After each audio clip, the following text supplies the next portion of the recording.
Hello, wishing you moments of comfortable entertainment. This is an engaging audio channel exclusively dedicated to your favorite audiobooks.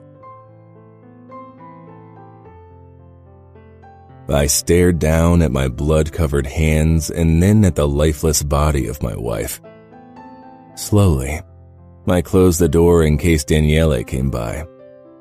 He didn't need to see more of this. The red roses the maid had bought for Ngaio as a gift for our 8th anniversary lay crumpled beside the limp body. Red roses, to match the blood that stained the sheets and her white dress. Picking up my phone, I called Father. Cassio, don't you have a dinner reservation with Ngaio? Ngaio is dead. Silence. Can you repeat that? Ngaio is dead. Cassio. Someone needs to clean this up before the kids see it. Send a cleanup crew and inform Luca. Chapter 1. Cassio. When your wife died, sadness and despair were the expected emotions. But I felt only anger and resentment as I watched the coffin being lowered into her grave. Ngaio and I had been married for 8 years. On the day of our anniversary, death had ended our marriage. A fitting end to a bond that had been doomed from the very start. Maybe it was fate that today was the hottest day of the summer. Sweat trickled down my forehead and temple, but the tears wouldn't join in. Father tightened his grip on my shoulder. Was it to steady himself or me? His skin had been pale since his 3rd heart attack, and Ngaia's death didn't help matters. He met my gaze worried. Cataracts clouded his eyes. Each day that passed had him fading away even more. The weaker he got, the stronger I needed to be. If you appeared vulnerable, the mafia would eat you whole. I gave him a small nod and then turned back to the grave, my expression steel. Every underboss of the Familia was in attendance. Even Luca Vitiello, our capo, had come from New York with his wife. They all wore their solemn faces, perfect masks, just like mine. They'd soon give me their condolences, whispering fake words of reassurance, when rumors about my wife's early death were already making the rounds. I was glad that neither Daniele nor Simona were old enough to understand what was being said. They didn't realize their mother was dead. Even Daniele, at 2 years old, couldn't grasp the finality of the word dead. And Simona, left without a mother at only 4 months old. A new wave of fury raced through my body, but I shoved it down. Few of the men around me were friends. Most of them were looking for a sign of weakness. I was a young underboss, too young in many eyes. But Luca trusted me to rule over Philadelphia with an iron fist. I wouldn't fail him or my father. After the funeral, we gathered in my mansion for lunch. Sybil, my maid, handed Simona to me. My baby girl had cried all night, but now slept soundly in my arms. Daniele clung to my leg, looking confused. It was the first time he'd sought my closeness since Ngaia's death. I could feel all the compassionate looks. Alone with 2 small kids, a young underboss. They were looking for any small crack in my facade. Mother came over with a sad smile and took Simona from me. She'd offered to take care of my children, but she was 64 and had my father to take care of. My sisters gathered around us, cooing at Daniele. Mia picked him up and pressed him to her chest. My sisters, too, had offered their help, but each of them had their own small children to take care of, and they didn't live close by. Except for Mia. You look tired, son, Father said quietly. I didn't get much sleep these last few nights. Since their mother's death, Neither Daniele nor Simona had slept more than 2 hours at a time. The image of Gaia's bloody dress crossed my mind, but I shoved it away. You need to look for a mother for your children, Father said, leaning heavily on his walking stick. Mansueto, Mother exclaimed under her breath. We buried Gaia today. Father patted her arm but looked at me. He knew I didn't need time to mourn Gaia, but we needed to keep decorum in mind. Not to mention that I wasn't sure I wanted another woman in my life. What I wanted was irrelevant, though. Every aspect of my life was dictated by ironclad rules and traditions. The children need a mother, and you need someone who will take care of you, Father said. Gaia never took care of him, Mia muttered. She too hadn't forgiven my late wife. Not here, not today, I clipped. She snapped her mouth shut. I suppose you already have someone in mind for Cassio? My eldest sister, Ilaria, told Father with a roll of her eyes. Every captain and underboss with a daughter of marrying age will already have contacted Dad, Mia said quietly. Father hadn't talked to me about it yet, because he knew I wouldn't have listened. However, Mia was likely right. I was a hot commodity, the only unmarried underboss in the familia. Luca and his wife Aria came over. I gave my family a sign to be silent. Luca shook my hand again, and Aria smiled at my children.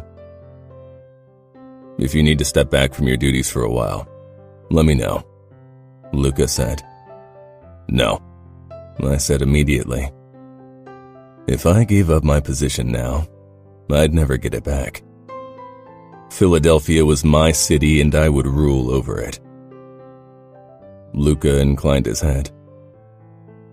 I know it's not a good day to discuss matters, but my Uncle Felix approached me.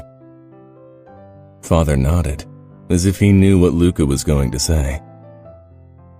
It is a reasonable idea.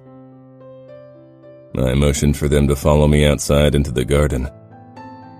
What is it? If I didn't know the circumstances of your wife's death, I wouldn't have broached the subject today. It's disrespectful. Luca only knew what I'd told him. Father shook his head. We can't wait the expected year. My grandchildren need a mother. What is it you have to discuss? I asked Luca. Tired of my father and him knowing what was going on and leaving me in the dark. My Uncle Felix has a daughter who isn't promised. She could become your wife. A union between Philadelphia and Baltimore would solidify your power, Cassio, Luca said. Felix Rizzo ruled as underboss over Baltimore. He'd gained the position by marrying one of Luca's aunts. Not because he was good at the job, but he was a tolerable man. I didn't remember his daughter. Why isn't she married yet?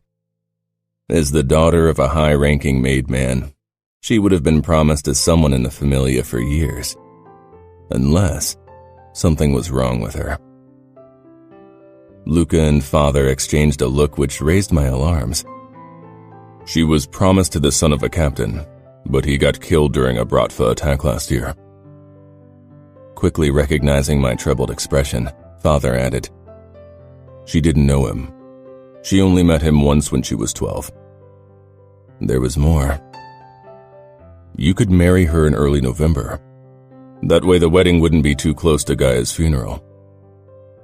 Why November? That's when she turns 18, Luca said. I stared at him and my father. Had they lost their mind? The girl is almost 14 years younger than me. Given your circumstances, she's the best option, Cassio, Father said imploringly.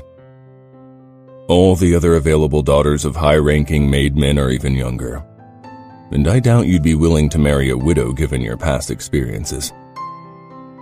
My expression became hard. Today isn't the right time to discuss this. Luca inclined his head. Don't wait too long. Felix wants to find a match for Julia as quick as possible.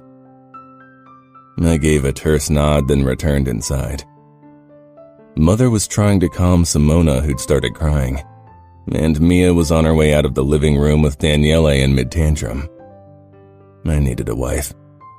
However, today I didn't have the mental capability to make that kind of decision. Faro handed me a martini before he sank down in the armchair across from mine in my office. You look like shit, Cassio. I gave him a tight smile. Another sleepless night. Taking a sip from his drink, he gave me a disapproving look. Say yes to Rizzo. You need a wife. You could have one in less than 4 months. He desperately wants you and his family, saving his sorry ass, or else he wouldn't have waited all these weeks for you to make up your mind. I'm sure he could have found another husband for his daughter by now. I drank half of my martini in one sip. Almost 14 years between us. You realize I'll be waiting for that girl to turn 18. Then you'll have to marry a widow. Do you really want a woman who's hung up on another man after the thing with Ngaio? He asked quietly. I grimaced. Most of these days I tried to forget Ngaio, and even Daniele had stopped asking for his mother, realizing she wouldn't be coming back. He'd become awfully quiet ever since, never saying a single word. No, I said harshly. No widow. Not only did I not want to risk a repeat performance, but all the widows on the market had kids, and I didn't want my children to have to share her attention. They needed all the care and love they could get. They were suffering, and no matter how much I tried, I wasn't the person who could give them what they needed. For heaven's sake, call Rizzo. What's the problem? The girl will be of age soon. I give him a look. Other men would kill for a chance to have a sexy young girl in their bed once more. Yet you play woe is me when one is offered to you on a silver platter. If we weren't childhood friends, I would have relieved you of one of your fingers for that tone, I said. Good thing we're friends then, Faro said, raising his glass. After yet another night full of screaming, I called Felix in the morning. Hello, Felix. It's Cassio. Cassio, what a pleasure. I assume you've come to a decision regarding a bond with my daughter. I'd like to marry her. That wasn't exactly the truth. She was the only option to save my sanity. I can't wait long. You know I have 2 small children who need a mother. Of course. Julia is very caring. We could set up the wedding for early November, a day after Julia's 18th birthday. I gritted my teeth. All right. That's reasonable. I'd like you to meet her before so we can discuss the details for the feast. It'll be a lot of work to set up a grand wedding on such short notice. You insist on a big celebration? Yes. Julia is our only daughter, and my wife wants to organize something special for her. With her son, she couldn't really plan as much as she wanted. Not to mention, considering our status, it'll be an important social gathering, Cassio. I can't be involved in the planning. I have enough on my plate as it is, so your wife would have to do everything. That won't be a problem. Let's discuss the details when you come over, shall we? When can you make it? Sybil planned to spend the weekend at my house to keep an eye on the kids. In 2 days, but I can't stay long. Perfect. You made the right decision, Cassio. Julia is wonderful. Julia. Dad was acting strange during dinner. He kept staring at me as if he was on the verge of saying something but never did. Mom looked like she'd gotten an invitation to an exclusive Chanel summer sale. When I was done with dinner, I waited for Dad to excuse me. I wanted to finish the painting I began this morning. Now that I was finished with high school, I'd been using my free time to improve my painting skills. He cleared his throat. We need to talk to you. Okay, I said slowly. The last time Dad began a conversation like that, he told me that my fiancé had been killed during a Bratva attack. It hadn't hit me like it should have, considering our planned future, but I'd only met him once, and that had been many years ago. Mom had been the only one who'd cried bitter tears, mainly because his death meant I was left without a fiancé at 17. That was a scandal in the making. We found you a new husband. Oh, I said. It wasn't that I hadn't expected to be married off soon, but given my age, I was hoping they would have involved me in the process of finding my future husband. He's underboss. It burst out of Mom as she beamed at me. My eyebrows rose. No wonder she was enthusiastic. My late fiancé had only been the son of a captain. Nothing to get too excited about, in Mom's opinion. I racked my brain for an underboss close to my age, but came up empty-handed. Who is he? Dad avoided my eyes. Cassio Moretti. My mouth dropped open. Dad often talked to me about business if he needed to vent because Mom wasn't interested in the details. The name Moretti had been making the rounds for months now. The cruelest underboss of the Familia had lost his wife and was now left to raise his 2 little kids alone. Speculations on how and why his wife had died were rampant, but only the capo knew the details. Some said Moretti had killed his wife in a rage, while others said she'd become sick living under a strict rule. There were even people that speculated she'd killed herself to escape his cruelty. Neither rumor made me want to meet the man, much less marry him. He's much older than me, I said eventually. 13 years, Julia. He's a man in his prime, Mom admonished. Why does he want me? I hadn't even met him. He didn't know me, and what was worse, I had no clue how to raise kids. You are a Rizzo. The joining of 2 important families is always desirable, Mom said. I looked at Dad, but he was staring at his wine glass. The last thing he said to me about Cassio Moretti was that Luca made him underboss because the 2 of them were alike, both irrevocably cruel, pitiless, and built like bulls. And now, he was giving me to a man like that. When? I asked. Given Mom's excitement, all the details must have already been decided. 1 day after your birthday, Mom said. I'm surprised you waited for me to become of age. It's not like we're a law-abiding society in general. Mom pursed her lips. I hope you get rid of that snappiness before you meet Cassio. A man like him won't tolerate your insolence. My hands curl into fists under the table. Mom was likely the driving force behind the marriage. She was always trying to better our position in the Familia. She smiled, then stood. I better start looking for a location. This will be the event of the year. She patted my cheek like I was a cute little poodle who'd won her a trophy in a dog show. Noticing my sour expression, she frowned.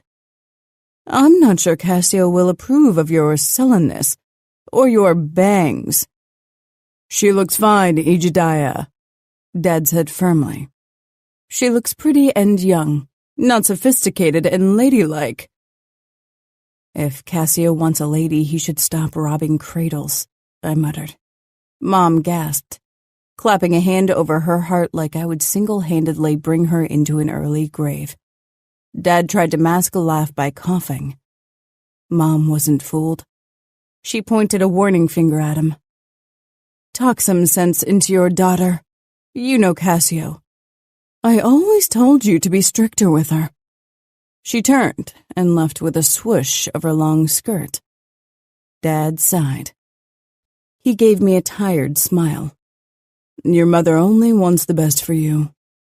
She wants what's best for our standing. How's marrying a cruel old man good for me, Dad? Come on, Dad said, standing.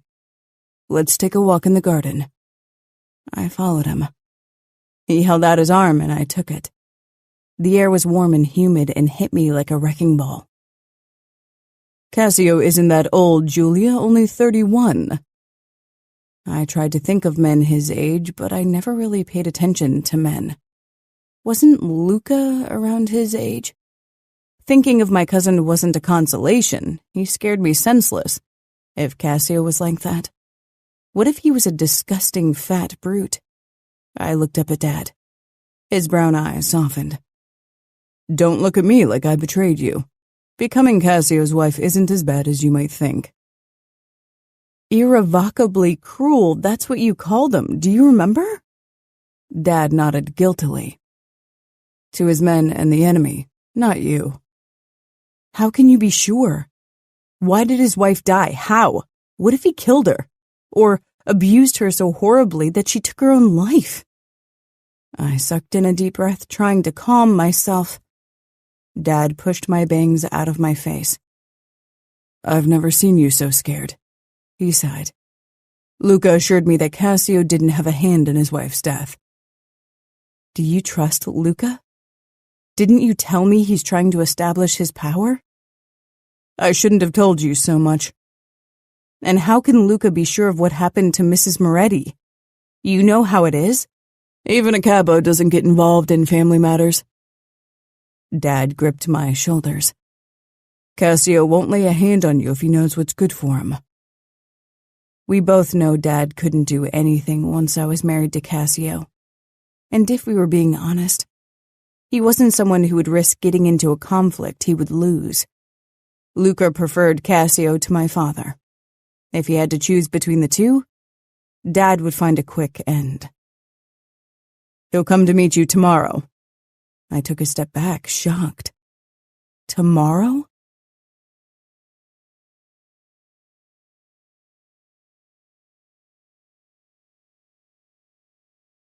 Chapter 2. Julia. Mom had been very clear that I wouldn't meet Cassio until our official introduction during dinner. I was supposed to stay in my room all afternoon, while my parents and my future husband discussed my future, as if I was a 2-year-old without an opinion. Dressed in my favorite denim overall dress, and beneath it a white tank top with sunflowers. I crept out of my room while I heard the bell. Barefoot, I made no noise as I tiptoed toward the upper landing, avoiding every creaking board. I knelt down to make myself smaller and peered through the banister.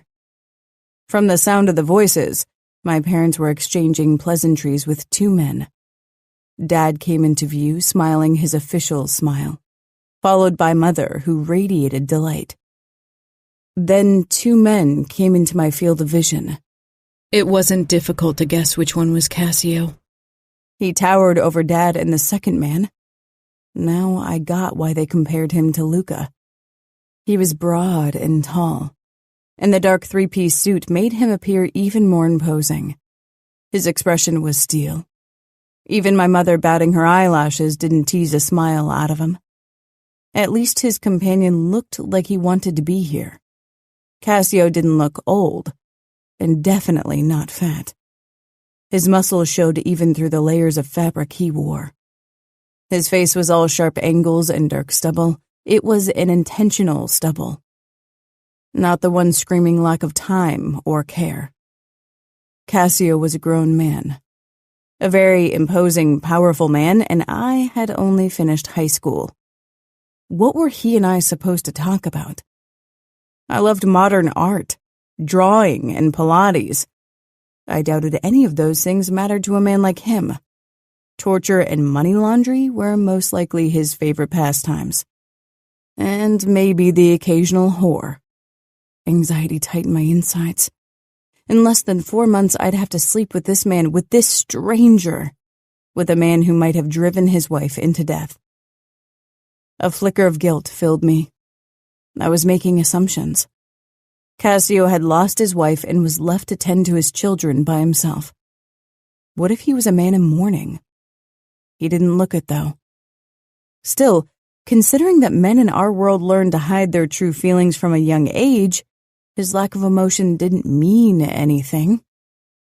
"Why don't we go into my office for a glass of my best cognac and chat about the marriage?"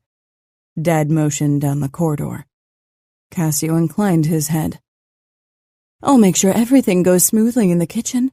Our chef's preparing a feast for tonight," Mom said enthusiastically. Both Cassio and his companion gave my mother a tight-lipped smile.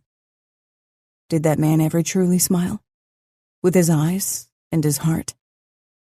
I waited until they had all disappeared from view before I hurried downstairs and slipped inside the library, which was right beside the office. I pressed my ear against the connecting door to listen in on the conversation. "The union will be good for you and me both," Dad said. "Have you told Julia about the bond yet?"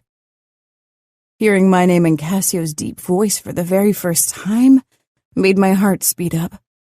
I'd hear him say it for the rest of my life. Dad cleared his throat.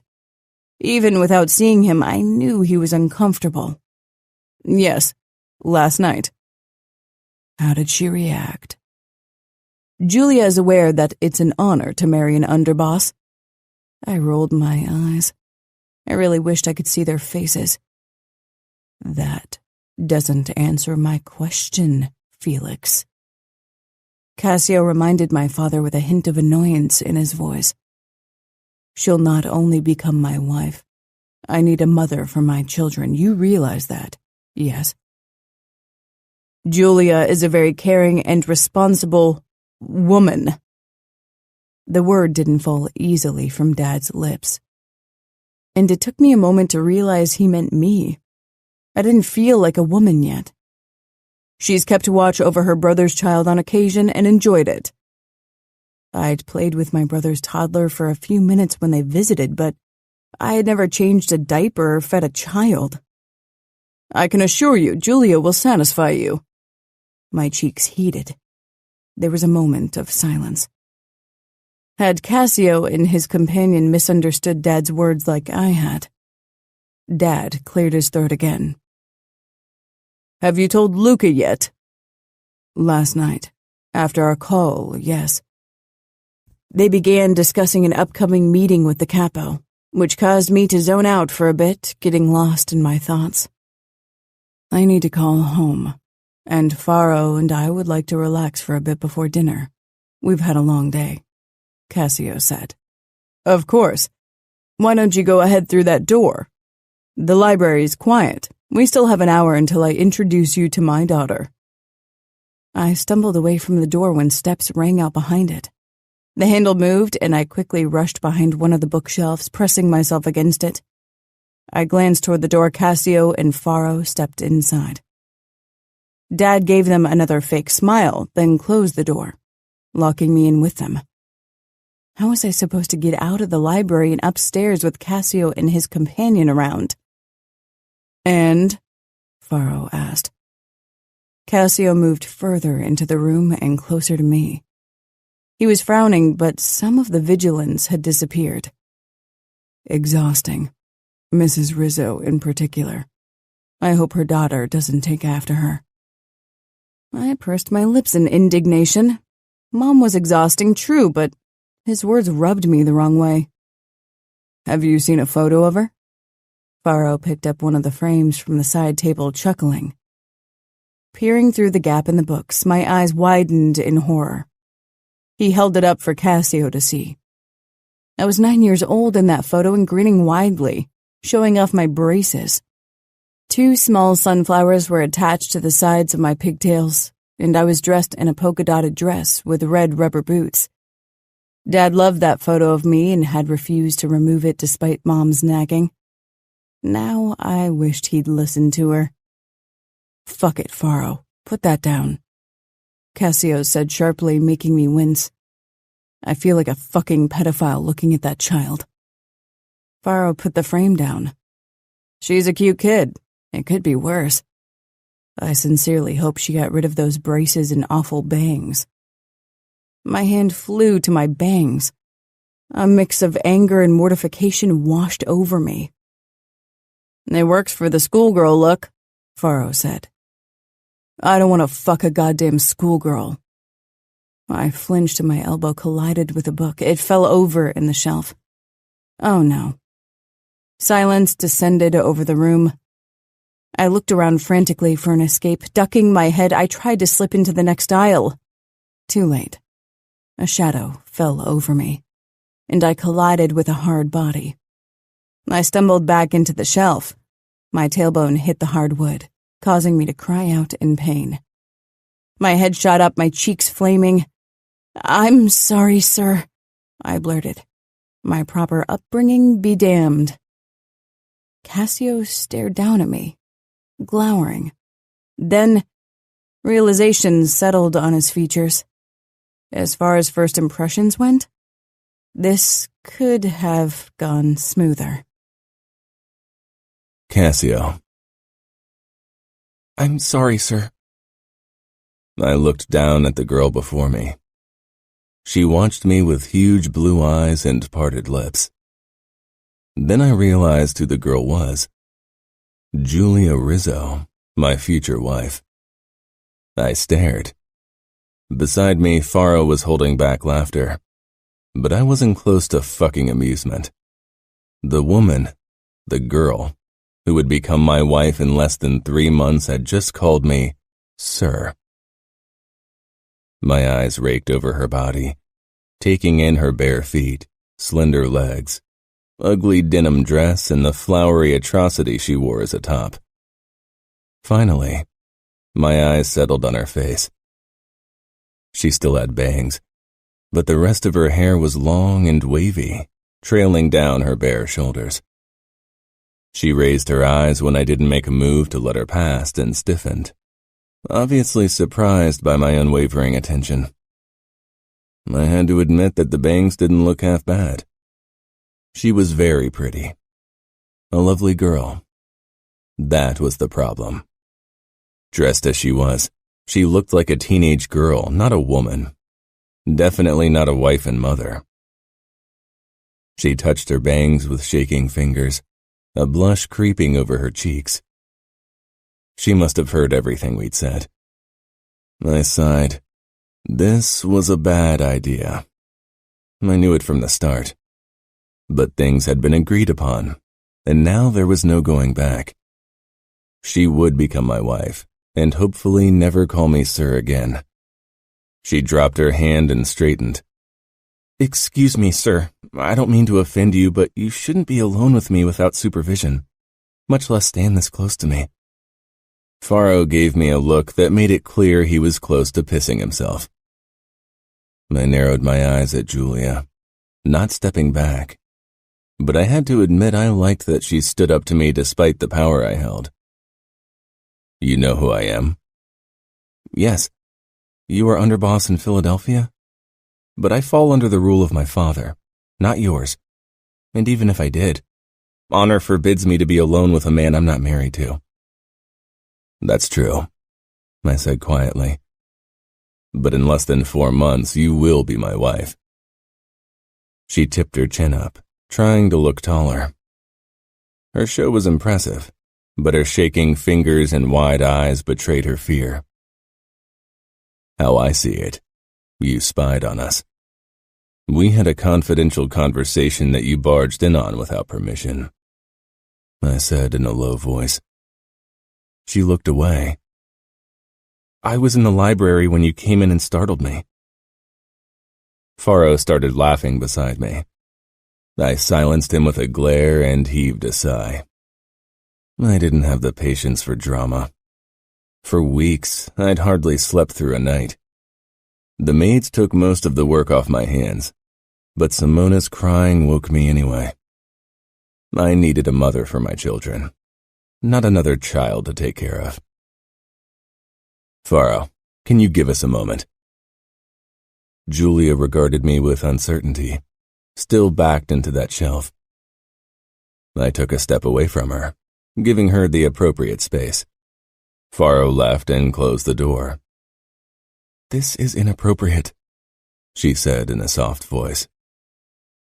I want to have a quick word with you. Later. Your parents will be around and we won't have time to talk. My mother will do all the talking. She's exhausting like that. Was she teasing me? Her face was curious and cautious. That wasn't meant for your ears. I motioned toward the armchairs. Will you talk to me? She tilted her head as if she tried to understand me. Of course. I waited for her to sit before I took my own seat.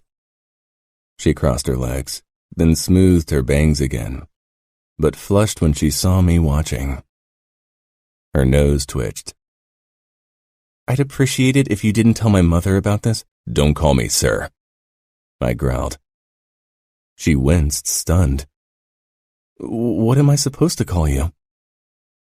How about you call me Cassio? I'll be your husband soon. She released a shaky breath. November. Yes, once you turn 18. Does it make a difference? How do a few months make me a viable wife when I'm not now? You're too young either way, but I'll feel more comfortable marrying you when you're of age officially. She pursed her lips and shook her head. I have 2 small children who need taking care of. Daniele is 2, almost 3 then, and Simona will be 10 months when we marry. Can you show me photos? She asked, surprising me. I took out my phone and showed her my background, a photo taken shortly before Gaia's death, but she wasn't in it. Daniele was cradling his 4-month-old sister in his arms. I watched Giulia's face. Her expression softened and she smiled. An unguarded, honest smile. Not like the smiles I was used to from the women in our circles. That too showed how young she was. Not yet jaded and guarded. They are adorable. And how cute he's holding her. She smiled at me, then became serious. I'm sorry for your loss. I don't want to talk about my dead wife, I clipped. She nodded quickly and bit her lip. Fuck. Why did she have to look cute and innocent? There were so many teenage girls who plastered their faces with enough makeup to add 10 years to their true age. Not Giulia. She looked like 17, and she wouldn't miraculously look older in 4 months when she turned 18. I'd have to ask her mother to put lots of makeup on her face for the wedding day. She tugged her hair behind one ear, revealing a sunflower earring. Do you always dress like this? I motioned to her attire. She glanced down her body with a small frown. I like dresses. The blush on her cheeks darkened when she looked at me. I like dresses too, I said. Elegant dresses, fitting for a woman. I expect you to dress more elegant in the future. You have to convey a certain image to the outside. If you give me your measurements, I'll send someone out to buy you a new wardrobe. She stared. Understood? I asked when she remained silent. She blinked, then nodded. Good, I said. There won't be an official engagement celebration. I don't have time for it, and I don't want us to be seen together in public before you're of age. Will I meet your children before we marry? Or see your mansion? No, we won't see each other until November, and you will meet Daniele and Simona the day after our wedding. Don't you think it would be good if we got to know each other before we marry?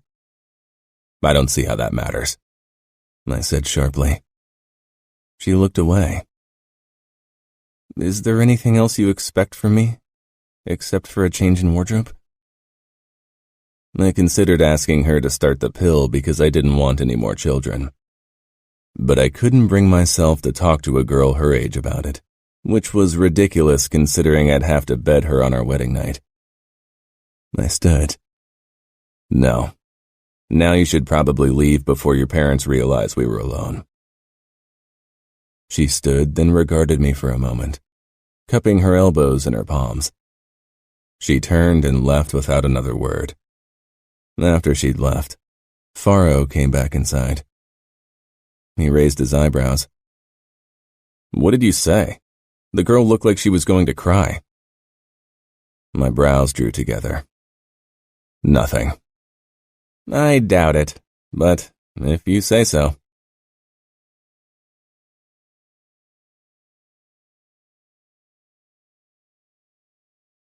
Chapter 3. Julia.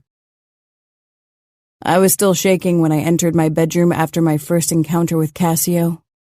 He had been intense and cold, not to mention dominant, ordering me to change my wardrobe. How dare he? "There you are, where have you been?" Mom said, ushering me toward my walk-in closet. "We need to get you ready, for God's sake, Julia, what are you wearing?" She tugged at my clothes until I started undressing, still in trance. Mom gave me a curious look. "What's with you?" "Nothing," I said quietly. Mom turned to the selection of dresses she must have spread out on the bench before I'd arrived. "I can't believe you don't own a single decent dress." I'd always avoided going to official events because I hated the insincere schmoozing and backstabbing attitude of those who attended them. What's wrong with the dresses I own? Mom had chosen the 3 least quirky dresses from my collection. All of them were in my favorite retro Audrey Hepburn style. Mom picked up a sky blue dress with white dots. "Don't you have anything single-colored?" "No," I said. Had she never paid attention to my clothes? I had Dad to thank for the freedom to wear what I liked. While he was conservative, he had trouble saying no to me. Mom had no choice but to bow to his command. Mom sighed, then handed the blue dress to me. This matches your eyes. Let's hope Cassio isn't put off by the ridiculous style." I put the dress on without a word, remembering Cassio's words about my clothes and my bangs. "Put on makeup, Julia. You need to look older." I gave her an exasperated expression, but she was already on her way out. "And wear heels." Taking a deep breath, I blinked to stop the tears from falling. I'd been lucky so far. I preferred to turn a blind eye to the realities of mob life, but I knew what went on behind closed doors. Our world was a cruel one. Dad had been good to me, but I'd seen how many of my cousins had been abused by their fathers, how my uncles treated their wives. My last fiancé had been close to my age, a quiet, almost shy boy that Dad had chosen to protect me. I could have held my ground against him in a marriage. That would be a difficult task with Cassio. I didn't like to give in to negative emotions, but my fear was an acute pain in my chest. Grabbing blue heels, I headed for my vanity. My eyes were glassy when I checked my reflection. I put on more makeup than usual, but still much less than Mom and Cassio probably expected. When I made my way downstairs for the official introductions, I'd managed to calm myself. My eyes still felt too warm from almost crying, but my smile didn't waver when I descended the stairs toward Dad, Cassio, and his companion Faro. Dad took my hand, squeezing it as he led me toward my future husband. Cassio's expression was a masterpiece of controlled politeness as he regarded me. His eyes were dark blue like the depth of the ocean, and gave the impression that they could swallow you just as easily as the bottomless sea. Disapproval flashed across his face when he took in my dress. "Cassio, meet my daughter Julia." A hint of warning rang in Dad's voice, which bounced right off Cassio's stoic demeanor. "It's a pleasure to meet you, Julia." His mouth pulled into an almost non-existent smile as he took my hand and kissed it. I trembled. Dark blue eyes flashed up to mine, and I straightened my spine. "The pleasure is all mine, sir. Cassio." Dad glanced between Cassio and me, worried. Maybe he finally realized that he'd thrown me to a wolf. Dad tried to intimidate my future husband with a dark look, but a sheep didn't become a predator by wearing a wolf fur. and Dad had never been more than prey amongst the bloodthirsty monsters in our circles. Cassio straightened, ignoring Dad, and motioned toward his companion. That's my right hand and consigliere, Faro. I held out my hand, but Faro didn't take it, and only politely inclined his head. Dropping my arm, I shifted closer to Dad, who scanned my face. He looked torn, and I felt sick satisfaction over his obvious conflict. I'll send over a new wardrobe for Julia. Please tell your wife to take your daughter's measurements, Cassio said. I need a woman at my side, not a girl. That was too much for Dad. Maybe this was a mistake and I should cancel our agreement. Cassio moved in front of Dad, staring down at him with a look that turned my stomach. We shook hands on the engagement, Felix. We settled matters with Luca. Everything is agreed upon. Given that we decided against a separate engagement, that makes Julia my fiancée. And I'm telling you now that nobody, least of all you, will prevent this marriage. Maybe Cassio hadn't wanted me, but he certainly wouldn't allow anyone to take me away from him. I held my breath. This was Dad's home, and he ruled over this city. He only bowed down to Luca, certainly not to another underboss. At least, that was how it should have been. Yet, Dad cleared his throat and lowered his eyes. I have no intention of canceling our arrangement. I was only making a point. What point? Cassio's expression asked the same question. Mom barged in that moment, completely oblivious to what was going on. Dinner's ready. Her smile fell when she saw us. Cassio held his arm out for me to take. I glanced at Dad, but he avoided my eyes. The message was clear. From this day on, Cassio would lead the way. I put my palm on my fiancé's strong forearm. If Dad couldn't protect me anymore, that meant I'd have to protect myself. Cassio led me into the dining room, following Mom, who was babbling about possible color schemes for our wedding. Cassio probably didn't care the slightest bit. As a man, he wouldn't even have to pretend otherwise. Unlike me, the happy future bride. When we arrived at the dining table, he pulled out the chair for me. Thank you. I sank down, smoothing out my dress. Cassio took the seat across from me. His eyes lingered on my bangs before they moved on to my flower earrings. Probably deciding what new haircut he'd order me to get and what jewelry to buy for me. He wanted to turn me into the wife he wanted, mold me like clay.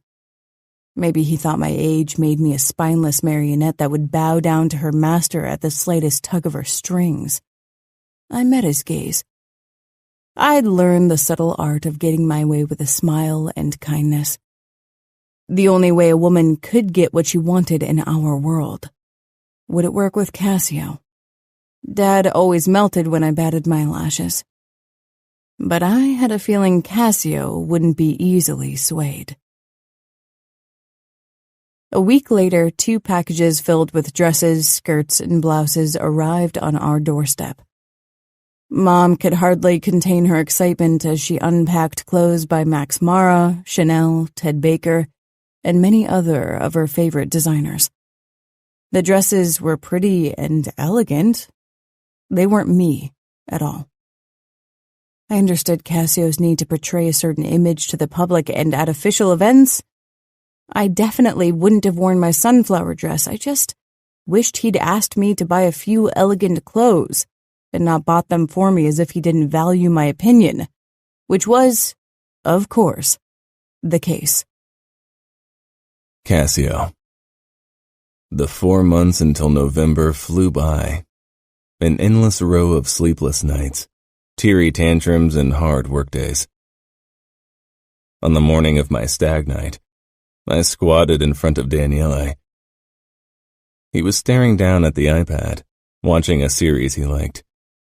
His hair was tousled in the front and knotted in the back, but he refused to let Sybil comb it. I hadn't had the patience to hold him while she did it, We'd have to buzz it short once the wedding was over. Daniele, I need to talk to you. He didn't look up. I reached for the iPad, but he twisted around. Give it to me. His small shoulders rounded in. It was his only reaction. I grabbed the device and pulled it away. Soon someone will move in with us. She'll be your new mom. She'll take care of you and Simona. Daniele's face scrunched up, and he threw himself at me, pummeling my legs with his little fists. That's enough, I thundered, grabbing his arms. My anger disappeared, seeing tears running down his face. Daniele. I tried to tug him to my chest, but he squirmed away. Eventually, I released him. In the days after Gia's death, Daniele had sought my closeness. Now he was back to ignoring me. I wasn't sure what Ngaio had told him before her death, but it was clear that it made Daniele resent me.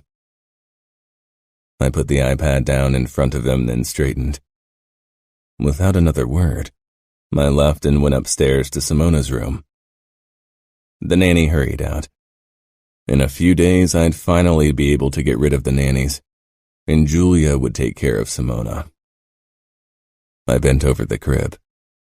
Simona stared up at me and smiled a toothless grin. I gently slipped my palms under her tiny body and lifted her into my arms. Cradling her against my chest, I stroked her dark blonde head. Both Daniele and her had inherited their mother's hair color and eyes. Pressing a kiss to Simona's forehead, I remembered the first time I did it 2 days after she was born. Ngaio had refused to have me present while she gave birth to our daughter, and only allowed me near her on the second day. Anger resurfaced as it always did when I remembered the past. Simona babbled and I kissed her forehead again. She cried when someone other than my sister's mother or I held her. I could only hope she'd quickly grow used to Giulia's presence. I put her back down even though her cries tore at my heart. I needed to get ready for a meeting with Luca, and then my stag night after. An hour before the official start of my stag night, which Faro had organized for me, I met with Luca in my office. He and his wife Aria had arrived a day early so he could see how business was going in Philadelphia. He wouldn't find reason to worry. I'd foregone sleep to make sure everything worked smoothly in my city. Luca and I settled on the armchairs in my office. I was surprised he'd agreed to come along to my stag party. Since his marriage to Aria, he'd pulled back a bit. My aunt went all out with the wedding planning, Lucas said as he lounged in the armchair. She thought of everything from doves and ice sculptures to silk bed linen. White silk bed linen. Linen I was supposed to stain with my young wife's blood on our wedding night. I took a sip from my scotch, then lowered it. There won't be a presentation of the sheets because I won't be sleeping with Giulia. Luca lowered his glass slowly, his gray eyes narrowing. He knew it wasn't because of Ngaio, even if I hadn't been with another woman since her death. It's tradition. It has been for centuries. I know, and I honor our traditions, but there won't be a presentation of sheets this time. Those words could very well mean my downfall. It wasn't my choice to ignore our traditions. Only Luca could make that decision, and it was clear he wouldn't. I'd considered sleeping with Giulia. She was pretty, but I couldn't get the image of her innocent, wide eyes out of my head, or how young she'd looked in her ridiculous clothes without a touch of makeup. The women of my past had been my age, grown women that could take what I gave. With your first marriage, you had no trouble following our tradition. It's not something you can follow as you see fit, Lucas said sharply. The last time I married a woman close to me in age, I'm almost 14 years older than my future wife. She called me sir the first time she saw me. She's a girl. She is of age, Cassio. Today is her birthday. I nodded. You know I do what you ask me to do. You know I rule over Philadelphia without mercy as you expect me to do. But even I have certain lines I'm not willing to cross, and I won't force myself on a girl. She's of age, and nobody says you have to use force. Luca repeated, and I lost my shit. I crashed the glass down on the table. That she is, but I'd still feel like I was manhandling her. You can't honestly believe she'll come willingly into my bed. Perhaps she'll submit because she knows it's her only option, but that's not willing. I have a daughter, Luca, and I wouldn't want her to be with a man 13 years her senior. Luca regarded me for a long time, maybe considering putting a bullet in my head. He didn't tolerate defiance. You will present sheets after your wedding night, Cassio. I opened my mouth to refuse him again. No discussion. How you create bloody sheets is up to you. I sat back, wary. What is it you're suggesting? I'm not suggesting anything, Luca said. I'm only telling you that I want to see bloody sheets, and I and everyone else will take them as proof of your wife's honor and your ruthlessness as I expected. Maybe I was wrong, but I was fairly certain Luca was suggesting I fake the bloody sheets. I took another sip of my scotch, wondering if Luca had experienced faking bloodstains. I had been at the presentation of the sheets after his wedding night with Aria, but even as I tried, I couldn't imagine Luca sparing anyone. I had seen him ripping out a man's tongue for disrespecting Aria, and had been there when he'd crushed his uncle's throat. Maybe he was testing me. Maybe he was suggesting something like that so he could see if I was too weak to bed my wife. Growing up in our world, I'd learned to see these warning signs. If I failed a test given by my capo, the end result was inevitable. I'd be removed from my position in the only acceptable way, by death. While I didn't fear dying, I loathed the idea of what that would mean for Daniele and Simona. They'd cruelly lost their mother. If I, too, abandoned them, it would cause horrible trauma to my kids. Showing any kind of weakness in this situation would be fatal. I would not risk my children's health nor my position as underboss. I took a sip. I'll do what you ask of me, Luca, like my father and I have always done. Luca inclined his head, but the tension lingered between us. I'd have to watch my back until I'd proven myself again.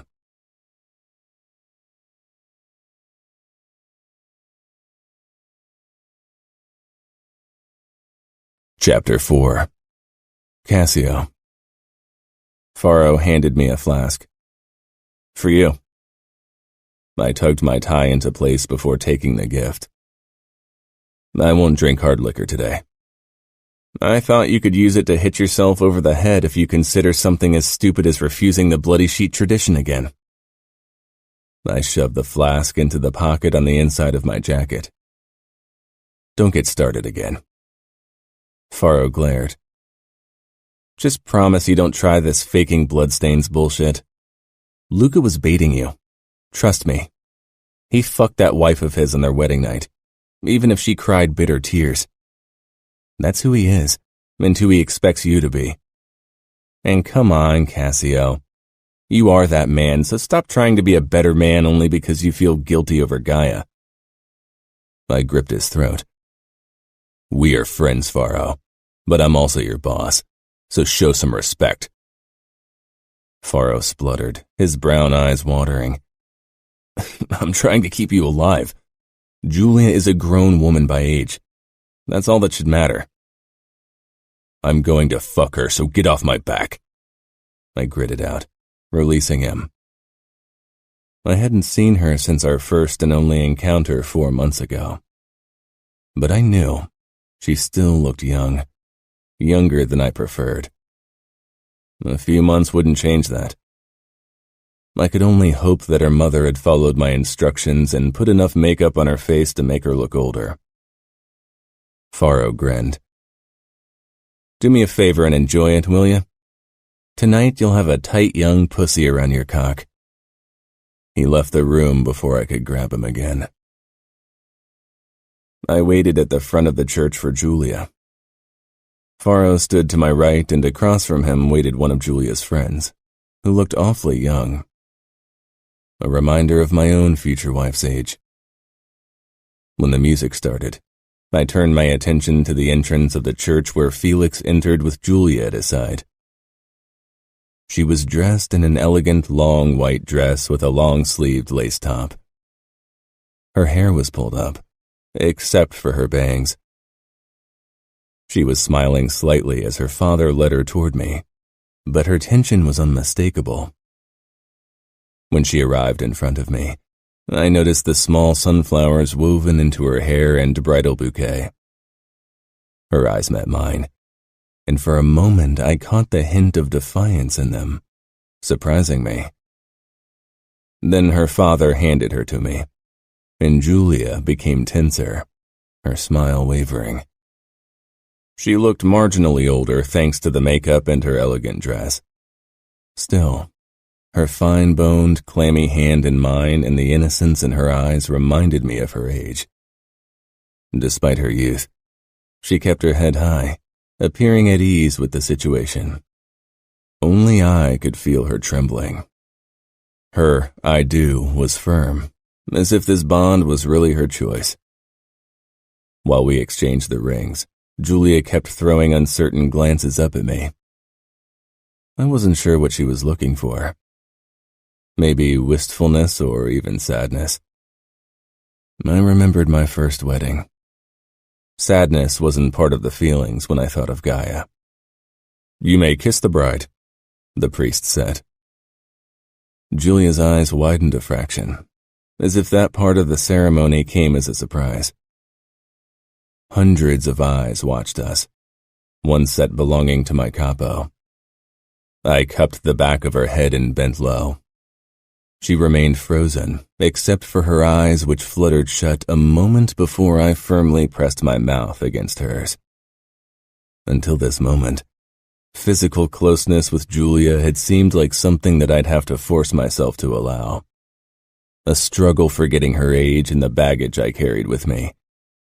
Now, as her soft lips touched mine, and her sweet scent hit me, a deeply buried desire kindled inside me. Claiming her tonight wouldn't be a problem. Being a better man definitely wasn't in my future. I pulled back, causing Julia to open her eyes. She held my gaze, a blush creeping up her cheeks. Then she gave me a small, shy smile. So goddamn innocent. I straightened, looking away from her pretty young face. From the corner of my eye, I saw her puzzled expression before I led her down the aisle and out of church for the congratulations. Faro, of course, was the first to congratulate me. He clapped my shoulder with a challenging smile. "And how was the first taste of your young wife?" he asked in a low voice. I scowled. He knew very well that I rarely shared information like that. It didn't stop him from asking, of course. He stepped back and faced Julia, giving a small bow. Her answering smile was the kind of unguarded friendliness that gave proof of her age. As my wife, she'd have to learn to be more restrained. Ngaio had been the perfect hostess and trophy wife, poised and a master of social etiquette. A quick liar. Someone who smiled at you one moment only to stab you in the back the next. Julia wasn't like that. She'd have to grow up quickly, learn the ins and outs of being an underboss's wife. My eyes lingered on the small sunflowers in her updo. Those would have to go first. Too lighthearted, too quirky. Nothing I appreciated. The sunflower earrings were even worse. She should have worn the jewelry I sent her. I leaned down to her. Why didn't you wear the diamond earrings I bought for you? Julia. I jumped at the cold disapproval in his voice. Mom and Dad headed toward us to congratulate us, which didn't give me much time for a reply. They didn't match the flower arrangement.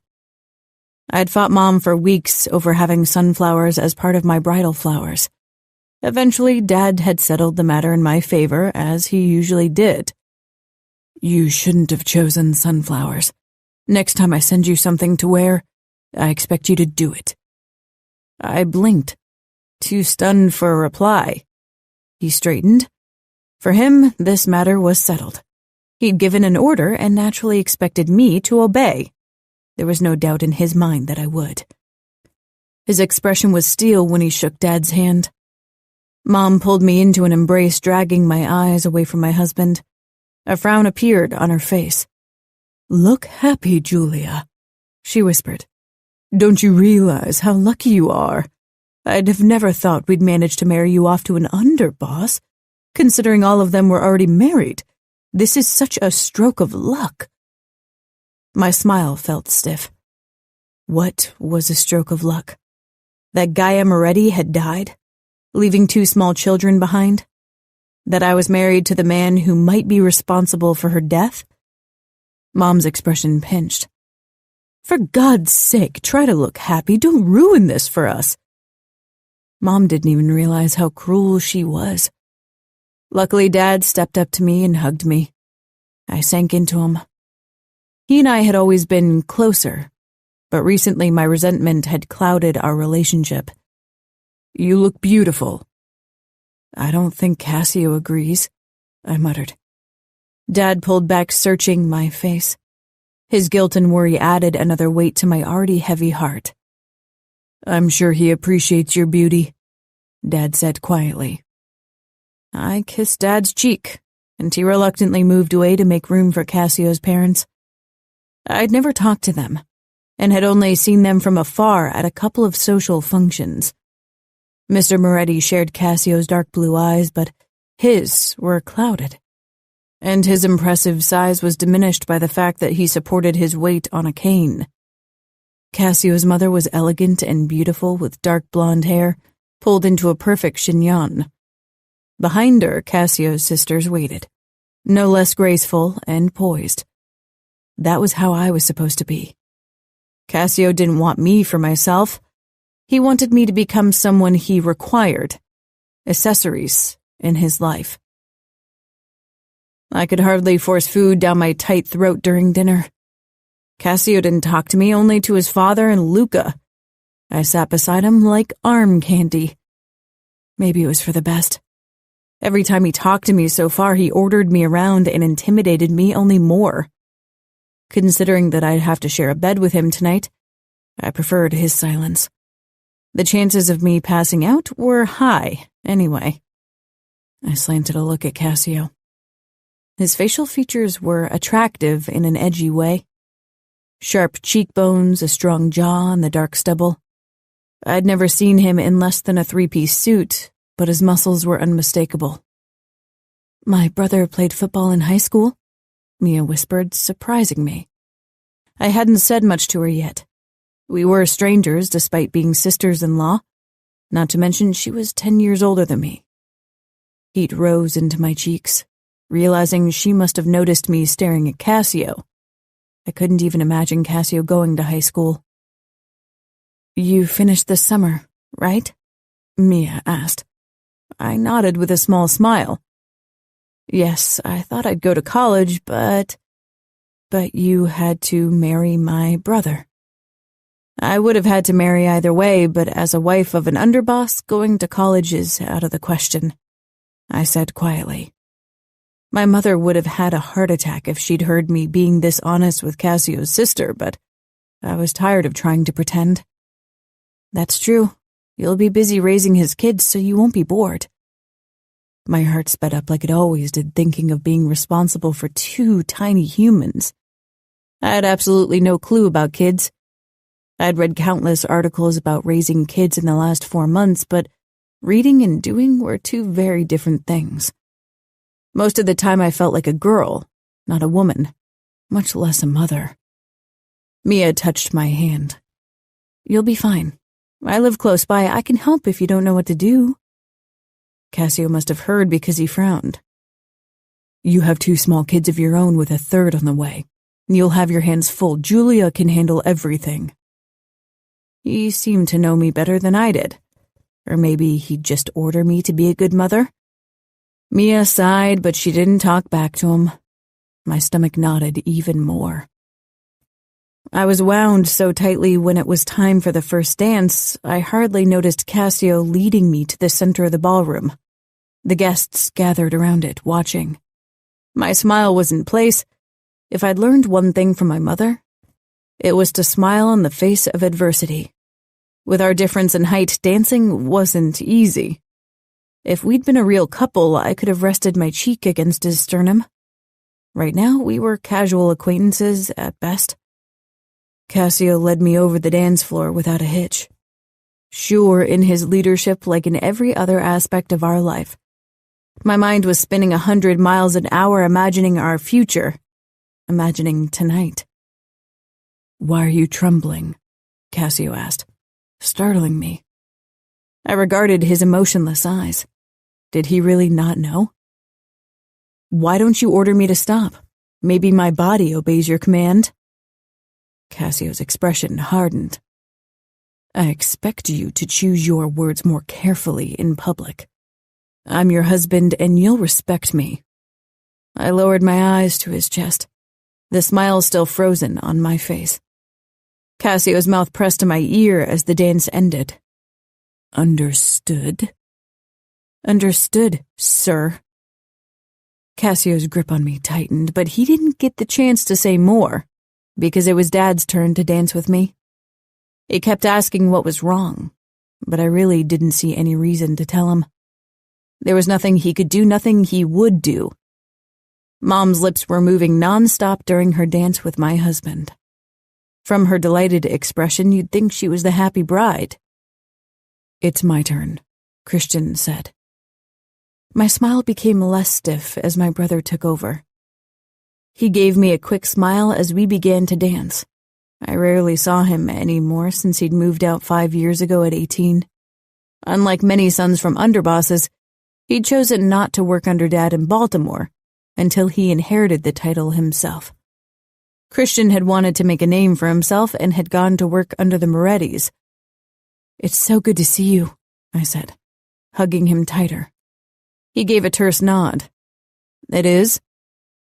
You don't look happy that I'll live in the same city as you soon?" Christian shook his head. "Not at this price." "You mean being married to Cassio?"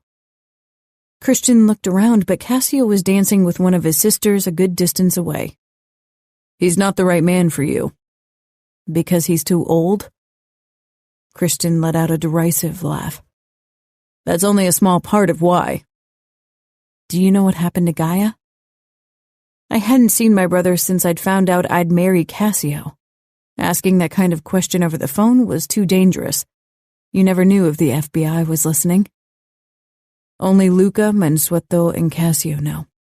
He hesitated. "And the cleanup crew. Both of them died shortly after in a tragic car accident." For a moment I was sure I hadn't heard him right. My vision was starting to tunnel. Dad said Cassio didn't have a hand in his wife's death. Anger flashed across Christian's face. "Dad needs Cassio's support to stay in power. Dad's a weak boss. It's only a matter of time before others will try to have him removed. With Cassio in the family, people will hesitate. If I already were in power, I wouldn't have given you to him. I would have controlled our men myself. Power plays. It wasn't something I wanted to be a part of, but without my own doing, I'd become the pawn in this deadly game." "You've worked under Cassio the last few years. Is he really that bad?" Christian's expression flickered with regret.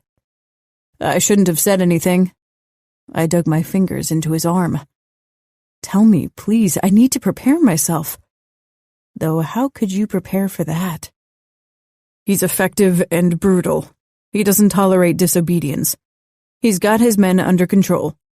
Few men in our circles are as well respected as him. He's the best underboss that the Familia has at the moment." Christian shook his head. "I should talk to him." "No," I whispered, terrified. If what Christian had said was true, Cassio wouldn't allow my brother to get involved. Christian was a brave man, and he'd be a good underboss one day. But risking his life for me? I wouldn't allow it. "Promise you won't say anything, swear it." "I want to help you." "Then tell me what to do to make this marriage with him work." He laughed mirthlessly. "How would I know?" Our dance ended and he fell silent, his mouth twisting in disgust. "Obey him." Despair weighed down on me. 4 months ago, my main concern was what kind of Pilates course I'd do and if I'd find time to finish a painting. Today, I had to worry about how to please a husband who might have killed his wife and probably the men who cleaned up the scene afterward.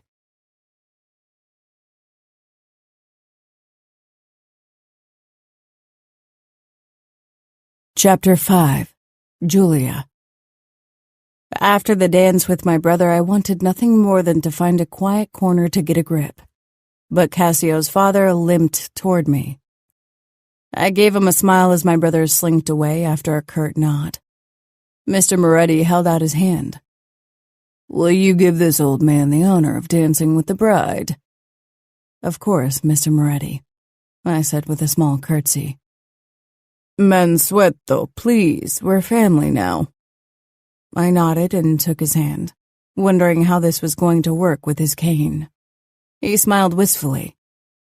"We'll have to dance in one spot if you're all right with that, young lady." Again, I nodded and stepped a bit closer. He handed his cane to a man I didn't know and lightly touched my back. Then we began to sway to the music. "You're very quiet. From what I hear, you're not a quiet girl." My cheeks heated, wondering who had given him that piece of information. Christian? Definitely not my mother. Mansueto's eyes were kind, but like his son, his reputation was chilling. "My son's reputation makes me proud." He begins as if he could read my mind, which freaked me out. "I know he'll rule over Philadelphia without trouble even once I'm gone.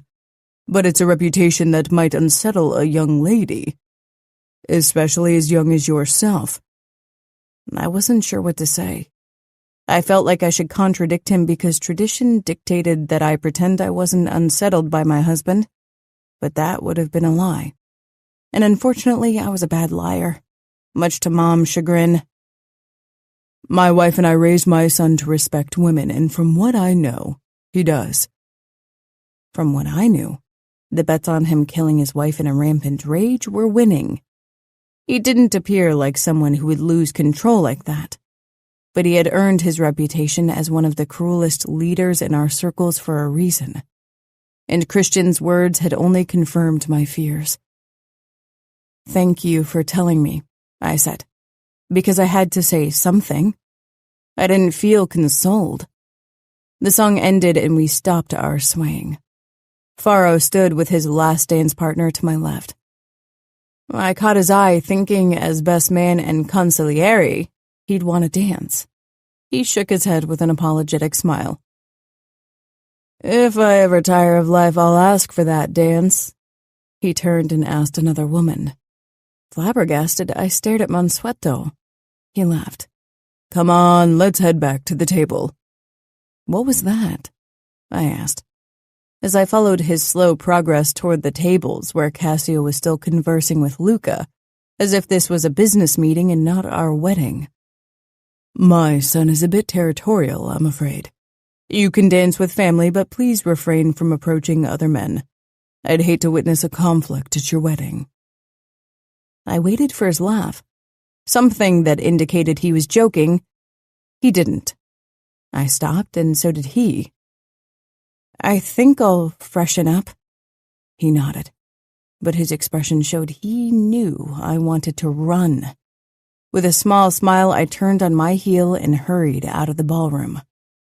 I rushed past the restrooms and turned a corner into a deserted corridor, where I leaned against the wall and slowly sank down.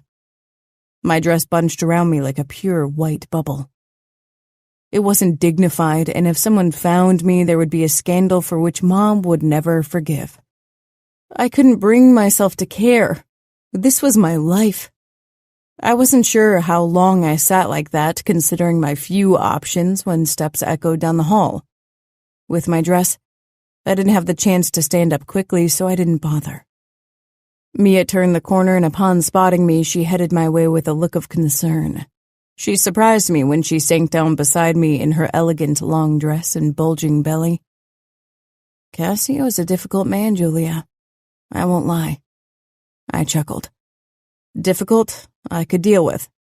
It was the character traits beyond difficult that worried me. Cassio. All evening, I kept an eye on my wife. She wasn't comfortable with my close proximity. Her trembling during our dance had made that clear. That reaction didn't bode well for tonight. After her dance with my father, Julia hurried out of the room, and father came over to me. "Would you excuse us for a moment, Luca? I need to have a word with my son." "I'll dance with Arya." Luca gave us a curt nod before he headed over to his wife. "What's the matter?" "Your girl is terrified. She's trying to put up a brave front as she's been taught, but I can see it in her eyes." My gaze rested on the door through which Julia had disappeared. "Don't call her my girl, father. It makes me feel even older." Father chuckled. "Maybe it's good that you do. That you remember you're given a wife who's been a child not too long ago. That you need to be good to her." I frowned. I have no intention of not being good to her. Being good to her would be difficult, no doubt. "Maybe you should tell her. Talk to her before tonight. It would be wise to take some of her fears away in advance." My mouth tightened. "Father, I'm not going to discuss my wedding night with you." Father smiled. "I'll thank you for that. Go talk to her, Cassio. Do your old man that small favor. When she returns, I'll have a quick word with her." "Cruelty has a place, Cassio. Marriage isn't it." I had enough. "Do you want to have another talk about Gaia? Today?" "My concern is that you forget that Julia isn't Gaia." "It seems you know my wife better than I do." I walked off, even if I was disrespectful. But father was no longer underboss. I didn't need his guidance in that regard, nor in my marriage. Mia gave me a hard look from across the room and slipped out as well. Julia had been gone for a while. Sighing, I made my way over to find my young bride. I headed toward the restroom, then followed the sound of low female voices around another corner. I stopped. Mia and Julia were sitting on the ground, their expensive dresses spread out around them. Seeing them beside each other, Julia's age became more apparent again. My sister was younger than me, yet still looked so much older than my wife. It was a sobering realization. The moment Julia spotted me, tension spread in her narrow shoulders. I strode closer. "Let me talk to my wife," I ordered Mia. She glanced between Julia and me before she held out her hand. I helped her to her feet. "Be a husband, not a mobster for once, how about that?" she whispered under her breath. I ignored her. Once she had turned the corner, I held out my hand. "How about we catch some fresh air?" Julia put her hand in mine. Her slender, trembling fingers were clammy. I pulled her to her feet, then put my hand on her back. She didn't say anything as I led her back to the ballroom and toward the French doors leading onto the terrace of the hotel. Her mother's eyes widened. and she glanced at the clock as if I was going to pounce on her daughter outside in the garden before the scheduled bedding time. The guests mingling outside immediately went back inside to give us space. I stopped a good distance away from the windows, then looked down at my wife. With those bangs, she looked awfully cute and pretty, both of which would have been fine if they didn't also make her appear innocent and young. My father told me you're scared. Maybe I should have found a more delicate way to broach the subject, but that wasn't one of my strengths. Her eyes widened, those red lips falling open. I'm not. She bit her lower lip and looked away. The moonlight highlighted her smooth skin, unblemished and soft-looking. Will you look at me? She raised her eyes. I ran my thumb over her fingers to the ring, and she shivered slightly. This ring makes you mine. She tensed, and I realized I should have chosen a different wording. Something that didn't sound like I was a Neanderthal about to claim her. Not that it wasn't true. I would claim her tonight, if only to follow traditions we both couldn't evade. And she was mine. But that wasn't what I meant to say. I wasn't sure what to say to set her at ease. Ngaio and I hadn't talked much. She'd screamed or cried and sometimes talked sweetly when she wanted something. Tradition binds us, Julia. Not just you, but also me. I'd sworn to protect her, like a husband was supposed to protect his wife. And I would do my best to do a better job this time. I know of our traditions, she said quickly, embarrassed. I'm not talking about the bloody sheets. She swallowed. What are you talking about then? That, as my wife, you're also entitled to my protection. Julia tilted her head, regarding me curiously. Okay. I wasn't sure if I got my point across, but I'd never been a man of many words when feelings were concerned. I do my best to treat her right. Silence fell over us. I could tell that Julia wanted to say something, perhaps even wanted me to say more, but I remained silent. I didn't know my young wife and had no clue what she did all day except for shopping and meeting other women. She was a teenager, and I was not. I hadn't even acted like one when I'd been her age. Let's return. Our guests are waiting. It's almost midnight. She tensed but followed me inside.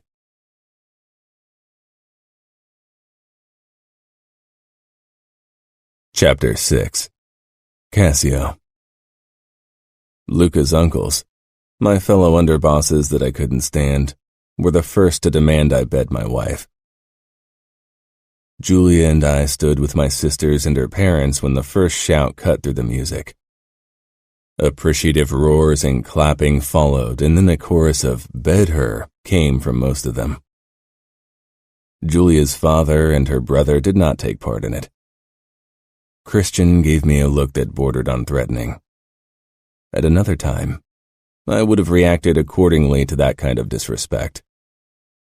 Now wasn't that time, however. He was a braver man than his father. I had to give it to him. Julia clutched her wine glass and gave my sister Mia an embarrassed smile. Mia hugged me tightly.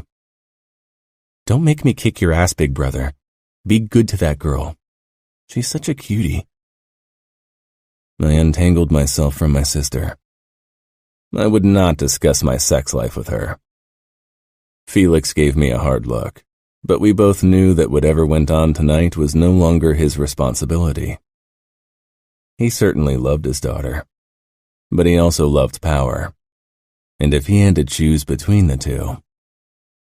I turned to my wife, tired of everyone shoving their noses into our marriage. Julia gave me a shy look, her cheeks red.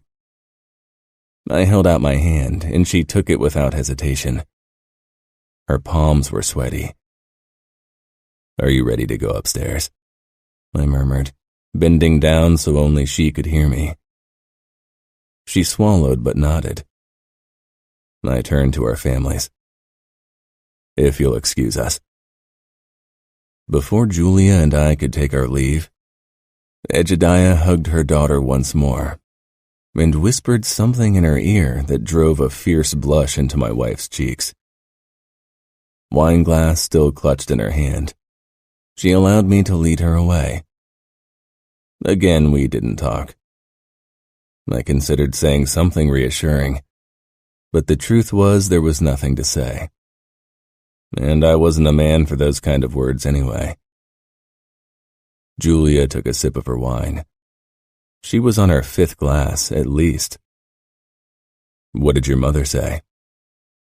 I asked to fill the tense silence between us as we took the elevator up to our suite for the night.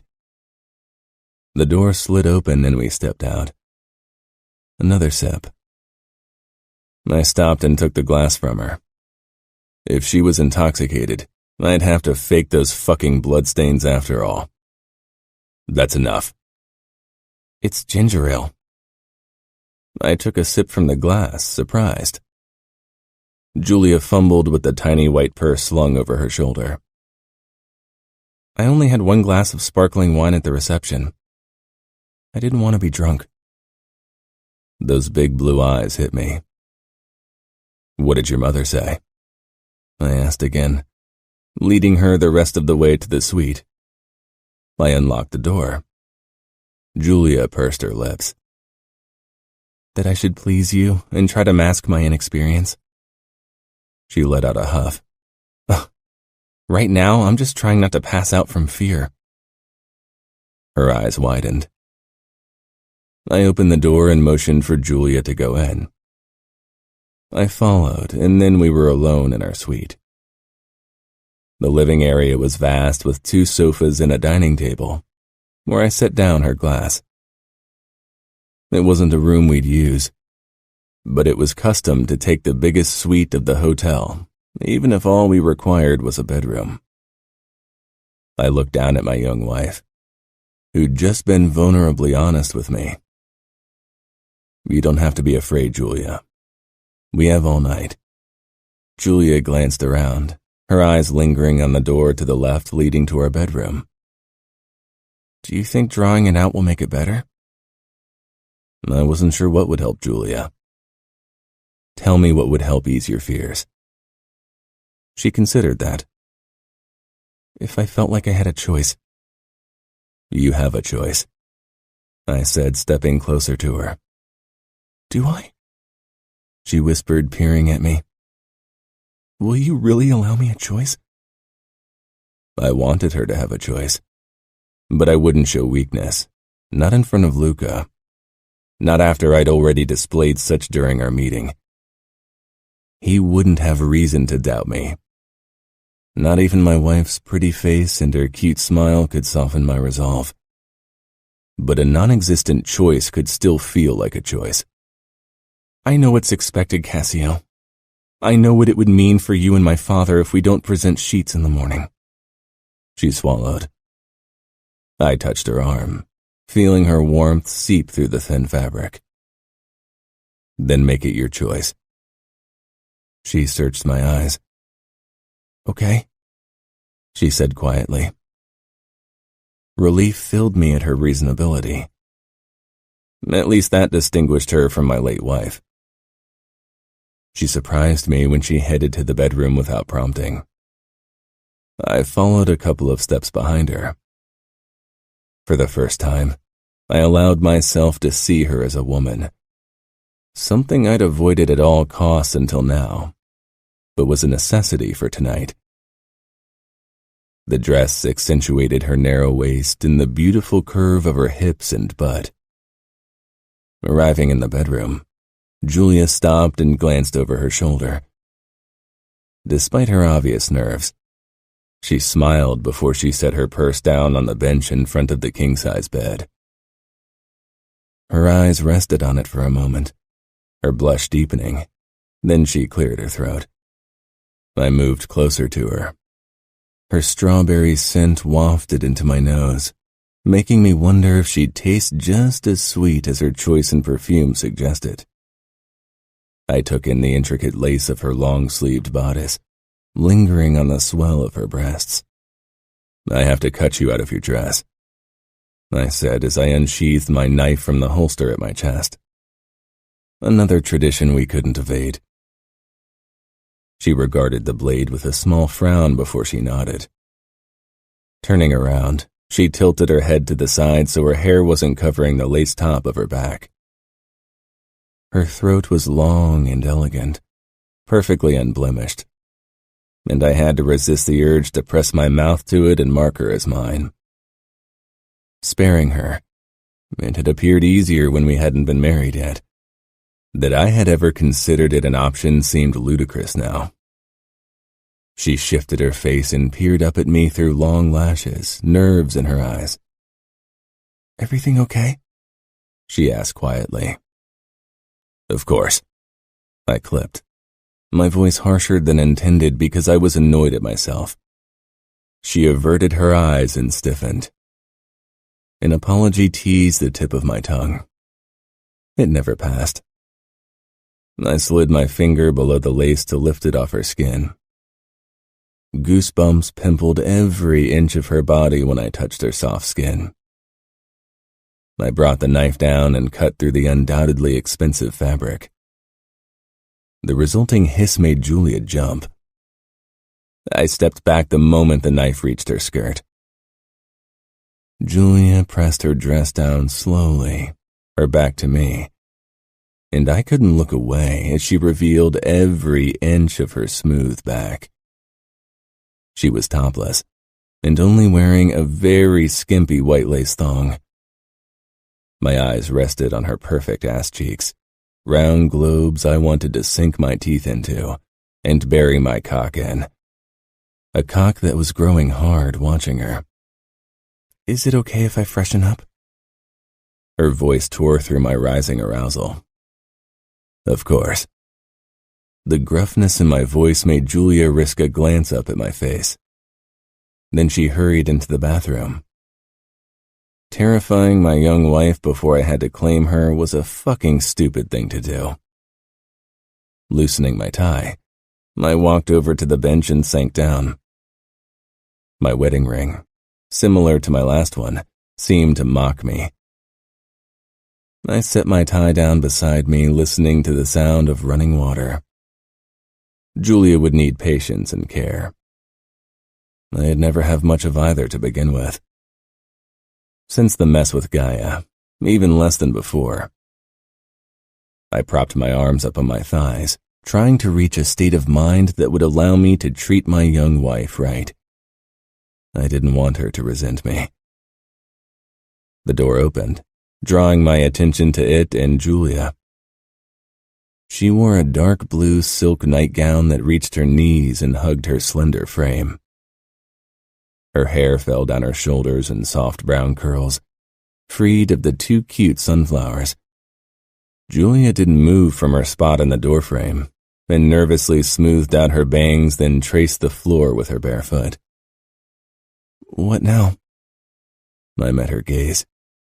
She looked to me for guidance, and that was the one thing I had no trouble giving her. I straightened to my full height and held out my hand. "Come here." Taking a visible breath, she moved closer until she stood right in front of me. Without her heels, she only reached my chest. Her strawberry scent was more prominent than before, and even though I'd never been a man for the sweet things in life, I suddenly craved it. I reached up and cupped her head. She held her breath. For a moment, I regarded her pretty face before I leaned down and pressed a simple kiss to her mouth to see how she'd react. She stayed still.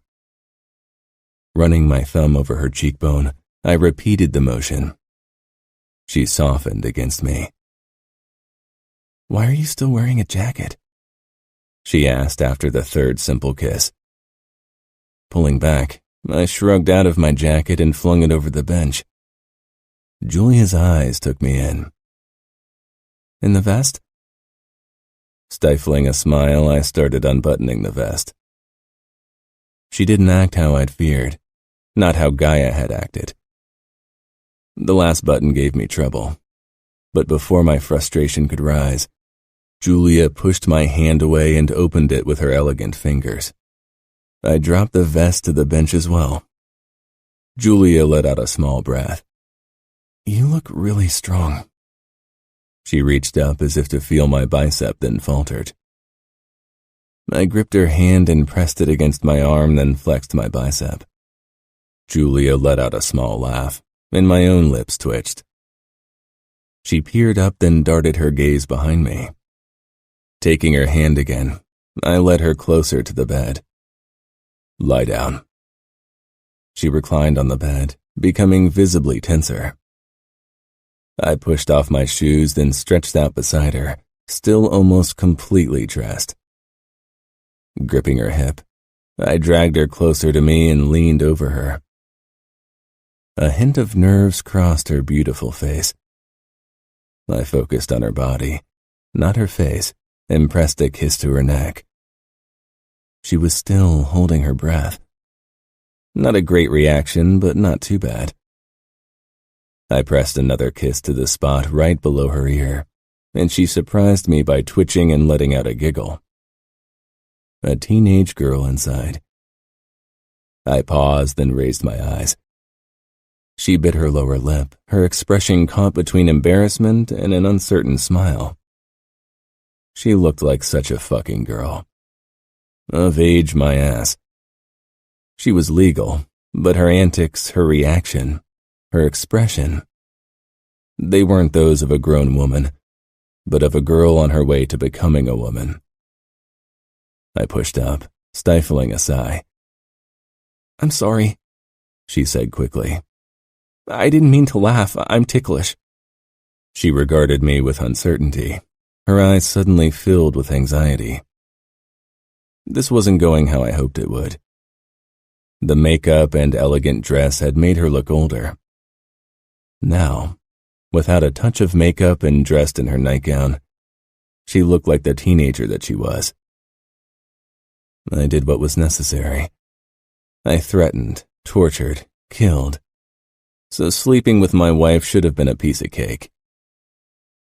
I ignored her apology and stood. The faster I got this over with, the better. I removed my shirt, followed by my pants and socks. When I reached for my boxers, I noticed Julia's gaze. Her eyes were huge, which made her look even younger and more innocent. And she stared at me with a mix of fascination and fear. I released my waistband, deciding it was better if I kept my cock covered for now. If she let out a terrified shriek upon seeing it, I'd tell Luca to screw himself on the fucking sheets, and then my blood would definitely tinge them red. Perched on the edge of the bed, I reached for her knee, touching it lightly. She twitched again and bit her lip, trying to hold in another giggle. "I'm fairly sure I know one place where you're not ticklish," I said sardonically. She pursed her lips. "You can't know." Her eyes widened. "You mean—" She sucked in a quick breath. At least she understood my comment. If she'd stared at me blankly, I would have lost it. I knelt on the bed. I wanted to relax her enough to keep her pain to a minimum. My first wife had cried through our first time together, an experience I really didn't want to repeat. I pushed up her nightgown enough to reach her panties, and my groin tightened in a familiar way, seeing the valley between her thighs. I touched my fingers to her hips, sliding them into the waistband of her underwear. She was perfectly still, watching me with parted lips and that damn innocence that was going to kill me. "Can I take them off?" It was a rhetorical question. We both knew what was expected. "What if I said no? Would it matter?" she asked with a hint of insolence. "Would it make you feel better if I continued despite your saying no? It certainly won't help me." I doubt you'd care. It certainly won't hurt you as much as me. Anger surged through me. I moved over her, bracing myself beside her shoulders. Her hands came up as if to ward me off, soft palms pressing against my chest. Her eyes widened, and she darted them to my chest, her fingers shaking against me. Listen up. You're right. You'll be the one who'll experience discomfort. But I can guarantee you that being bratty about it doesn't help. If you work with me, it'll be better. It's not just the pain. Until this moment, men were allowed to kiss my hand or dance with me at social gatherings. Nothing more. And now you're here over me, half naked, and I'm half naked. And soon we'll both be naked and you're going to... She sucked in a deep breath. I know, I said quietly. Don't start to cry. She drew her lower lip between her teeth. After a moment, she said firmly, I won't cry. Then she peered up at me. Why do you care? You've seen worse than someone crying. I had. Far worse. And I hadn't given a shit. But Julia was young, too young. And my wife, the woman who was supposed to become a mother to my children? Fuck. This was such a mess. She was biting her lip, not looking at me, but at something only she could see. Julia, I murmured, and her gaze settled on me. Help me with this. She looked at me with those big eyes and nodded slowly. Relief filled me. Bringing my head down, I kissed her lips lightly. Then again. At the third kiss, Julia's lips moved hesitantly against mine, and I sucked her lovely, plump lower lip into my mouth. She made the smallest sound and closed her eyes. My tongue stroked her open and dipped in, tasting my wife for the first time. Hell, so unbelievably sweet it was going to kill me. Not stopping the kiss, I rested my palm on her ribcage. Her eyes shot open, and she flinched slightly. I drew back from her mouth, watching her as I stroked my palm down her side, then back up. A soft touch, the promise that I'd treat her with care. Will you let me undress you? Again, the silent nod. I sat back on my haunches and helped Julia into a sitting position. Then I hooked my fingers under the hem of her nightgown and dragged it upwards. She lifted her arm so I could pull it over her head. I discarded the flimsy thing on the floor and turned my attention back to Julia. Her arms were loosely crossed over her chest.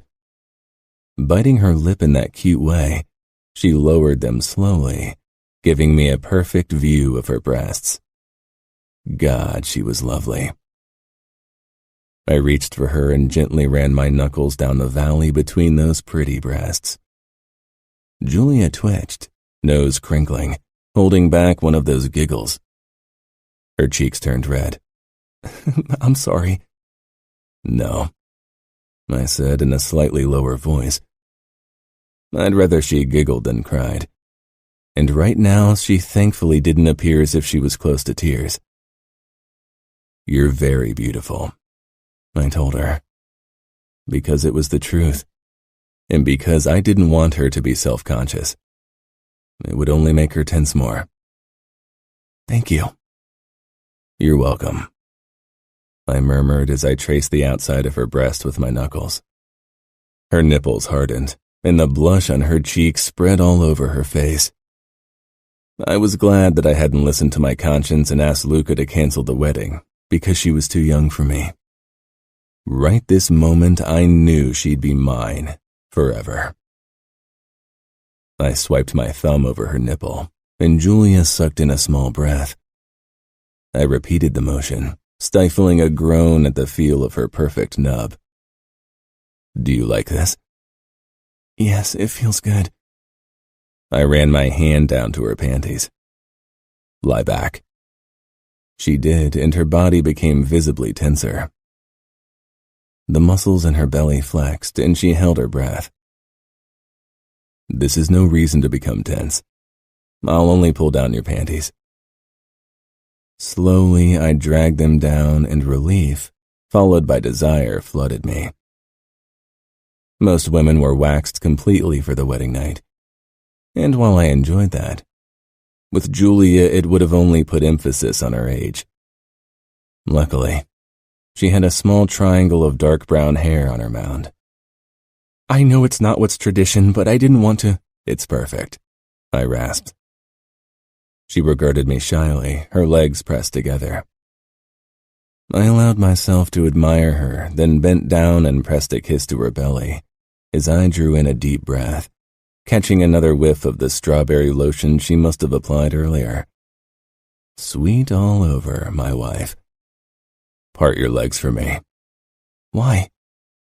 I peered up, stifling my impatience at her stubbornness when I saw the anxiety on her pretty face. "Julia."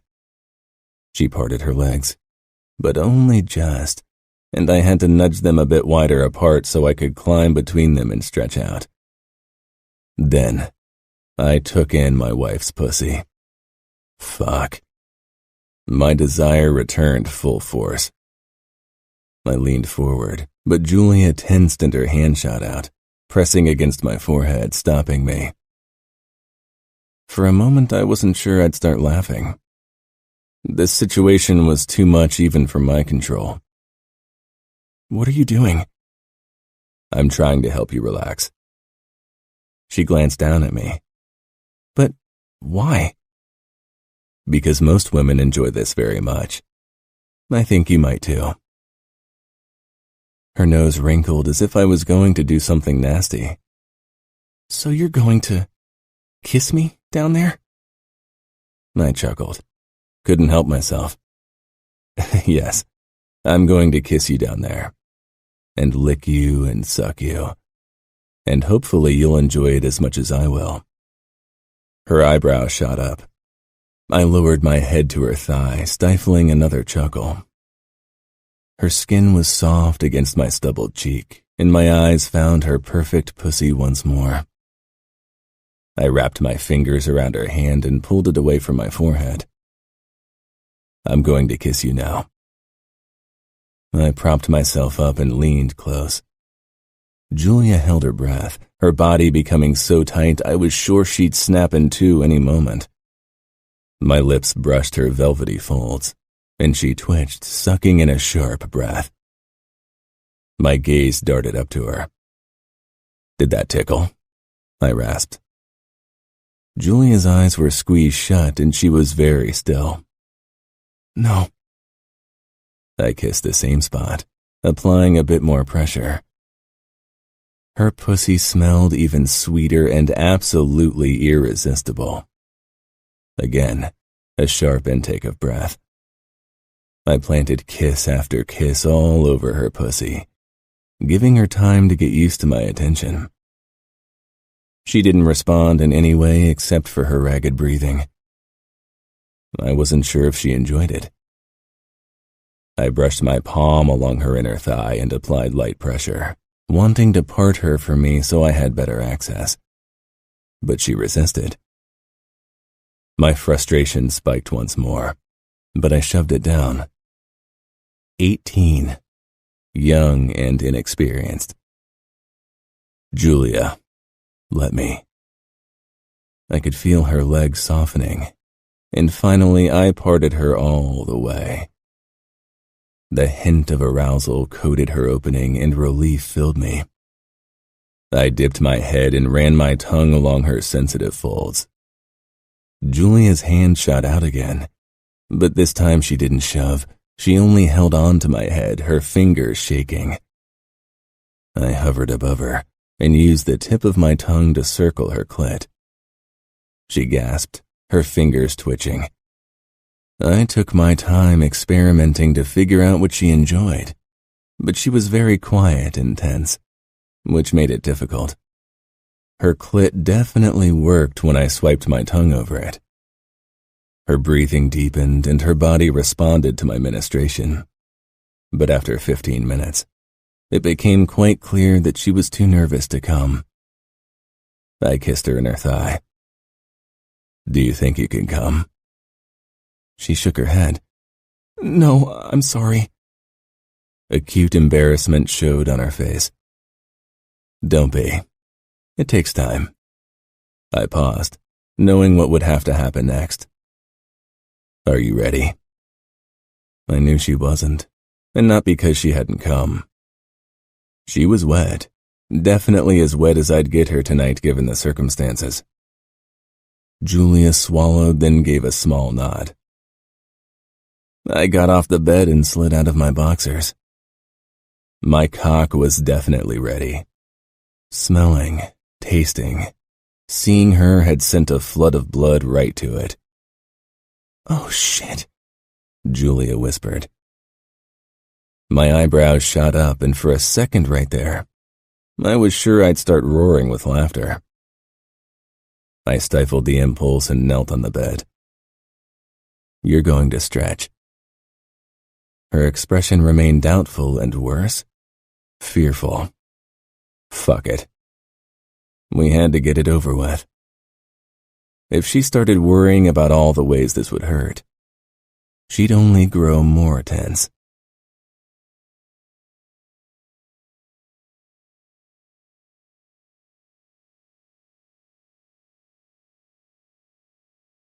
Chapter 7.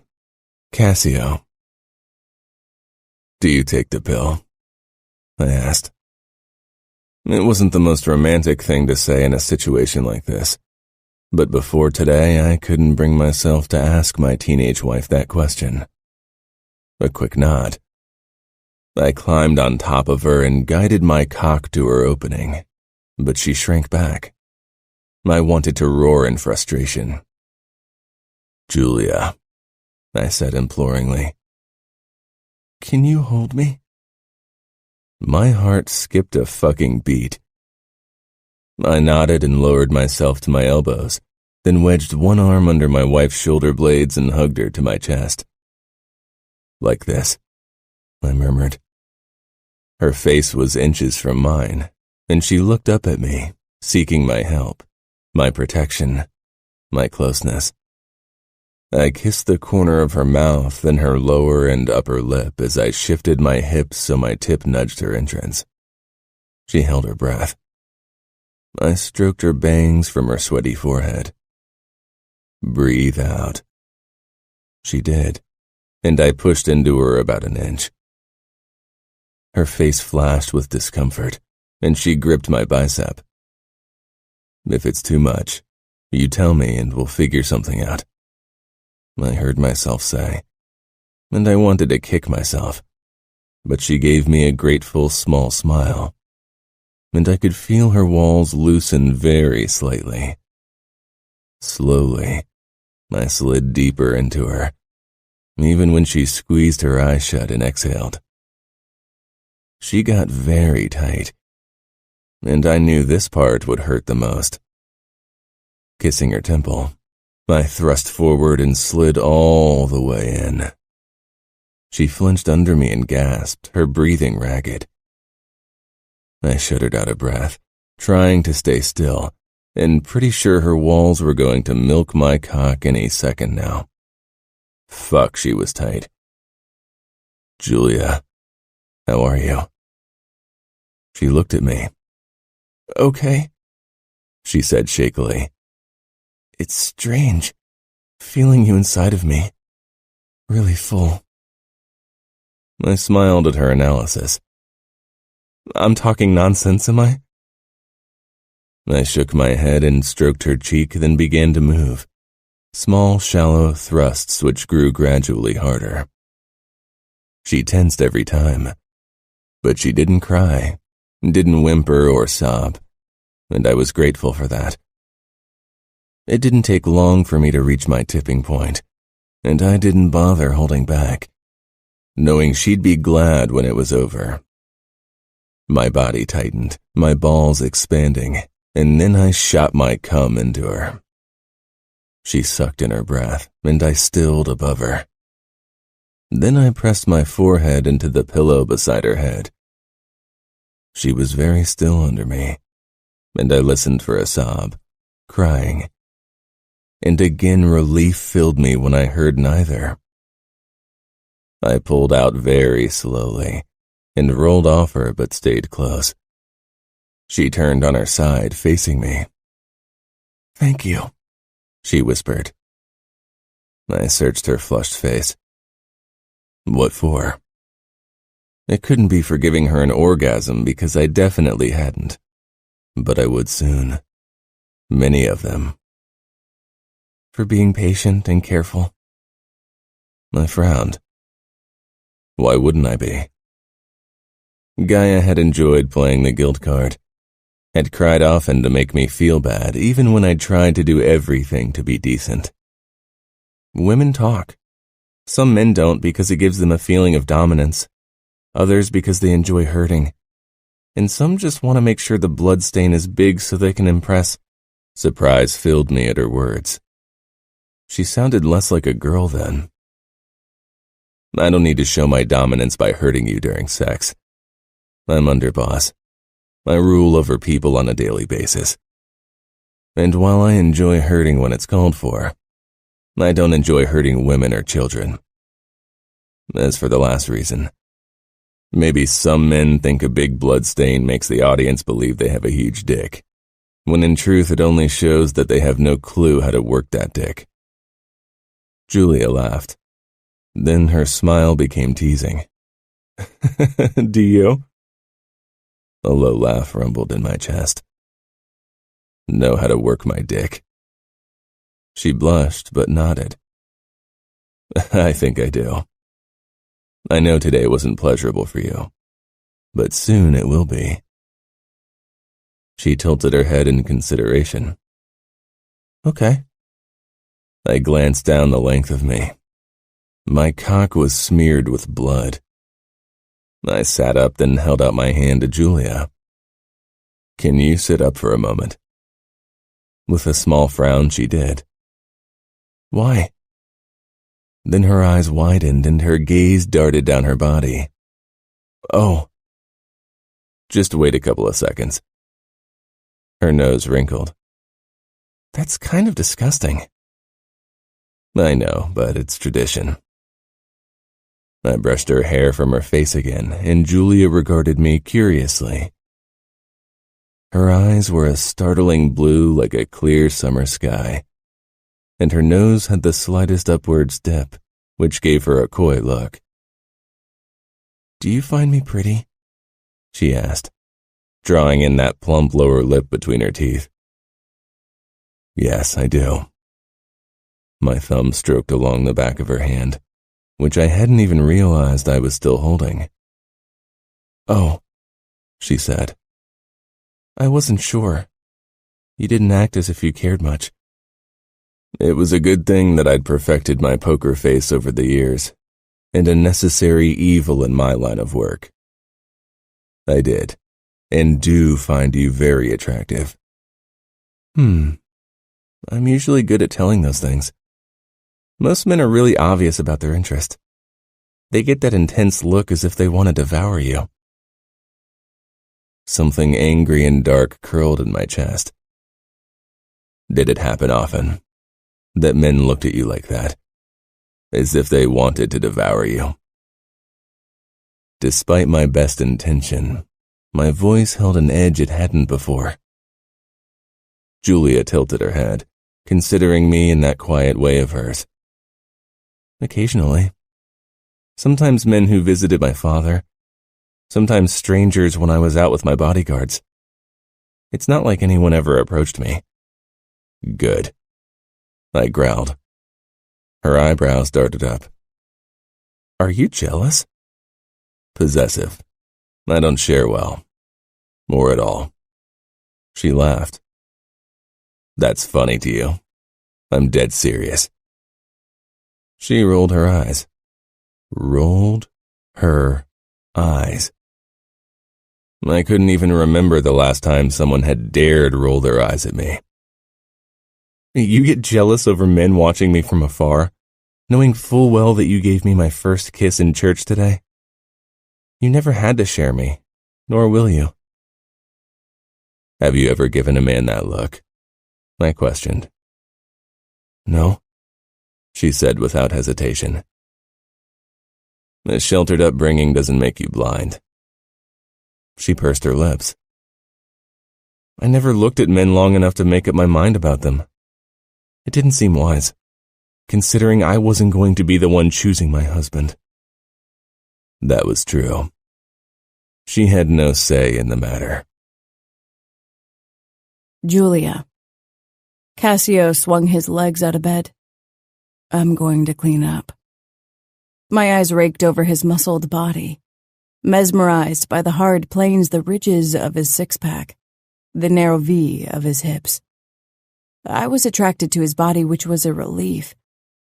My gaze dipped even lower, and the blood on his penis drove heat into my head. I looked away. I'd been staring too long anyway. Looking down at myself, I cringed at the sight of my smeared inner thighs, a disgusting mix of blood and sperm. I slid out of bed, taking in the mess on the blanket. A small, mortified sound slipped out of me. Are you all right? Cassio rumbled somewhere behind me. I turned, grimacing. Do we really have to show these sheets? That was the point of us sleeping together. Ouch. So you only slept with me because of the presentation of the sheets? Now that we were married, I wanted Cassio to be attracted to me. It seemed a horrible fate to spend your life with someone who couldn't bear touching you. I definitely enjoyed the sight of his body. His touch was still unfamiliar and sex had been painful, but it hadn't been the ordeal my mother and a few of my aunts had made it out to be. I could imagine enjoying it very much, especially Cassio's lips between my legs. Cassio regarded me strangely as if I was an unknown creature. Then he shook his head with a chuckle. I'm a man. I headed toward him, also in need of a shower. I felt sticky and sore between my legs. Is that a reply? I asked curiously. Cassio stepped into the bathroom and I followed him. His eyes traveled over my body, sending an unfamiliar shiver down my back. Now that he'd seen me naked, I didn't really see the point in covering myself. And he didn't look as if he minded. Quite the contrary. I picked up my pace when I felt something trickling out of me and practically leaped inside the shower. Sighing, I relaxed, glad to have avoided a mess. You can shower first, Cassio said. We can shower together, I flushed. I mean, why waste water? There's enough room for both of us. The corners of Cassio's mouth twitched. Save water, right? He stepped into the shower. With him inside, there wasn't as much room as I'd thought. And suddenly the realization set in that despite what had happened, we were still very much strangers. I focused on the shower gel, trying to ignore Cassio's presence as I soaped up my body. It was impossible. Cassio was everywhere. His heat singed my back. His manly scent still clung to me, overpowering the shower gel. He didn't say anything, only cleaned himself. From the corner of my eye, I saw him rub his cock clean of my blood. Soon the water of our feet was a soft pink. As I cleaned myself between my legs, I winced at how tender and sore I felt. It should feel better in a couple of days, he said. I turned halfway so I could look at his face but couldn't bump into him, which didn't even make sense considering we'd been much closer only a few minutes before. That long? I thought I'd be fine tomorrow. The shadow of the past crossed his face, his ocean eyes becoming tumultuous. What had happened between his wife and him? We'll see, was all he said. And then he turned off the water. He reached for a towel and handed it to me before he gripped one for himself. He stepped out of the shower and dried himself. I watched him as I wrapped the towel around me. Physically, we'd been as close as two people could get. But emotionally, we were worlds apart.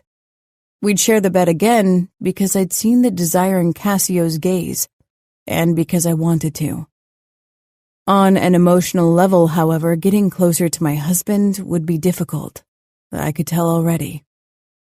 He moved to the wash basin and brushed his teeth. Watching him doing that felt more intimate than being naked in front of him. His expression was guarded. Only briefly during sex it had been anything else. I slinked out of the bathroom, giving him privacy. I'd already gone through my evening routine.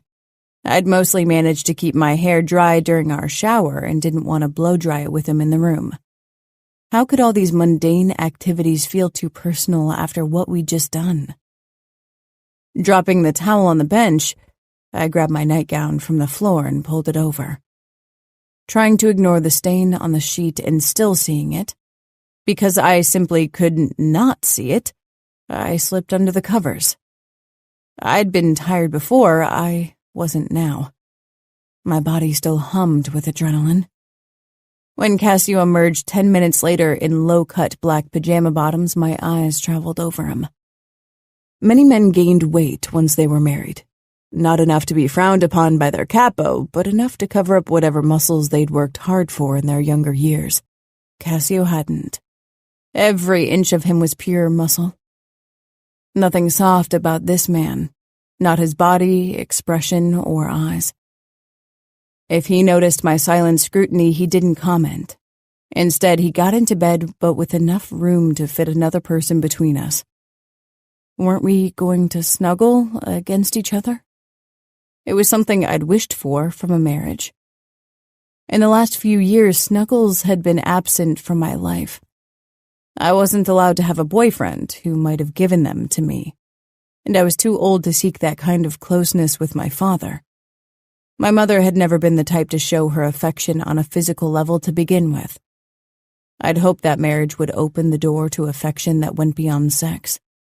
I wanted to be held and cuddled. Maybe I'd been foolish to think Cassio was someone who would be up for that. Cassio twisted his head to me but remained on his back. What is it? You don't have to be scared of me seeking you out again. We fulfilled our duty. Duty. Honor. Duty. I'd lost count of the number of times I'd heard those two words in my life. That's not it, I whispered. Cassio's dark brows drew together. I'm not a mind reader, Julia, and I don't have the patience to guess your thoughts. His voice was rough. Tears stung in my eyes at his rebuff. He let out a small sigh, pushed up on his elbow, and peered down at me. Are you in pain? Did I hurt you more than I thought? Of course he'd think it had to be something physical bothering me. Julia. His strong hand touched my bare shoulder, and I shuddered under the gentle touch. Misunderstanding my reaction, he pulled his hand away, but I grasped it. Can we? I couldn't ask a man like Cassio to snuggle. Instead, I moved closer until I could sense his warmth, my fingers still clutching his hand. Be close like this for a little while? For a moment, he didn't react, only regarded me with those ocean blue eyes. Then, without a word, he lowered himself to his back, but this time he raised his arm, opening up a spot for me. I slid even closer until I was pressed up to him, my face on his strong chest, one of my legs thrown over his muscled thigh. He smelled good, so good. Strong, warm, and manly. I held my hands awkwardly pressed against my breasts, unsure where to put them. Cassio curled his arm around my body, loosely at first, but then more tightly when I let out a small sigh. Gathering my courage, I rested one hand on his chest. Soon my fingers grew restless, curious. Until this day, I hadn't been allowed to touch a man, to discover his body. I idly traced the smattering of hair on his pecs, realizing that I liked the feel of them. In the media, I'd only ever seen guys with smooth chests and tried to imagine how they would feel. Cassio was all man, strong and with body hair. Not that he was overly hairy, he wasn't. My fingers glided lower, over the ridges of his stomach, following the trail of hair until I bumped against his waistband. Cassio gripped my hand. Julia. It was low, dark, and almost pained. He pulled back, dipped his head at the same time as I tipped mine up. He scanned my face. What had I done wrong? Didn't he like to be touched like that? I felt the groan more than I heard it. It was on the verge of a tortured laugh. I blinked, trying to figure out my husband. He lifted my hand and firmly pressed it palm flat against his sternum. It stays there. He lowered his head back to the pillow, then extinguished the lights. I'm sorry if I made you feel uncomfortable. I didn't mean to make you feel that way. Cassio grunted almost a chuckle. I'm not uncomfortable, and I know that you don't mean to make me feel the way I feel. That is the problem. Now sleep. The last was an order. I gave up trying to figure out the meaning of his words. I wasn't a mind reader either. Yawning, I settled more firmly against him and closed my eyes. Silence settled over us, and my breathing eventually slowed as tiredness overcame me. Cassio tensed. Are you going to fall asleep like that? You wanted me to sleep. I do, on your side, not in my arm. My stomach dropped. This shouldn't have hurt as much as it did. Cassio was my husband, but only by name. I didn't have strong feelings for him or even knew him at all. Not saying anything from fear of giving away more than I intended. I scrambled as far away from him as I could. My side of the bed was cold, not warm like Cassio's. I swallowed my hurt and longing, trying to breathe evenly. Still, tears fell from my eyes. I could make out the outline of Cassio's head and knew he was watching me. The knowledge that the dark hid my expression from him gave me little consolation, because I had a feeling he knew I was crying from the way my breathing had sounded. I can't sleep with someone close to me. Anyone, he murmured. I nodded, because words were out of the question. I guess it's fitting that my second wedding night ends the same way my first did, with my crying wife in bed beside me.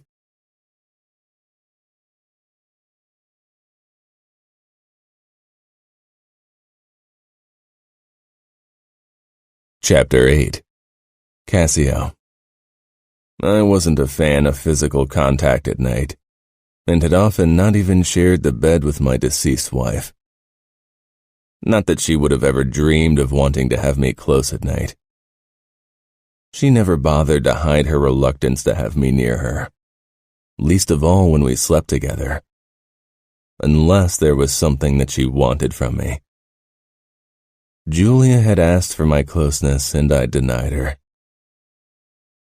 The early morning light illuminated her puffy face. Her lashes stuck to her skin with dried tears. She was close, had moved closer in sleep until we were almost touching. I felt the unreasonable desire to touch her, and not in a sexual way. Propped up on my elbow, I watched her peaceful sleep. As with many nights before, Gaia's blood-covered body had haunted my dreams.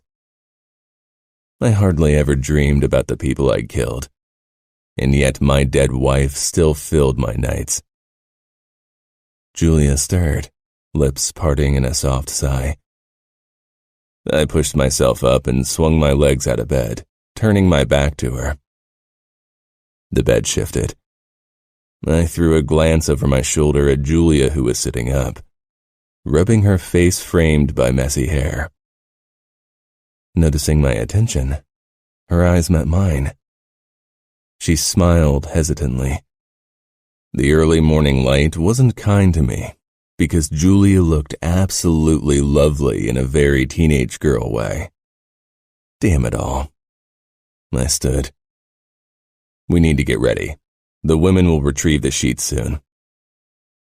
Julia took my watch from the nightstand.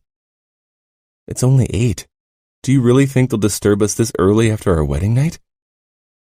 They probably wouldn't, but I had no intention to waste time in bed.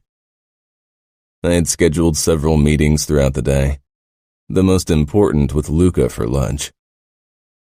I needed to use the opportunity of having him in town. I grabbed my phone from the nightstand and sent Mia a message that they could pick up the sheets in 30 minutes. Her nosy reply came immediately. "Won't you even sleep in after your wedding night?" "Stay out of my business," was all I wrote back. I put the phone back down, ignoring Julia's appraisal. I'd caught her watching me last night, and now this morning. Her reaction surprised me. Of course, it was a pleasant surprise that she seemed attracted to my body and not appalled like Ngaio. "Mia and the others will come by in 30 minutes. Do you want to shower first? I can shave in the meantime." Julia bit her lip, looking away before she nodded. "All right." She shoved the covers off and stood. My eyes took her in, and for a moment I considered telling Mia that they could wait after all. Julia was impossibly beautiful, and the idea to bury myself in her tight pussy once more was far too enticing. But the blood stain on the sheets reminded me why that wasn't going to happen. 15 minutes later, Julia was showered and dressed, and I headed toward the shower. She'd chosen one of the dresses I'd sent to her parents, an elegant long-sleeved knee-length red piece that hugged Julia's slender body. It still didn't make her look close to my age, but at least not quite the teenager she was. "Should I cover my puffy eyes with makeup, or do you want people to know I cried?" I paused, one foot inside the shower. Turning back to my wife hovering in the doorway to the bedroom, I frowned. "I didn't want you to cry. Why would I want people to know you did?" She gave a small shrug, searching my face. "I thought maybe you'd want people to think you hurt me enough to make me cry." I considered it. The men downstairs would draw the wrong conclusions and fear me for it. It wasn't a decent thing to consider. But the men downstairs weren't decent, and I wasn't either. I'm feared as it is, and for good reason. I don't want my sisters on my back like they'll undoubtedly be if they see that you cried. So cover it up with makeup. She regarded me a moment longer, and I couldn't tell why. It was unnerving. "Okay. I don't want to keep you from showering. I know how busy you are today." The hint of disapproval rang in her voice. She hadn't reacted when I told her I was going to spend the day in business meetings until we'd head to my mansion and children in the late afternoon. "I work a lot, Julia, and I won't explain myself to you. As a woman, your only job is to raise my children, but I can't afford that luxury." Anger flared in her eyes, but she turned and left. I wasn't in the mood to consider her teenage antics. She'd better get rid of them soon. When I emerged fully dressed in another dark three-piece suit 15 minutes later, I found Julia on the sofa in the living room of our suite, typing on her phone. She was smiling softly. I stalked over to her. "Who are you talking to?" Her head shot up, her brows drawing together. "Excuse me?" "Who are you talking to?" Anxiety crossed her face, but I didn't care if she was bothered by me towering over her. "Who?" I growled. "Your sister Mia." I took the phone and Julia released it without a protest. "I apologize for my brother's rudeness because I know he won't ever do it. I'd say it because he's a man, but his dick-headedness has nothing to do with the Y chromosome." Julia stood. "I told you the truth." I scanned the previous messages to see what Julia had told my sister. But she'd only written that she still had to get used to me after Mia had asked if she was all right. Julia shook her head, then sighed. "Trust is the base of a marriage. How would you know? Was she really trying to tell me something about relationships? I think I know more about the workings of a marriage than you, girl. Her expression flashed with hurt. I wonder if Ngaio would agree. She snapped her lips shut, her eyes growing wide. Fury burst through me at the same time a knock sounded. Swallowing my anger, I headed for the door, glad for the distance this put between Julia and myself. I ripped open the door, feeling my pulse pound in my temples. Mia's smile fell when she spotted me. Her eyes darted to something behind me. Everything okay? She whispered. I opened the door wide. Behind Mia, Ilaria, Julia's mother, Aria, and other women waited for the ceremonial retrieval of the sheets. Go in, grab the sheets. I don't have all morning. Rude as usual, Ilaria said as she walked past me. Mia hesitated, which was just as well. I pulled her to the side. I saw what you wrote my wife. Mia huffed. Are you spying on her? You will stay out of my marriage, Mia. I'll only say this once. Remember your place. And most of all, don't talk to Julia about Ngaio, understood? She shook my grip off, then nodded. Of course. Julia smiled at the women who gave her compassionate looks. I walked over to my young wife before one of the women, especially Mia, could involve her in a nosy conversation. Julia touched my forearm lightly. I'm sorry for mentioning your late wife, Cassio. I didn't mean to upset you. Surprise filled me. Her eyes and expression were earnest. I gave a curt nod and put my hand on her lower back. Come on. Let's head down to the banquet room where breakfast will be served. Shouldn't we wait for them to be done? She nodded toward the bedroom door. The women's voices were a low buzz of gossip. I don't need to see this. She smiled sheepishly. You're right. I hesitated, on the verge of saying more. Then I steered Julia out of our suite. Our elevator ride passed in silence, but Julia's tension was palpable. The worst is over, I said. Her head shot up and her lips twitched. Are you talking about our wedding night? I tilted my head, considering her. She was obviously fighting amusement. You don't have to pretend the night didn't harbor great fears for you. I felt you trembling. It scared me, true. But it's over, and it wasn't as unpleasant as I thought it would be. My eyebrows shot up. Not sure what to make of my wife's honesty. Even though we were married, the unguarded way she spoke to me took getting used to. That's good, I suppose. She leaned into me with a small laugh. Yeah, I suppose so too. The elevator doors opened, cutting our strange conversation short. I led Julia toward the biggest banquet room, which was already filled with the men of my and Julia's family, as well as the most important members of the familia. Let the meat show begin, Julia said under her breath. I squeezed her side in warning, even as I had to stifle a smile. You're now my wife, and need to act accordingly. I can't afford to lose face in public. She tensed. I know. I needn't have worried. Julia had inherited her mother's talent to chat up people, even strangers. But unlike Jedediah, she was charming and lovely, wrapping everyone around her finger with ease. Many men watched her in a way that set my teeth on edge, but none dared as much as to shake her hand. Faro winked at me as he talked to a few of our captains.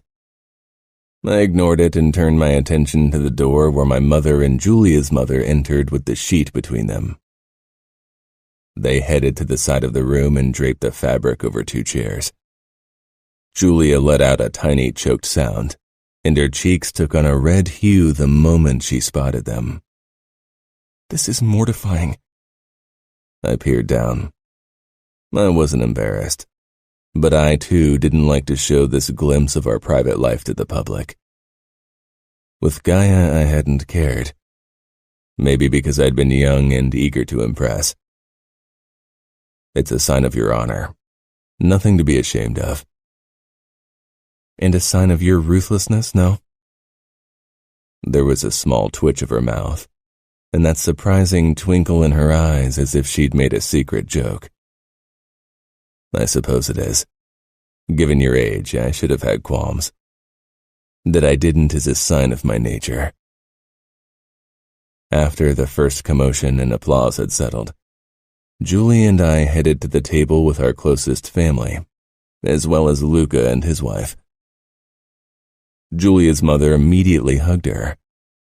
Father patted my shoulder, searching my eyes. Whatever he was worried to see, it wouldn't be present in a room with acquaintances. Mia hugged me despite my reluctance of public displays of affection. I really hope you tried to be a decent human being to that girl. I wasn't sure about my abilities of being decent at all. It wasn't in my nature, but hadn't been impatient or rough with Julia. Mind your own business. She narrowed her eyes. I had lost count of the times I'd told her this, but she failed to comply with my wishes. Everything all right? Julia whispered as we took our seats at the head of the table. I leaned closer. My sister worried I wasn't decent to you. Because of the sheets? Horror rang in Julia's words. Because of my nature. Julia tilted her head in that curious way. Her hair smelled like a strawberry field in summer, and the insane urge to press my nose into it rose up inside me. You were decent. She touched my hand resting on my thigh with her fingertips. Feeling eyes on me, I turned back to the table. Christian, Felix, and my father watched curiously. My expression tightened. Julia. Cassio obviously felt uncomfortable with any kind of emotional displays in public. He soon talked to Luca and fellow underbosses, leaving me at the mercy of my nosy mother. Eventually, I managed to shake her and my aunts off and hid in the stall in the restrooms. This was where Mia found me 20 minutes later. "It's overwhelming, isn't it?" she said, after I came out and we both redid our makeup. "It is. Are you okay? You can tell me if you aren't. Cassio is my brother, but I'm a woman first." I nodded, remembering Cassio's words and his reluctance to involve other people in our private life. "I'm fine, but thank you." She gave a small smile. "Don't let him turn you into something that's not you. Our world needs girls like you." I gave her a quick hug, and unlike her brother, she didn't mind and hugged me back. I was glad to have her on my side, but I needed to find my place in Cassio's life by myself. He wouldn't tolerate anything else. It was almost 8 in the evening when we finally pulled up the driveway to Cassio's mansion. A magnificent 3-story brownstone building with white columns supporting the porch, white window frames and old crooked trees on the front lawn.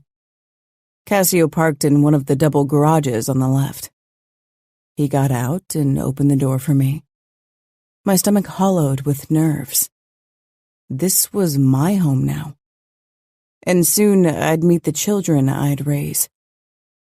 Cassio's hand found its place on my lower back again as he led me towards the magnificent white front door. Someone from his staff had gathered my belongings in the morning and brought them to the house. I released a shaky breath when Cassio put the key in the lock. His eyes cut to me. "This is your home." I gave him a shaky laugh, knowing he meant it. Yet, judging by the way he'd handled everything so far, his rules would be the only ones he'd want to follow within those walls. I'd have to fight for every bit of power and freedom. He wouldn't hand over either freely. He opened the door and motioned for me to get inside. I did, trying to figure out what I was smelling as I scanned the white and gray granite floor. High-pitched barking almost gave me a heart attack, and a small ball of reddish-brown fluff stormed through the hall and latched itself onto Cassio's trouser leg. Growling, the small dog started to tug on the fabric. I blinked, then bit my lip, stifling laughter. It was too ridiculous a sight not to be amusing. "Fuck," Cassio snarled. "Sybil, didn't I tell you to keep the goddamn dog locked away?" My smile died. He bent down and tried to grab the dog's neck, but the tiny thing snapped its teeth and bit his finger. Flurry flickered across his face, and he finally managed to grab the dog and lifted it into the air. The dog squeaked once, then fell silent and hung in Cassio's grasp. My husband looked as if he considered putting it down with his gun or strangling it with his strong hands. I touched his arm, terrified for the helpless animal. "Don't hurt it." Cassio's eyes snapped to mine, still with the same anger in them, and I dropped my hand but stood my ground. Steps rang out, and a tall, dark-haired woman in her early 50s came running, then stopped abruptly and cursed in Italian, looking to the floor. She'd stepped in dog poo, which explained what I'd smelled. Her black flats were now covered with it. "That's it," Cassio growled. "Tomorrow, this thing is gone." "I'm sorry, Mr. Moretti. I went into its room to clean, and it slipped out. I tried catching it all day, but it's too fast. And Daniele hid for me again. I don't know." She glanced my way and fell silent. Cassio ignored her and stalked away. I followed hesitantly into a magnificent living room with herringbone parquet, then watched as my husband opened the terrace door and dropped the dog outside before closing the door. The dog peered in through the glass. "You can't do that," I said, horrified. Sybil gave me a look that conveyed I should keep my mouth shut. Cassio, however, ignored my comment altogether. "Clean the dog shit," Cassio ordered Sybil as he moved to a liquor cabinet, poured himself a drink, and sank down on the cognac-colored leather sofa. I couldn't tear my eyes away from the small dog sitting in the November cold, with its nose pressed to the window. Sybil scurried away to follow her master's command. I stood in the middle of the living room, not sure what to do. One thing was sure, I wouldn't let that dog freeze to death outside. Cassio was the master of this house, in our society's eyes. My master. I walked over to the terrace door. "Don't." The word, without being said loudly, held absolute authority. Cassio was used to giving orders in every area of his life, and expected unwavering obedience. I didn't look his way. If I saw his sharp eyes and powerful face, I might lose my courage. That wasn't going to happen. This was the beginning of a new life, and if I let him trample all over me, I'd be doomed. "Julia, don't." Warning rang in his voice. Or what? He pushed out of the sofa when I opened the door and picked up the shivering ball of fluff. The dog remained quiet as I pressed it to my chest. I could feel matted fur from months of neglect. Cassio towered over me, barring my way. I tipped my head up to meet his furious gaze. "That thing stays outside." His eyes were harsh, but I didn't look away. "I gave you an order." "An order?" "It seems I'm as badly trained as your dog." Mother's warning words about insolence rang in my head. It was too late. Not that I would have taken anything back. Cassio's face flushed with surprise, then anger.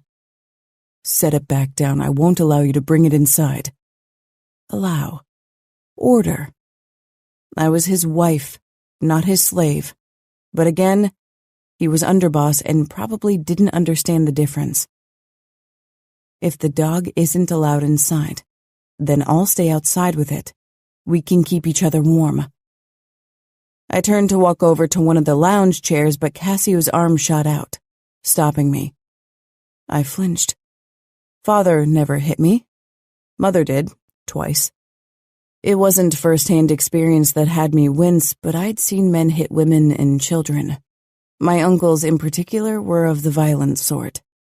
It happened often in our circles. Cassio frowned and his fingers gently closed around my elbow. I regarded him curiously. That flinch was unnecessary, and I don't want it to happen again, all right? You don't want me to react that way, or I won't have a reason to react that way. A ghost of a smile crossed Cassio's face before the stern look was back. He leaned down so we were at eye level. You won't ever have reason to. You sure? I said it more to annoy him than anything else, but my words were softened by a tiny smile. Absolutely. Good. His expression conveyed confusion. Was I that much of an enigma to him? Now, put the dog down. My smile widened. No. He looked incredulous. Releasing my elbow, he cupped my chin between his thumb and forefinger and brought our faces even closer. This time I didn't flinch, and I could see that it pleased him. I gave you an order. I'm your husband and my word is law. I know. And if you insist that the dog stays outside, I will too. Cassio narrowed his eyes. His breath held the hint of the spicy liquor, and I felt the crazy urge to taste it on his lips. Do you really think I believe you'll spend the night in the cold for a dog? I stared back stubbornly. He barked out a laugh.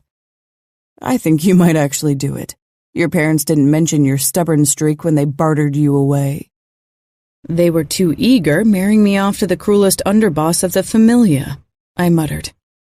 The cruelest underboss, huh? That's what they call me.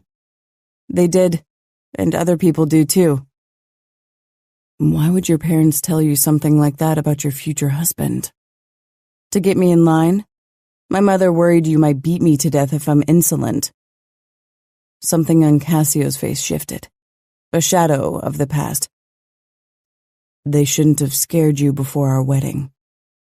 It is a lie, then, I whispered. For some reason, his mouth appeared even closer than before. There's no scale to judge someone's cruelness. That means it's the truth. He didn't contradict me.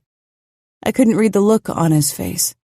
Acting on impulse, I leaned forward and brushed my lips across his, then darted my tongue out, tasting the liquor clinging to his mouth, smoky and sweet. Cassio stiffened, but the look on his face became even more intense than before. What was that? His voice was a low rasp that I could feel everywhere. A kiss? I didn't have much experience, but I doubted anyone could mess up a simple kiss. Are you trying to influence me with your body? My eyes grew wide. No. I could smell the liquor on your breath, and I was curious how it tastes. Cassio chuckled. You are a strange girl.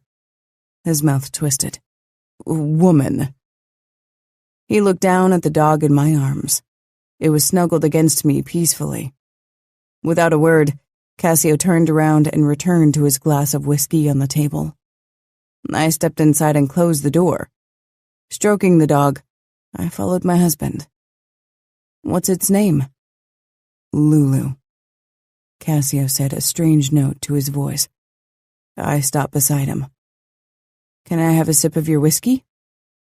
Cassio's eyes bored into me. You've never had whiskey before? No, my father didn't allow me to drink alcohol. I had my first glass at her wedding. Many firsts for one day. A small shiver passed down my spine at the contemplative growl. You aren't old enough for hard liquor. My lips parted in indignation. Was he serious?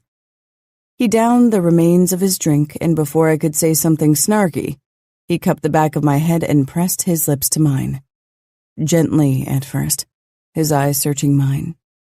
I grasped his bicep and stood on my tiptoes, his permission.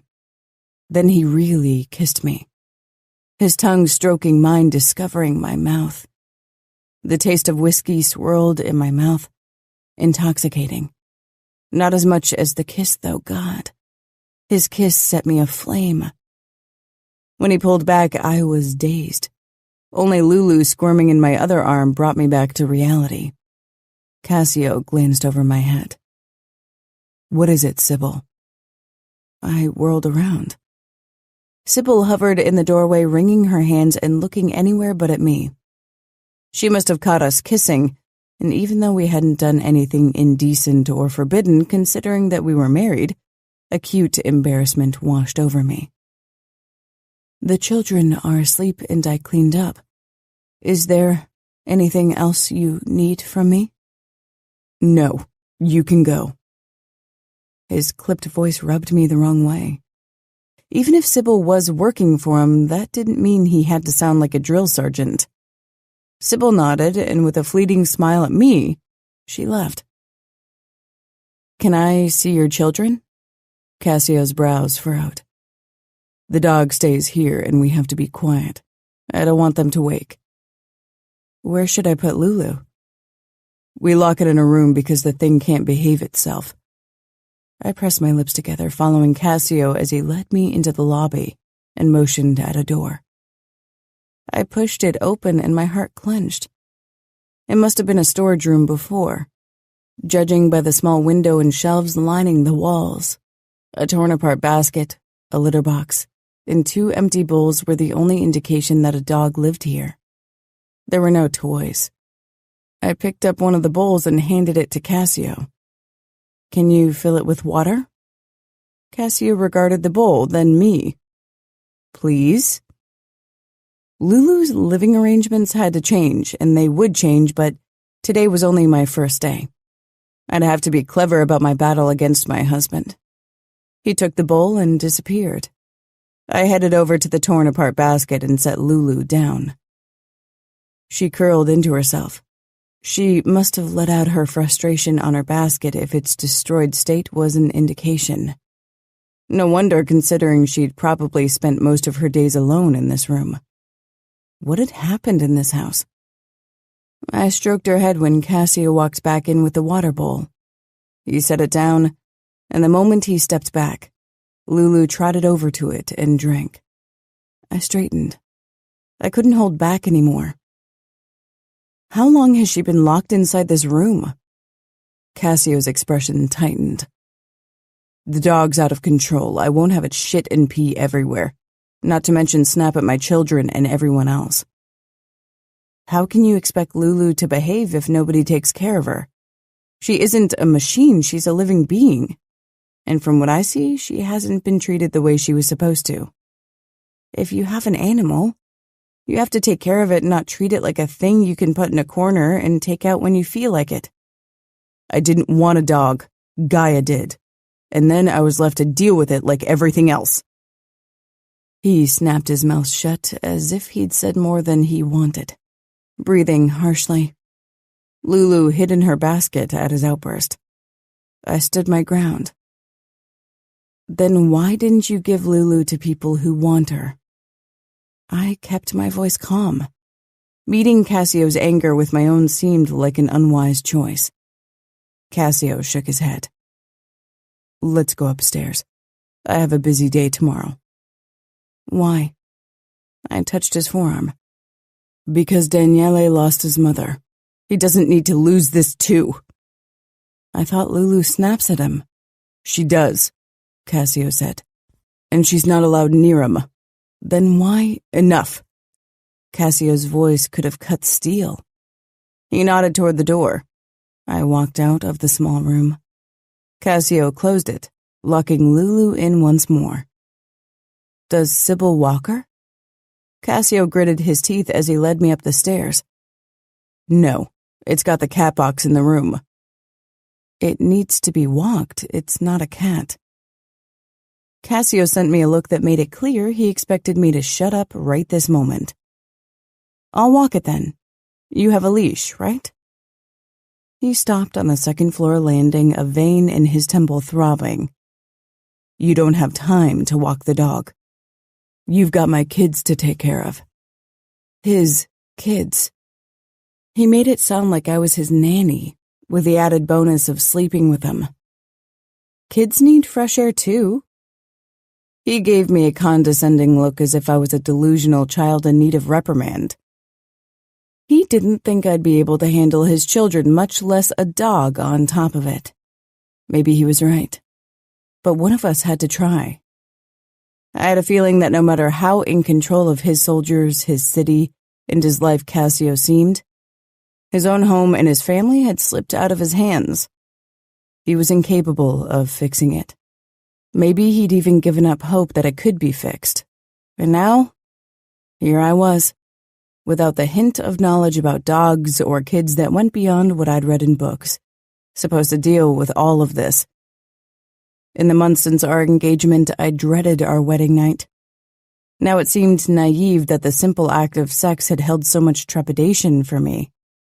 Sharing a bed with Cassio was the least of my battles. Fixing this family? Making it somehow into my family?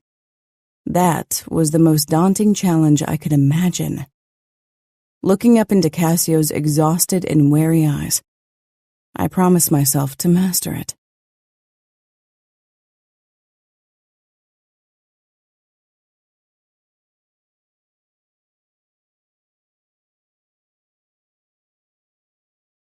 Chapter 9.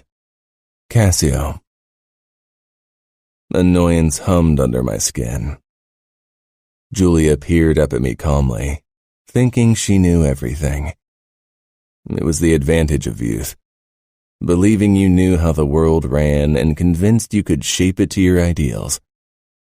She'd soon realize that ideals were just teenage foolishness. Come now, I gritted out, not wanting to release the frustration of the last few months on her. Ultimately, it was my fault for allowing this marriage, for thinking an 18-year-old girl could be a wife and mother. The idea that Julia could become Ngaio 2.0 turned my stomach over. Julia opened her mouth as if to say more, but I sent her a warning look. She'd need to learn when to shut up. She pursed her lips but remained quiet. I led her to Daniele's room first. I opened the door but didn't turn the lights on. Daniele's bed was empty. "Where is he?" Julia whispered, worried, as she crossed the room toward the bed. My heart clenched. Turning on my heel, I walked out and strode down the corridor. Steps followed me and Julia appeared at my side. "Cassio?" I didn't say anything. Couldn't. The door to the last room on the left was ajar, as I knew it would be. I pushed it open. The light spilling in illuminated Daniele's small form on the huge king-size bed. He was curled into himself on top of the comforter, half covered by his own blanket. I took a deep breath, hating the feeling of guilt wilting my insides. Anger toward Ngaio was an emotion I could handle better. I could feel Julia's eyes on me, the myriad of questions she wanted to ask. In the silence of the room, even her unspoken words frustrated me. She took a few hesitant steps toward Daniele. My hand shot out, clamping down on her upper arm with more force than intended. She winced, looking up at me in a wounded way that had nothing to do with my hard grip. I released her at once, then walked past her toward the bed. For a moment, I watched my son's tear-stained face. He was only 2, 3 in a month, an age when tears were still okay. Soon, they wouldn't be anymore. I bent down and carefully picked him up, trying not to wake him. Whenever I did, he'd squirm away and start crying again. He didn't wake, however.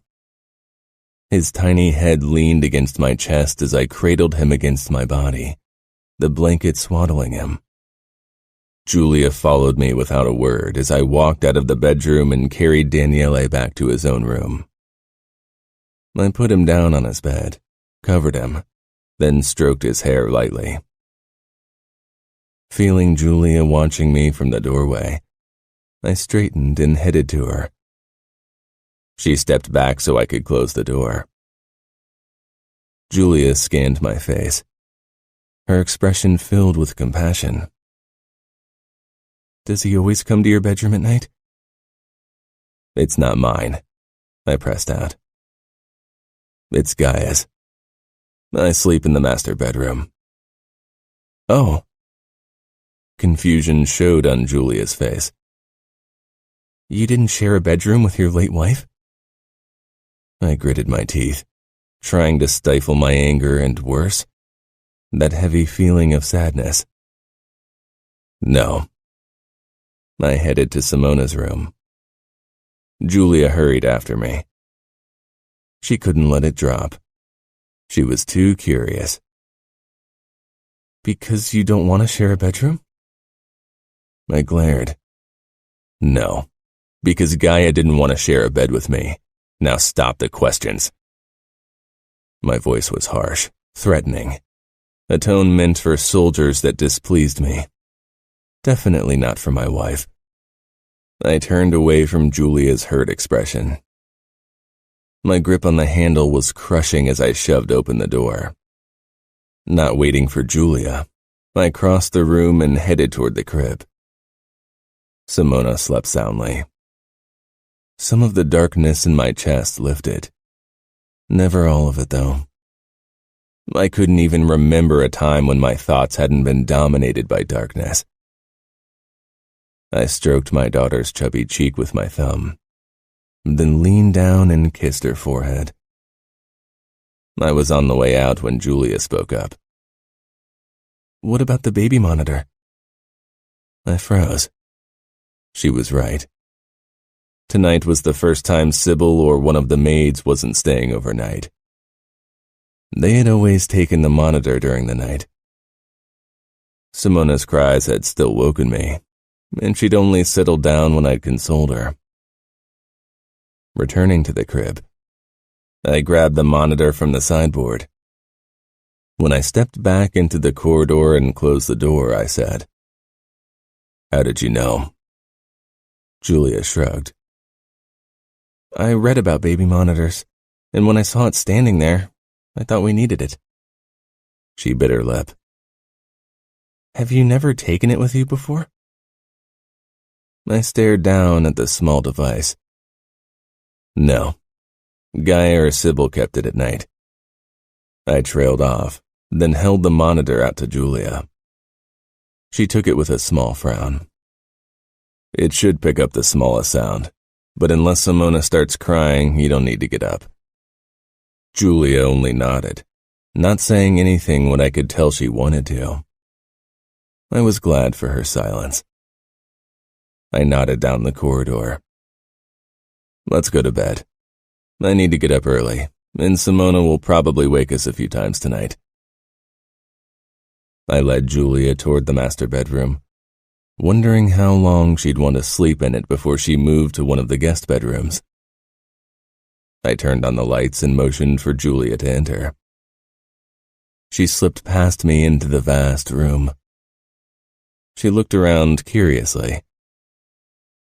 Her 3 suitcases waited beside the door to the walk-in closet. "I told Sybil that you'd probably want to put in your clothes yourself." "Yes, thank you. That way I'll know where everything is."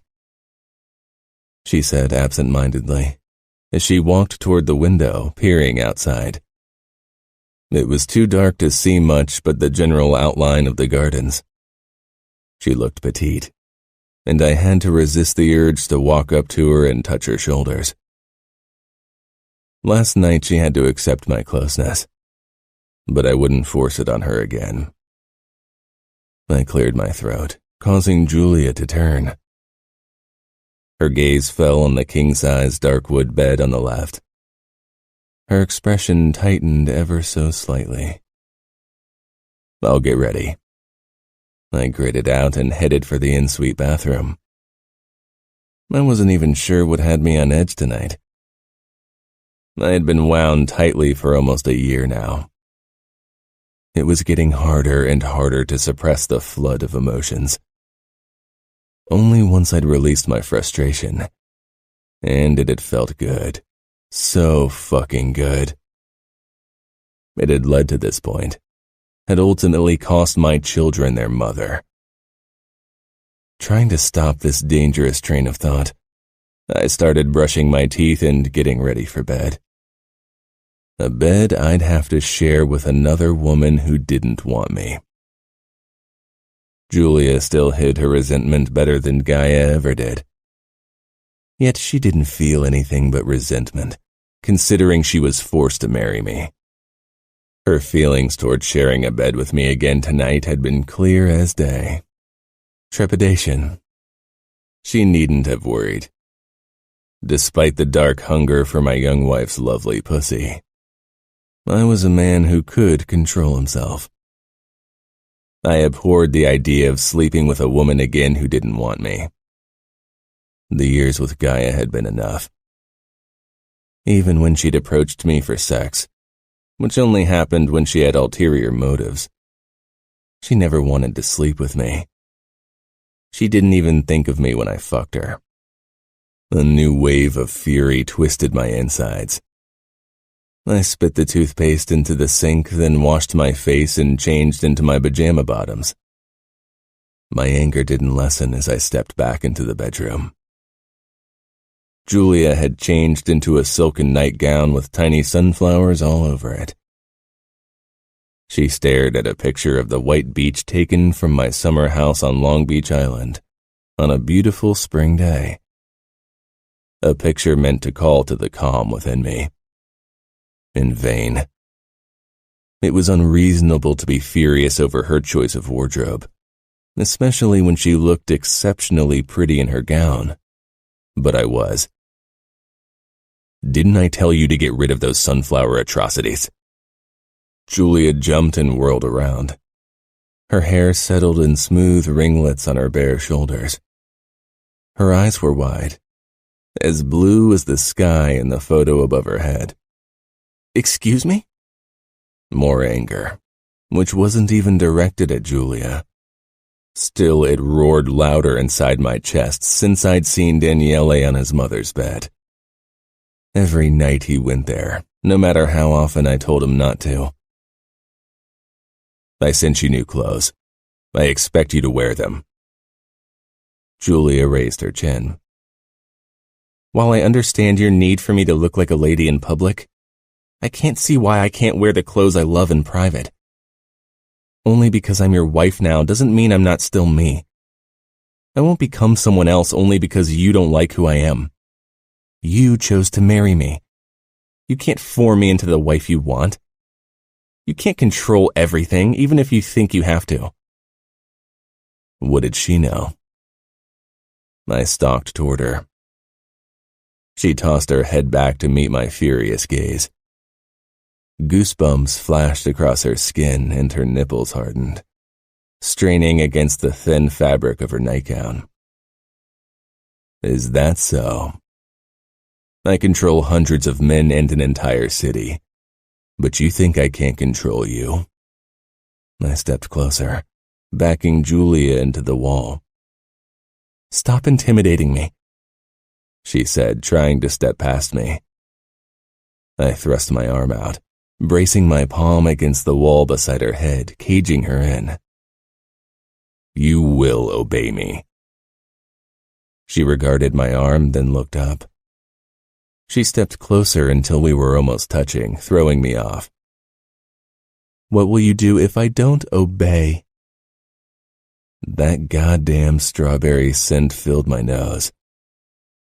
Wrapping an arm around her waist, I jerked her toward me and lowered my head for a harsh kiss. She stiffened in my hold, gasped into my mouth. What the fuck was I doing? Julia. I froze, caught off guard by his sudden closeness. How could he kiss me when he was angry? He turned around with a sharp exhale and stalked a few steps away before he slanted me a cautious look. You don't have to be scared. I won't force myself on you. Last night was necessary, but I won't seek you out again until you want me. He sounded tired again, as if he were certain I'd never want him to. What had happened between his wife and him? I pushed the thought of her to the back of my mind, and with it the accompanying uneasiness. I should have said something, but I was overwhelmed. By the situation, by the kiss that still echoed in my lips, by the look in Cassio's eyes. I felt like I was caught up in the current, which spun faster and faster, leaving me disoriented. Yesterday morning, I'd been me, an 18-year-old girl who loved art and Pilates. Now I was a wife, a stepmother, the society lady at an underboss's side. With all my new roles, was there still room for me? Cassio looked at me, nodding slowly, as if my expression gave him an answer to a question he hadn't even uttered. He walked over to the bed and sank down. His broad shoulders and back were covered by long, thin, vertical scars that I hadn't noticed before. Many of them. I approached him to get a better look. Cassio didn't say anything, only looked at me. I pointed at one of the scars, then lightly touched it by pulling my hand away after a moment. You can touch them, Cassio said calmly, but his voice had an edgier note to it. I brushed my fingertips over the scars on his shoulder blades and back.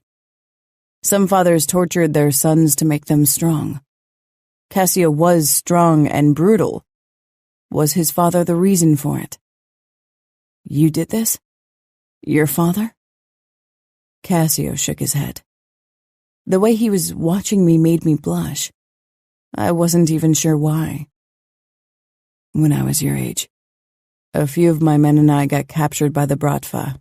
They whipped me before they moved on to the other torture methods. My mouth ran dry at his clinical tone. My God, that's horrible. I sank down beside him on the edge of the bed. His musky scent made me want to lean closer, to run my nose along his skin and taste it. What a ridiculous thought. Why did you think my father did it? Because that's how many made men make their sons strong. You know, my uncles, abusing their children is their favorite sport. Cassio's eyes lingered on the small scar on my knee, then moved up to the one on my outer thigh and one on my upper arm. They weren't prominent, but sitting as close as we did, they couldn't be missed. I have one on my shoulder, too, I said, twisting to show him the scar there. 4 scars. Not much in comparison to yours.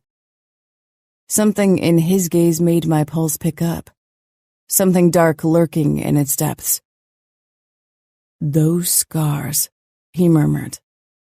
Did your father create them? Oh, now I understood the look. No, I said quickly, and without thinking put my hand on his. His eyes cut down to our hands, then back up to me. He never hit me, he wouldn't. He adores me. That sounded vain, but it was the truth. My father was certainly a violent man, but not at home. Not to my mother and me. Cassio chuckled. I can see why he does. I bit my lip, surprised by his words. Who gave you those scars, then? When I was young, I loved to climb trees. We had a few old tall trees in our garden. I loved to climb them. I wasn't supposed to, but I snuck out all the time. One time I didn't pay enough attention and fell down. I broke a few bones and got caught up by a thorn bush beneath the tree. That's it. Dad cut down all the trees after that. You make it sound as if Felix is a good father, which contradicts the opinion I've gathered on him as a human being in general. I wasn't offended by his words. Dad didn't have the respect of his fellow underbosses. Christian had complained about it more than once. He doesn't like you very much either. Cassio laughed, a deep belly laugh which made me grin. He gave me you. What a strange way to show me his disdain. Our arms brushed lightly. He was so warm, so tall, so strong. With his stubble and the square jaw and sharp cheekbones, he was the epitome of manliness. I'd always considered myself a girl who'd go for the ballet dancer type, the nerd with glasses, the sophisticated chess player. I'd been so very wrong because Cassio's body hit all the right buttons. My eyes lingered on the familiar tattoo on his chest, right over his heart. Born in blood, sworn in blood. I enter alive and leave dead. I traced the intricate letters, not even thinking about it. His chest hair tickled my fingertips and sent a thrill into every nerve ending of my body. Cassio stilled under my touch, but his eyes burned me. I wanted him. Wanted to feel his strong body on top of me again, his stubble scratching my inner thighs. His lips hot between my legs. Heat flooded me. I looked up. Cassio's chest heaved. He didn't move. He was waiting for me to say something, do something, but I didn't know how. Again, the sense of being overwhelmed hit me. I dropped my hand. Cassio cleared his throat. I have an early morning. We should sleep. Yeah, I said quickly, then got onto all fours to crawl to my side of the bed. Cassio's sharp exhale made me cringe, realizing my thoughtless move. I'd practically jutted my butt out and knelt on all fours right beside him. I could practically see Cassio's restraint snapping. With a groan, he slung an arm around my hip and pressed a kiss right on my ass cheek before he pulled me on top of him. My lips were already parted with surprise when his tongue plunged into my mouth. His big hand covered the back of my head, holding me in place. My pulse throbbed right between my legs at the fiery heat of Cassio's kiss, at the feel of his muscular thighs under my ass, and the growing pressure of his desire for me. A shrill cry burst through our bubble. We jerked apart. Cassio glanced to the baby monitor. Simona. I pushed off his lap. My legs felt like rubber and my panties clung to my center. My arousal evaporated the moment I realized that it was my job to console the crying baby and to do whatever else was required in a situation like that.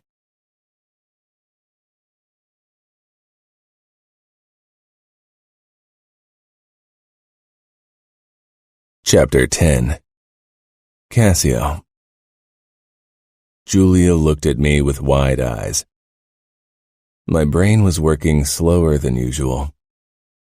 Her taste lingered on my tongue, and my thighs were still warm from her pretty ass. Despite my promise to keep my distance, I'd practically dragged her onto my lap the first chance I got. She hadn't resisted. Because she'd wanted me or because she feared to refuse me. Simona's cries grew in intensity. She's probably hungry.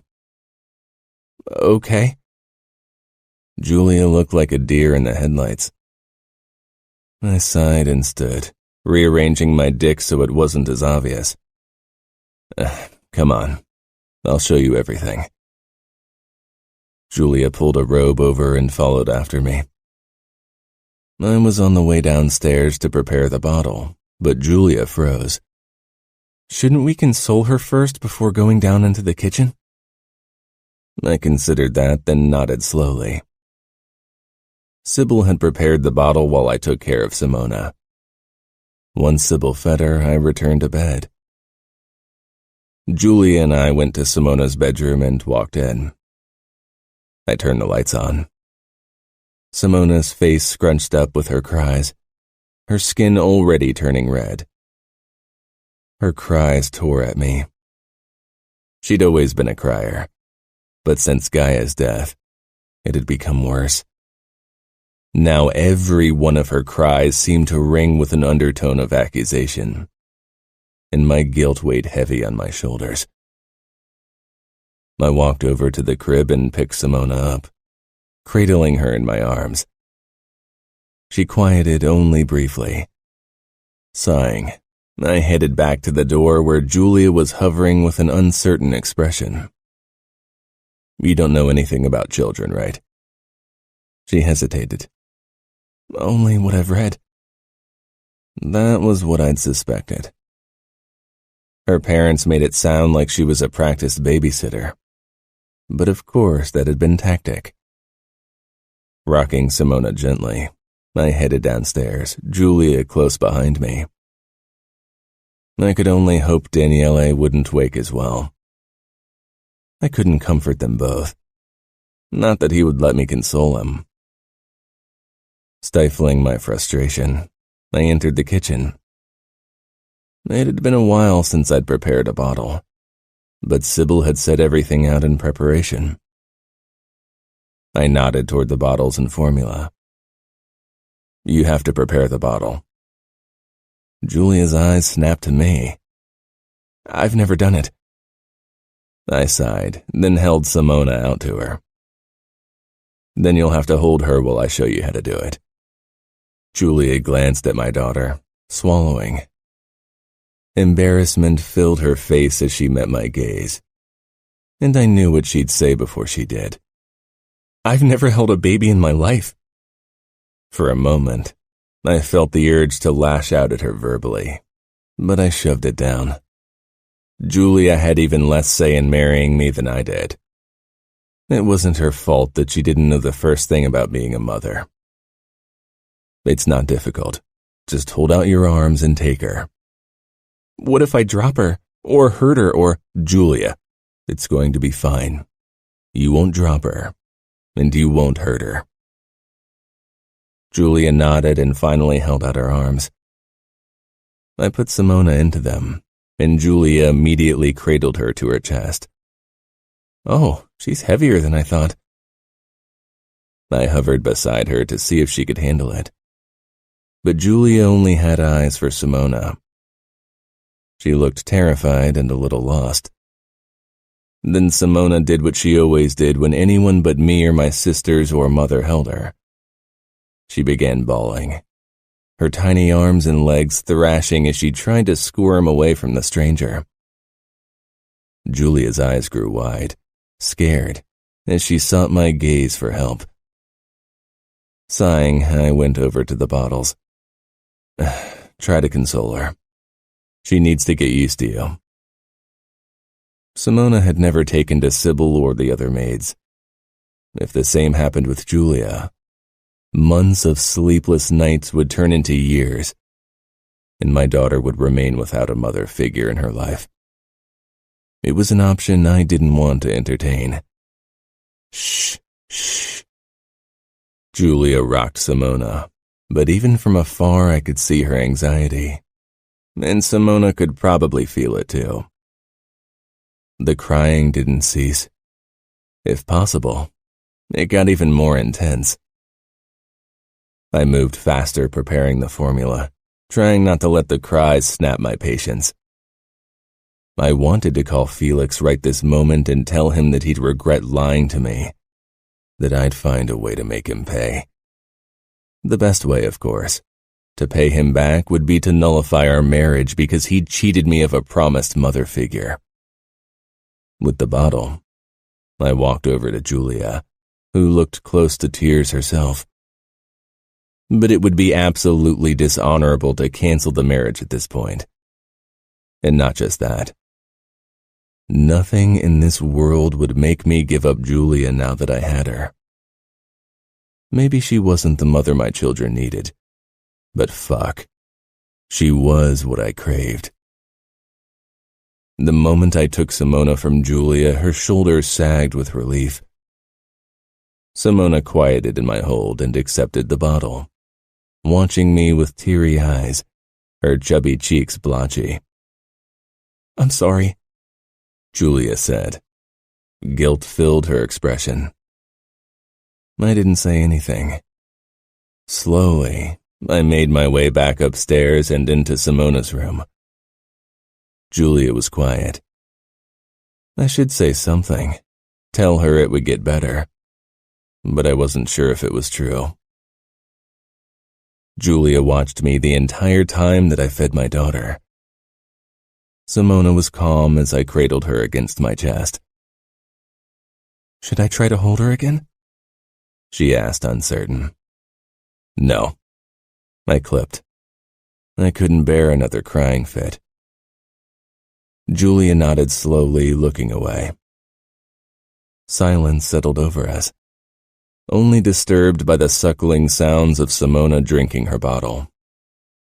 When she was finally done, my eyes burned with exhaustion. I tried to put Simona back down in her crib, but the moment I did, she began wailing again. With a small sigh, I went over to the rocking chair in the corner and sank down. The thing groaned under my weight. "You can go to sleep. I don't need you." Julia winced as if I'd slapped her. She turned, walked out, and silently closed the door. I rocked, watching my daughter who looked wide awake. This would be another sleepless night. Simona had eventually fallen asleep, so I was able to catch 2 hours of sleep before my alarm rang at 6. Groaning, feeling bone-tired, I straightened in bed. Julia sat up too. Just like after our first night together, her eyes were puffy from crying. Maybe our bond was doomed the same way my bond with Ngaio had been. "Good morning," she said, tugging a strand of hair behind her ear and straightening her bangs.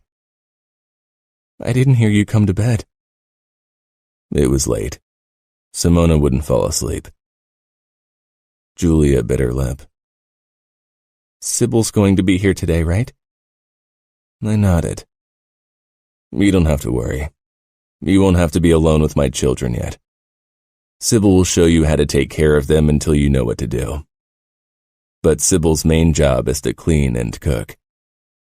"Okay," she said softly. "I'm going to get ready. Your bodyguards are coming over at 7 so I can introduce you before I leave for work." "Are they your late wife's bodyguards?" Fury burned in my chest. No. Which was mostly the truth. Julia got out of bed, but her eyes were on me. "When will you be home tonight?" "I don't know." I headed into the bathroom and closed the door. The hot shower did nothing to dissipate the heavy sense of exhaustion. While Julia got ready, I dressed in my usual 3-piece suit before I headed to Daniele's room. As expected, he wasn't inside. I found him on Ngaia's bed, still in his PJs, staring down at his tablet. "Daniele, you know you aren't supposed to be in here." He didn't react, except for rounding in his small shoulders and jutting out his chin. I went over to him and picked him up. He squirmed in my hold, but I didn't set him down. "It's enough," I snapped. My patience was running thin after last night. He only struggled harder. My chest tightened in a mix of despair and frustration. "Daniele, stop it now!" He froze, and so did Julia, who was watching from her spot in the doorway to our bedroom. Simona began wailing in her room. Seconds later, the dog began barking up a storm downstairs. I stopped, and for a moment, sure I'd lose it. Swallowing hard, I went over to Julia and set Daniele down in front of her. Get him dressed and don't allow him to spend all day on the tablet. I'll take care of Simona. I didn't wait for her reply. Turning my back on her and my son's accusing little face, I headed to my daughter. Once in her room, I rested my forehead against the cool door for a couple of heartbeats before finally, I felt in a state of mind to console my little girl.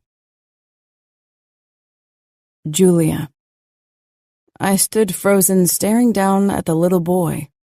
What had just happened? Daniele had struggled against Cassio's grip as if he was terrified of him. And for a moment, Cassio had appeared as if he was on the verge of losing control.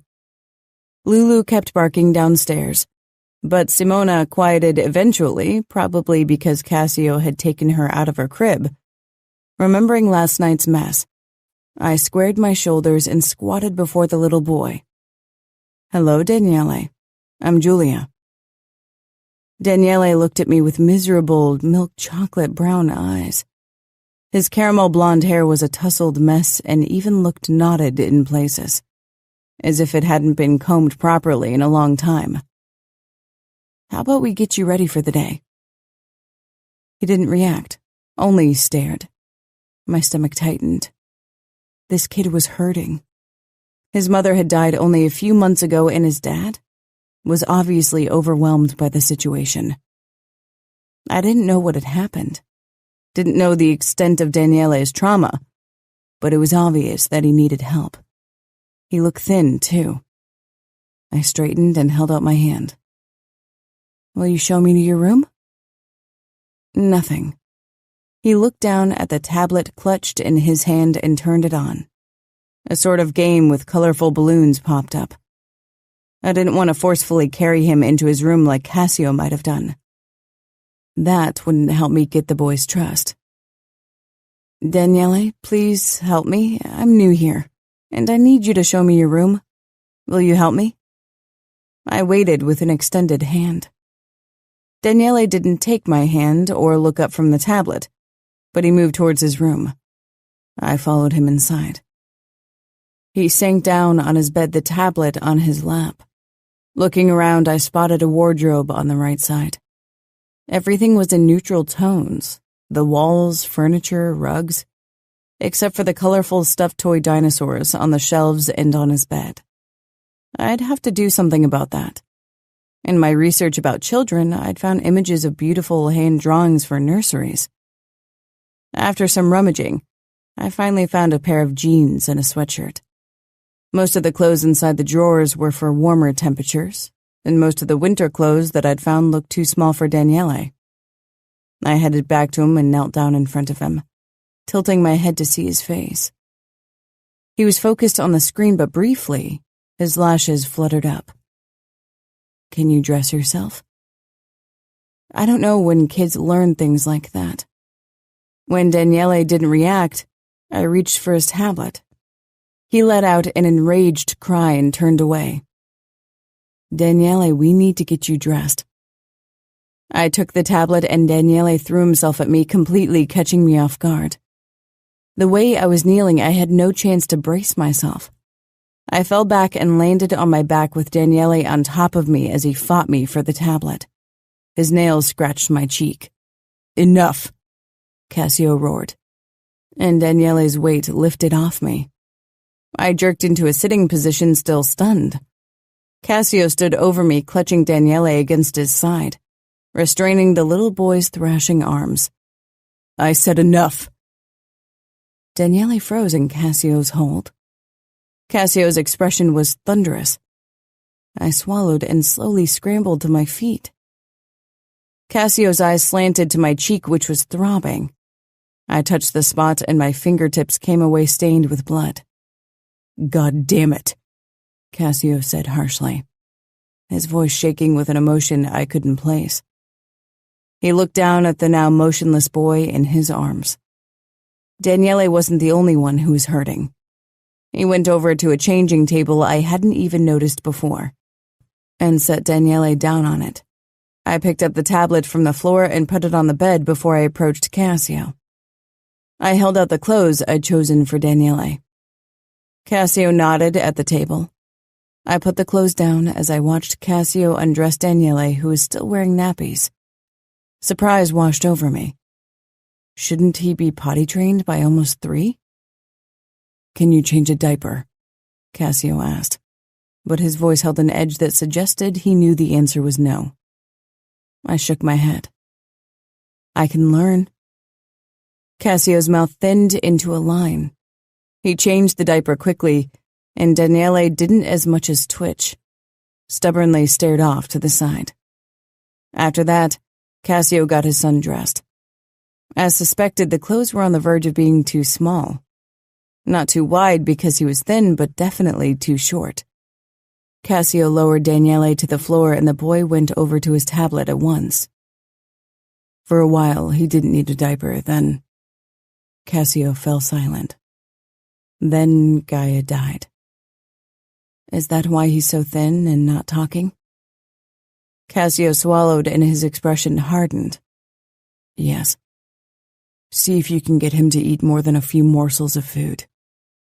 Cassio scanned my face, his eyes lingering on my scratched cheek once more. This was a mistake. Me. He meant I was a mistake because I wasn't what he'd expected. But he and his family weren't what I'd expected either. So many things needed fixing in this house. Daniele, the boy with the trauma because of his mother's death and his father's possible involvement. Simona, who wailed the second I touched her. Lulu, who'd never learned to be a family dog. And Cassio, who dealt with demons I had no clue about. Cassio rubbed his hand over his stubble, then sighed. This isn't one of the dresses I bought for you. You can't wear this when you meet your bodyguards. I glanced down. I wore black tights, a black pleated miniskirt with suspenders, and a yellow cashmere sweater. It wasn't fancy, but certainly nice enough for a day at home. I don't see why I need to dress up for them. Cassio's eyes flashed. Julia, don't test my patience, not right now. I didn't marry so I'd have another stubborn child to deal with. Gritting my teeth against a snappy comeback, I turned around. I didn't want to fight with Cassio, but I wouldn't change into one of those stuck-up dresses when there was absolutely no reason to do so. I didn't get far. An arm wrapped around my stomach and sharply pulled me back so I was pressed to a hard body. Cassio's palm pressed flat against my belly, holding me in place as he leaned down. You will change now. The low command vibrated through my body in a way that thrilled and scared me. What's your problem? My problem is that you keep disobeying me and that your skirt is far too short when I'm not around. I laughed. I couldn't help it. Even my mother had never considered my clothes too daring or sexy, and she was conservative. The miniskirt might be short, but the tights were opaque, and my sweater certainly didn't scream sexy vamp. I'm not joking, Cassio growled. I laughed again. You're being unreasonable. Cassio turned me around, one arm around my waist, the other cupping the back of my head. It wasn't an intimate, loving gesture, it was dominant. Don't fight me on this. Not this. I won't have you around my men in that skirt when I'm not with you. Understood? His eyes burned with angry possession. I probably would have said more, but the sound of Daniele's game reminded me that he was in the room behind us. Understood, I said. Now let go of me. He stepped back. I turned and went into our bedroom to change. When I came downstairs in long black dress pants and a loose-fitting blouse tucked into my waistband, Cassio gave a pleased nod. I felt as if I was wearing a costume. The clothes were uncomfortable. They weren't me. My men are waiting in my office to meet you. What about Simona? Where is she? With Sybil in the kitchen. After I've introduced you to your bodyguards, you need to get Daniele down here. He can't stay in his room all day. I need to go clothes shopping. Nothing fits him. Then do that. Domenico and Elia will accompany you. With his hand on the small of my back, he led me down the corridor to a massive wooden door. As we passed the room Lulu was locked in, she barked, causing Cassio's expression to tighten once more. His office offered a stunning view of the gardens, beautifully kept as if they belonged to a mansion in the English countryside and not a family home. It didn't look as if the garden was used at all. 2 men sat in wide armchairs across from a sleek oak desk. Both Rose II, Cassio, and I entered the room. Cassio kept his hand on my back as he motioned at the older man.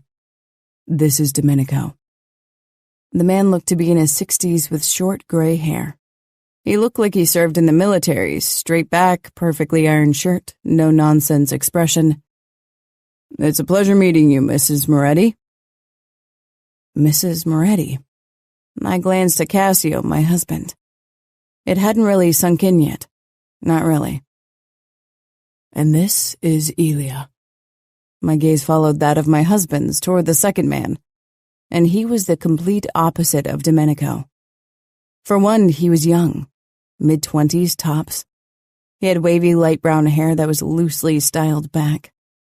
His clothes accentuated a muscled body, and his smile came quick. It was easygoing, almost charming, but still with the necessary respect. Nice to meet you. Cassio looked at me. Nice to meet you too, I said quickly. I was surprised. Domenico was exactly how I'd expected my bodyguards to look, considering how jealous Cassio seemed to be. Elia definitely wasn't. Maybe that explained why Cassio hadn't wanted me to wear the miniskirt. Yet it seemed unlikely that he'd choose a man as my bodyguard that he didn't trust absolutely. Cassio thrived on control. He was sure of his power. Or maybe he wanted to confirm the extent of his control. And this was his test. Question was, whom was he testing? Elia or me?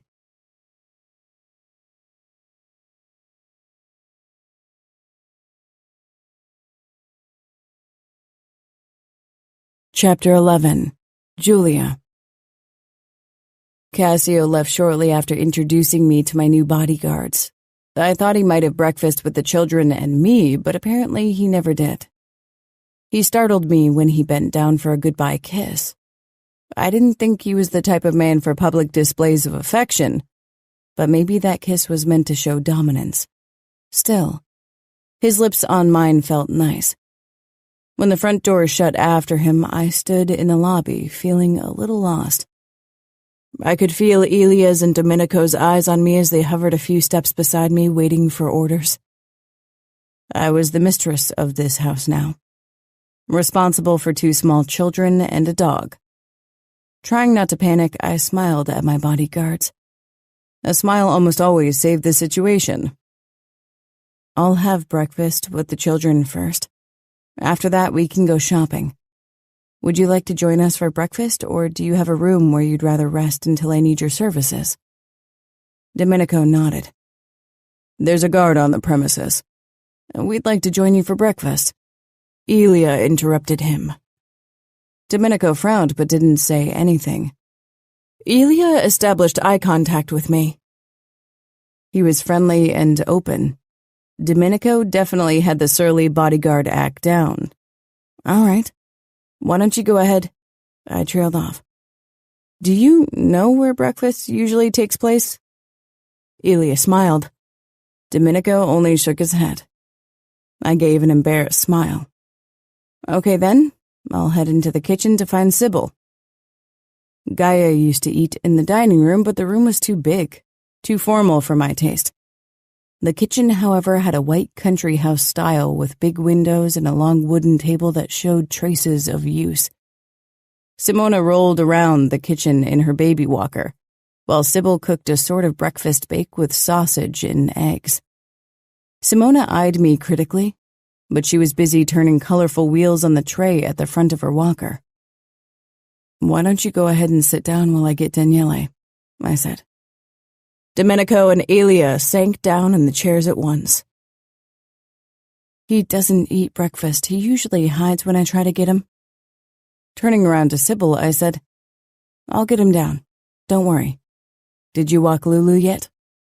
No, I never do. She's got the box.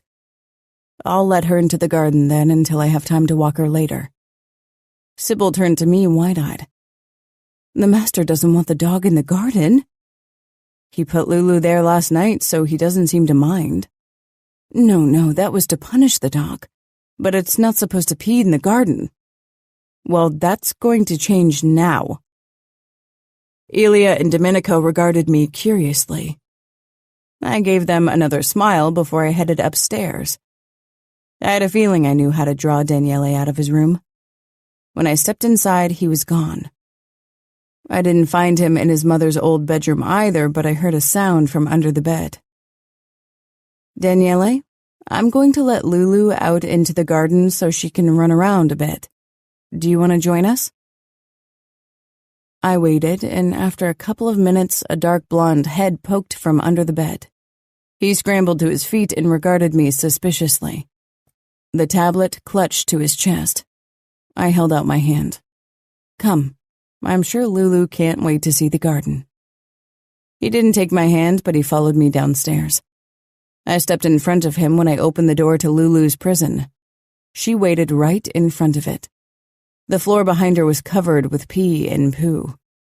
Sighing, I bent down and scooped her up. Daniele watched me open-mouthed. I stroked Lulu's fur and his face filled with longing.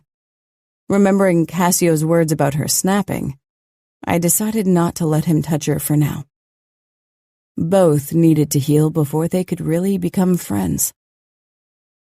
Daniele fell into step beside me as I crossed the living room to the French doors.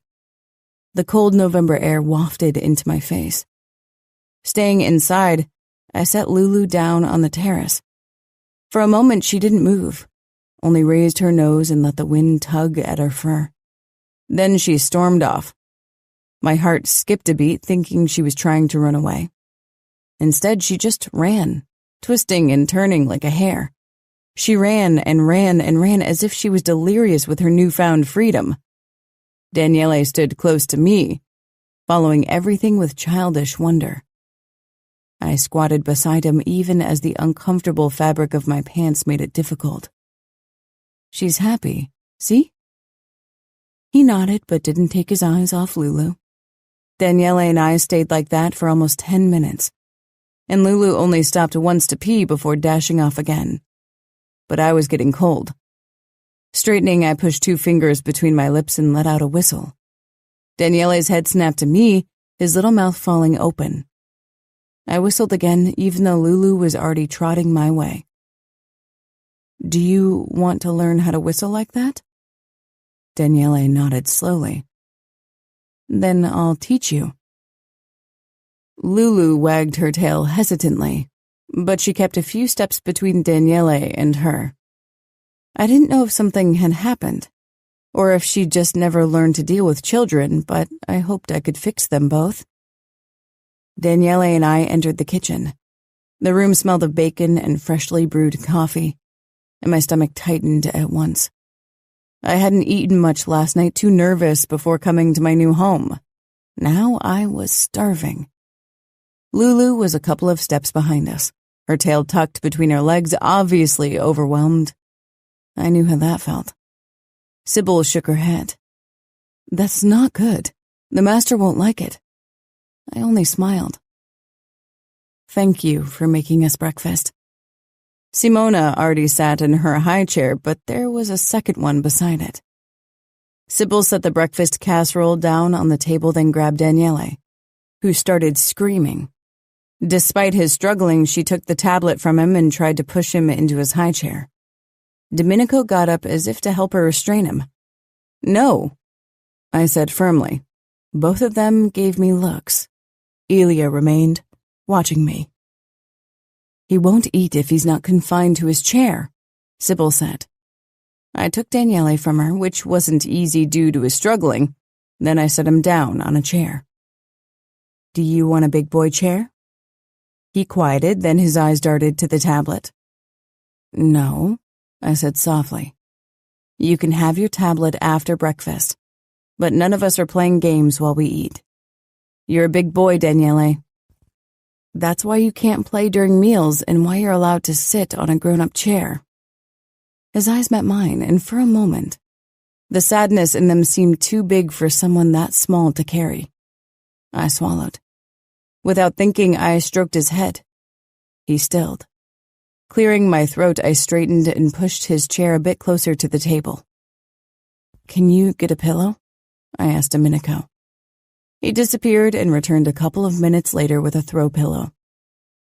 "I have to lift you so Domenico can put the pillow on the chair so you're taller, okay?" Daniele gave a small nod. I grabbed him under the arms and raised him, then quickly lowered him on the pillow. Now his head was level with the table. I took the seat beside him. Sybil gave me a small thankful nod before she turned back to Simona, who refused to be spoon-fed. "Eat," I told my bodyguards before I scooped a bit of the casserole on my plate. "Do you want to share a plate with me?" I asked Daniele, holding out a fork for him. After a moment of consideration, he took it. I pierced a slice of sausage and stuffed it in my mouth. "It's good. Try it." Daniele only poked the food with the fork. Soon Lulu hovered under the table, obviously hoping for scraps. Before I could stop him, Daniele threw a slice of sausage on the floor, which Lulu scarfed down at once. "Daniele!" Sybil exclaimed, but I raised my palm. Daniele jutted his chin out, and one look at his eyes told me he was about to retreat into himself if I didn't do something. "If you want to feed Lulu, you have to eat too. How about this? For every bite you give her, you need to eat one in turn." Daniele considered that for a moment before he gave a quick nod, then speared the smallest slice of sausage on the plate and pushed it into his mouth. He chewed and swallowed, then tossed another scrap down for Lulu. Sybil sighed. "The master won't like that. The dog isn't supposed to be in the kitchen, much less get food from the table." It wasn't ideal, but if this bargain got Daniele to eat, I'd take it, until I could figure out why he acted the way he did and could fix it. I almost laughed. How was I supposed to fix traumatized children, a neglected dog? By trying. That was all I could do. And I would try because Simona, Daniele, and Lulu, and maybe even Cassio, needed me. After breakfast, Lulu, sated by more sausage and eggs than a small dog should have, curled up under the table to sleep. Domenico and Elia went ahead to prepare the cars for our shopping trip while Sybil was busy cleaning Lulu's room, which wouldn't serve as that from this day on. I wanted her to be part of this family. I was left alone in the kitchen with Daniele still perched on the pillow, now with the tablet on his lap, and Simona, who squirmed in her high chair. These two kids were now mine to take care of. The weight of my responsibility sat square on my shoulders as I watched them. I didn't feel like a mother. Would they ever accept me? Maybe I should lower my expectations and start by becoming their friend. That was the first step. I approached Simona and smiled. She eyed me curiously. "Hello, Simona. I'm Julia." Some of the banana oatmeal she'd had for breakfast stuck to her cheek. I reached for a tea towel and wetted it with my spittle before I wiped at Simona's skin. God, I was turning into my aunts. I always hated when they'd wiped at something with their own spittle. No, that was me. Simona squirmed, but didn't cry. I marked it down as a small victory. "All done," I declared. "Now we need to get you out of this chair and ready for a shopping trip." I grabbed her under the arms, lifted her out of the chair, then balanced her on my hip like I'd seen other people do. Simona was silent, but her eyes had become big. She wasn't convinced of me yet. For once, Daniele wasn't looking at a screen. His intense look was fixed on me and Simona. "You don't have to be worried about your sister, Daniele. I'm going to take care of you two." Sybil sighed from the doorway. "They're too young to understand everything you're telling them. Maybe you should explain less. You're the adult, and you don't need to justify your actions to them. I frowned. It was obvious that she thought I was another child to take care of. I was young and inexperienced when children were concerned, but I was also supposed to be the new mistress of the house and a role model for these children. I had to put my foot down. Thank you for your input, Sybil, but how we raised Daniele and Simona is only Cassio's and my business. After a moment of stunned silence, Sybil gave a curt nod. Of course. Disapproval oozed from her every pore, and I didn't really blame her. It must be strange to have someone as young as myself as your boss. The breakfast casserole was absolutely delicious. Thank you for that, I said as a peace offering. I didn't want Sybil as my enemy. I needed all the help I could get. Surprise crossed Sybil's face, then she nodded and a hint of pride flickered in her eyes. Simona on my hip, I held out my hand for Daniele. Come, let's go shopping. We'll get you new shoes and cool shirts. Daniele looked down to his tablet. Searching for a way to convince him, my eyes settled on Lulu, who slept under the table. We're going to buy new things for Lulu, too. Do you want to help me choose the best toys for her? Daniele's head shot up and he hopped off the stool at once. The tablet has to stay here. You need to really pay attention so you can check out all the toys. Daniele hesitated, the tablet pressed to his chest. Then slowly he put it down on the chair and came toward me. Simona was tugging at my bangs curiously. Daniele didn't take my hand, but he followed me out into the entrance hall where Elia was waiting for us. Do you need help? He motioned at Simona. Actually, yes. I can't put on my shoes and help Daniele with his jacket when I'm holding her. Elia smiled and came toward me. As he took Simona from me, his fingers brushed my hand. And for some reason, it didn't feel like an accident. Simona began wailing the moment he held her, and even if her cries bothered me, I was secretly elated that she hadn't cried while in my arms. I quickly got dressed and found a jacket for Daniele before we finally set out. I was wedged between the two child seats in the back of the Cadillac, while Elia and Domenico sat in the front. When I'd gone shopping in the past, it had taken 2 or 3 hours tops. But with 2 small children, things were very different. Eventually, I gave up on having them try on the clothes and just held the pieces in front of them, hoping they'd fit. Despite the crying fits, it was enormously fun buying kids' clothing.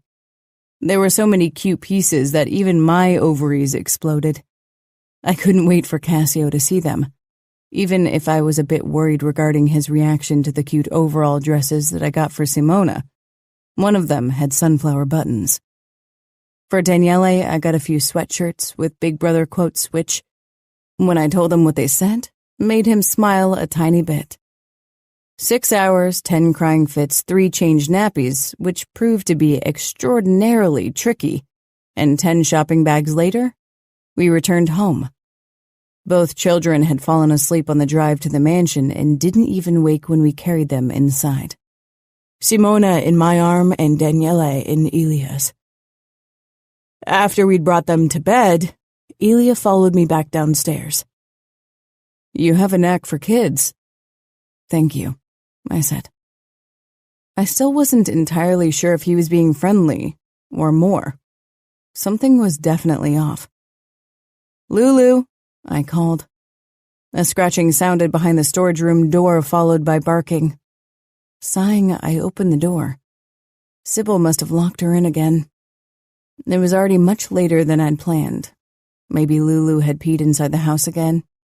I needed to figure out a schedule that allowed me to take care of the children and Lulu. I let her out into the garden, Elia always by my side. I slanted him a curious look. Have you been working for Cassio for long? As a bodyguard, less than a year, but I've been working other jobs for him for close to 10 years. Did you guard Ngaio too? Elia's face closed off at once. He nodded toward the garden. Is the dog supposed to dig a hole? My head twisted around. What? Lulu was indeed digging a hole, half of her small body disappearing in the ground already. I rushed outside. "No, Lulu, don't."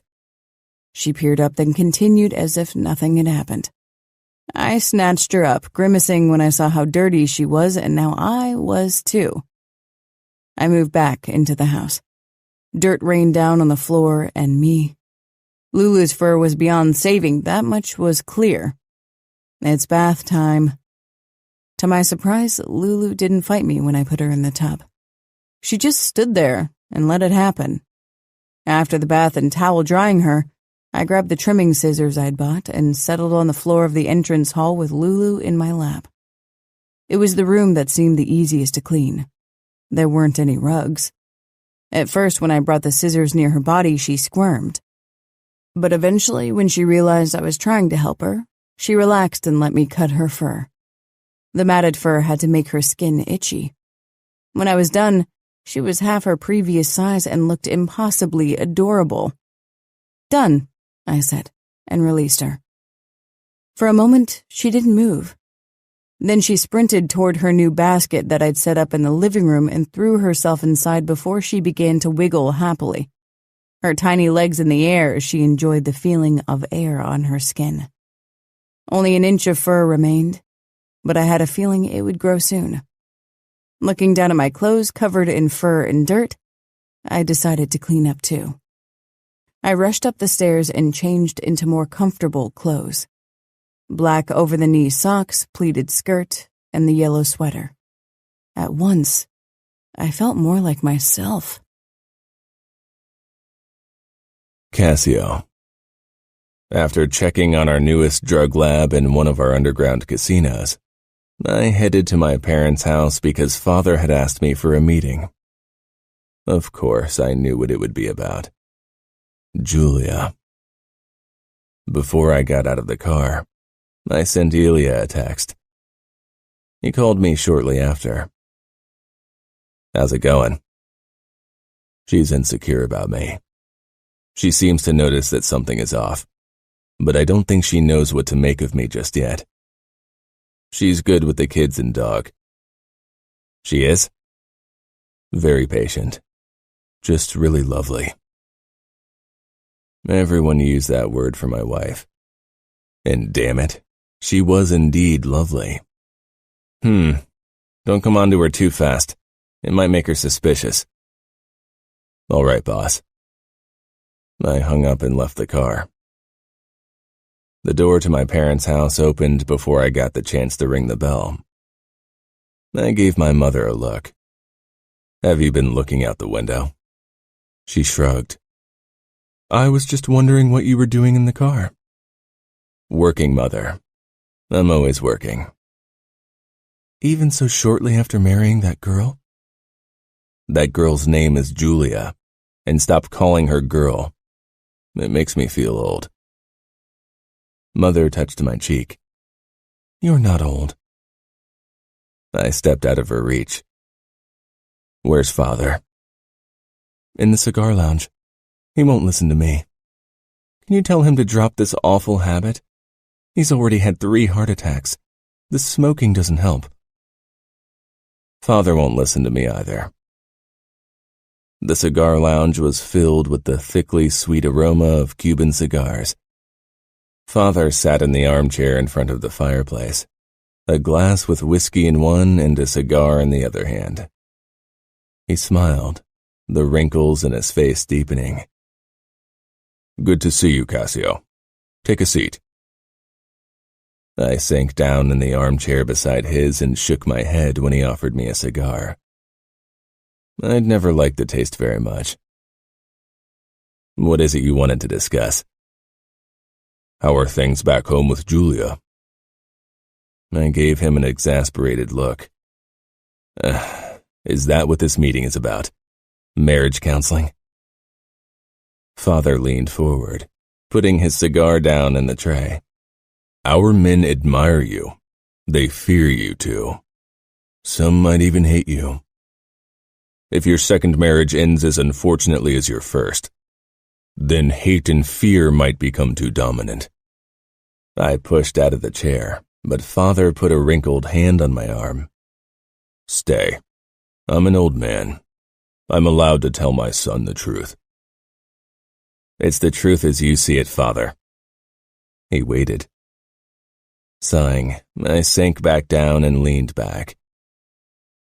Things are as well as they can be, considering Julia's age and the situation as a whole. Nothing about this is ideal. I'm trying to exercise damage control. Huh, damage control, Father scoffed. Marriage is a matter of emotion. If you expect the worst is what you'll get. If you expect the worst, you're prepared for the worst. I won't be caught off guard ever again. Maybe you should give Julia the benefit of the doubt. She's a lovely girl. She's nothing like Ngaio. I don't know what kind of woman Julia is. And whose fault is that? Father inquired. I shook my head.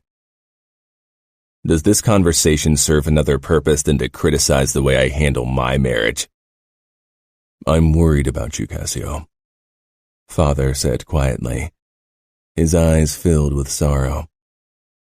You are everything I wanted in a son. You are strong. You are just. You never shy away from the hard decisions. I never doubted your ability to rule Philadelphia. But now you do. Father's shoulders sagged. Even though his parlor was pale, he reached for the cigar again. A temple needs more than one pillar to stand. There's more to life than work. I stared off into the flames of the fireplace. Work is the only constant in my life right now. It was a confession I regretted the moment I said it. Father leaned forward and patted my leg. Then change it. I glanced at my watch. I need to go now. I'm meeting Christian to discuss his findings about that new chapter of the Tartarus MC. They're popping up like weeds. I stood, and this time, Father didn't try to stop me. Mother followed me to the door, trying to convince me to stay for lunch. But I wasn't in the mood for their meddling anymore. I kissed her cheek, then hurried to my car. Christian and I met in a small Italian place that served the best risotto in town. Christian already sat in our usual booth when I walked in. I gave him a curt nod when I slid into the seat across from him. Any news on the chapter? Christian didn't say anything for a while. How's Julia? I didn't like the undercurrent of warning in his voice one bit. She's well. She's my wife now, Christian. She isn't your concern. She's mine. I can accept that, as long as you promise that she won't end up like Ngaio.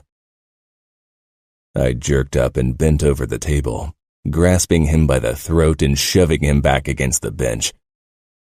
His face turned red, but he held my gaze. Careful, Christian. In this city, my word is law. The protection of your father, and even that is limited, ends at the borders of Baltimore. I don't need my father's protection or I wouldn't be here, working under you. He pressed out.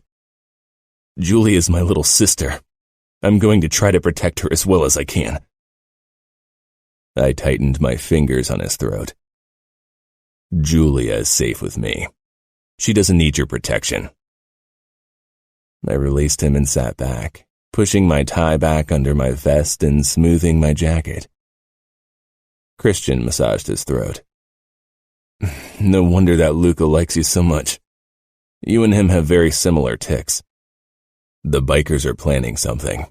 Look what they did in New Jersey and New York. We'll have to keep an eye on them. I'm doing that. It's not easy to establish contacts. We talked only about business after that, even if it was clear that Christian wasn't happy about it. Too many people were trying to meddle in my marriage, and I didn't appreciate it in the slightest. It was almost midnight when I unlocked the front door and entered the entrance hall. light from the living room caught my attention. Elia wouldn't be waiting in there. The guards had their own small house on the premises where they could spend the night. Something darted toward me. It took me a moment to understand that it was the dog. She yapped and I braced myself to grab her again before she destroyed another pair of my pants. "No, Lulu, come here," Julia ordered. She appeared in the doorway to the living room, only dressed in a silken nightgown. She was barefoot and her hair was tousled as if she'd fallen asleep on the sofa. To my surprise, the dog stopped its attack and trotted over to my young wife. She bent down and patted it. That was when I realized that most of its fur was gone. "You took it to a hairdresser?" Julia laughed, her eyes sparkling with mirth as she straightened. "No, I don't know any dog stylists. I cut her fur. She had too many knots. I couldn't brush it out." I nodded, not really interested in the dog. If it wasn't for Daniele, I'd have given it away a long time ago. Every time I looked at the thing, images popped up in my head that I didn't need to remember. Julia leaned against the doorframe, looking lovely. The dog sat obediently beside her leg, regarding me as if I were an intruder in my own home. I looked around for the reason why she was awake. "What are you doing up?" Julia frowned. "I was waiting for you to come home." I shrugged off my coat and hung it up before I turned back to her. "Did something happen?" Julia shook her head and came toward me. I peered down. Barefoot and in her flimsy nightclothes, the contrast between us became even more apparent. She put a hand against my chest and shivered. "God, it's freezing outside." Goosebumps pimpled her pale skin, and my eyes followed them to the opening of her robe and the dip of her nightgown. "It's winter." It was an absolutely superfluous thing to say, but it was late, and Julia's closeness fogged up my brain. "Answer my question. Did something happen?" She smiled uncertainly. "Nothing happened, Cassio, but I want to be there when you return from work. Isn't that how it's supposed to be?" I stared. Since I'd moved out from my parents' home, nobody waited up for me. And if Ngaio ever had, then only to be the harbinger of bad news. "You don't need to feel obligated to wait for me. I work long hours." I pressed my palm to her lower back and nudged her toward the staircase. "Let's get you to bed." "I'm not a child, Cassio." The dog followed us as Julia stepped onto the stairs. I barred its way. "Why isn't it locked in its room? It isn't allowed upstairs." "It won't stay in that room anymore." My eyebrows rose. Julia stood on the first step so she was almost eye level with me. "I didn't realize I made that decision." "You didn't, but I did." I grabbed her hip. "I'm the master of this house." God, that sweet strawberry scent was driving me insane. "Do you expect me to ask your permission for every little thing? I can handle Lulu, so let me handle her."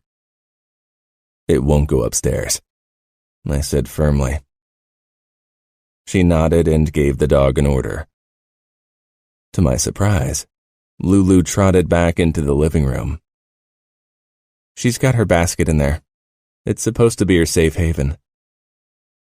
Shaking my head, I walked up the stairs. I was too exhausted for this nonsense. Julia followed quietly, but I could practically feel her need to talk. We stepped into the bedroom and I closed the door. "How did things go with my children?" "Good. I went shopping with them. We're getting to know each other. I'm trying to become their friend." "They don't need a friend. They need a mother figure." They need guidance and someone who leads the way. If that was all they needed, you wouldn't need me since you're so good at leading, she said. I paused at her insolence. Most people showed me respect without me having to do anything. But Julia kept defying me in the most infuriating way possible. I'm taking a shower. Go to bed and try to sleep. I didn't wait for her response and disappeared into the bathroom. I took my time getting ready for bed, hoping Julia would be asleep by then. She wanted to get to know me. I wasn't sure if I wanted her to. When I emerged, Julia stood in front of the window. I stifled a sigh.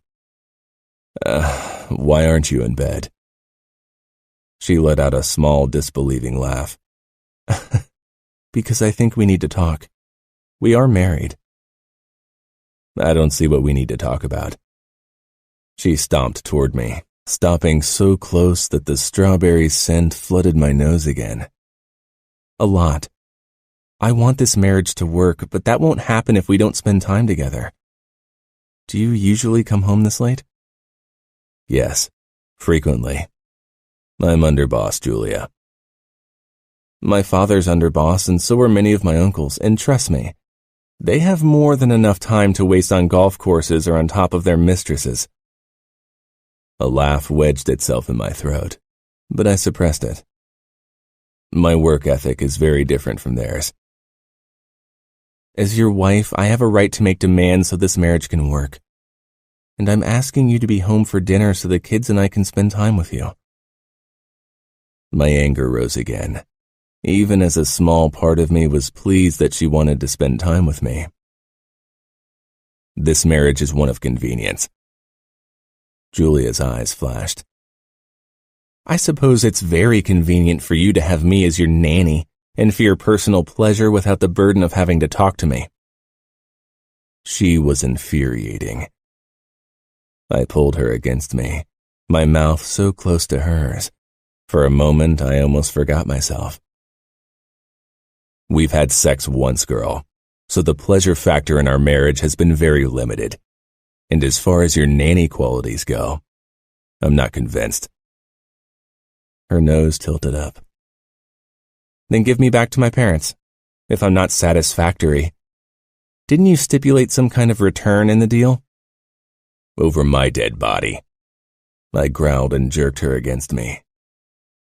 I kissed her harshly, losing myself in that God-forsaken sweetness that robbed me of my senses.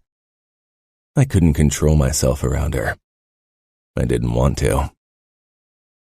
Remembering my promise, I ripped away from her and staggered a few steps back. I wouldn't force her. This wasn't meant to happen. Julia's face was flushed. Why not? Her question threw me off. I told you I won't sleep with you until you want me to. Julia swallowed, then smiled bashfully. And I knew what she'd say from the look of desire in her eyes before she uttered the words. What if I want you to? Her voice was low and hesitant. My pulse throbbed in my temple from our altercation. It had excited me more than a little. But her words blasted the last shreds of my composure. Despite the truth in her words, I couldn't believe them. My muscles tensed. When I'd exited the bathroom, I felt exhausted weariness. Now, any tiredness was replaced by eagerness, but my suspicion remained. You want me to? My voice was low, drenched with desire and warning. I took a step closer. Julia shivered and her nipples puckered. Was she aroused or scared? Probably both. She nodded. I want you to. Another step closer. Blood pooled in my cock at her words. Still my doubt remained. Why? Last time was painful for you. Not everything. she admitted, blushing. Not your mouth. My eyes darted to the apex of her thighs, hidden by her nightgown, remembering her taste, her scent. Fuck.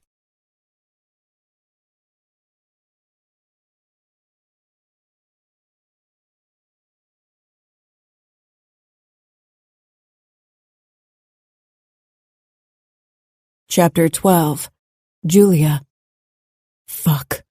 He looked as if he'd lost a battle with himself. He prowled toward me, cupped the back of my head, and backed me into the window. You want my mouth. The desire in his eyes and his voice scorched me with its intensity. My mouth became dry. Yes. He bent down and kissed me. His mouth, his tongue. They demanded my surrender like the rest of him. He wanted control, and I gave in.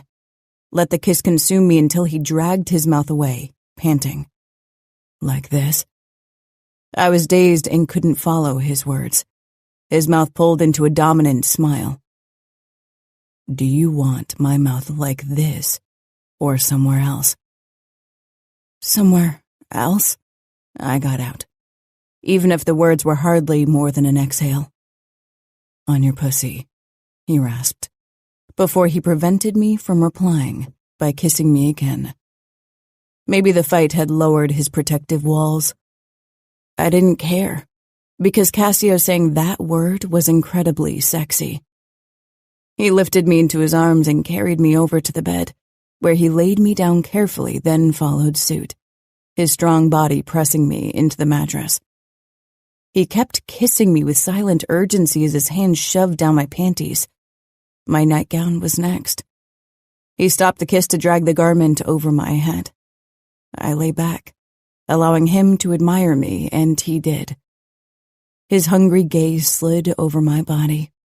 He was already hard in his pajama bottoms, and his muscled stomach heaved with every breath. I felt the unreasonable urge to follow the trail of hair disappearing into his waistband with my tongue. I'd admired attractive boys from afar, and appreciated them in an abstract, curious way. None of them had left enough of an impact to feature in my fantasies when I touched myself. My body's reaction to Cassio was on another level. Despite his age, or maybe because of it, the sight of his strong, all-man body sent thrills of desire through my body even before he touched me. You're so fucking lovely. He groaned before he hovered over me, engulfing me with his manly scent.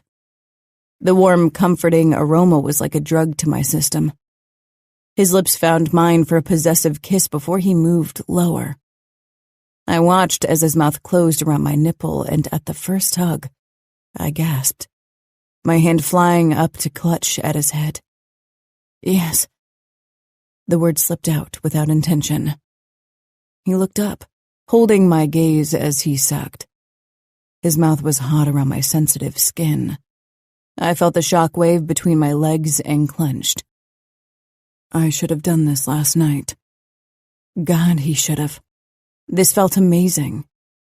He lowered himself between my legs, and I opened them for his strong body without hesitation, loving the feel of his powerful, warm body on top of mine. He cupped both of my breasts with his big hands, squeezed lightly, never taking his eyes off me, nor did I take mine off him. The sight of this man touching me turned me on. Kneading my breasts gently, he lavished my nipples with attention, kisses, licks, and sucks until I was panting. Without thinking, I wrapped my legs around him and pushed my center against his stomach, kneading friction. My wetness coated the firm muscles and caused Cassio to groan low in his throat. His eyes flashed with triumph and hunger. His mouth worked my breasts with even more fervor until I was close to losing my mind with need for a release. I kept rubbing myself against Cassio's abs, almost desperately. But it wasn't enough, not nearly enough. I needed more, but wasn't sure how to say it. I made a small, impatient sound in the back of my throat, my fingers clawing at Cassio's shoulder, trying to tell him without words. His eyes seemed to darken with realization. Now I crave something sweet. I frowned until I realized what he meant, and then I could have wept from relief. He pushed up on his palms, and I lowered my legs from his back. Looking down his body, he brushed his fingers over his lower abs, glistening with lust for him. Then he brought them to his lips. As sweet as I remember. Perfect. I could only agree. But I meant the sight of him, of this strong-muscled man peering down at my body as if it was a revelation. He moved down until his face hovered right over my pussy. Last time, it had made me feel insecure because I hadn't known what to expect. Now it made me feel nervous for another reason. What if I don't come again? The last 2 words were whispered. Cassio had spent 15 minutes between my legs on our wedding night, and while it had been pleasurable, I hadn't been close to orgasm. He lowered himself to his elbows, then slid his palms under my thighs. He cupped my ass cheek, startling me. Tearing his eyes away from my center, he looked at me, and the hunger on his face alone almost made me come. Don't think about it. Just relax and let me get you there. Don't rush it. Just let it happen. Then he jerked me toward his waiting mouth, and holy hell, pretty much French kissed my pussy. I arched up and let out an embarrassingly loud moan. I snapped my mouth shut, remembering the kids. Oh, sorry. The walls are thick and our room is at the other end of the corridor. Don't worry, he rasped, as he rubbed his stubble over the soft skin of my inner thigh. His lips and chin were shiny. I could not stop looking. Shouldn't I have closed my eyes or stared at the ceiling? Wasn't that what most women were supposed to do? Cassio dragged his tongue along my slit, holding my gaze, and I felt that too. I clutched his hair, holding him in place, even if he didn't look like he had any intention of going anywhere. He ate me like I was his last meal. Do you enjoy it? He rasped in between swipes of his tongue. Yes, I whispered. This was already so much better than last time. Maybe because the pressure had lifted off my shoulders, I didn't care. And you? Gasp. Do you enjoy it? Where had this daring sexual creature hidden all my life? Cassio smiled darkly, not appearing as if he minded. He squeezed my ass hard and lifted me higher as he wedged his shoulders against my thighs so my pussy was practically smothering him. My useless legs rested on his back. I enjoy very much your taste. He dipped his tongue into me and I moaned. Your moans. He raised his head. The sight of your pretty pussy. So fucking pretty. He lowered his head and I watched as his mouth closed over me. His eyes burned into me as he sucked lightly at first, then firmer, sending shockwave after shockwave to my center. I was getting closer and closer, always on the edge, but not ready to fall yet. I dug my hand into the blanket, desperate for release and so close, but something was still holding me back, as if a knot had been tied too tightly deep inside of me and couldn't unfurl. Please, I bit out. Cassio pulled one of his hands out from beneath me. His fingertip brushed my entrance, and at the next tug of his lips, he pressed inside. I clenched in discomfort, then pleasure, never taking his eyes off me. He started moving his finger inside of me as he sucked my clit. Suddenly, the knot unraveled, my eyes growing wide, my belly hollowing. As pleasure radiated through me, I cried out, my fingers scraping over Cassio's head as I ground myself against his mouth, seeking more of his tongue and the finger teasing my sensitive inner walls. I half sobbed, half choked, squirming under Cassio from the force of the sensation. I touched and even fingered myself out of curiosity, but the result had never been more than mildly satisfying. This was mind-blowingly amazing. God damn it, yeah. Just like that, honey, he growled. And I almost came again. Had he just called me honey? Cassio raised his head, looking disheveled and glistening from my desire. He kept pumping his finger in and out of me, which felt wondrous, as if he was trying to unravel another tighter knot I hadn't even known was there. This time it wasn't blood trickling out of me. I didn't have time for embarrassment over my arousal because I was steering toward another release. Cassio added a second finger. And while I winced initially, the sensation soon became increasingly good. I moved my hips in rhythm with his pumping. Cassio massaged my ass cheek with his big hand as he watched his fingers slide into me. "So pretty," he growled. My inner walls spasmed, but before I could come, Cassio withdrew his fingers. I sucked in a breath. "I want to come." Cassio smiled darkly as he pushed up to his elbows before he shoved down his pajama bottoms. "You will, with my cock inside you." He parted my legs and knelt between them. Bracing himself on one muscled arm, he grabbed his erection and ran the tip along my slit. I gasped at the firm pressure against my clit, mesmerized by the sight of the thick red head gliding over me, covered in my juices. I got up on my elbows to get a better view. Cassio's gaze cut to me, first with confusion, then with realization. He groaned and his cock gave a little twitch. "Fuck." He swallowed hard. "You want to watch how my cock gives you what your pussy needs?" I nodded because my mouth had become dry. He grabbed a pillow and pushed it under my ass, alleviating me so I could see myself. He looked down too and guided his thick tip to my lips. He rubbed it up and down slowly, his breathing deepening like mine. It was such a strange sight. Cassio's strong hand on his long shaft glistening with my lust as he rubbed over me. I was getting closer again, the knot deep inside of me trying to unravel. Cassio brought his tip to my opening and pushed in a bit. I clenched at the intrusion even as my body begged for more.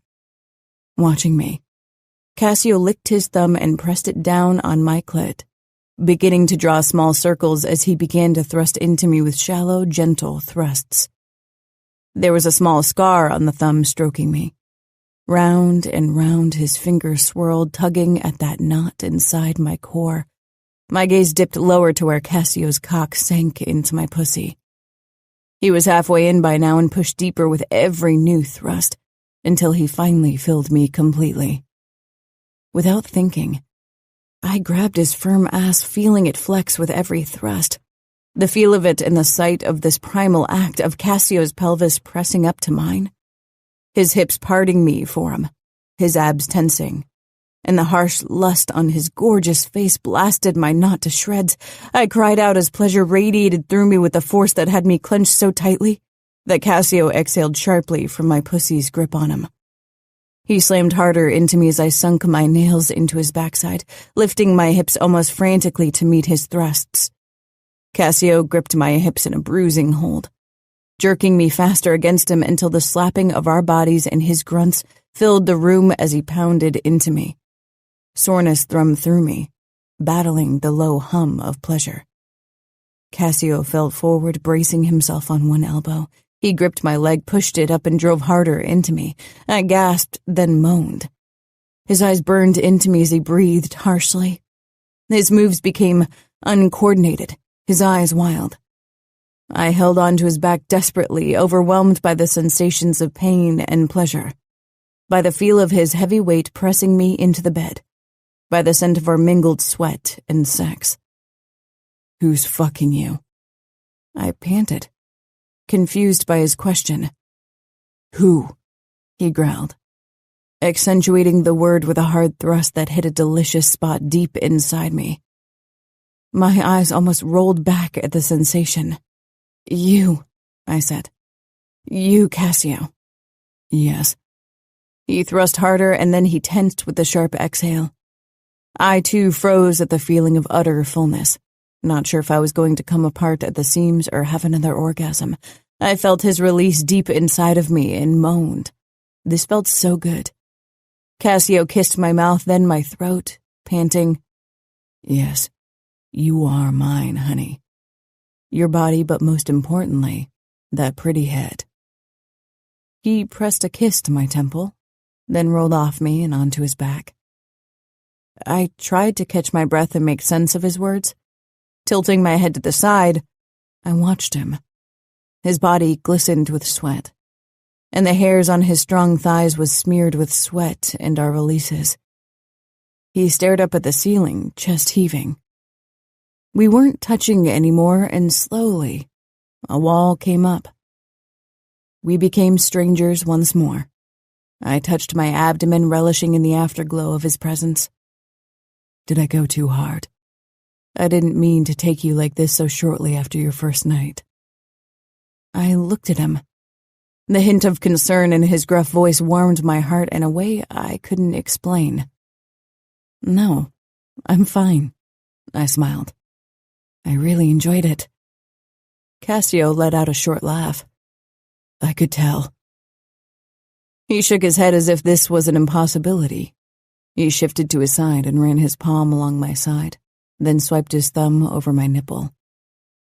Why would such a lovely girl want to have an old, cruel man? He said it sarcastically, but I caught the underlying truth. I huffed. You aren't an old man. I didn't mention his cruelness. I didn't know him well enough to give a testament to that. And you are sexy. He chuckled, his eyes taking in my face. Slowly the smile disappeared and he pulled his hand away. I didn't want us to become strangers again. Why could strangers be close during sex, feel connected, even cared for, when right after, nothing was between them? I wanted that feeling of connection all the time. I rolled over closer to Cassio and pressed my palm to his chest, then slowly let it glide lower, down his ripped stomach, following the trail of hair to his pelvis until my fingertips brushed his base. Cassio let out a low groan that might have been on the verge of laughter. I don't have the virility of a teenage boy, Julia. I looked up, his expression contradicting his words, and so did his half-erect cock. To me, it looks like you're virile enough, I said teasingly. That barrier that he'd begun building between us mere seconds ago, I could feel it crumbling again. Emboldened, I touched him. His stomach hollowed with a deep breath, those delicious abs becoming more prominent. He regarded me, one arm behind his head, with an expression as if he couldn't make sense of me. I pushed up and straddled his thigh, delirious with the way he admired my body. His strong, hairy thigh pressed up to my still sensitive center, and I ground myself against him, biting my lip at the sensation. Cassio shook his head slowly, disbelievingly, but the look in his eyes spurred me on. I curled my fingers around his base, feeling him fill with blood under my touch. Cassio didn't want to relinquish control, but I wanted to see him give it up and hand it over to me, at least for a moment. I bent down and took his tip into my mouth. He hissed through his teeth and cupped the back of my head, his fingers raking through my hair. As with everything else, I'd done my research on this matter. The internet offered endless possibilities for the curious mind. I hollowed my cheeks as I sucked him lightly, trying to accommodate his girth in my mouth as my hand worked his base. It was still more fumbling than practiced moves, but it got the desired results. Cassio panted, his hips shifting, his fingers flexing against my scalp. I cast my eyes up, finding him watching, his expression gloriously unguarded. Yes, something shifted. His fingers tightened in my hair, not tugging but close to it, as he guided my head down. His hips thrust up, he was taking his control back. I yielded to his pumps, taking as much of him as he demanded, his hand firm on my head. He didn't go deep, never once hitting my throat, perfectly controlled. At every upward thrust, I ground myself against his thigh, seeking my own satisfaction. I wasn't sure why I didn't feel self-conscious. There wasn't room for it. I was too aroused, too drunk on Cassio's hungry expression. Enough, he growled. He grabbed my hips and hoisted me on top of him. I didn't have time to get my bearings before he pulled me down onto his length. If I'd thought sitting on top of Cassio would allow me control, I'd been sorely mistaken. Cassio played me like a master controlled his puppet. His hands clamping down on my hips, he held me fast as he slammed into me from below, forcing me to take whatever he gave. Every thrust hit deeper than before, nudging a point I hadn't known existed. I gave up my fight for control, surrendered to Cassio's demands. Today, he'd get this. There was still tomorrow. Cassio. I lay awake long after Julia had fallen asleep, curled up on her side, facing me. This time she'd accepted it quietly when I'd pulled back after sex to sleep. I could still feel her warmth, smell her sweet scent, sense her closeness, and briefly I considered pulling her toward me. Instead, I stared up into the dark. Julia had surprised me again today, in more regards than one. She was stubborn and kind. She stood up for herself without being bitchy. And the sex, that had caught me completely off guard. I'd expected her to avoid the physical aspect of our marriage as long as possible, until I eventually approached her because my desire couldn't be suppressed anymore. I didn't want to cheat, and I wouldn't. The clusterfuck with Ngaio, it had ruined everything. I didn't want something like that to happen again, and it wouldn't. I would not allow it. I didn't know Julia, and she didn't know me, but in bed we worked well together. When she'd finally come for the first time, it was the sweetest triumph I could imagine. Eating her sweet pussy was wonderful and rewarding in its own way. Ngaio hadn't wanted me to do it to her, so I hadn't. Julia was the first woman I'd gone down on in almost 10 years, and I promised myself to eat her every goddamn night if she let me. In the short time of our marriage, I already felt younger. These last few months I'd felt old beyond my age, exhausted and weary. This exhilaration of the beginning would fade, though. It was an illusion I couldn't entertain. As if to remind me of that irrefutable fact, Simona's cry blared through the baby monitor, destroying any hope of falling asleep soon. Julia stirred beside me, a soft groan slipping out of those sweet lips. I turned the lights on and sat up. Another sleepless night. Julia blinked against the brightness, obviously disoriented. "What's going on?" "Simona wants the bottle." Julia nodded slowly and slipped out of bed. I stood as well. "You can sleep. I can handle it. I know you have to work tomorrow." I paused, watching as she slipped out of our bedroom. After a moment, I followed. Julia didn't have experience with children, as had become apparent last night. I wasn't sure she could handle Simona, especially at night. My daughter was demanding and her cries absolutely nerve-wracking. Had Julia the necessary calm to handle her? I didn't think she'd ever hurt my children. She didn't seem the type. But she was young. Feeling overwhelmed could be dangerous. Simona's cries didn't stop, but they lessened in intensity. I hovered in the doorway to her room, stunned by what I saw. Julia had bought a sort of baby sling that allowed her to carry Simona against her chest, and was currently trying to close it in her back. It was obviously the first time she tried to do it. I walked toward her and helped her. I'd never seen such a thing, so it took us a couple of tries to close it. "Thank you," Julia said. "I bought this today. The sales lady told me that it helps calm babies, so I thought I'd give it a try. It allows the child to feel connected to their mother." She trailed off.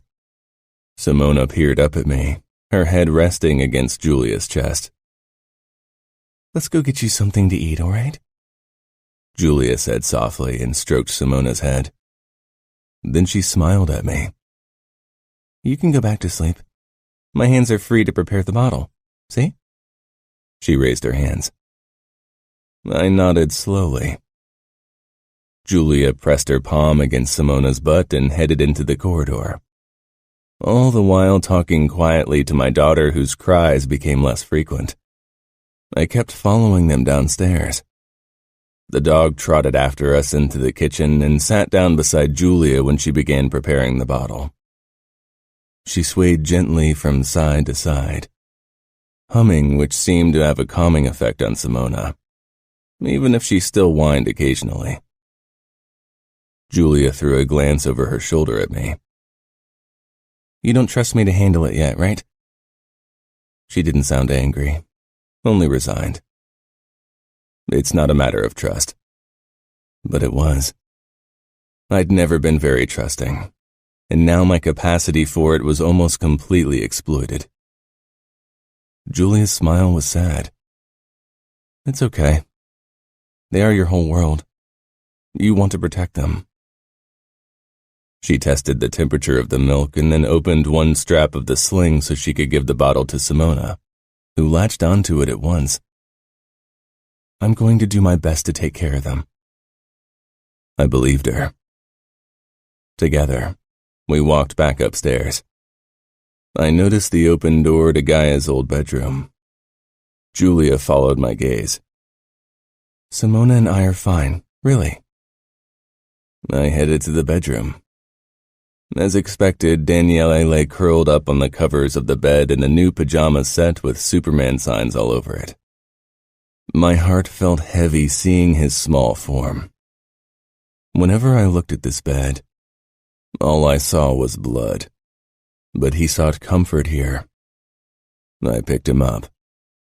He snuggled against my warmth, and I held him tighter. I wished he'd allow this closeness when he was awake too, like he used to do in the past. I took him to bed before I went to Simona's nursery once more. Julia sat in the rocking chair and fed Simona. Her expression became stern when she spotted me in the doorway. Go to bed, Cassio. I mean it. I can handle this.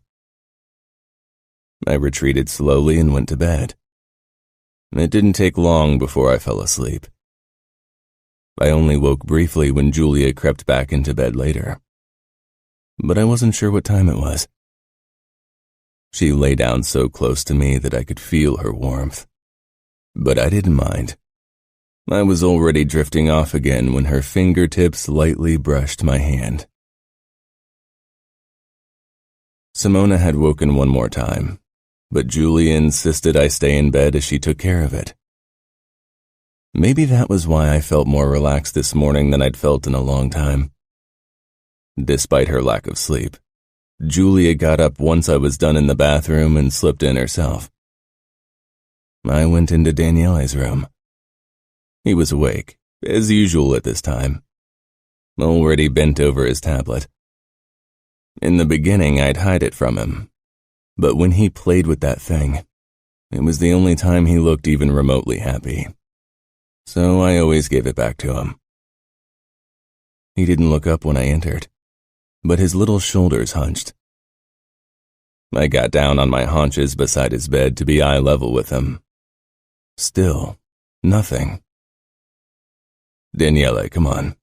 Put that aside. No reaction. I took it away and he started screaming, but I put it up on a shelf. I picked him up despite his struggling. His refusal to be close to me cut worse than those whips had many years ago. I swallowed and put him down on the changing table.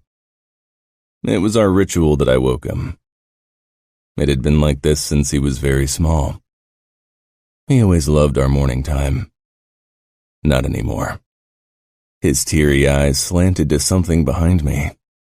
I turned, finding Julia in the doorway, her eyes full of emotion and the dog on her arm. She came inside. Lulu heard you crying and came up to check on you.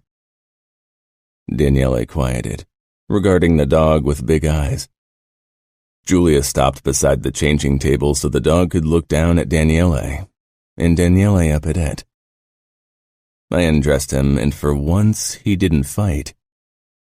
His wide eyes were fixated on the dog as I changed his nappy. Julia took clothes out of the wardrobe and put them down beside me. Jeans, socks that looked like sneakers, and a sweater with the words, Big Brother. "You get to wear your Big Brother shirt today," she said, grinning. Daniele's mouth trembled into a small smile, and I had to look away for a moment. Clearing my throat, I said, "You are a good big brother. Simona needs you at her side." Daniele nodded slowly and let me put the clothes on. He could dress himself, more or less. But as with so many other things, he refused to do it since his mother's death. I lifted him off the table but didn't put him down so he could walk as I usually would have done. I pressed him to my body. His eyes remained on Lulu, but at least he didn't try to squirm away from me. "Let's check on Simona," I said. We headed into Simona's room together, and Julia set Lulu down so she could pick up Simona. The dog trotted out of the room to do whatever it had in mind, probably pee on the expensive rugs. The moment it was out of sight, Daniele became restless. I lowered him to the floor before he could start to cry. He immediately walked away, probably to go in search of his tablet. Julia held Simona but looked at me. The compassion in her expression didn't infuriate me this morning. It only made me feel wistful. With Simona on her arm, she came over to me and touched my chest. "He'll come around. Give it time. It takes time to heal." Would she be as optimistic if she knew what had happened? I glanced down at my watch. I need to go now. Then, and I wasn't sure why, I cupped her cheek and pressed a light kiss to her mouth. "I appreciate your efforts." Surprise crossed her face. The same surprise I felt since minute 1 of our marriage. She wasn't anything like I expected. She could have given in to teenage hysterics, but instead, she tried to handle the tasks of her new life. She handled them in a kind and lovely way. She seemed too good to be true. I pulled back and went downstairs. Elia waited for me in front of my car to get further instructions. Remembering last night and this morning, a hint of reluctance filled me when I thought about my arrangement with Elia. But it wasn't enough to make me abandon the matter. Julia had done nothing to deserve this, but I needed certainty before her loveliness had me wrapped around her finger and made me blind to a hurtful truth. My kids wouldn't survive a repeat performance of their mother's demise.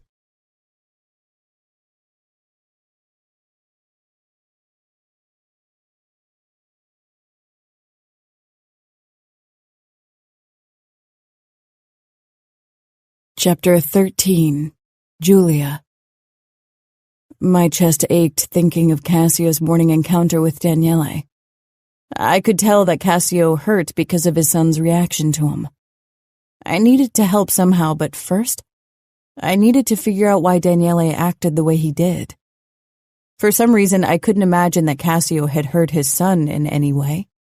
Cassio was certainly capable of the most depraved acts imaginable. The rumors of his business practices had reached even my ears in Baltimore. But the way he looked at his children, it was clear he loved them. No, it was something else between them. I had a feeling it had something to do with Ngaio, which was a problem because Cassio refused to talk about her. Daniele didn't speak at all, and I wasn't sure if it was wise to mention his mother around him. I made my way into the kitchen with Simona in my arms, and Daniele tiptoeing after me. His face was tear-stained because he couldn't find his tablet. I'd seen it up on the shelf in his room but decided not to give it to him. He needed to learn to be without that thing. It wasn't healthy how fixated he was on technology.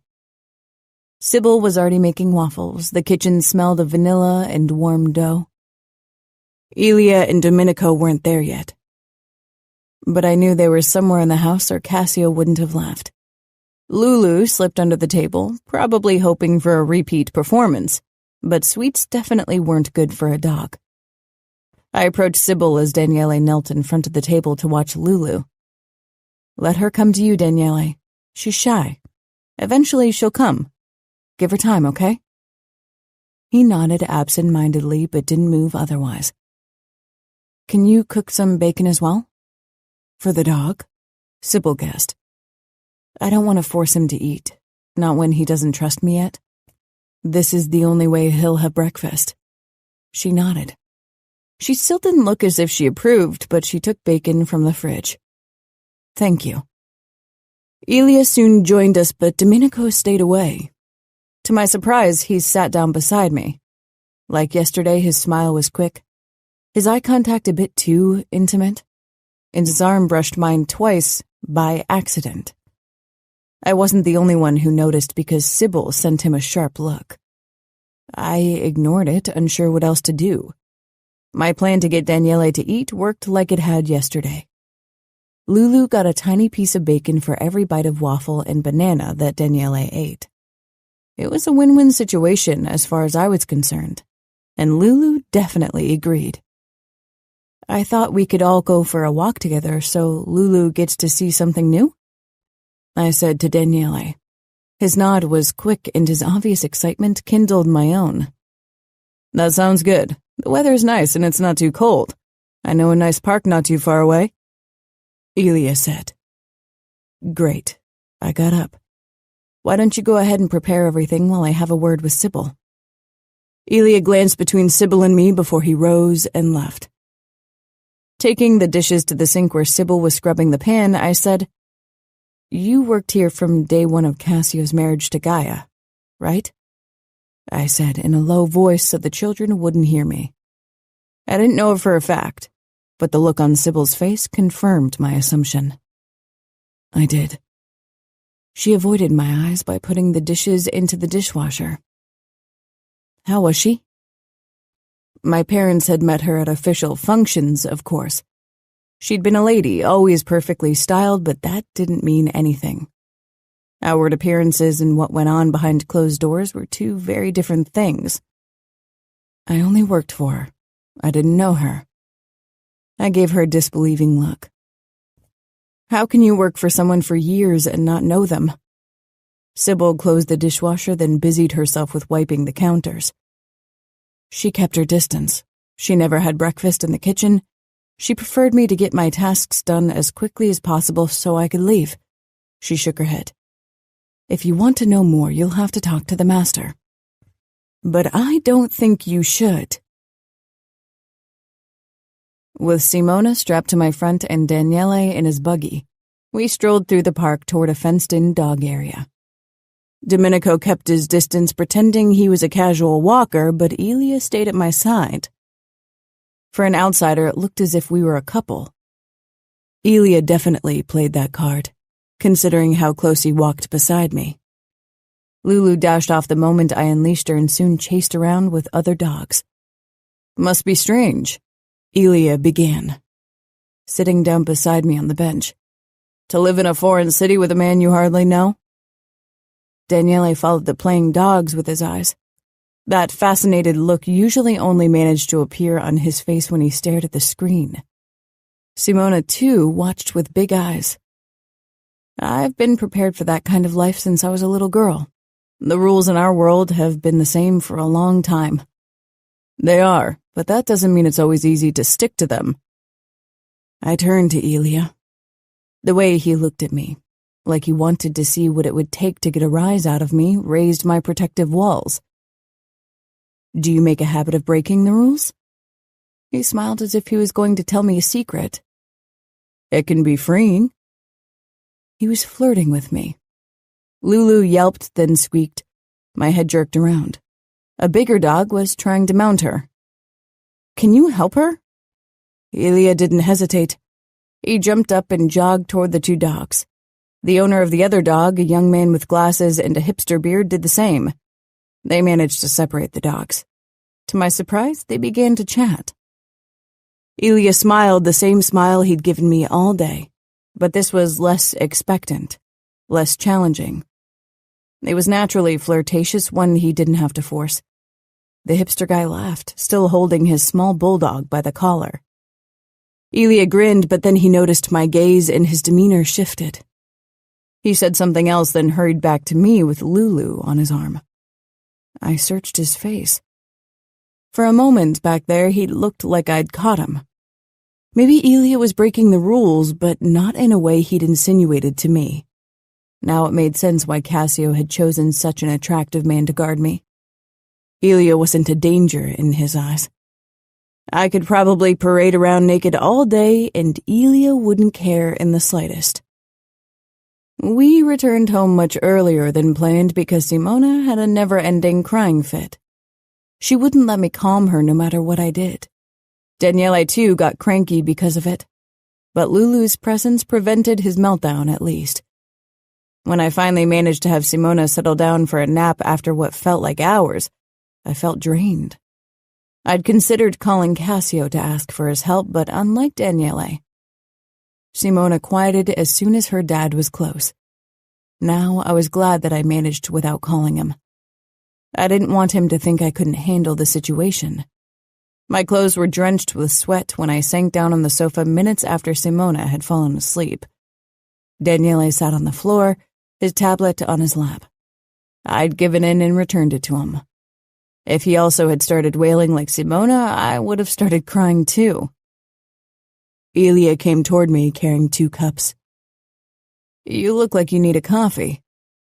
"I need a drink and a shower." Despite my lack of experience with alcohol, I suddenly got why people craved a drink after days like this. He laughed, then handed me the cup. "Coffee is a start, don't you think?" He sat down beside me, again closer than was appropriate. This time it didn't bother me now because I knew the truth. I took a sip of the black coffee. Usually I drank mine with milk and sugar, but this felt good now. I regarded Ilya openly, not bothering to hide my attention. He wore a tight white shirt that accentuated his muscles and a black gun holster over it. I wondered if he was good with weapons, if that was at least part of the reason why Cassio had chosen him. Or maybe his presence was only as a trap. Cassio had set Ilya up to do this. I had no doubt about it. Cassio was jealous, he had admitted it himself. And Faro and Mansueto had confirmed it too. I hadn't expected him to be jealous enough to trick me like that, though. It infuriated me. But beyond that, it made me really sad. If Cassio trusted me this little, we had a long way to go for this marriage to work. I set the cup down on the table, then faced Ilya. I leaned closer, gauging his reaction. I've been asking myself a question. His eyes shifted to caution, but the smile remained plastered on his face. "Does Cassio know?" I murmured. His smile became less honest. "Know what?" "That you like men." For an instant, Ilya's expression slipped before he could control it again.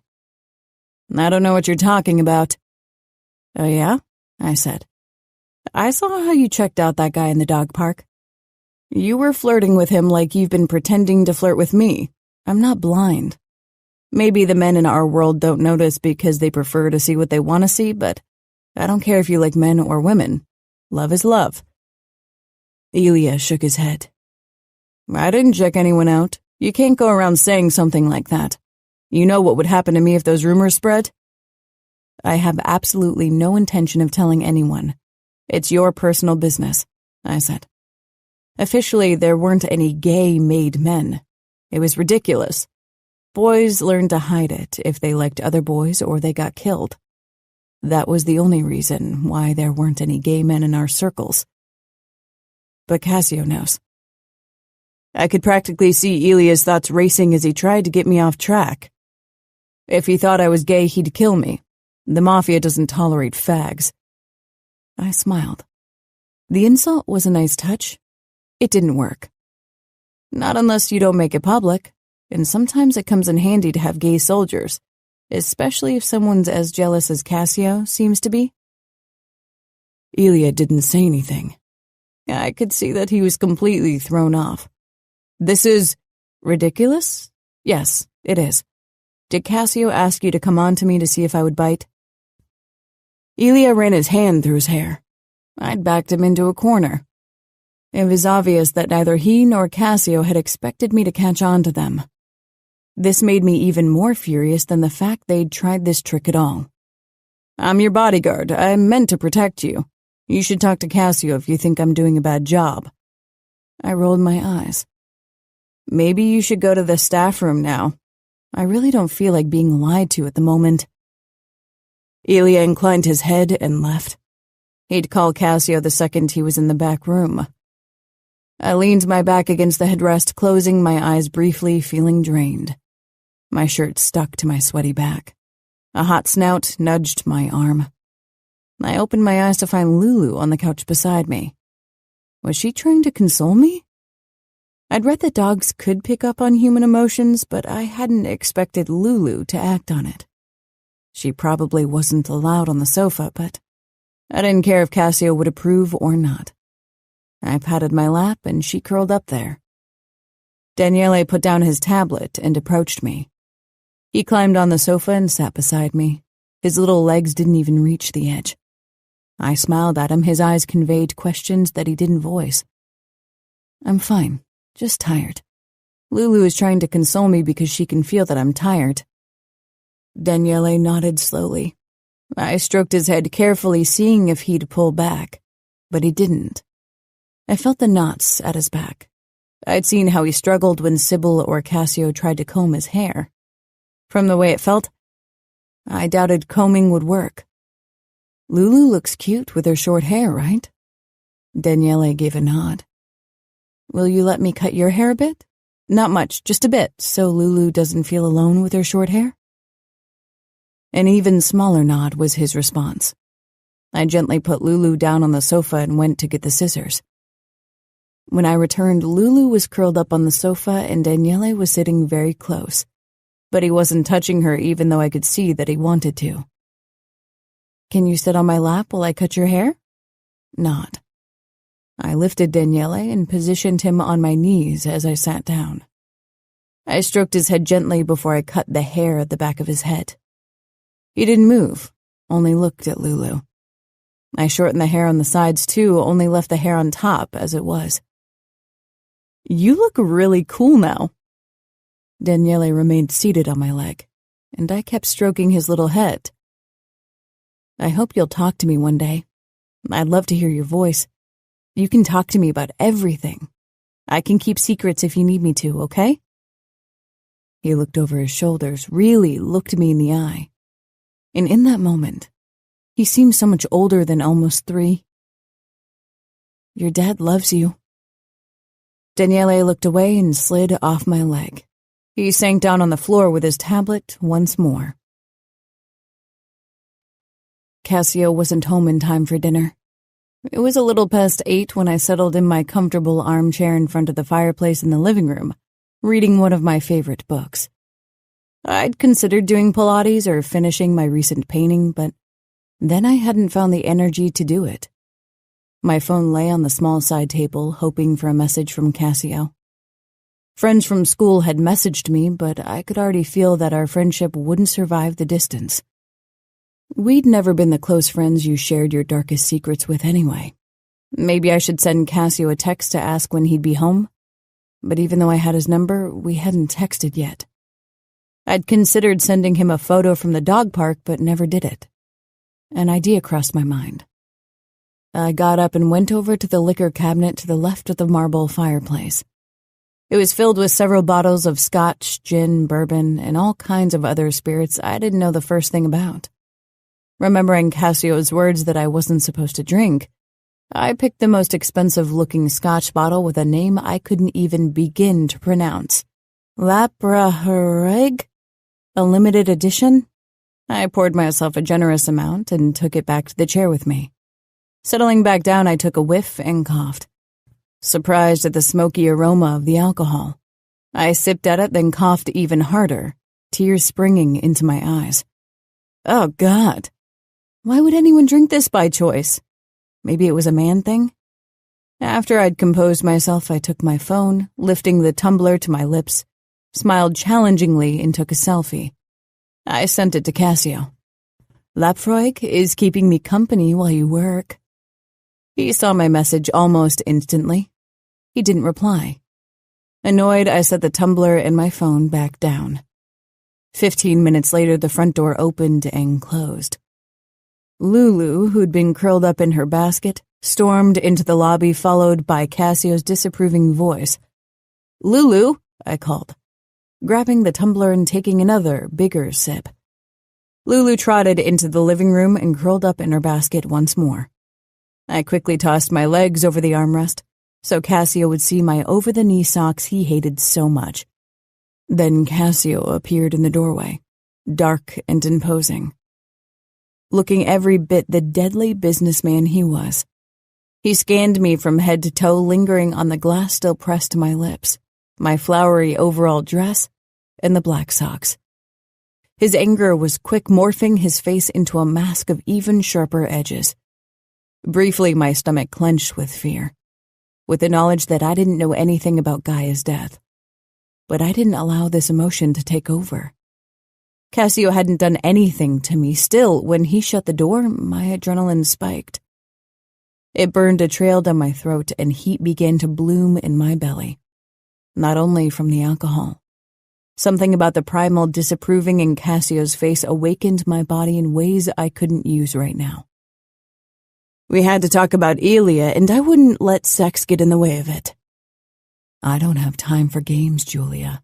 Was that photo meant to provoke me? He stopped right in front of the armchair, tall and foreboding.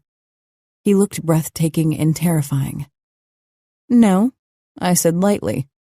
I only wanted to keep you updated on my evening activities, considering how eager you are to control every aspect of my life. He bent over me, his muscled arms braced on the armrests. The expensive fabric of his jacket brushed my calves, and the friction, albeit distant, sent a thrill through me. Maybe it was the alcohol that made me so sensible to Cassio's aura. He oozed dominance and primal sexiness.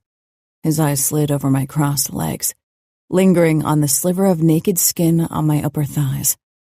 Then he cast his gaze up. I swallowed at the intensity of his expression, as if he wasn't sure if he wanted to devour me or spank me. What is that supposed to mean? Elia, don't tell me he didn't call you today. I bet you expect status updates on his mission every hour. His strong palm had somehow found its way onto the small patch of naked skin between the hem of my skirt and my over-the-knee socks. I felt the touch between my legs. Wanted his fingers to move higher, but I reined myself in. He took the glass from me and downed the whiskey. I told you I don't want you to drink hard liquor. Because I'm not old enough. Cassio set the glass down on the table, leaning even closer. Julia. The word was a low growl full of warning. I didn't care. His hand slipped higher on my leg under my skirt, and his lips crashed down on mine. For an instant, my body arched toward him, eager for the touch, the kiss, and what it promised. But I wasn't going to let Cassio distract me with angry sex no matter how desperately my body wanted him. I pushed against his chest, ripping my mouth away from his. No, stop. Cassio's fingers brushed my panties soaked from our argument. He groaned. What are you doing to me? Me? What I was doing? I pressed harder against him. Cassio, stop. His eyes focused on me, and his expression smoothed, becoming guarded and aloof. He straightened, robbing me of his warmth, his touch, his scent. We need to talk about Elia. I got out. Cassio stepped back and brushed out the crinkles in his jacket as if nothing had happened. There's nothing to talk about. You let your imagination run free. Anger coursed through me. I swung my legs down and pushed to my feet. Since he was more than a head taller, that didn't really have the effect that I wanted. Just how stupid do you take me for? Cassio raised his brows. I don't know what you're talking about. I snorted, remembering Elia's exact same words. You know exactly what I'm talking about, Cassio, because the moment I confronted Elia, he called you. Cassio's face remained a mask of stoic calmness, and it infuriated me even more. You're being unreasonable and childish. Whenever I tried to talk to him or have him relinquish control, he accused me of being a child. But when he wanted to sleep with me, that fact didn't cross his mind. As your wife, I deserve the truth. I don't deserve being tricked and spied on. What was the purpose of this charade? Did you think I'd throw myself at the first attractive man who smiled at me? Cassio narrowed his eyes. So, you find him attractive. I had enough. I walked up to him and glared up. Are you serious? Cassio didn't deign me with a reply. He unbuttoned his shirt with infuriating nonchalance. Look at me. He raised his head, but his eyes were hard. No sign of guilt. Did he think his actions were okay? I can't believe you used Elia as a trap to see if I'd cheat on you. We're married. Marriage never stopped anyone. Is that so? I asked curiously, trying to figure out if he was referring to himself. I'd never cheat. Oh, so I'm supposed to take your word on it? But you can use my bodyguard to test me? Don't you realize how wrong that is? I do what's necessary. Necessary? So you admit you ordered Elia to flirt with me to see how I'd react. You should trust me. Hurt rang in my voice. I don't trust anyone. My first impulse was to react with anger. With a snappy comment because this day had been hard and I didn't have a shoulder to unload on. Only a husband who treated me like a child and didn't trust me. But my anger wouldn't change anything. It would only lead to more resentment. I don't know what happened between Gaia and you. Maybe you worry I'm like her. I don't know her, so I can't promise you I'm not. What I know is that if you don't allow yourself to get to know me, you won't ever trust me. And if you don't trust me, then this marriage will fail either way. I swallowed, turning away from his harsh expression. Maybe you need more time. You obviously don't want my closeness except for when we have sex. I won't push you, but I'm not sure I can do this. Not right now. I'll give you the room you need and move into the bedroom beside Simona's nursery. That way you'll have the bed for yourself. Cassio. Julia walked out of the living room. I was frozen. Not because Julia had caught on to Elia. No, because she wanted to move out of our bedroom. This time it was definitely my fault. I hadn't fought Gaia when she'd insisted on her own room many years ago. I'd accepted it. I wouldn't make the same mistake. Not only because I feared a repeat performance. I wanted Julie in my bed, close to me. I chased her and caught up with her on the staircase. Cupping her elbow, I turned her around to me. She almost lost her balance and had to grab onto my shoulders to steady herself. Her eyes swam with tears. This was at least the third time I made my young wife cry. Marriage wasn't the place for cruelty. That was what Father had said, and I'd been certain I wasn't guilty of it. Yet cruelty came in different shapes and forms. Julia had done nothing to deserve my suspicion, my coldness, and yet she'd been punished for another's crime. I will not let you move out of our bedroom, Julia. You'll stay. Julia searched my face. Why? You don't even want to hold me at night. Fuck. The look of hurt in her eyes made me long for those whips again. Stay. I cupped her cheek. She leaned into the touch. I brushed her cheekbone. Why? Because I tell you to. She shook her head. Give me another reason. Because I want you close. Because I liked falling asleep with your strawberry scent at night. Her mouth twitched. Strawberry scent? I bent down, pressing my face into the delicious spot where her throat met her shoulder, soaking in that sweet aroma before pressing a kiss to her skin. Like a goddamn strawberry field. I don't even like strawberries. She giggled, twitching under my mouth. Who doesn't like strawberries? Me. They're false packaging. They promise sweetness, but most of the time they're sour and watery. Julia tried to squirm away from my lips that I ran over her throat, relishing in her choked laughs. Cassio, that's tickling. I lifted my head. Her eyes lit up with amusement, and just looking at her unguarded joy dispersed some of the heaviness from my soul. Nobody can resist a sweet strawberry. Yeah, I murmured. I can see that. Julia shook her head. I can't smell like strawberry. My shampoo is cherry. I chuckled. It's strawberry for me. Sure. If you order the cherry to be a strawberry, that's what it'll be. I shut her up with a kiss. Not the harsh ones beckoned by anger. A gentle kiss. She kept her eyes open, not letting me off the hook. You want me close at night? I do. Okay. No mind games, just a simple, okay. I lifted her into my arms and carried her upstairs. Cassio. Shh. We'll talk afterward. She didn't argue. The moment I laid her down on the bed, she molded her body to mine. Would I ever tire of her scent and taste? She was sprawled out on top of me afterward, my hands splayed out on her firm ass. Her bangs stuck to her sweaty forehead. Now we talk, she said when I hadn't even caught my breath. Julia, you promised, she said, and her eyes stopped any protest I might have had. I did.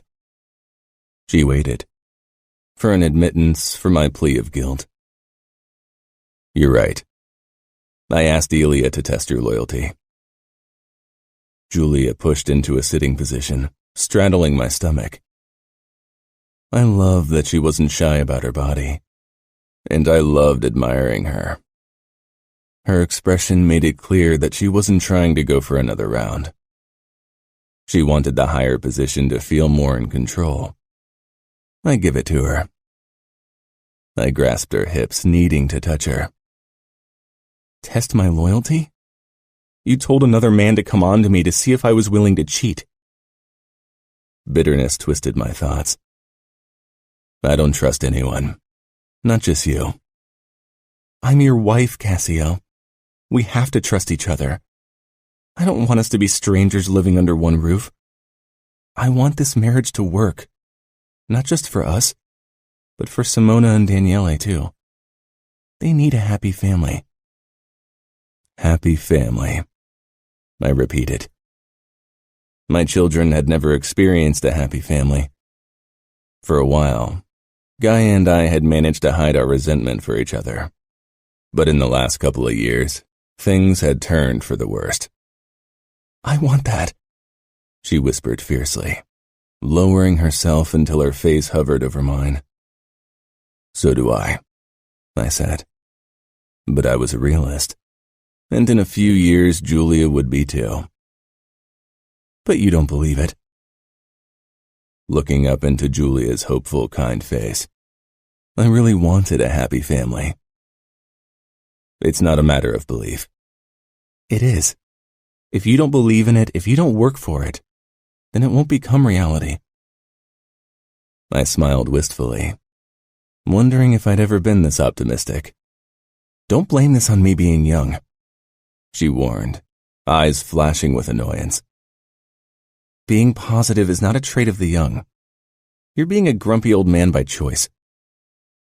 A laugh burst out of me. Julia smiled. Then she became unguardingly hopeful. Cassio, I want to be happy. I want us all to be happy. What do you want me to do? I asked without thinking. Julia was young. I wouldn't be responsible for her unhappiness. At least, not on purpose. I wasn't really sure if I had a choice in the matter. With Gaia, I thought I'd done everything I could to make her happy. In hindsight, it hadn't been enough.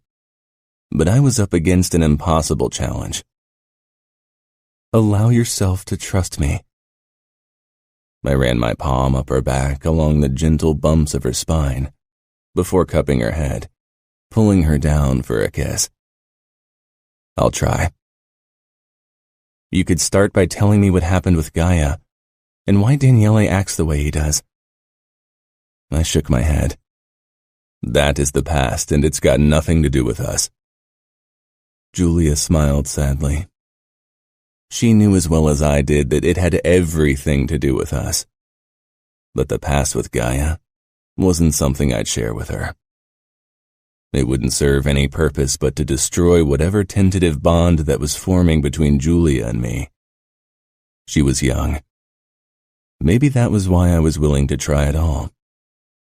I didn't want to be the one to destroy her loveliness. Okay. It wasn't. Julia's body language made that clear. What else?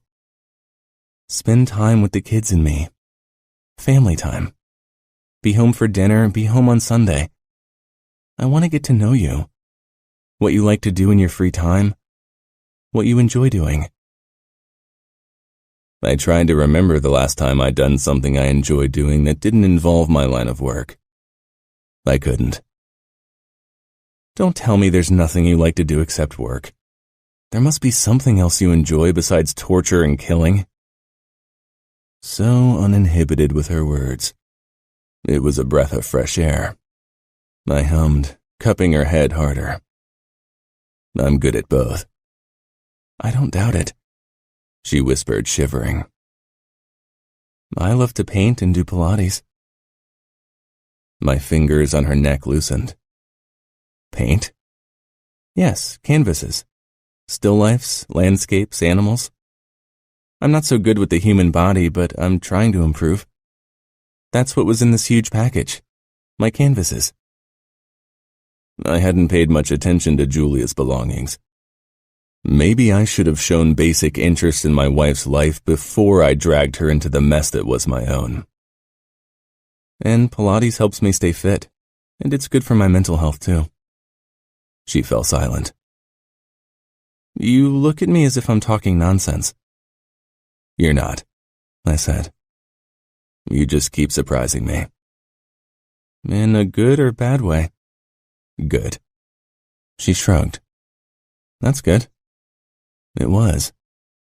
But good things always came with a price. Have you painted since you've arrived here? No, I was busy settling in, and the kids and Lulu keep me on my toes. She tilted her head thoughtfully. And I need a room to paint. The fumes need to be contained. There's a vacant room beside my office. It's got a nice view of the garden and direct access to the terrace. Julia's face lit up. She lowered herself and propped her chin up on her crossed arms on my chest. Thank you. How are things between you and my children? Her mouth thinned, but I wasn't sure why. What's wrong?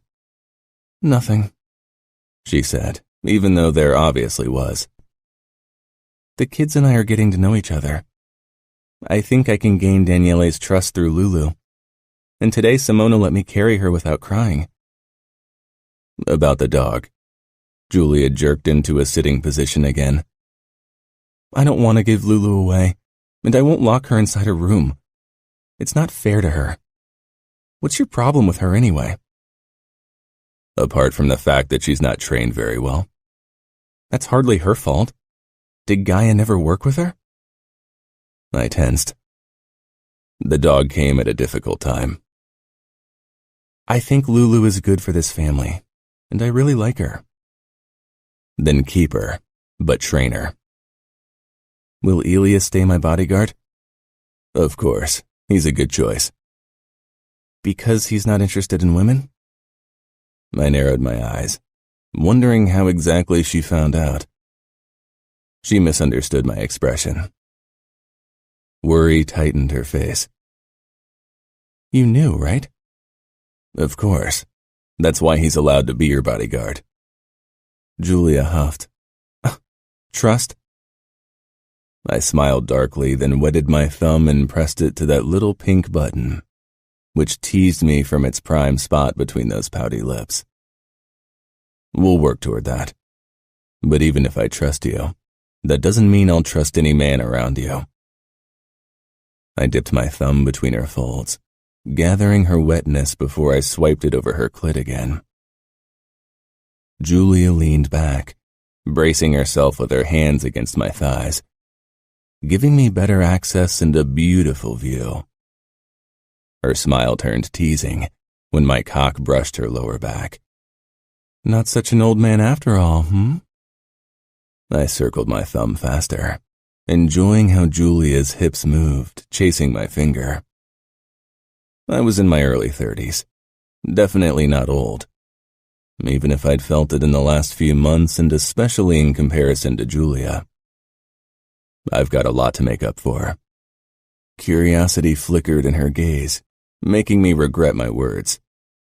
Blow me, I ordered before she could ask. She cocked an eyebrow, her mouth pursing in mock indignation. Fuck. She was too goddamn lovely. Tell me something you like to do first. A hobby. Apart from eating your pussy. She shook her head, opening her mouth for an undoubtedly insolent comeback. But I grabbed her by her thighs and flipped her around. She cried out in surprise, her breath hot on my cock, and her ass propped up in front of me. I slapped her ass cheek in warning, then bit down. Julia jerked with a choked gasp. I make the rules in this house, honey, especially in this bed. A shiver worked its way down her spine. I massaged her ass, enjoying the sight of her arousal. She gripped my cock and sucked me sharply into her mouth, causing me to twitch with a groan. As unexpectedly as she'd sucked me, she released me. Tell me one thing, she demanded softly before she sucked me deeply into her mouth again. I squeezed her ass hard in warning. Suck me. Don't talk. I drew her pussy lips into my mouth. Her moan vibrated against my balls before she sucked them into her mouth. One thing. She slipped her arm between our bodies. It brushed my chest, then her fingers bumped against my chin. I pulled back to watch Julia slide 2 fingers into herself. I almost came right then. Her tongue darted out, licking up my pre-cum. Quid pro quo. I chuckled, then exhaled sharply as her teeth grazed the sensitive underside of my cock, and her fingers kept pumping into her pussy. I used to play pool, I growled. I was so desperate for her mouth, so desperate for her fingers to keep fucking that sweet pussy. I would have told her everything in that moment. She threw a triumphant smile over her shoulder. I wouldn't have it. I pressed my mouth against her pussy, my tongue fighting her fingers for dominance. She moaned loudly, which died when I pushed her mouth back down on my cock, my fingers tangling in her silky hair. I thrust up, deeper than before. She struggled to take me in but didn't back down. Her fingers pumped into her pussy, and my tongue teased them in her folds, her clit, every delicious inch I could reach. She started to spasm on top of me, moaning around my length. I kept thrusting into her mouth. I wanted to prolong this, but with her body coming apart on top of me, her fingers chasing her orgasm. Her taste on my tongue, I couldn't hold back. I tightened, my fingers on her neck twitching and my thrusts becoming jerky as I came harder than ever before. The feel of her hot mouth around my cock as she tried to swallow was perfection. Julia slumped down on top of me, her fingers becoming slack. And I too lay drained on the mattress, my heart speeding in my chest. After a moment, Julia pulled away and coughed. Fuck. I'd held her down when I'd come in her mouth. I hadn't even asked if she was okay with it. I sat up slightly, but Julia still only lay there with her cheek against my thigh, breathing hard. I brushed her hair to the side so I could see her face. Her eyes were closed, her cheeks red. Are you all right? Her eyelids peeled open and the corner of her mouth drifted up. Yeah, you? I stared at the girl on top of me, the woman, my wife, marveling at her strangeness. It wasn't something I'd ever appreciated, and yet here I was, unable to resist her body and charm. I rubbed my thumb across her ruby lips. She nicked my skin with her teeth and gave me a coy look. You need to teach me how to play pool. I have a pool table in the cigar lounge. Please don't tell me you smoke cigars. My father and uncles do, and my grandfather did too. It'll remind me of them if I smell it on you. That was the last thing I wanted. Reminding my delicious young wife of the old creepy men in her family. And I was fairly sure she knew. It was a good thing I didn't like cigars anyway. If you don't like this scent, I won't smoke them. She narrowed her eyes, then smiled. Why do I get the feeling you never liked them to begin with? She pushed up and crawled back up to me, nestling against my chest, her cheek on my shoulder. Will you teach me? It won't be the first thing I'm teaching you, so why not? I said in a low, possessive voice. She rolled her eyes. I wished I could say it annoyed me. We could play around now. It's late. I have an early day. Come on, it's not even 11. Entertain your young wife. All right, I said to my own surprise. Julia was playing the right cards, and she knew it. And yet I didn't feel played by her. She wasn't doing it to better me, or for even less noble reasons. She was just her quirky self. I knifed up, taking Julia with me. She pressed a thankful kiss to my mouth and slipped out of bed. So full of energy it was admirable. It was hard to resist her enthusiasm. I swung out of bed and straightened, stifling a smirk at her appraisal. Julia never tried to hide that she liked my body. I picked up my pajama bottoms from the floor and dragged them over my hips. Julia slipped into her nightgown and grabbed the baby monitor, then rushed toward the door, holding out her hand. Shaking my head with a chuckle, I took her and let her drag me down. I couldn't remember if I'd ever been this spontaneous. Maybe as a teenager, but that time seemed like a lifetime ago. Julia's eyes widened when we entered the cigar lounge, which rarely functioned as that.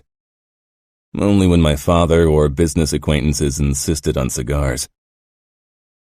The faded smell of smoke lingered, but it wasn't very prominent, because Sybil always worked her magic with air freshener.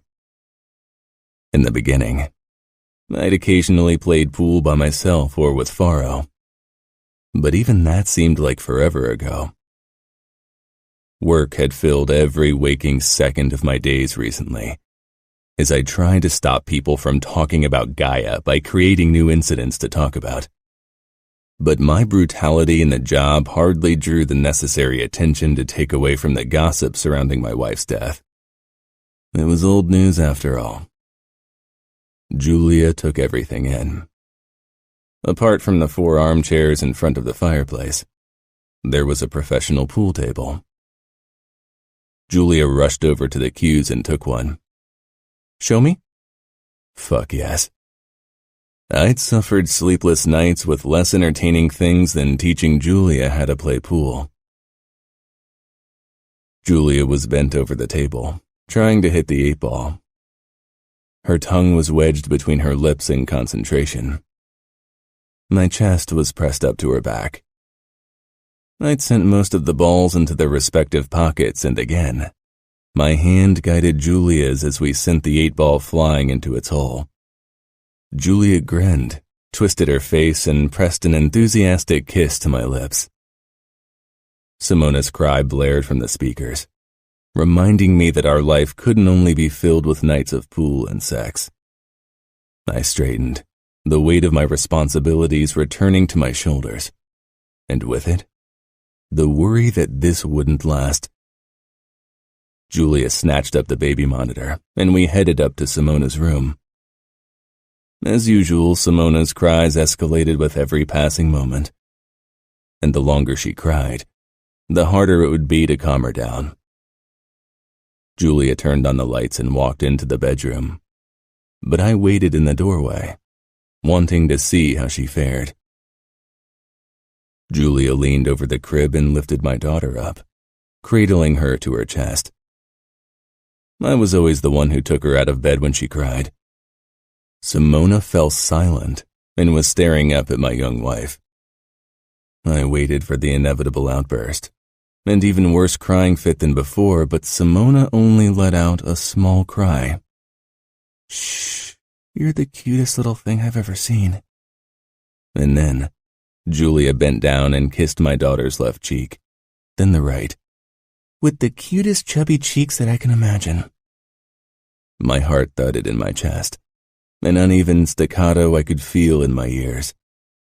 I couldn't move.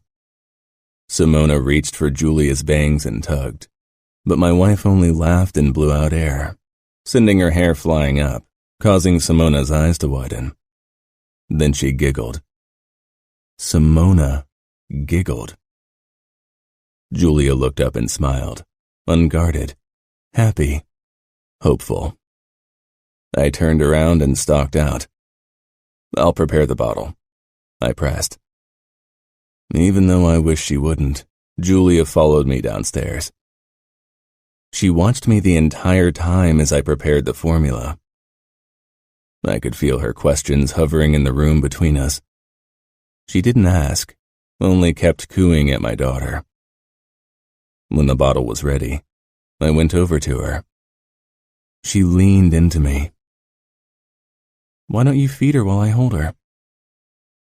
I stared into those blue eyes, feeling reminded of the way I felt when I stood on the dunes in front of my beach house, peering toward the ocean.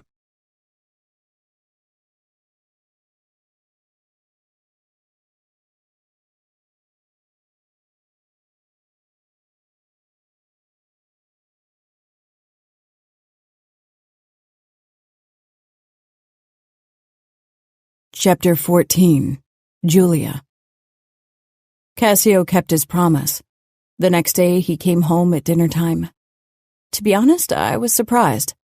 I hadn't thought he'd keep his promise that he'd given with my naked body on top of him. Maybe I had my own trust issues to work through. He looked surprised when he walked into the kitchen where we had dinner the last few days. Sybil stood from where she was seated, obviously unsure how to act. Elias stood as well and inclined his head before he grabbed his plate and headed through the back door, probably toward the guardhouse. He and I'd cleared things up in the morning after Cassio informed him that I knew what was going on.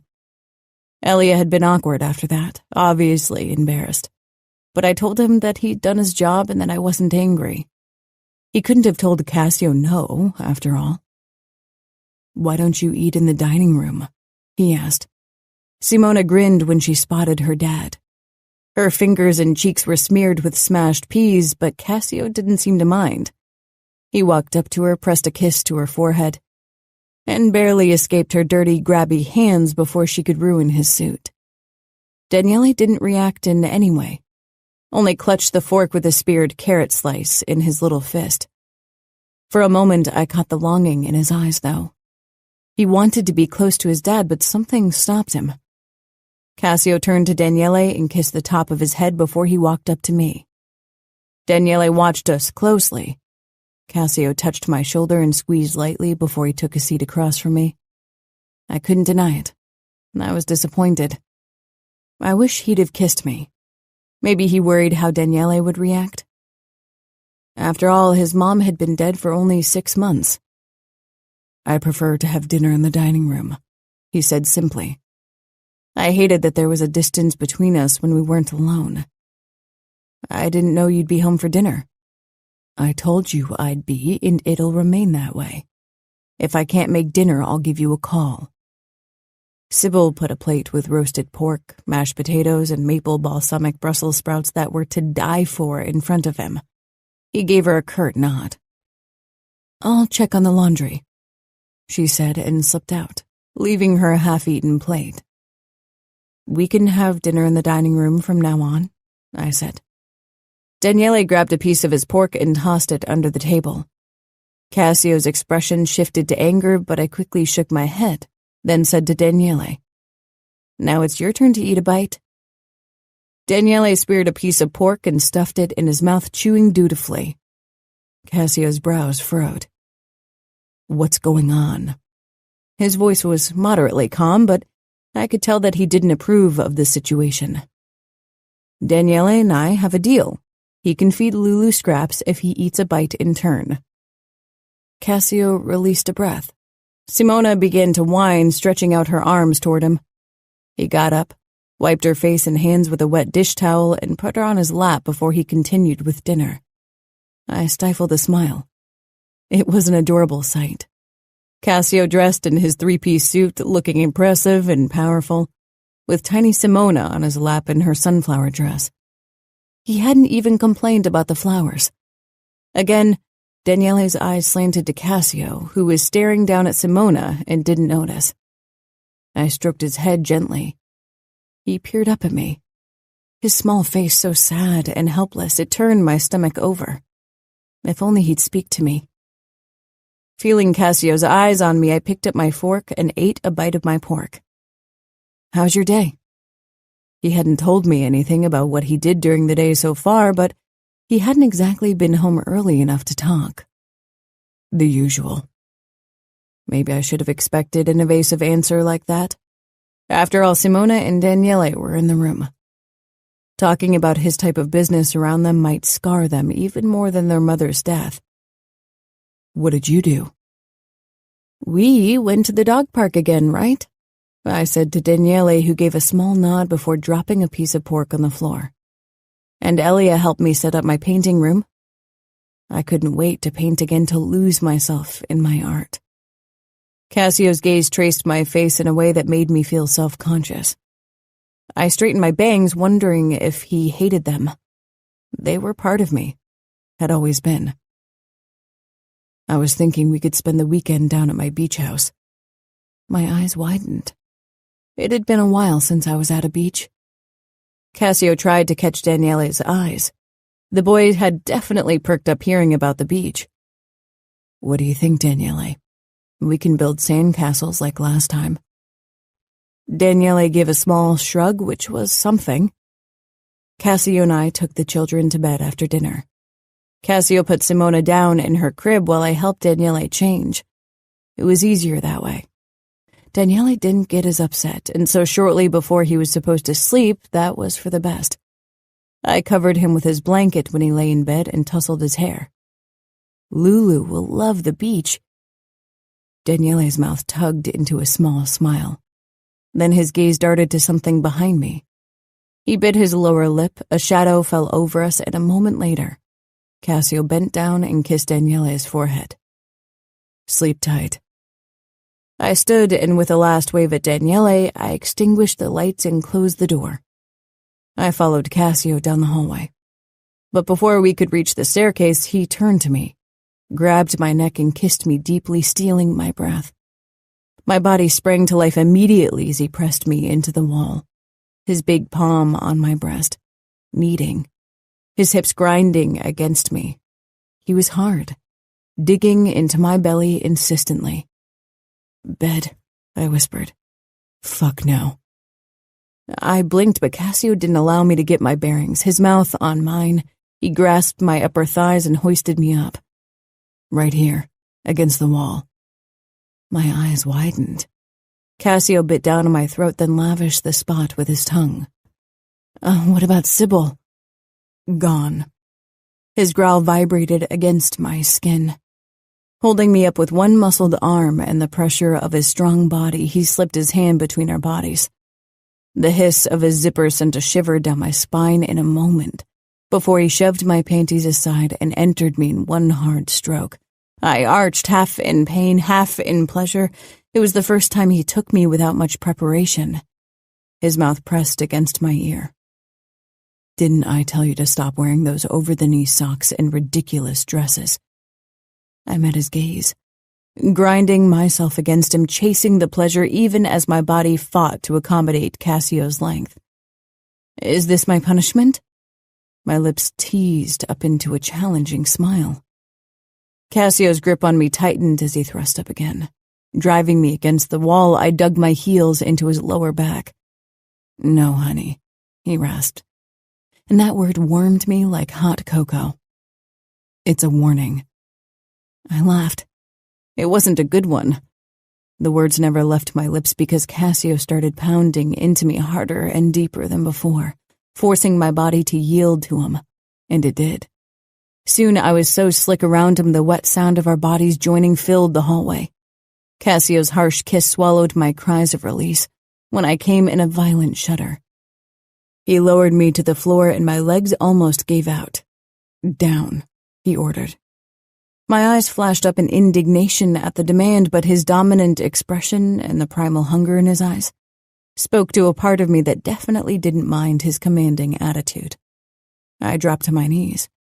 His fingers tangled in my hair as he took my mouth. I kept my eyes on his face, loving to watch him let loose. Afterward, he pulled me up to my feet, tilting my head up. "Okay, or too hard?" I stood on my tiptoes and pressed my face into the crook of his neck, touched by the consideration in his tone. I was slightly sore and would probably continue to feel that way until tomorrow, but it felt good in a naughty way, as if Cassio had left his mark inside of me. "Julia." The low rumble of his voice penetrated my thoughts. "Too hard?" I shook my head with a small sigh. He cupped the back of my head, then pressed a kiss to my crown. The gesture was so loving. It kindled emotions in me I was scared to allow. After all, this was a marriage of convenience before all else. I didn't want to love him before he loved me. What a silly thing to think. As if you could postpone your love until it was convenient. I pulled back and allowed him to lead me into the bedroom. Later, in bed, I snuggled against Cassio, my cheek on his chest, his fingers tracing my upper arm. We had already extinguished the lights and were trying to fall asleep. From the lingering alertness in Cassio's body, I knew he wasn't anywhere close to sleep. "You can't with me in your arms, right?" I didn't want to sound hurt, but I did. Cassio paused in his stroking, his ribcage expanding under my head in a sigh. "Let's see. I promised you I'd try." "Okay. Like you'll try to trust me?" Silence followed. He was trying. I couldn't ask for more. "Did Daniele say anything yet?" "No," I said. "He communicates with nods. His birthday is in 2 weeks, right?" "Yeah, 3 years. I still remember when I first held him. I saw a photo of a newborn.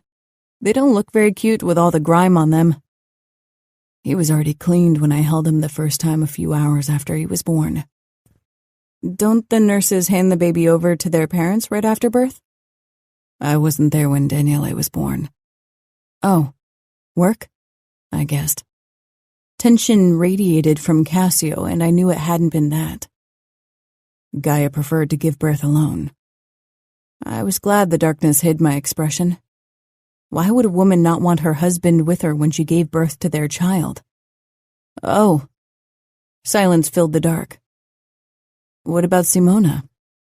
Cassio shook his head. Isn't it unfair toward you not to let you experience the miracle of birth? Wasn't that what everyone called it? Even though I couldn't see the magic in squeezing something that big out of my vagina. I have a busy morning on Friday, but I want us to head out to my beach house in the afternoon, so we'll have all of Saturday to enjoy our time there. Why won't you talk to me about the past? I said softly. Cassio shifted, his mouth hot against my ear. Stop prying, Julia. You won't like what you'll find. Now sleep. His words stung. I began to roll over to give him space so he could sleep, which obviously wasn't going to happen with me close. But his arm around my waist tightened. He lodged me against his body once more. I swallowed. You're young, he said. I worry about all the ways I'll hurt you before you've grown into a jaded adult to survive in our world and at my side. I don't believe that. I know. But eventually, you will. Cassio. I hadn't been to my beach house in 3 months.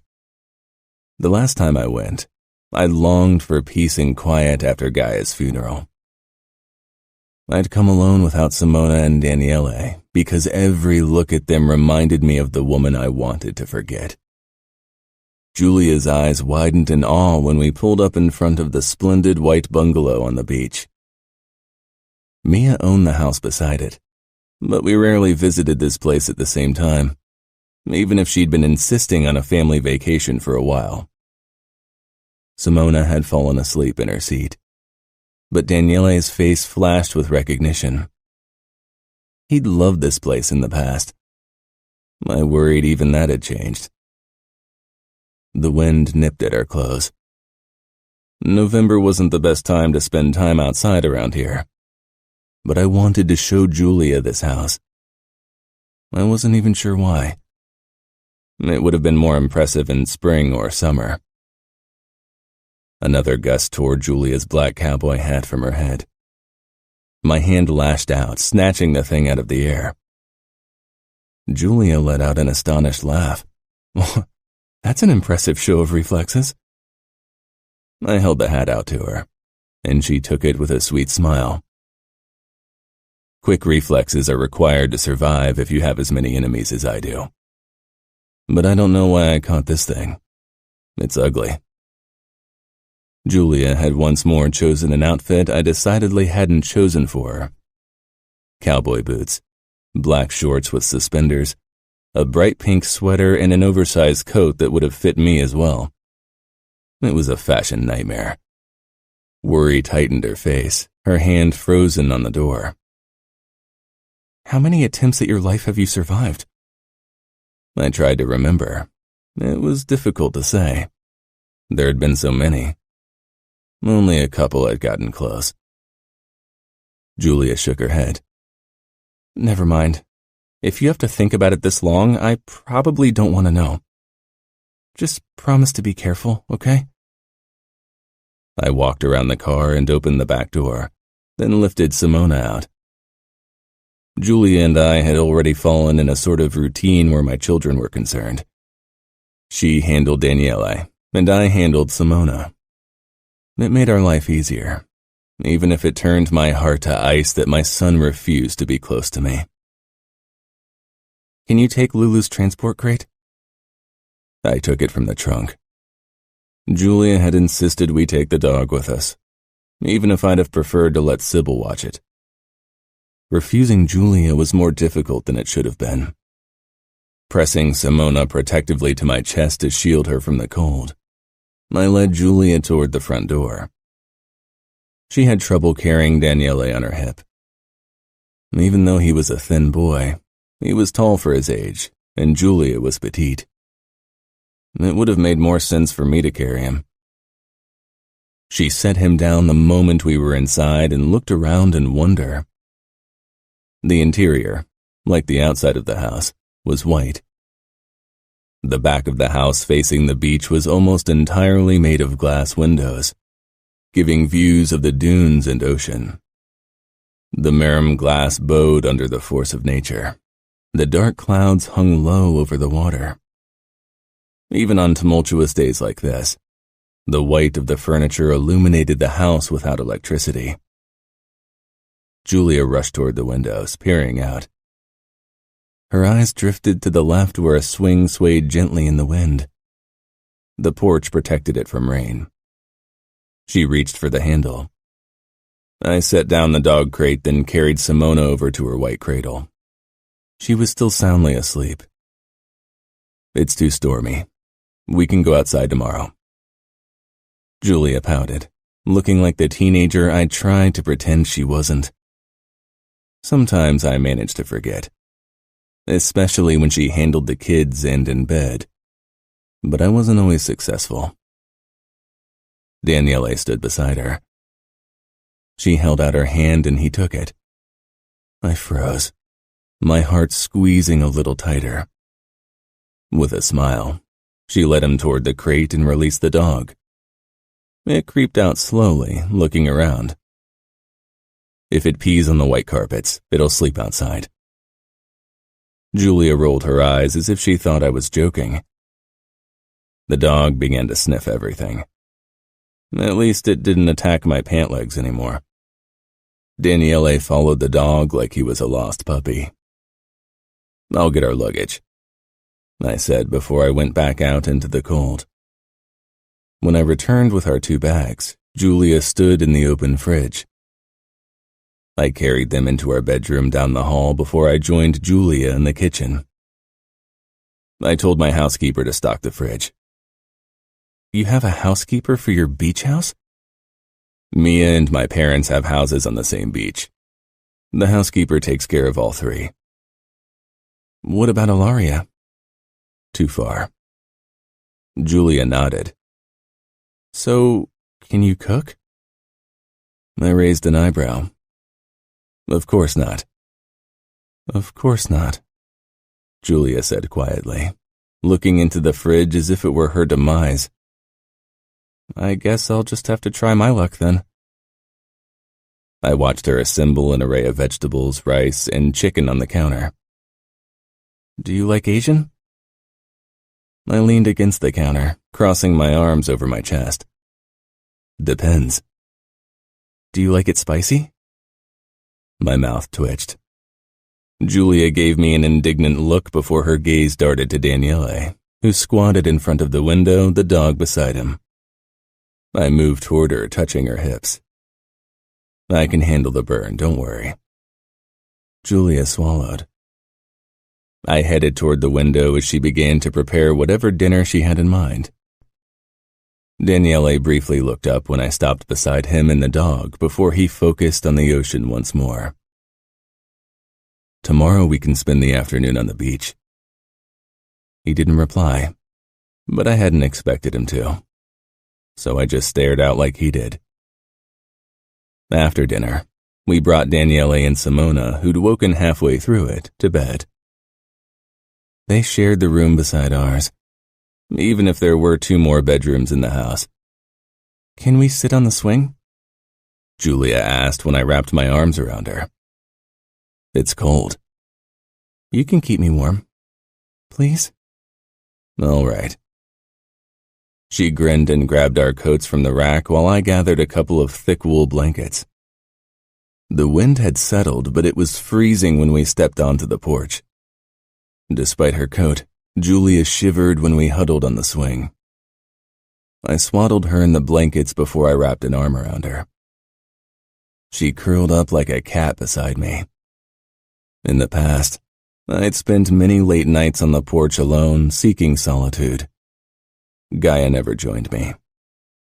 Having Julia beside me didn't feel like an intrusion, though. You're not what I expected. Not how? Our breath fogged up the night air, and the roar of the waves drifted up to us.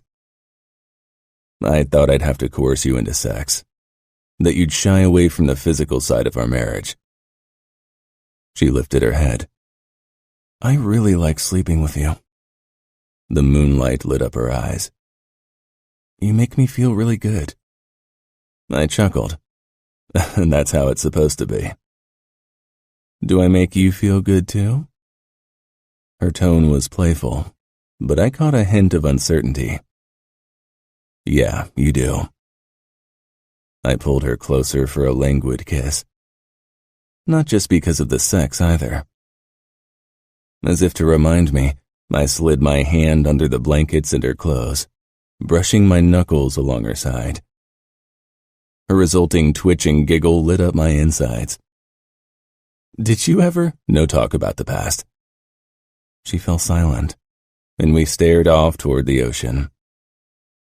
I couldn't remember the last time I'd felt almost at peace, but in this moment, it was close.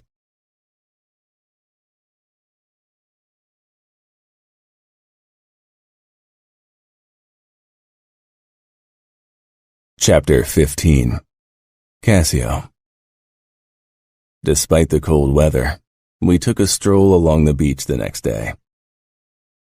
Simona was strapped to Giulia's front in the sling while Daniele and Lulu jogged along the edge of the water. The dog barked at the waves, trying to snap at the frothing water. What a stupid thing. But it made Daniele and Giulia smile, so it could stay for now. Seagulls roared over our heads. Giulia held out her hand, and I linked our fingers after a moment of hesitation, worried about Daniele's reaction, but he didn't seem to care. His attention was on the dog and the ocean. My phone vibrated in my pocket. I took it out to find a message from Faro. Call me ASAP. Frowning, I pushed the phone back into my pocket. The wind roared too loudly for a phone conversation. What is it? Giulia asked. We need to head back to the house. I need to call Faro. Her face fell, and for half a second I considered ignoring Faro's message. But I told him not to bother me unless it was important. Oh, sure. I squeezed her hand. We can head out tomorrow morning again. She nodded, then called, Lulu, Daniele, come here. Both the dog and my boy turned to her and skipped toward us. For a moment, Daniele's face reminded me of the past, almost as childishly innocent as back then. The moment we were back in the beach house, I called Faro while Giulia cleaned sand off the dog and Daniele. Simona crawled on the floor, chasing a ball that rattled in the most annoying way. What is it? I hope it's important. I didn't want to be disturbed. While you were busy banging your young wife, Luca went berserk. He killed his uncles Gottardo and Amarno, and that cousin of his whose brother's throat he crushed. I leaned back, shocked. What the fuck happened? Nobody really knows. Matteo's not very forthcoming with information. It's rumored Luca chopped up the entire new chapter of the Tartarus MC in Jersey, too. Simona tugged at my pants and slowly pulled herself up. I reached out to steady her as she grinned toothlessly up at me. There are rumors that he's on the hunt for traitors. Some suspect it's got something to do with his wife. This is hush-hush, but she went to Chicago where she met Dante fucking Cavallaro. I braced myself on my thighs, my thoughts spinning out of control. Do you think Aria was in on the betrayal? She's still alive. Luca and Aria had appeared happy on the outside, or as happy as a marriage in our world could be, especially if the husband was a man like Luca, or myself. Giulia appeared in the living room, worry clouding her face as she looked at me. Slowly, she walked closer. I'll be back tonight. Arrange a meeting. My father needs to be there as well. If Luca went on a major killing spree like that, I needed to make sure my own city was cleaner than clean. Will do. I hung up. Giulia sank down beside me. What's wrong? Nothing for you to worry about. Your face says something else. It's business. Luca killed 2 underbosses, his uncles Gottardo and Hermano. She jerked, eyes filling with shock. I realized how inconsiderate I'd been. They were her uncles too, but I'd never gotten the impression that she liked either of them very much, which wasn't surprising. They had been sadistic egomaniacs. Are you sad about your uncles? She looked as if I'd pulled her out of her daze, then gave a sharp shake of her head. I'm worried about you. What if Luca gets rid of more underbosses? He won't get rid of me. Not unless I give him reason to, and I haven't. She nodded slowly, then her eyes widened again. Chiara. Who? My cousin Chiara. She's Hermano's daughter. What about her and my aunt? I don't know. Faro didn't mention anything. She gripped my arm. Cassio, please find out. Chiara is only 12. What if she got hurt? I doubt Luca would hurt a child. Her worried expression compelled me to pick up my phone again. Usually I would have called Luca directly, but that seemed unwise in the current situation. Pack our bags and get Simona and Daniele ready. We need to leave in 30 minutes. I'll ask my father about Chiara. Father picked up at once. Faro told you? He did. That can wait until our meeting. I need info on Hermano's daughter and wife. The kid is alive, but Hermano shot his wife. Father's voice held a note that set my teeth on edge. All right, I've been talking to friends in New York trying to get a feel for Luca's current mood. If he's done killing, everything's going to be fine. You should have told him everything, Cassio. Father, it's going to be fine. The past is the past. Telling Luca now would definitely be my death sentence. I hung up and went into the bedroom where Julia was packing our bags. Her eyes were fearful when she met my gaze.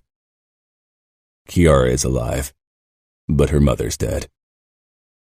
Julia covered her mouth with her palm. What's going to happen to her? Luca's still got a few relatives he could ask to take the girl in. I took the bags for her. Come now, I really need to get back. She nodded slowly, still looking a bit stunned. I walked over to her, cupping her cheek. Everything will be fine. The drive back passed in relative silence. Julia was lost in thought, and Simona fell asleep as she usually did in the car. Elia and Domenico were already in my house when we arrived. They helped carry everything inside. Julia followed me as I changed into my usual business attire. Where's the meeting taking place? I nodded my tie. You don't know the place. It's a nightclub. I could tell that Julia wanted to ask more questions, but I didn't want to talk business with her. I kissed her lips lightly. Don't wait up tonight. It'll be very late. On my way out of the house, I called Faro again. Everything set up. Yes, everyone's on their way. Have our watchers said anything about movement in the clubhouse? They seem to have a meeting.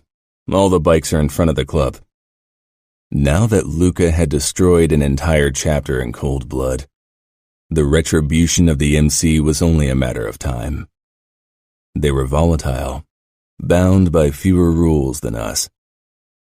It was part of my life I didn't want Simona, Daniele, or Julia to be a part of.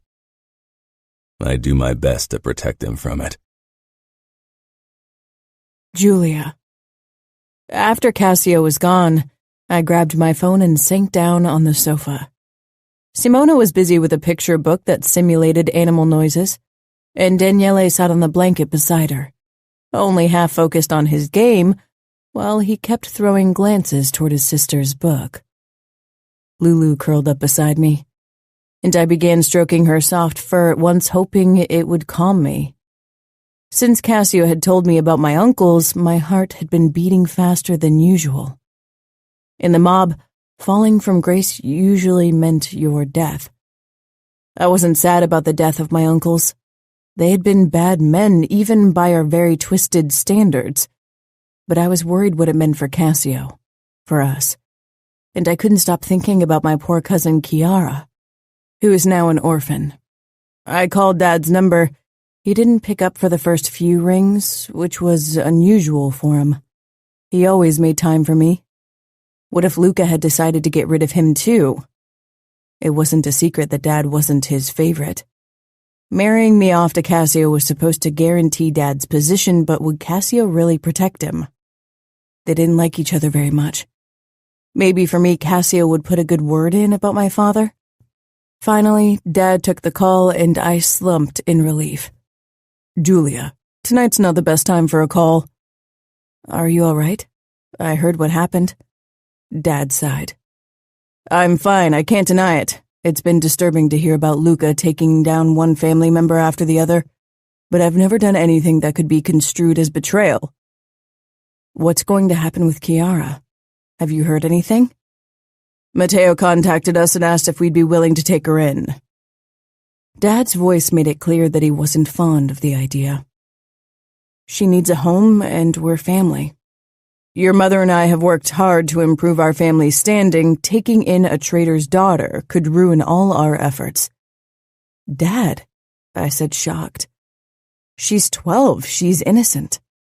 Please don't tell me you'll refuse to take her in because of something her father did. That would be exceedingly cruel." Dad was silent for a moment. It wasn't that I didn't think him capable of cruelty, but he preferred not to appear that way in my eyes. "Luca might not give us much of a choice anyway. With the way things are going, disappointing him could be too risky." "Then don't risk it and give Kiara a home." "How are things between Cassio and you?" "Good." "They are?" Dad asked as if he didn't trust his ears. It saddened me, knowing that he'd expected the worst from Cassio and had still given me to him. "They are. Promise to call me as soon as you know more about Kiara, okay?" "I will. Your mother wants a word with you." I stifled a sigh. Knowing Mom, she was probably alarmed the recent development with Kiara might kill her social standing, and that meant she was already planning how to take countermeasures, ones that involved me or Christian. "Julia, how are you?" The forced cheer in her voice confirmed my suspicions. "Okay, a bit worried about Kiara." "When can your father and I expect a grandchild from you?" All right, that was her plan. Simona and Daniele are both young. Taking care of them takes up all my time and energy. "They aren't yours, Julia. You have to make clever decisions. Having a child of your own will solidify your position, especially if you have a boy who might become underboss." "Daniele will be underboss, Mom. And if I ever want a child, it won't be for tactical purposes." Cassio and I hadn't discussed children yet. He'd insisted I take the pill, which I would have done anyway because I definitely didn't want to get pregnant at the moment. I wanted to be the best mother for Daniele and Simona, and a third child wouldn't make the task any easier. "Now that you're a wife, you can't afford being naive," I sighed. "I need to hang up now. Simona needs me." I didn't wait for her reply. Lowering the phone, I watched Daniele push the animal images in the picture book alongside Simona. The cacophony of meows, moos, and woof-woofs caused them to laugh. I leaned back with a smile. Every day, they captured more of my heart. I tried to wait up for Cassio, but eventually I drifted off, awkwardly curled up in the armchair in front of the fireplace. I wasn't sure what time it was when cold hands touched my arm, jerking me out of my slumber. It was dark in the room except for the dying embers in the hearth dancing before my tired eyes. Cassio hovered over me, smelling of gunpowder, smoke, and whiskey. "I told you not to wait for me." "What time is it?" I slurred, my tongue and muscles heavy. Late. I tried to make out Cassio's face to connect the tense note in his voice to his expression, but the darkness concealed his features. Reaching out, I touched his arm. The crisp fabric of his shirt stuck to his skin. It was stiff against my fingertips, crusted with something. Cassio pulled out of my grasp with a sharp intake. I was momentarily wide awake. Cassio? I sat up and Cassio took a step back from me, out of my reach. Go to bed, Julia. Now. I stood, moving toward him. The dying embers didn't give off enough light to see much, but part of his white shirt was dark. What happened? Are you hurt? Julia, to bed. Now. No, I'm not a child. I'm your wife, and I'm not going anywhere until I know you're fine. Your insolence is driving me to the brink. I think you like my insolence. He sighed and walked out. I followed after him. The foyer was dark, too. My worry increased with every step in Cassio's continued silence. When we finally arrived in our bedroom, I turned on the light switch. My heart dropped, seeing the blood on Cassio's white shirt. Most of it had dried, only a small splotch on his arm looked fresher.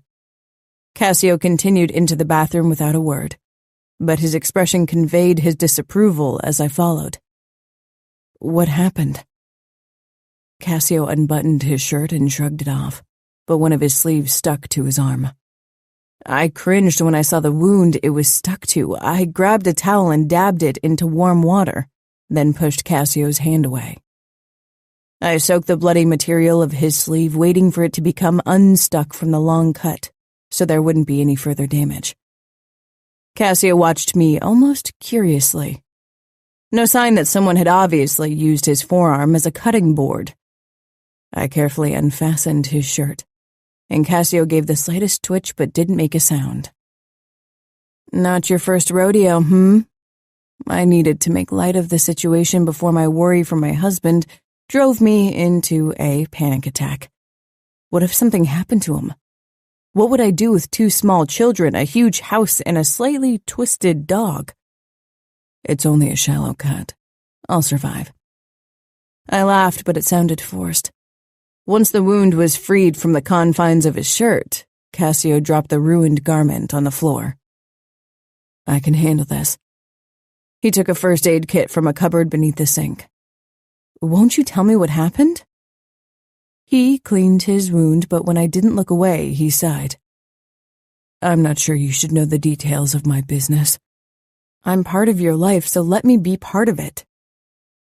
The hesitation remained in his eyes. He looked down to his wound and patched it up with butterfly strips. Luca's been dealing with traders as well as an MC that's been giving us trouble. At the confused look on my face, he added, Motorcycle Club. They're stronger in the South, especially Texas, New Mexico, and Florida. But chapters have been popping up around here. Luca asked me to see what the local chapter was up to. We captured one, a strong fighter. He got me with his knife. Why would you get involved in this? Why don't you send your men to deal with this? My father would never risk his life in an attack. Cassio smiled ironically. That's why your father isn't the best underboss. If you want your men's loyalty, you have to show them that you're willing to fight at their side. I shook my head. That's how people get killed. Are you worried about me? I wrapped my arm around his middle and pressed my cheek to his chest. Promise me to be more careful. I'm always careful. The wound tells a different story. Let's get you into bed now. It's... Simona's cry rang from the speakers. No bed for me. Cassio pressed his palm to my lower back and nudged me toward the bed. You go to sleep, and I'll handle Simona. You need to rest. No, let me handle her. I realized he needed to do it, to hold his little daughter. Maybe it was his way to remind himself of the good in this world. All right. I sank down on the bed feeling completely drained. Cassio kissed me briefly before he headed for the nursery. I had grown up in the mafia world. Death and danger were constant companions, but Dad had never come home injured. He knew how to stay out of trouble and let others risk their lives for him. I admired Cassio for his bravery. Yet, at the same time, I wished he were a coward like Dad so he'd be safe. For his children and me.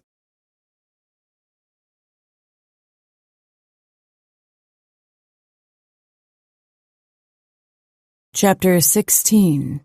Julia. Daniele and I settled on the floor.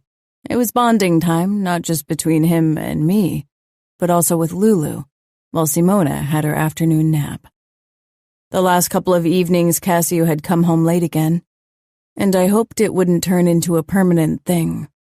For now, I focused my main attention on Daniele, Simona, and Lulu. They kept me distracted enough. Lulu trotted closer with a ball in her muzzle as she usually did when I sat down on the floor. I took the ball from her and rolled it over the floor. Daniele followed everything with curious eyes. After 2 tosses, I held the ball out to him.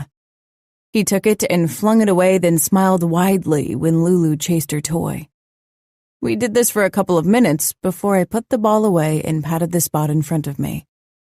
Lulu came closer, her pink tongue lolling about adorably.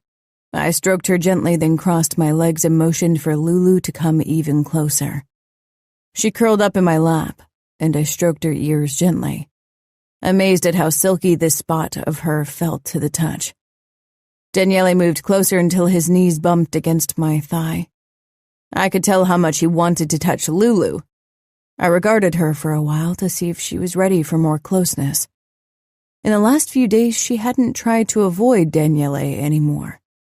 Now she seemed completely relaxed, her eyes half closed as she watched Daniele. "Do you want to touch her?" Daniele gave a quick nod. "Try to move slowly, so she can get used to your presence, all right?"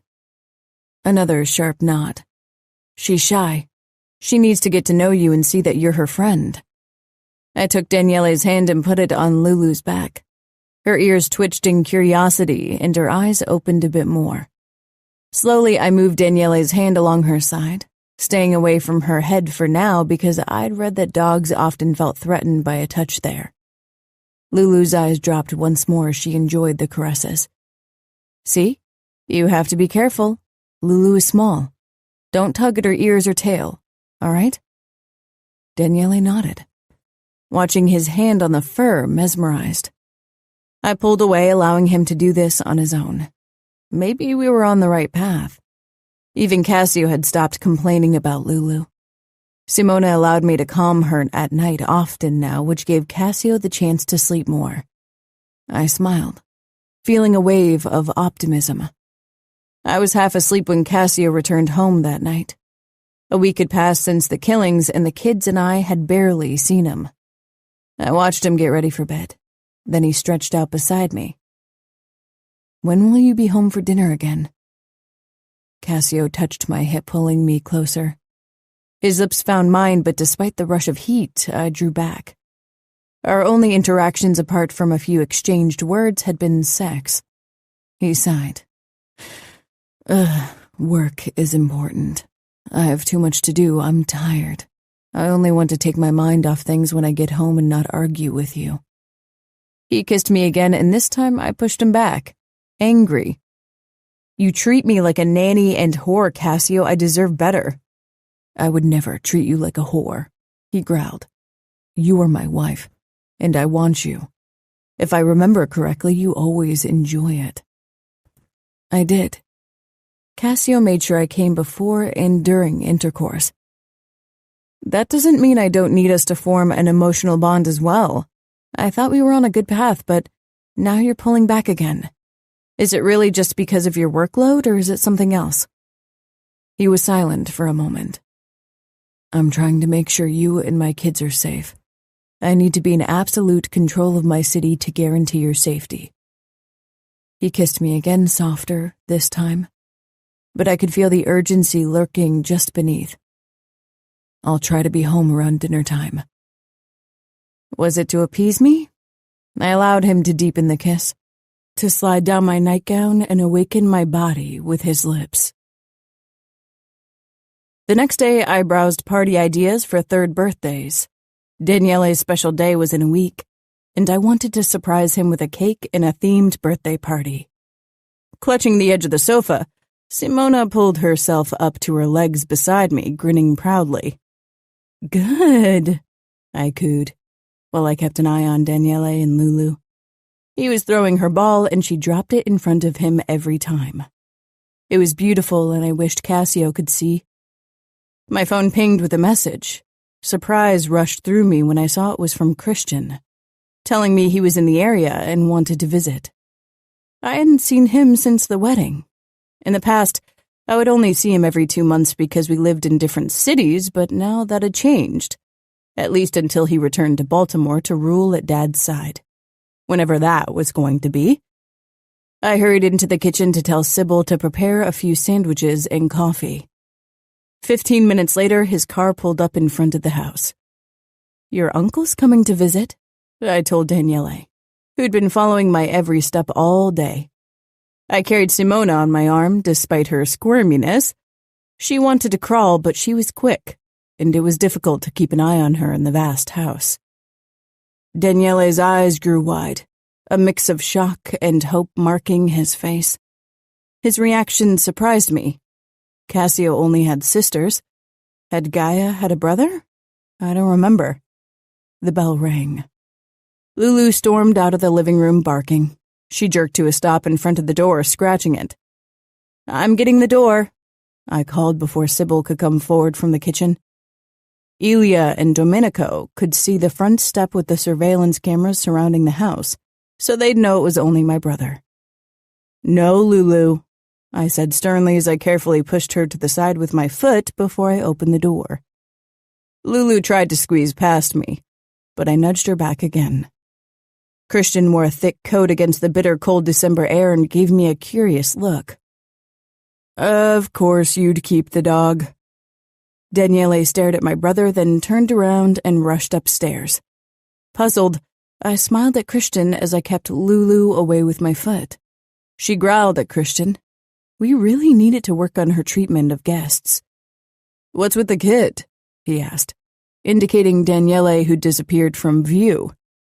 I shrugged and opened the door wider so he could enter. Christian came in and hugged me with one arm, trying not to crush Simona, who made a sound of protest at his closeness. The cold clung to his coat and seeped into me. I quickly pulled back and closed the door. For a moment, I didn't pay attention, and Lulu dashed past me, jumping at Christian with angry yaps. He glared down, not impressed. "Go away," he said, shoving her away with less gentleness than I had done. "Lulu." She finally stopped and trotted a few steps away. "How are you?" Christian asked, as he slipped off his coat and hung it up at the coat rack. It was obvious that he'd been here before and knew where everything was. The worry in his voice was unmistakable. I touched his arm. "I'm fine." His eyes narrowed. "I can tell that you're lying." "I'm fine, really, just a bit overwhelmed. Daniele won't talk and barely eats. I'm trying to break through his walls to find out what happened, but I don't know how." I led Christian into the living room, even if I worried about Daniele. I'd check on him later if he didn't come down soon. Lulu followed close behind, never letting Christian out of her sight. She was brave. I had to give her that. We settled on the sofa where I'd had Sybil set up cake, sandwiches, and cookies as well as coffee. "The kid lost his mother. Of course he's traumatized." "I know, but it's more than that. He's avoiding Cassio." "Maybe you should let the past rest, Julia." The way he spoke, it was more of a warning than advice, and his worried expression only affirmed my suspicions. I set Simona down on the floor when her squirming got too much. She crawled off at once, heading for her blanket with her toys. "What do you know that you're not telling me?" Christian's mouth thinned.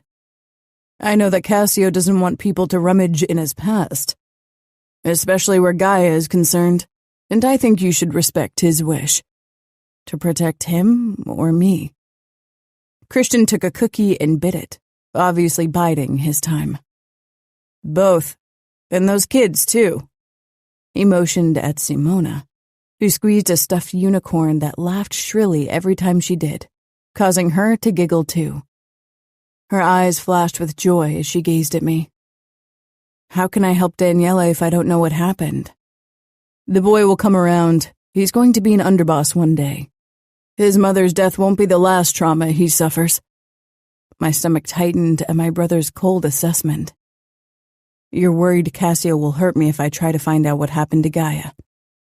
Christian picked up his coffee cup and took a sip, contemplating his next words if his expression was an indication.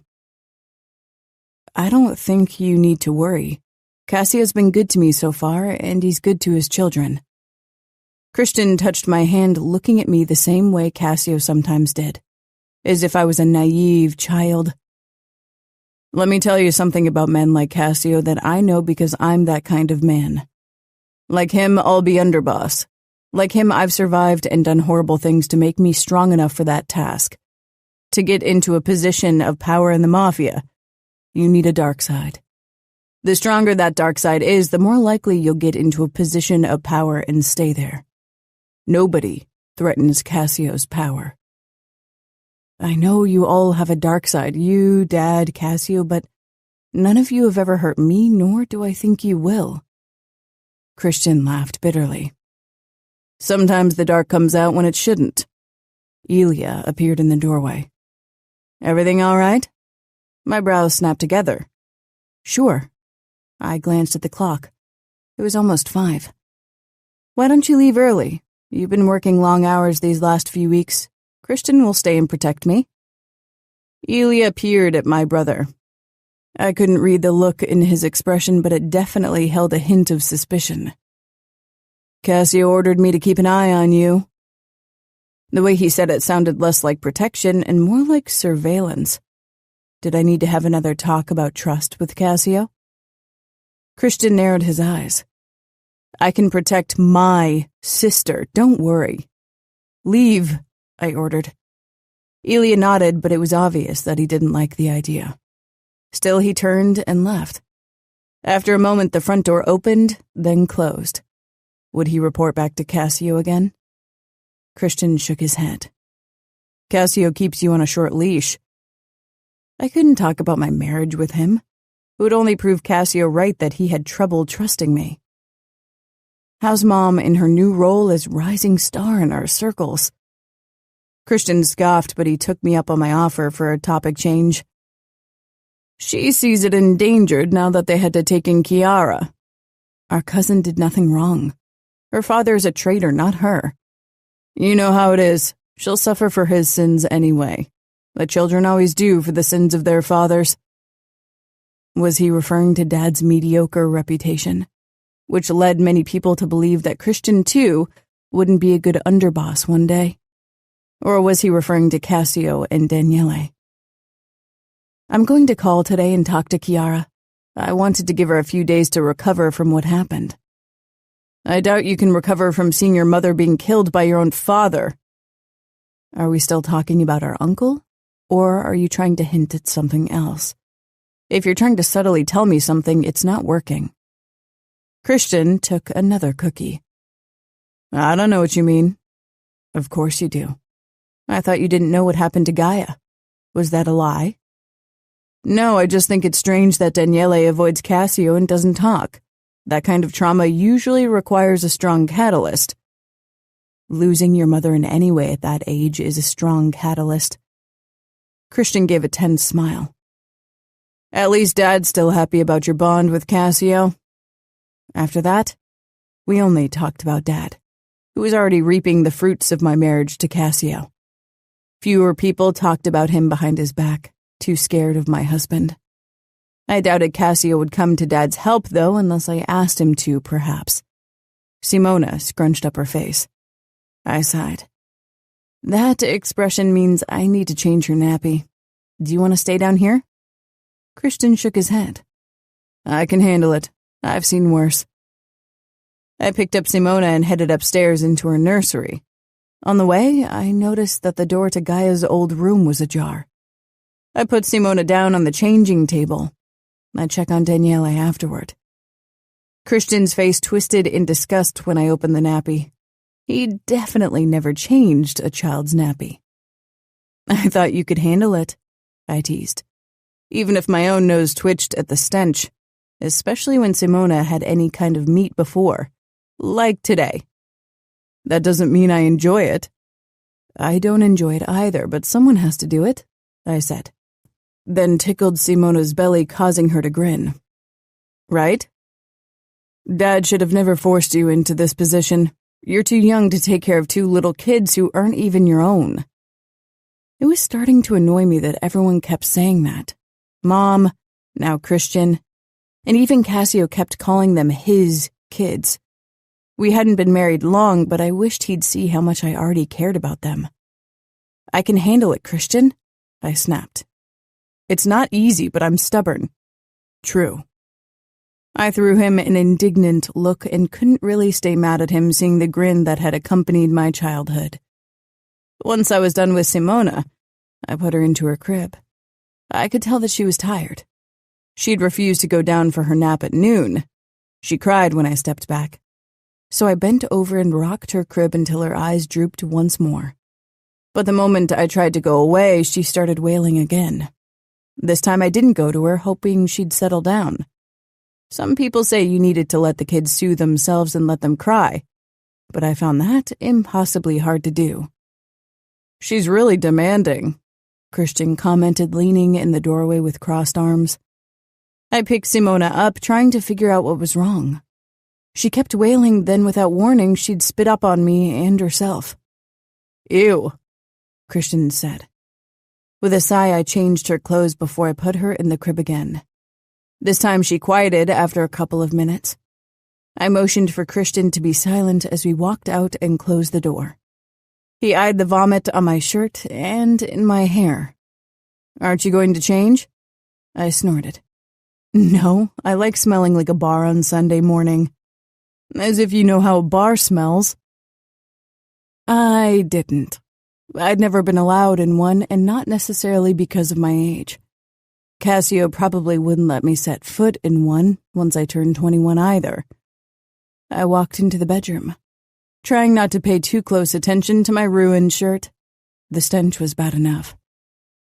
Christian looked around curiously. Would Cassio be angry that I brought someone else into his private quarters? He and Christian had worked together for years, but they certainly weren't friends. I need to grab a quick shower. Can you check on Simona if she starts wailing again? I'm worried she'll throw up again. Sure, I'll go wait in the hallway while you get ready. Can't leave you out of sight without a bodyguard after all. I rolled my eyes, then headed into the bathroom. It wasn't easy getting out of my clothes without getting the vomit on my skin. Throwing over a bathrobe, I hurried downstairs to the laundry to put the dirty clothes in a washing machine despite Christian's questioning look. I heaved a sigh of relief when hot water finally streamed down my body, dispersing the lingering smell of vomit. I was blow-drying my hair when I heard commotion. Turning it off, I listened. A distorted male voice carried over to me. I took a step closer to the bedroom door. What the fuck are you doing here? Cassio snarled. I put the blow-dryer down and rushed out of the bathroom, only wrapped in my towel, my hair still damp. What I saw in the bedroom sent a wave of shock through me. Cassio shoved Christian against the wall, his forearm wedged into my brother's throat. Cassio's gaze cut to me. Slowly his eyes slid over my half-dressed state, and his expression morphed into pure rage. He hurled Christian to the floor, pulled a knife from his holster, and knelt on my brother's chest. My blood ran cold. Cassio pressed the gleaming blade against Christian's throat. Blood welled up at once. What was happening here? I rushed forward and gripped his arm, trying to pull him away. Cassio, what are you doing? Stop it, please. Cassio bent down, bringing his face closer to Christian, ignoring my futile attempts at stopping him. What the fuck are you doing alone with my wife? It took a couple of heartbeats for his words to trickle through the fog of my terror. Cassio, have you lost your mind? That's my brother. Let him go now. Christian tried to free himself, but with Cassio's weight on his chest and the knife against his carotid, he was trapped. He couldn't speak either. His face was turning increasingly red and his eyes were frantic. "Please, I beg you, let him go. Whatever you think is going on, it's not." Cassio didn't react. Shuffling sounded in the corridor. I glanced toward the door but didn't see anything. Cassio froze, following my gaze. It had to be Daniele. Cassio released Christian abruptly and shot to his feet, hiding the knife behind his back a moment before Daniele appeared in the doorway. His hair was tousled and his face sleepy. He looked from Christian on the floor to me, who knelt beside him, up to Cassio. Christian was pressing his palm to his bleeding throat, so Daniele couldn't see anything. Cassio kept the hand with his knife behind his back as he approached Daniele. The previous terrifying fury was hidden behind a pleasant mask. He crouched before his son. Daniele regarded me, obviously unsure what was going on. That made two of us. My heartbeat raced in my chest and terror clogged my throat, but I managed a smile. "Why don't you go to your room and play another game? I'll take you to bed soon," Cassio murmured in a forced calm voice. Daniele clutched his tablet, then slowly trudged away. I heard the door of his room a few seconds later, and Cassio turned back to us, closing the door. Christian stumbled to his feet, his body tense. I positioned myself between my brother and my husband, determined to stop Cassio from another attack. Cassio's eyes sent a stab of cold fear through me. He only looked at Christian. From the corner of my eye, I saw my brother pull his own knife. "I'll ask one last time, what are you doing here?" "Is that why Andrea disappeared?" Christian pressed out. Cassio staggered forward. I tried to shove him away, but he was too strong. The men began grappling. "Cassio, please!" A fierce pain burned my arm and I cried out. Cassio jerked back, his eyes wide as he peered down at me. Blood trickled from a long, shallow cut in my forearm. "Did you?" he snarled at Christian. "It was you, Cassio. You hurt me in your blind rage," I lied. I wasn't sure who had cut me, but it wasn't that bad, even if it burned fiercely. I clutched the wound with my palm, shaking. Cassio took a step back. He looked at his blade, which was smeared with blood. It might as well have been Christian's. My brother sheathed his knife but didn't take his eyes off my husband when he asked me, "Should I take you to the doctor?" Cassio's jaw tensed. "No," I said firmly. "Leave now. Julia, leave." Cassio breathed harshly, his nostrils flaring as he watched the blood squeezing out between my fingers. Christian slowly backed away, not turning his back to Cassio. "I'll call you in 30 minutes. I gave a small nod, stunned by what had happened and completely at a loss why Cassio had reacted that way. Before my brother could slip out, Cassio said in a low voice, "There's nowhere you can hide if I find out you betrayed me, Christian. Even Baltimore won't be your safe haven if I want you dead. If you hurt Julia, I'll find you and kill you, Cassio." Cassio slanted my brother a dark look. Christian disappeared. Suddenly, I wasn't sure if it was a good idea to send him away. Cassio had lost his mind minutes ago for no apparent reason. His wife had died, or been killed, and nobody knew anything about it. Our eyes met and the terrifying fury lessened. What remained was blatant distrust and a hint of guilt. He sheathed his knife, then moved closer.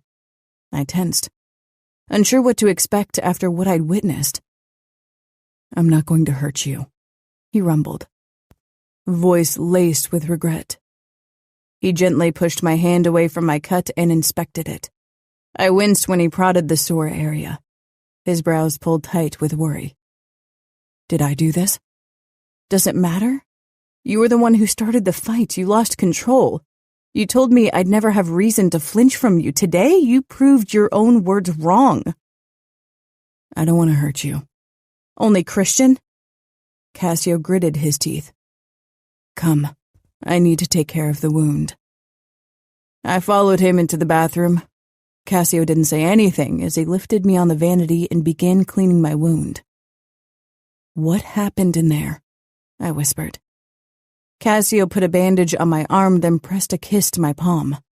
When he straightened, he no longer looked the caring husband, but the bad cop starting his interrogation. "What was Christian doing up here alone with you?"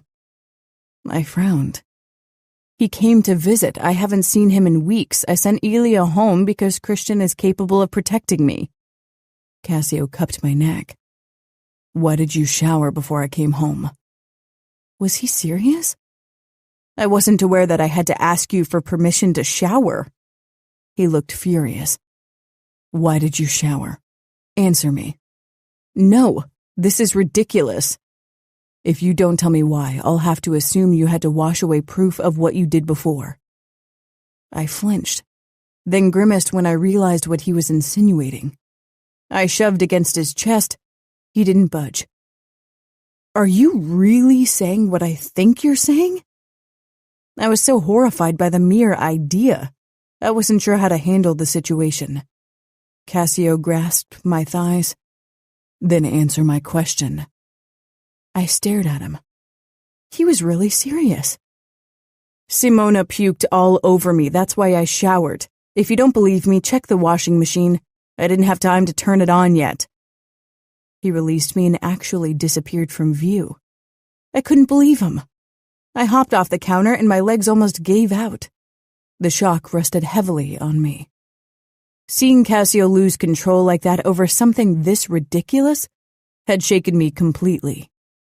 I walked into the bedroom not sure if I wanted to spend the night here. When Cassio returned, he'd calmed visibly. I shook my head slowly. "I can't believe you thought I cheated on you with my brother. That's what you thought, right?" His expression was hard. He uncuffed his shirt, something he did often to avoid an answer. "You should trust me, Cassio, but instead of doing that, you're so blinded by jealousy that you even suspect my brother to have an affair with me? How sick is that? You are surrounded by beautiful, willing women in your clubs all the time, and I never accuse you of sleeping with them, much less of sleeping with your sisters, for God's sake." "Why would I cheat with any of those? All I can think about is you."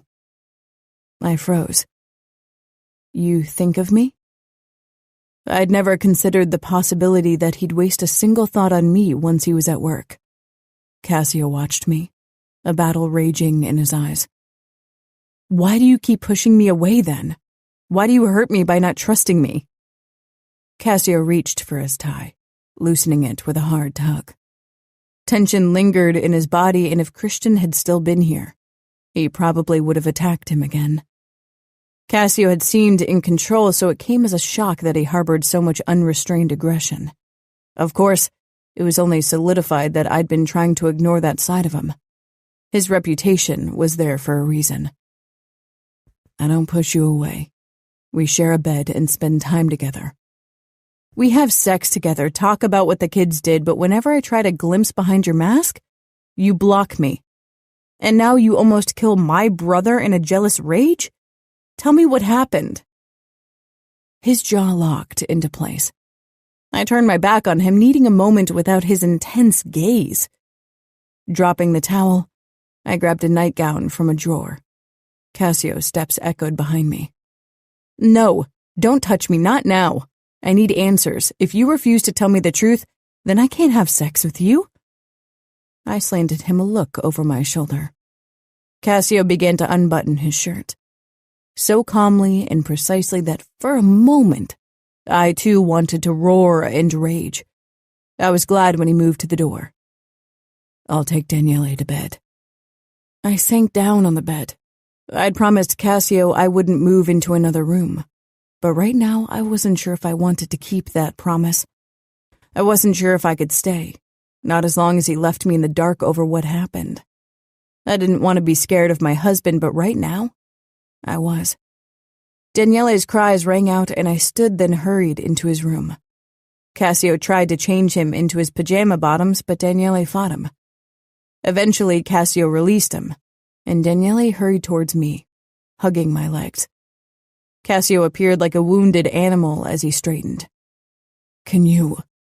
His voice was rough, his jaw tight.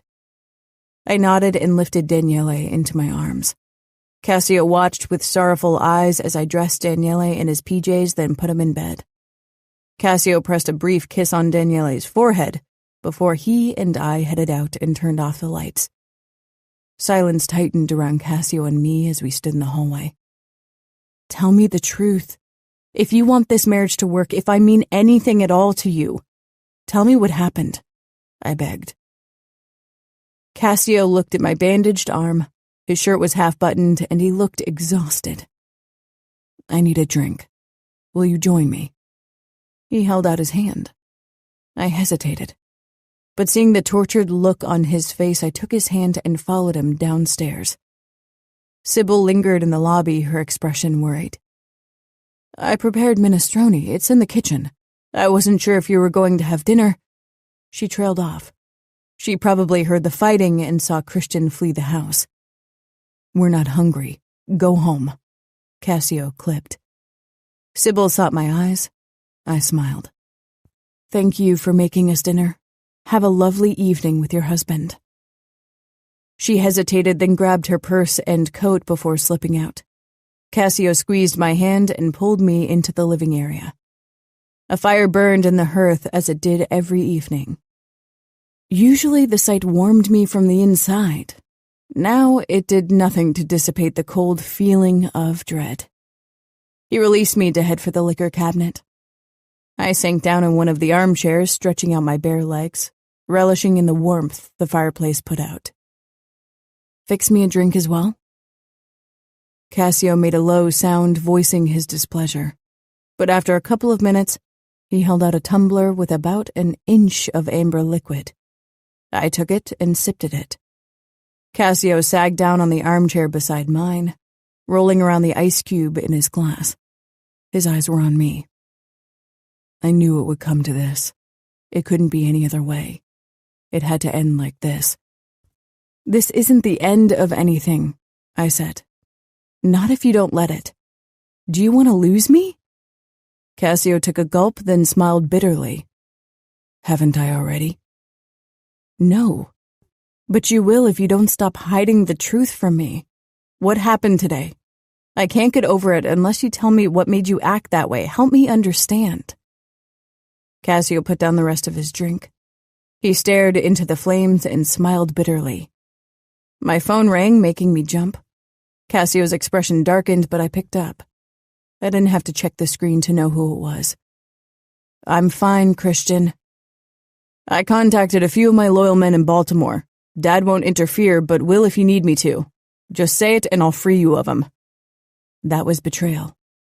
Considering how bad things were in the Familia at the moment, and how volatile Luca was, I couldn't allow Christian to entertain these ideas.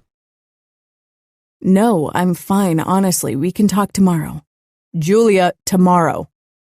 I hung up. That look needs explaining, Cassio. He raised an eyebrow as if he didn't know what I was talking about. I didn't believe that for 1 second. His eyes practically burned with angry jealousy when I talked to Christian. It was something I couldn't even begin to comprehend. How can you even consider that I'd have something with my own brother? Downing half my drink, I got up and knelt before him, touching his clenched fist resting on his thigh. He opened it so I could link our fingers. Behind the anger and suspicion in his eyes lingered a deep pain and vulnerability. It was the latter that hushed my own fury over what he'd done. Please, tell me the truth. Cassio bent down and kissed me sweetly. I frowned. This wasn't the moment for physical closeness. I wanted answers. I needed that last kiss before you'll always look at me the way you looked at me when I attacked Christian. He leaned back, looking off into the flames once more. I killed my first wife. The ground dropped away under me. Slowly I pulled my hand away from his, wishing I had misunderstood him and terribly certain that I hadn't. Cassio smiled darkly. He took his time tracing my horrified expression with his eyes. Not with my own hands. She killed herself, but she did it because of me. Relief almost knocked the breath out of me. If Cassio had actually killed his wife, I couldn't have stayed with him. Not that he'd ever allow me to leave him. I knew suicide was more common than people like to admit in our circles, but usually it was the result of abuse and despair. What had Cassio done to his wife? He was good to me and to his kids. I couldn't imagine him abusing his late wife, unless her death had made him change his ways. Even the cut on my arm. Even if that hadn't been Christian's doing, it hadn't been his intention. He looked guilty afterward. Why? I asked, half scared to know the truth, but I wanted to be rid of the past's dark shadows, and shedding light on what happened was the only way to do it. Cassio smiled without humor. The flames created shadows on his sharp face. Because I killed the man she loved. I was shocked into silence.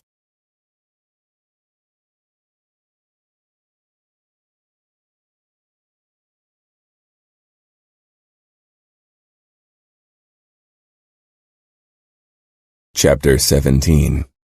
Cassio. The past. This day had been an absolute clusterfuck. Losing 2 men to those fucking bikers was bad enough. Losing them because we had a rat was worse. I wasn't sure who he was, not with certainty. Many things had pointed to Andre. He hadn't been at Christmas dinner 2 days ago, but he was supposed to watch Ngaio today. It was close to midnight when I entered our home, expecting everyone in bed as usual. Light streamed into the foyer from the living room.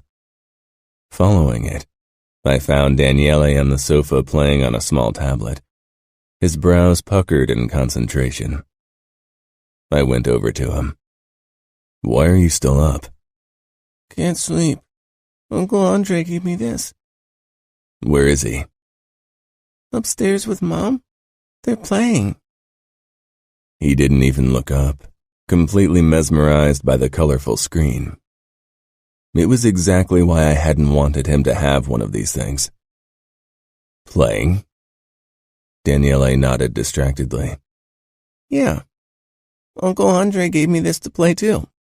"Stay here and keep playing," I said firmly and walked toward the stairs, drawing my gun. I crept up the stairs, making sure I didn't make a sound. In front of the door to Ngaia's bedroom, I stopped, listening. Behind the door, someone grunted and a woman cried out. They weren't sounds of torture. I shoved open the door. It smashed against the wall behind it. Fury slithered through my veins at the sight before me. Ngaio, my heavily pregnant wife, straddled her half-brother, both of them naked. My wife was fucking her half-brother. For a second, neither of us moved. Ngaio let out a shriek, covering her breasts as if I had less right to see them than her fucking half-brother. A look passed between them, and I knew this had been going on for a long time. Maybe longer than she and I had been married. The bitter taste of betrayal bloomed in my mouth, followed by the irresistible thirst for revenge. I closed the door. Andre pushed Ngaio off him and lunged for the gun on the nightstand. I pulled the trigger. The bullet tore through his palm, blowing it apart. Blood and flesh splattered everywhere. He roared in agony. "No!" Ngaio shrieked, stumbling to her feet and moving toward the gun. I was by her side in 2 large steps, wrapped my arms around her ribcage above her belly. "No!" she shrieked, struggling in my hold. I covered her mouth with my palm and dragged her toward the bathroom. "Stop screaming," I growled. "Daniele doesn't need to hear this." Her muffled screams didn't cease. She didn't care if our son heard this. I pushed her into the bathroom and locked the door before I turned back to Andre, who was coming out of his pain-induced haze. Ngaio hammered against the door. Andre tried for the gun again. I shot his other hand too, feeling sick satisfaction at his cry of agony. He fell back with a choked cry, holding his ruined hands in front of him. "Don't hurt Andre, don't, Cassio, or I swear I'll kill the child in my womb." I froze, my eyes slanting to the door, not able to believe what Gaia had just said. I stalked into the walk-in closet and grabbed tape and handcuffs before I returned to the bedroom. Andre wasn't a danger to me in his current state. I opened the door and Gaia almost fell toward me. The second she saw what I was holding, she stumbled back and grabbed my cutthroat razor, pressing it to the underside of her belly.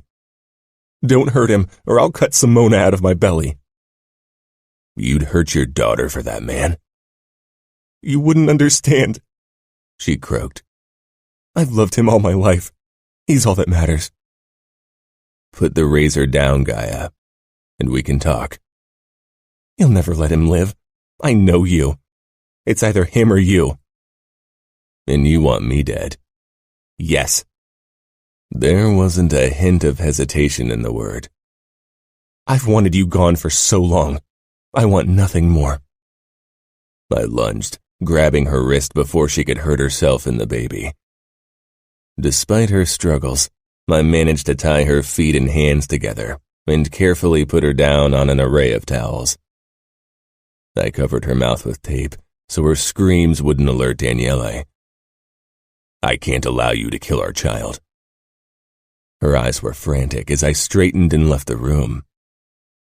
I closed the door with a soft click. Andre had stumbled to his feet, but I got to him before he could flee. I chained him to the heater with the handcuffs, then taped his mouth as well. We'd talk later. Taking a deep breath, I checked my clothes for blood, then changed my shirt before I went downstairs. On the way, I texted Faro that he needed to come over with a doctor who could treat Gaia. I ignored his following questions. Daniele hovered in the center of the living room, the tablet still in his hand. His small face showed confusion. I smiled despite the darkness swirling in my insides. "You were right. Your mom and Uncle Andre were playing." "I heard screaming." I chuckled, even as my throat tightened. "Yeah, they were chasing each other and Mom got startled." Heading to his side, I stroked his head. "I'm going to take you to bed now. You can keep playing if you want." He nodded. I lifted Daniele and carried him upstairs, relishing the feel of his warm body. He called to the good part of me, a part Andre wouldn't get to see today.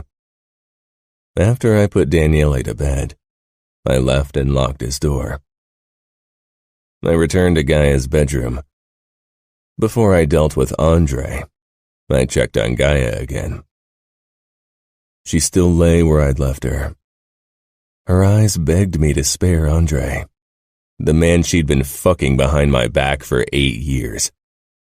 I turned my back on her, not able to bear the look in her eyes, and went to Andre.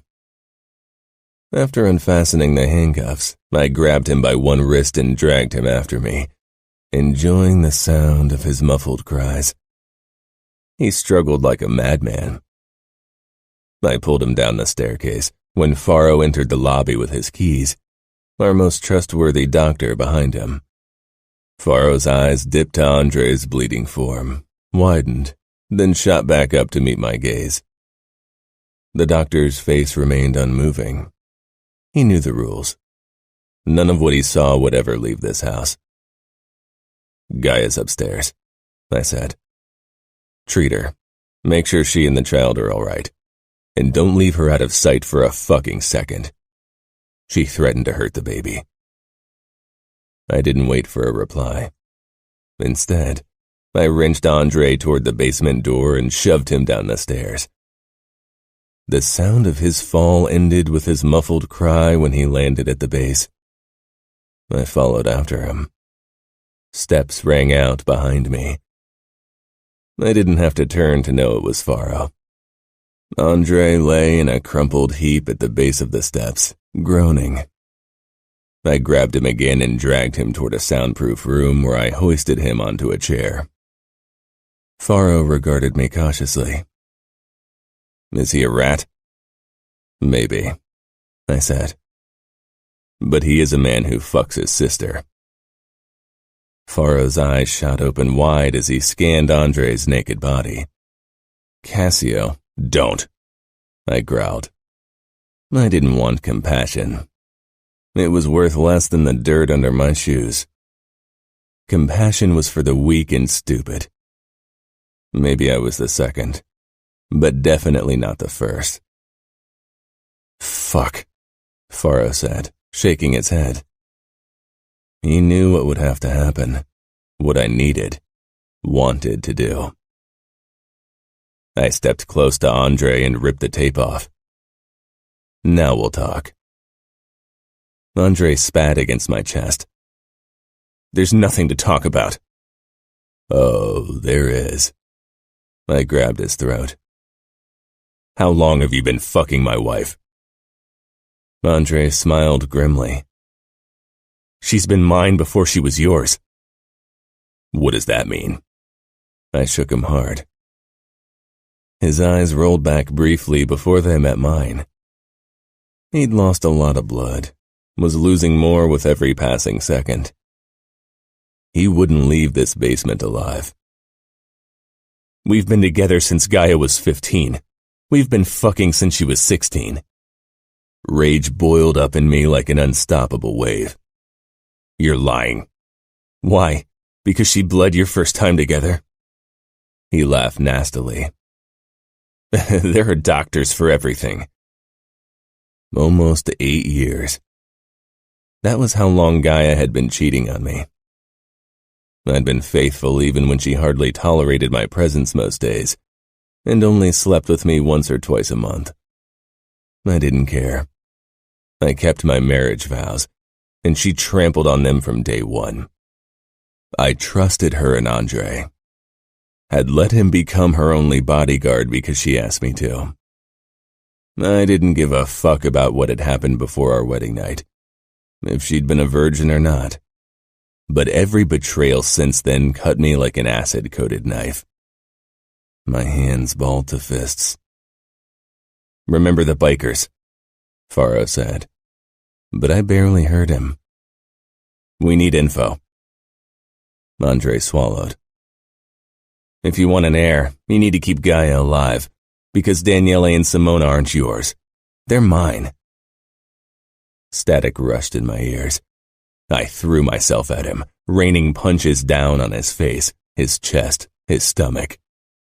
I beat every inch of him I could reach. Cassio, stop! Faro gripped my shoulders, but I shoved him away with a roar, more animal than man. He collided with the wall and crumpled to his feet. Then I whirled on Andre again. His gaze said he knew he would die. My fists burned with every new punch. I hit flesh and bone, even the floor beneath us in my blinding rage. I punched and punched until I couldn't breathe anymore, until my knuckles throbbed with pain, until my rib cage ached under an invisible weight. Shoving away from the corpse, I sank down against the wall, chest heaving. My knuckles were split from impact with the stone floor. I gasped for breath and closed my eyes. When I opened them again, I was calm. Andre was a bloody mess. I didn't have to check for a pulse to know he was dead. I'd killed many men with a knife, gun, hammer, razor blade, but never with my bare hands. I didn't let rage dictate my actions. Today, I had. Faro sat across from me, eyeing me warily. You all right? I stretched out my blood-covered arms. My shirt and pants were drenched. My fingers ached when I wiggled them. I smiled wryly. My wife has been fucking her half-brother our entire marriage. Daniele. My words died in my mouth, throat becoming dry. Faro got up with a wince. He stepped over the corpse and almost slipped on the blood. Fuck. He growled before he stopped in front of me. He held out his hand. I took it and let him pull me up, even as sharp pain sliced through my fingers. Faro touched my shoulder. Andre might have said it to provoke you, Cassio. You don't know if he said the truth. Daniele and the baby could be yours. Do you really think Ngaio would have risked putting cuckoo's eggs in your nest? Don't call them that, I rasped. Faro regarded me with penetrating intensity that set my teeth on edge. Andre knew what awaited him. A slow death, hours of brutal torture until he'd given up all his secrets. By provoking you, he got a quick death. I regarded the bloody mess on the floor. I doubt it was the painless end he'd hoped for. Not painless, no, Faro said, following my gaze. But fairly quick. Better than he deserved, if you ask me. I leaned back against the wall, not sure where to go from here. My wife had betrayed me, had admitted that she'd rather see me dead, had threatened to kill our baby, if it was even ours. My chest constricted until every breath was a struggle. What are you going to do now? Faro asked. I met his cautious gaze. With Gaia, he clarified, as if I didn't know. I don't know. I wouldn't kill her. She was still my wife, still the mother of Daniele and Simona. My head fell forward under the force of emotion slamming into me. Cassio. Faro squeezed my shoulder, his voice imploring. Call my father. Ask him to come over. He needs to know. Don't alert anyone else. We need to come up with a story. You'll keep Gaia's affair a secret? Of course. I don't want people to know. We'll blame this on Andre. Declare him a traitor as he probably was anyway. Ngaio might know more. If she was his lover, they might have talked. I shook Faro's grip off. A new wave of rage and despair rose in me. I need to check on her. Cassio, Faro said, gripping my shoulder. Even if you don't kill her, you can't trust her anymore. Your marriage is over. I didn't say anything, only walked up the stairs. I found Ngaio and the doctor in her bedroom. She lay in bed looking drugged. The doctor was covered in sweat and had a swelling on his forehead. She struggled. I had to sedate her and drag her to bed. She would have hurt herself and the baby otherwise. Dr. Sal scanned my blood-covered clothes. Should I check on your injuries? Is the baby okay? I asked from the doorway, unable to go in, to go anywhere closer to my wife in the bed she'd betrayed me in. It is. Of course, it's not ideal that I had to sedate her.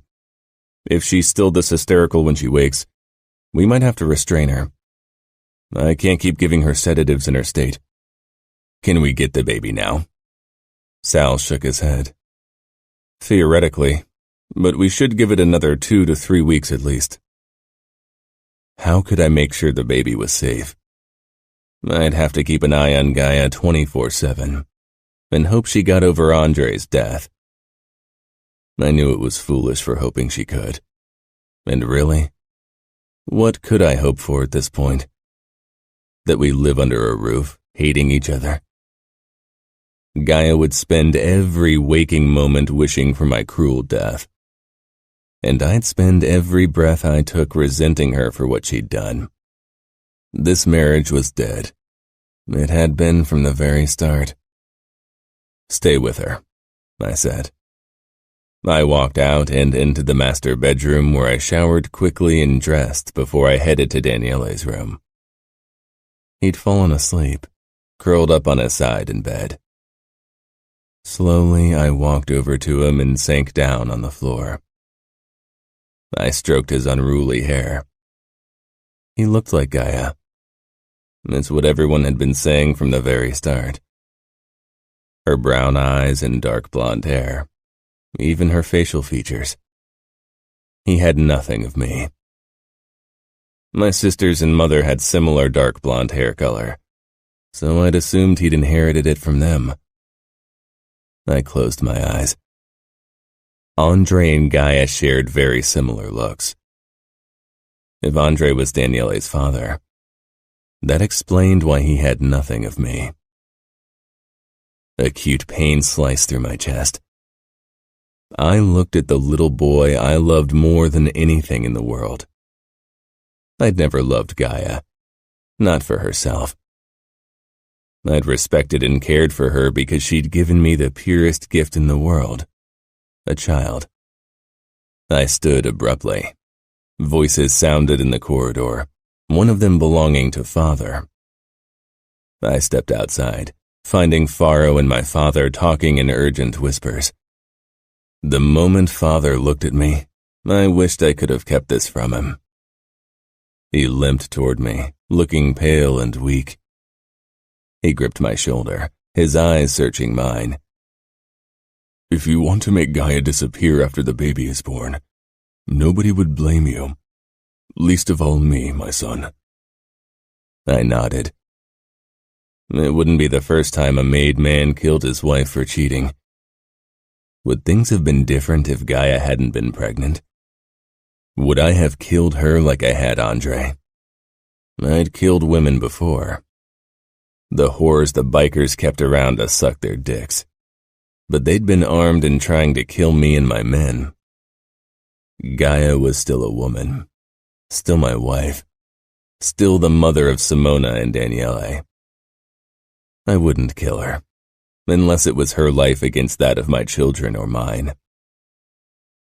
I don't want her to disappear. Father looked puzzled. Faro told me everything. How do you want to keep her around? She's a danger to you. I'm not worried about my life, but those of my children. Father glanced at Faro, then back at me. You don't know if they even are your children. You need to have a test as soon as possible. And then? I growled. Father shrugged as if the matter was easy. If they aren't yours, we can send Ngaio and them to live with her family, and you can find a new wife who can give you children. Giving away Daniele. Even our unborn baby girl had already lodged herself into my heart since I'd first heard her heartbeat and seen the ultrasound image. Father clutched my shoulder more tightly. Cassio, be reasonable. You need an heir. You can't want to raise the children of another man. For God's sake, those kids might be the result of incest. It's sin. Sin, I repeated, chuckling bitterly. I beat a man to death with my bare hands today. I skinned and burned a biker today to get information. I've killed more men than I can remember. We sell drugs, weapons. We blackmail and torture.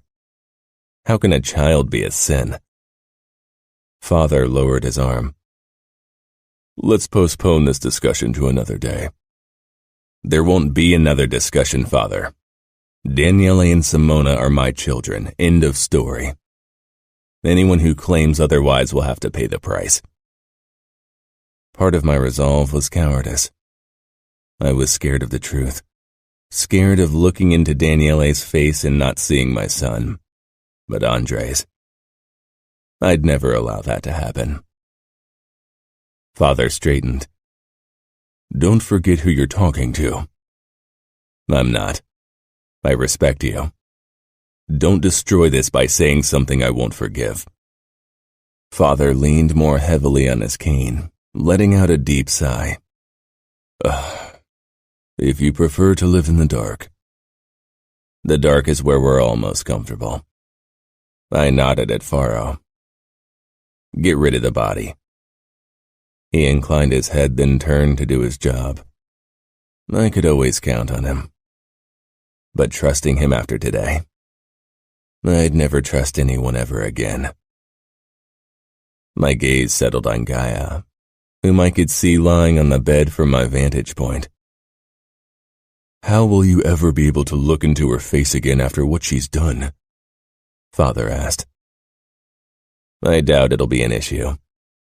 She probably will never look into my face after what I've done to Andre. 3 weeks later, Simona was born by cesarean section. Gaia's emotional state had worsened, so we had to restrain her at night and have her watched every minute of the day, even when she went to the toilet. Elia, Sybil, and Mia took turns keeping an eye on her. I couldn't even be in the same room with her without her getting hysterical. I gladly avoided her, however. Even though I hadn't loved her, her betrayal cut me in a way I hadn't thought possible. My home had been my safe haven, a place where I could relax after grueling workdays, and my children were the light of my life. Now, everything was draped in bitter darkness. Daniele didn't understand why he couldn't visit his mother, but I was scared for him and scared of what she'd tell him. Ngaio had always been vindictive, and now she had a reason to hate me. When I held Simona the day after her birth, because Ngaio didn't want me there during labor, I fell in love with that little girl. Blood meant little in this moment, and I'd never allow it to. Ngaio didn't get over Andre's death. I was foolish to think she could for the sake of Daniele and Simona. For a while, she made me believe she did. She took pills that calmed her, and eventually she almost seemed like her old self. Sybil and Mia still had to take over most of the care of Daniele and Simona, but things seemed to be looking up. We managed to play our roles in public, managed to avoid each other behind closed doors. Sometimes we settled for politeness, but the hatred in Gaia's eyes always reminded me of the reality of our situation. I'd killed the man she loved. She would never forgive me, and I didn't need her forgiveness. I only needed her to find it in her to take care of our children. But Ngaio focused most of her love and attention on the last gift from Andre, Lulu. She treated the dog as if it was a human, lavished it with tenderness and loving words she should have given only Daniele and Simona. I didn't allow her to be alone with our children. Sybil or Mia had to be around because I still wasn't sure if Ngaio wouldn't kill our children just to hurt me as much as Andre's death hurt her. I never considered her capable of infanticide, but now I wasn't so sure. Images of my children's lifeless bodies haunted my nightmares. We lived a lie, which became more and more unbearable every day. But at the same time, I got used to it. 4 months after Simona's birth, on the day of our 8th anniversary, Ngaio ended it all. I'd made dinner reservations in our favorite restaurant for appearance's sake, but the moment I came home, I knew something was wrong. It was awfully quiet in the house, too silent. I was a man who enjoyed the quiet, but this kind of silence rang too loudly, bounced off the walls in ominous echoes. I found Sybil asleep on the sofa. Shaking her, she came to, but her eyes remained unfocused. "I'm sorry, Master, I must have fallen asleep." "That's not just sleep. I told you to be wary around Ngaio," I snarled, releasing her. "Where are Daniele and Simona?" Sybil blinked, then her eyes widened with fear. I began running up the stairs, then froze on the second-floor landing. Small, bloody paw prints covered the beige carpet. My heart clenched so tightly, For a moment, I was sure I had a heart attack. It ran in our family after all. I stormed toward Simona's bedroom, ripping the door open, then stumbled toward the crib. Simona lay unmoving and everything in me stilled. In the 1 second I considered her death, I understood why Ngaio wanted to kill herself after losing Andre. I wrenched Simona up so fast she came awake with an ear-splitting scream. God, it was the most beautiful sound in the world. I clutched her to my chest, despite her relentless cries, and kissed the top of her head over and over again. Lulu barked, then squeaked. Simona in my arms, I walked out of the room. Daniele stood in the corridor a few steps from his mother's bedroom, clamping Lulu against his chest. The dog squirmed wildly. As I came closer, I saw its fur was covered in blood, and so was its muzzle. Daniele's arms, too, were red. I rushed toward him and knelt down, holding Simona in one arm as I touched his cheek. Daniele, what happened? My fingers flew over his small body, looking for injuries, but he was unscathed. Found Lulu. Where's Mom? The dog snapped wildly until Daniele finally dropped it. It rushed toward the crack of the door into Gaia's bedroom. Daniele made a move as if to follow.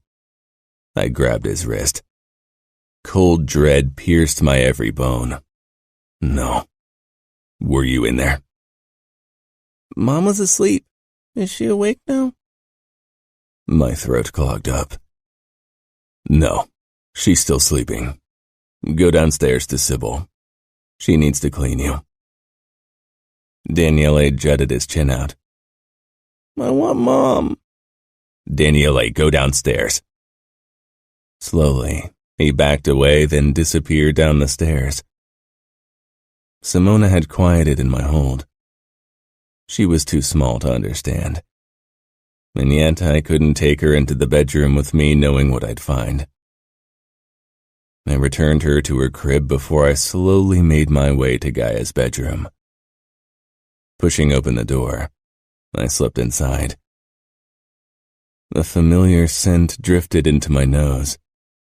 It had never meant anything to me, but from this day on it would. Even knowing what I'd find, the sight slammed into me like a punch to the gut. I approached the bed slowly. One of Gaia's arms hung limply down the side of the bed, still dripping blood onto the hardwood floor. Lulu perched beneath it, licking the sticky fingertips eagerly. It sat in a puddle of blood, the amount of which told me that I didn't have to call an ambulance. My business required I knew how much blood a human body could lose before I needed to take countermeasures to prevent a premature death. Before all the necessary information was extracted from the person, Ngaio was gone. Blood kept dripping down on Lulu, and the goddamn thing kept licking it up eagerly. Enraged, I snatched the dog up by its neck, staggered toward the door, and tossed it into the hallway. It landed with a squeak before it dashed off. I stared down at my blood-covered hands, then at the lifeless body of my wife. Slowly, I closed the door in case Daniele came by. A bloody handprint remained on the white lacquered wood. Daniele didn't need to see more of this. I turned back to the gruesome scene. The red roses one of the maids had bought for Ngaio as a gift for our 8th anniversary lay crumpled beside the limp body. Red roses to match the blood-stained sheets in her white dress. A desperate attempt to mend a marriage that couldn't be mended. Proof of my own failure. Seconds ticked by as I regarded my wife. Even lifeless, she was still beautiful. She'd chosen to wear her wedding dress when she killed herself. It still fit her perfectly. The crystals on her bodice glittered in the glow of the lamp. A few of them were sprinkled with blood, making them appear like rubies. They matched the gemstones in her necklace. She'd even curled her hair the same way she'd worn it on the day we made our vows. How long had she planned this? Picking up my phone, I called Father. I rarely called him after dinner time. He and Mother spent their evenings watching classics or playing backgammon. Now that he'd retired, they had time for it. Their love had been something I strived for as a young man, before marriage, before Gaia. Cassio, don't you have a dinner reservation with Gaia? A dinner to flaunt our failed marriage in public. Gaia is dead. Silence. Can you repeat that? Gaia is dead. Cassio. Someone needs to clean this up before the kids see it. Send a cleanup crew and inform Luca. I hung up. A sheet of paper on the bed beside Gaia's body caught my eye. I crept toward the bed. Death didn't bother me, not when I was the harbinger of it so often. But every fiber of my being revolted against going anywhere near the corpse of my wife. The opposite arm that wasn't hanging off the side of the bed was draped over her chest. The blood from the slit wrist had soaked the fabric of her wedding dress. Her lifeless brown eyes fixed on the ceiling. Even in death, they were full of accusation.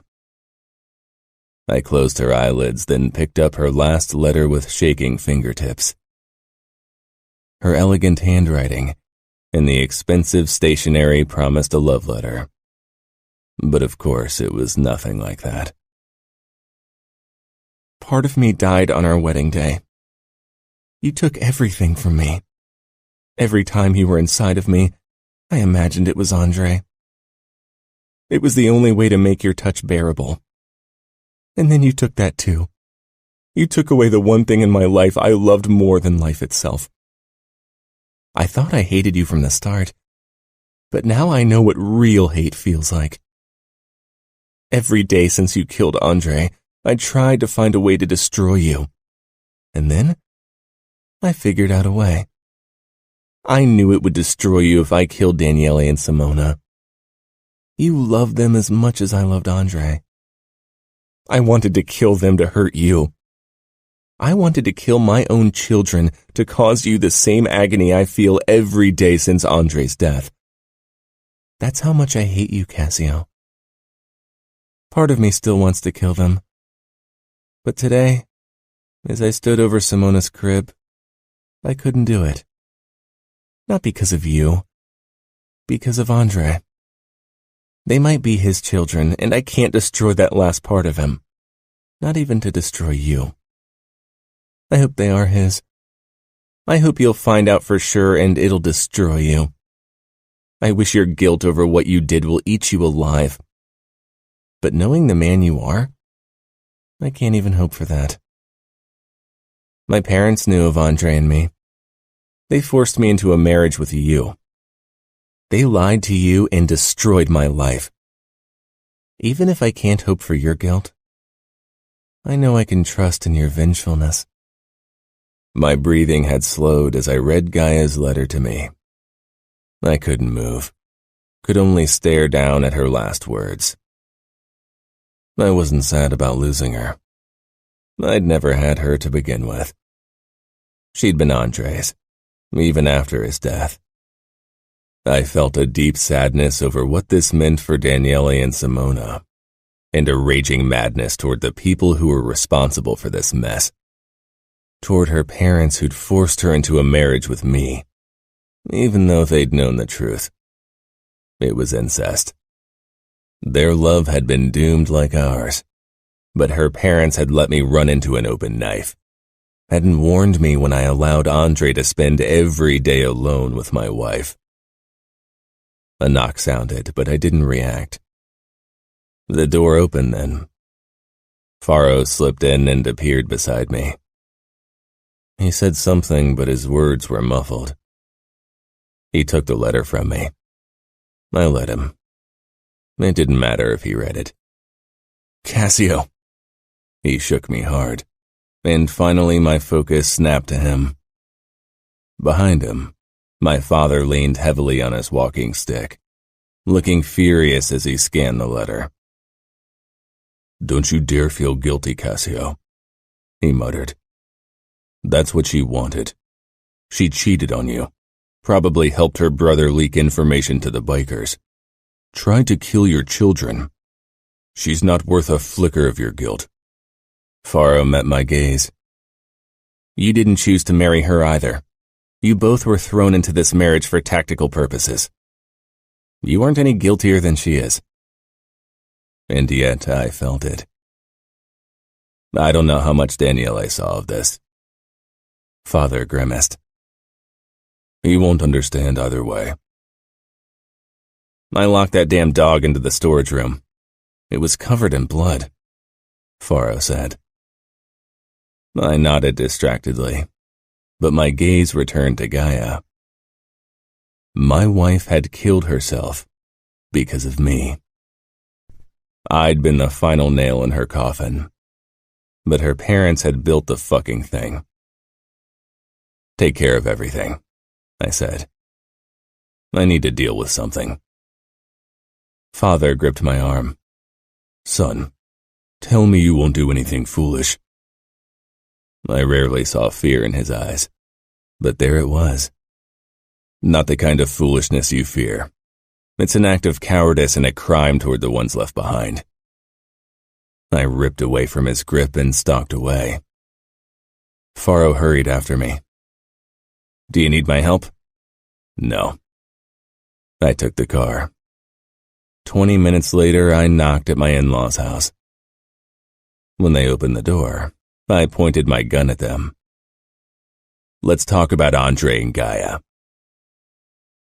The next day, their maid found them dead in their bedroom. They'd shot themselves, unable to bear the death of their son and daughter. That was the official statement.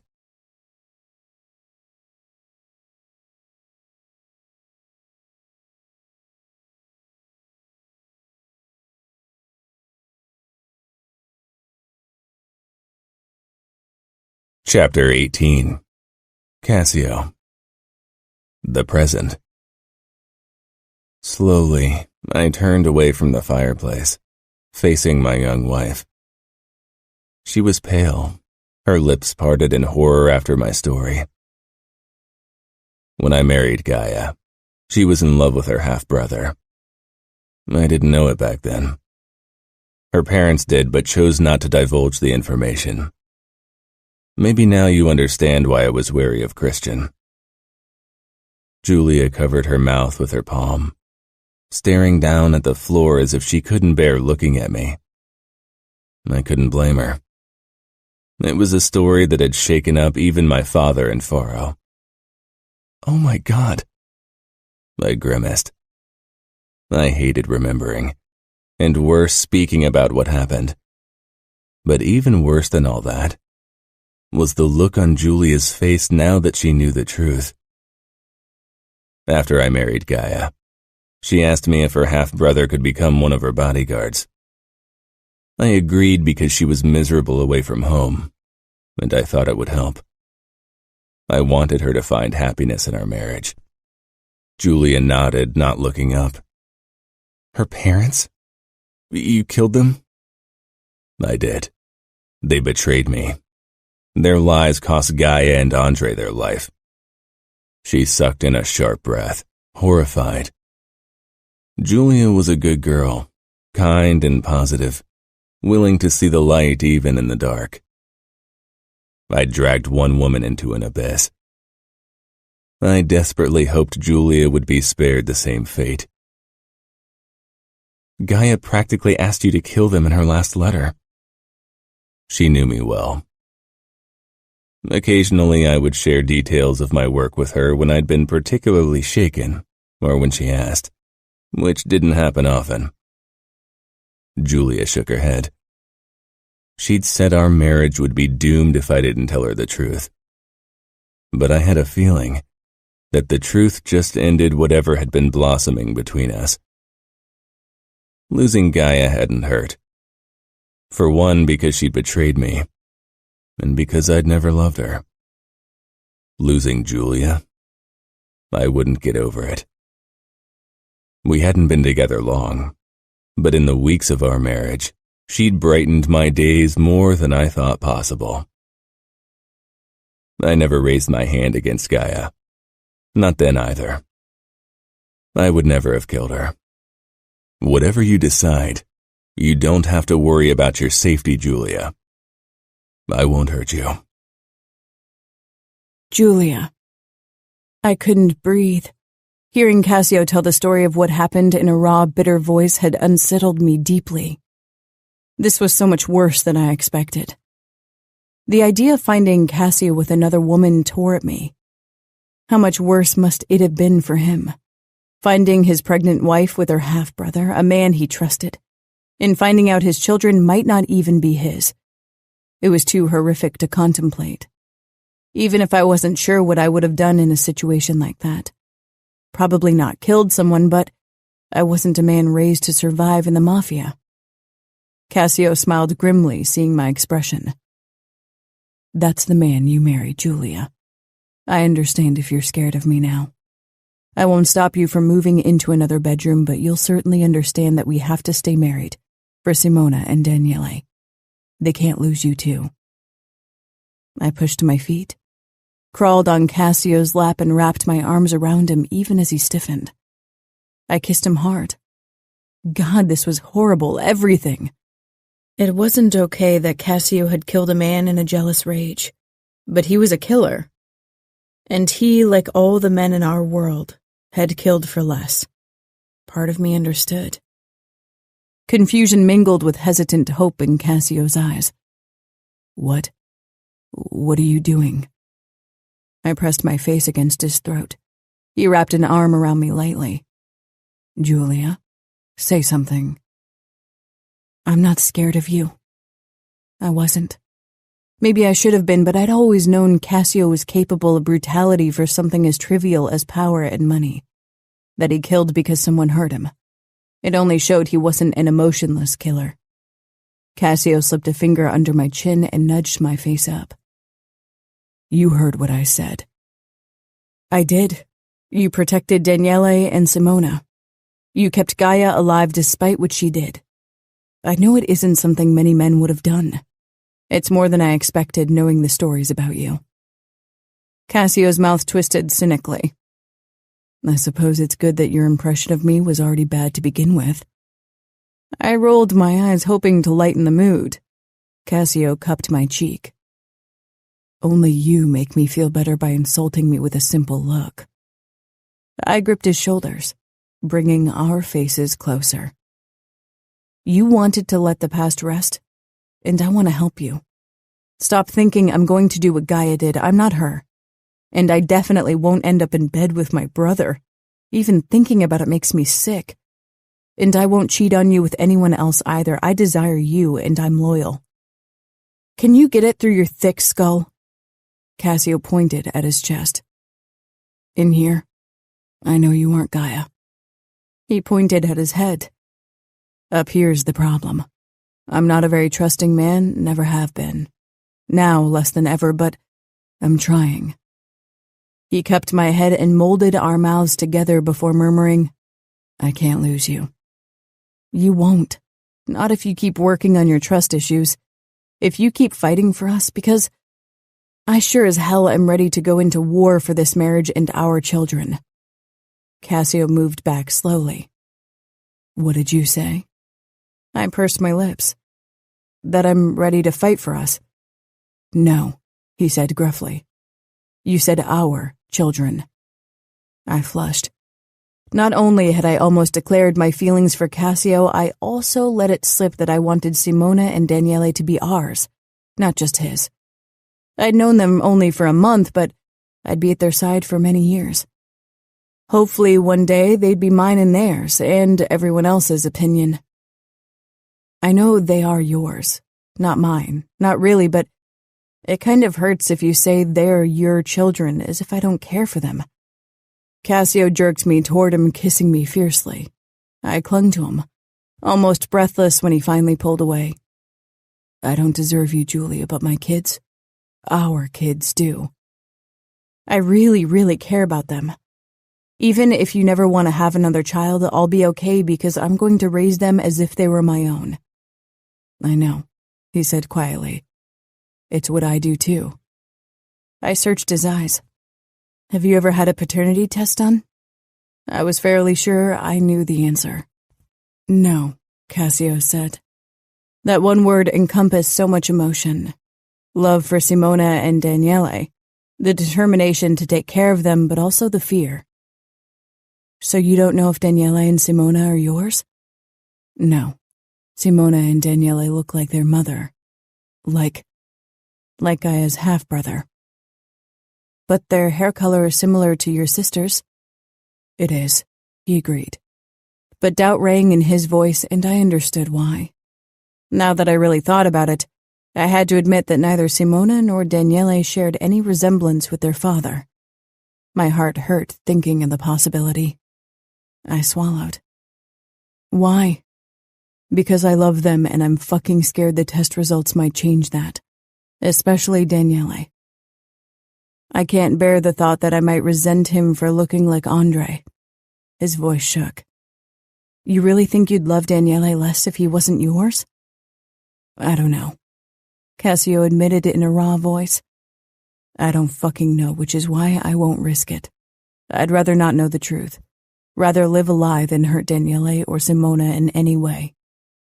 I cupped his cheeks. They are your children, Cassio. You can't know. They are because you love them, because you raised them, and because they love you as their father. That's what matters. Yeah, he said after a moment. How can you be this goddamn wise and kind, Julia? I should be the one giving you advice. I'm almost twice your age, for God's sake. I shrugged. I had to grow up quickly. Cassio stroked my bangs away from my forehead, wistfulness clouding his face. Because of me. I thought you were another child to take care of after our first encounter. Too young to deal with the responsibilities being my wife entailed. But you proved me wrong. You take care of my children, of that dog, even of me. Lulu, that's her name. Andre gave her to Gaia a few weeks before I found out. Oh. That explained why he could hardly look at Lulu. She reminded him of too many hurtful things. It's not her fault. She licked up Gaia's blood. I cringed, not wanting to ponder that disturbing image. She's a dog. She doesn't mean any harm. Cassio tilted his head to the side with a tired smile. You can keep her, but don't expect me to bond with that thing. I stifled a comeback. Some things took time. I rubbed my fingertips over Cassio's double cheek and chin. Do you know why Daniele avoids you? Did he see anything? He wasn't present when I killed Andre and during my fight with Gaia. He reached for his glass, took a long sip. Right after Andre's death, he was still okay. But in the weeks that followed, he pulled back. And then after Gaia's suicide, I couldn't get through to him. Daniele resents me. I can see it in his eyes. We used to be close, but everything changed. He won't talk, so I don't know if it's something Gaia said to him or something he saw. I pressed my forehead to his. We'll find out together. For us, for our kids.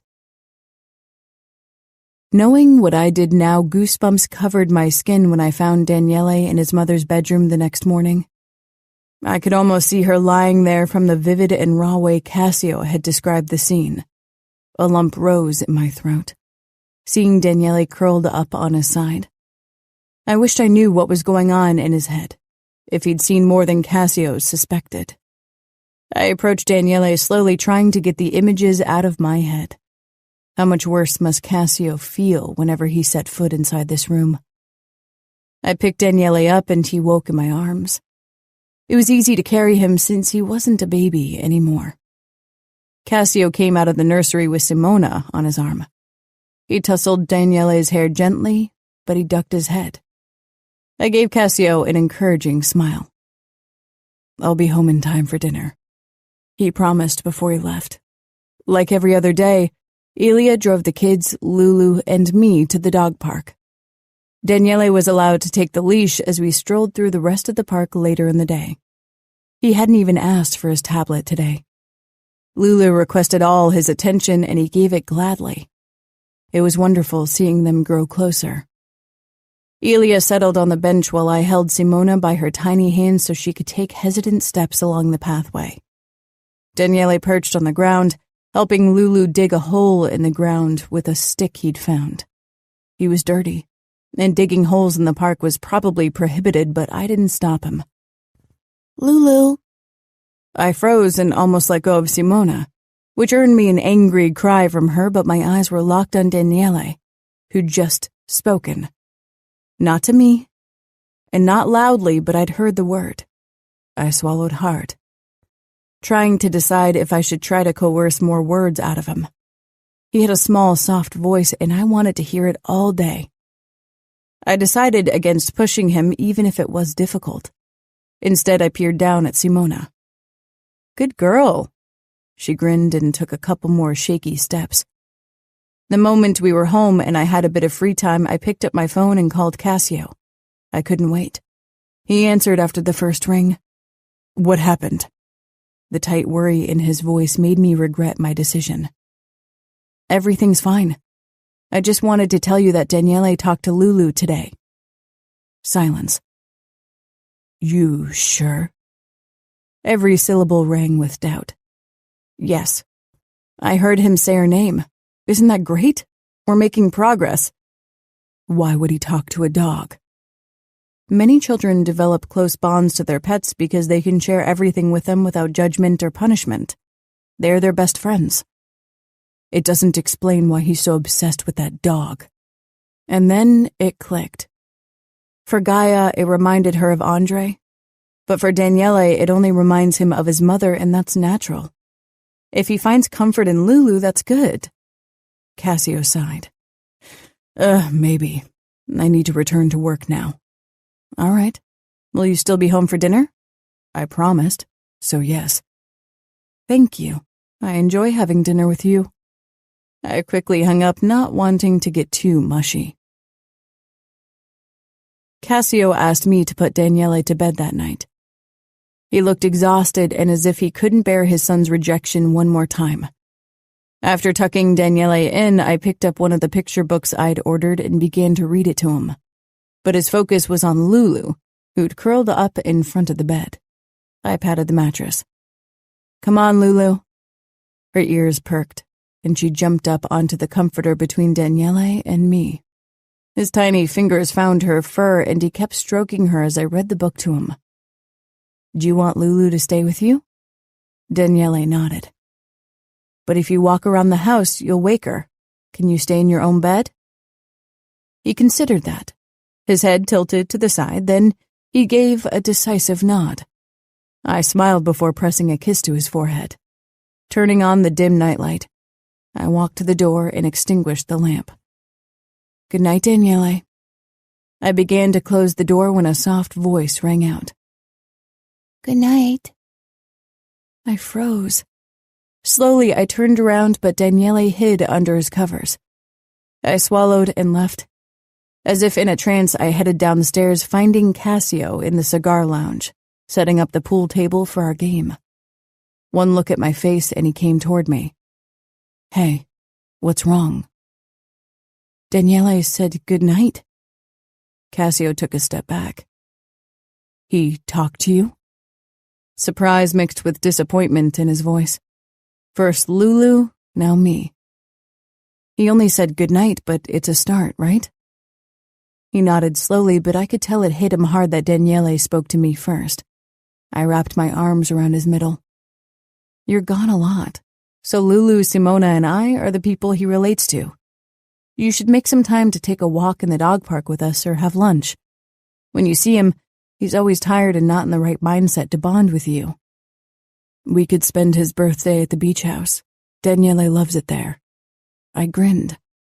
"That's perfect. I want to bake a cake and decorate everything with dinosaurs. We can invite Mia and her family so Daniele has someone to play with. Her daughters are close to him in age, right? One's a year younger, the other is 2 years older. And that sounds like a great plan. He brushed my bangs away from my forehead. Do you still hate them? I remembered what he'd said about my hair the first time I met him. It had hurt back then, but not so much now.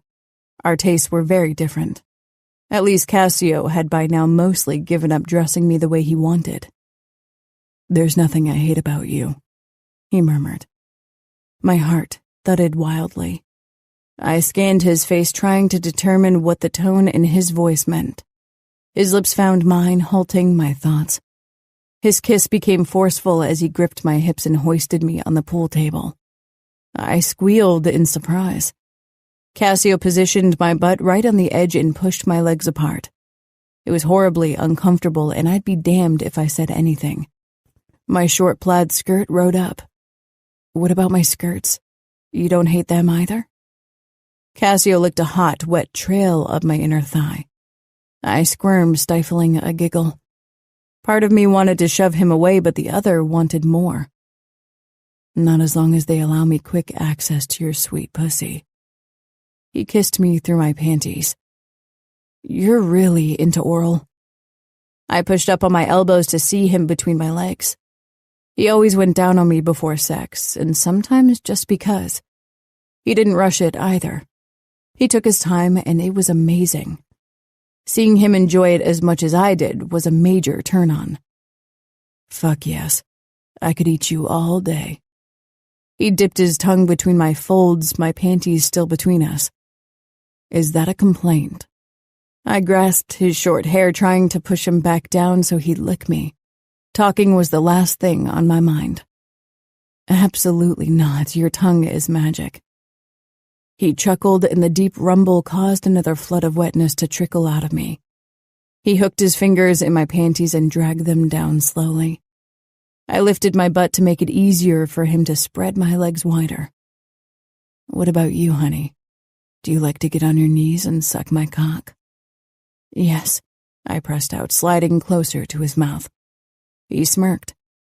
Instead of his tongue, his index finger began to tease me lightly. He dipped it in, drawing out my arousal. You want me this badly that you're going to ruin the pool table. I don't care. Please stop teasing me. I need your tongue. His smile turned darker. Do you remember when I told you that I only give orders in the bedroom? We're not in the bedroom. I squeaked before he lifted me off the table, spun me around, and pushed me forward so I was bent over the edge, my butt jutting out. He slapped my ass hard, causing me to arch with a gasped moan. His zipper hissed. He palmed my ass, his tip parting my cheek slowly, until I felt him against my opening, and then he slammed all the way in. I braced myself on the green surface as Cassio thrust into me. You always eat me out, I managed. You don't need me to order you to do it. His cheek pressed against my back. Even now, I'm hungry for your sweetness.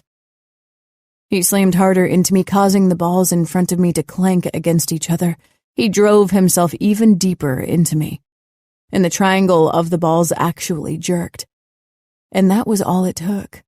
This visual of Cassio's visceral taking of me to send me over the edge, spinning me out of control so fast my vision tunneled, focusing on the bright green fabric as my nails scraped over it. My release hit me like a wrecking ball, and I dropped my head on the table, trying to draw in breaths as my body quaked. Cassio pulled out of me. I gasped and my walls constricted from the unexpected loss. I could feel cold air hit my wet flesh. Then his tongue was against me, heating it up. He lapped at me carefully, knowing I was still overly sensitive. I became slack on top of the table, suspended by its edge as my legs gave in. Soon the pleasure built again, and he became hungrier, the lapping turning to a thrashing.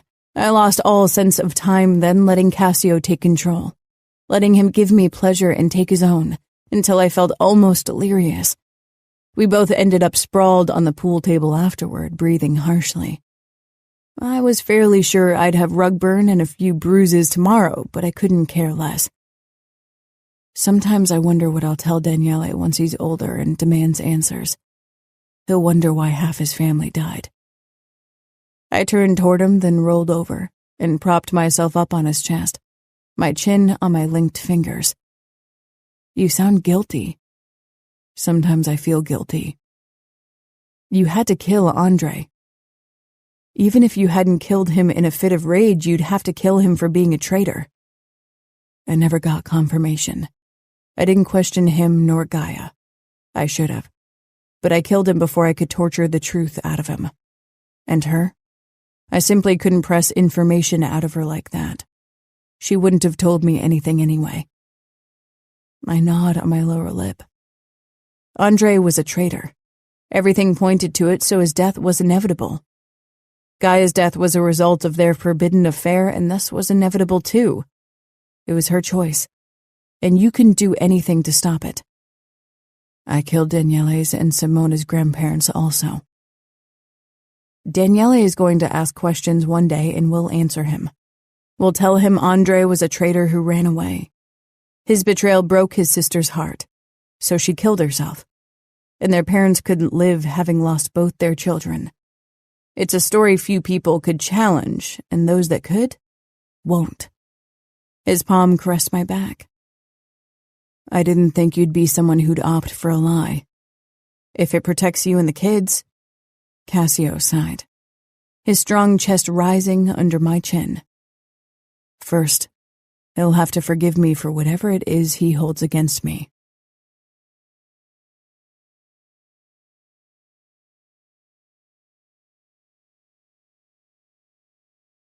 Chapter 19. Giulia. 2 days before Daniele's birthday, when it was certain we would spend the weekend in the beach house, I called Mia. I hadn't talked to her since the wedding, and only exchanged the occasional short texts of pleasantries. Giulia, what a pleasure. Is everything all right? Yes, of course. Of course. Her curiosity was unmistakable. I wondered how much she really knew about the reason for Gaia's death. Judging by Cassio's words, she only knew the basics. We'll be spending the weekend at the beach to celebrate Daniele's birthday, and I was wondering if you and your family would join us, or is it too strenuous for you? Mia's due date was in only 3 weeks, so I wasn't sure if she wanted to risk even a short trip. He's taking you there already? I frowned. We already spent a weekend in the house. Oh, that's wonderful, Giulia. Her joyous surprise caught me off guard. I thought the house was for family, not just Cassio. Of course, we'll join you. Do you want me to ask Ilaria and my parents if they want to come too? Yes, I said, relieved. I had even less interaction with them and would have felt awkward calling them out of the blue, especially Cassio's parents. It was cold but sunny when we arrived at the beach house on Friday afternoon. Cassio had gotten Daniele's present, which surprised me. My mother had always taken care of buying us things, but I was glad that he was trying to be involved with his kids. After we settled in, I began assembling the ingredients for the birthday cake. Cassio scanned the display as he came up behind me. He was dressed in chinos that accentuated his long, muscular legs, and his sweater did nothing to hide his broad chest. His aftershave, a spicy scent that always filled me with astonishing warmth, reached my nose, and I had to resist the urge to lean back into him. So far, we hadn't shared any kind of intimacy in front of the kids, and I wouldn't initiate anything. What's all this for? Cassio asked. With his body shielding me, he brushed his hand along my side, coming to rest on my hip for a brief squeeze before he stepped back. A funfetti rainbow cake? I could see his confusion. Before doing online research, I hadn't known such a cake either. I smiled. You'll see. Daniele hovered in front of the terrace door, peering out toward the beach. Lulu sat beside him, her gaze locked on the seagulls roaming the sky. Maybe you can take a walk on the beach with him, so he doesn't see his cake before tomorrow? Cassio's dark brows snapped together. I can try. Simona crawled toward us then, using my leg to pull herself up. After her initial suspicion of me, she now barely left my side. I didn't think Daniele and Simona would take to you so quickly. I suppose it's an advantage they're so young? Too young to really understand what had happened, especially Simona. Yeah. Cassio regarded Daniele. Why don't you take Lulu with you? Cassio's expression morphed to reluctance at once. Hear me out, I said before he could argue. Daniele loves her. If Lulu trusts you, maybe Daniele will too. I think it's why he started trusting me. That dog won't let me anywhere near it. It's a miracle the thing stopped snapping at me. Lifting Simona up, who kept tugging on my skirt, I faced Cassio. He peered down at me and his daughter, and his expression became softer. You could start by calling it Lulu. Give it a try, please. He frowned, shaking his head, then leaned down and kissed me, catching me by surprise. Simona made grabby hands for his chin, and he snatched her fingers up with his mouth, causing her to giggle. When he pulled back, my gaze found Daniele, but he still stood with his nose practically touching the window. All right, but Lulu won't run off when she's outside with me. She might. Keep her on a leash. I grabbed the leash on the way to the window front. Cassio followed close behind. It was strange seeing a man as tough and as used to ruling over fellow mobsters at a loss at how to handle a small boy. I suppose it was easier keeping dangerous men in line than gaining back the trust of a little boy. It wasn't something he could force, coerce, or demand. I put Lulu on the leash, and Daniele looked up at once. You and your dad take Lulu out for a walk. Daniele's head rose even higher, peering up at Cassio. Come on, it's cold outside. Let's put on your snowsuit, he said. He picked up Daniele, who remained quiet. 5 minutes later, Daniele was dressed in his warm suit, and Cassio had tossed on a coat. I held the leash out to him. He took it in a way that made it clear he'd never held one in his life. The moment I opened the door, Daniele and Lulu slipped out. Cassio followed them, ignoring Lulu's tugging toward the beach. I watched them for a moment, until they reached the ocean. It was a beautiful sight. Cassio's enormous frame, and beside him, a tiny fluffy dog and a small boy. I didn't have much experience baking, so I could only hope everything would work out. At least I had experience painting, so maybe food coloring would literally be a piece of cake. Simona sat in her high chair so she could watch me. Usually she preferred to stay mobile, but watching me bake a cake seemed to grab much of her attention. I split the dough into 3 parts and colored each differently. After covering it with buttercream, I sprinkled everything with funfetti. Simona was obviously fascinated by the colorful sprinkles and made grabby hands, but I didn't want her to choke on the tiny pieces. I put the finished cake in the fridge, then grabbed Simona, wrapped us both in a thick wool coat, and walked out onto the porch. Despite the blistering cold, Daniele played in the sand. Cassio sat on the edge of a lounge chair right beside him, typing on his phone and darting the occasional glance at his son. Lulu perched right beside Daniele, her nose lifted into the breeze. I walked down the wooden steps to the beach. Cassio's head swiveled around, alertness brimming in his body until he leveled his gaze on me and Simona. He relaxed and put his phone back in his coat jacket.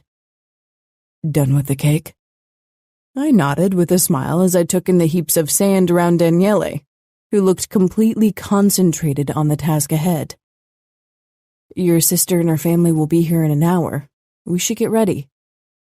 Looking at Daniele's sand-covered state, cleaning would probably take a while.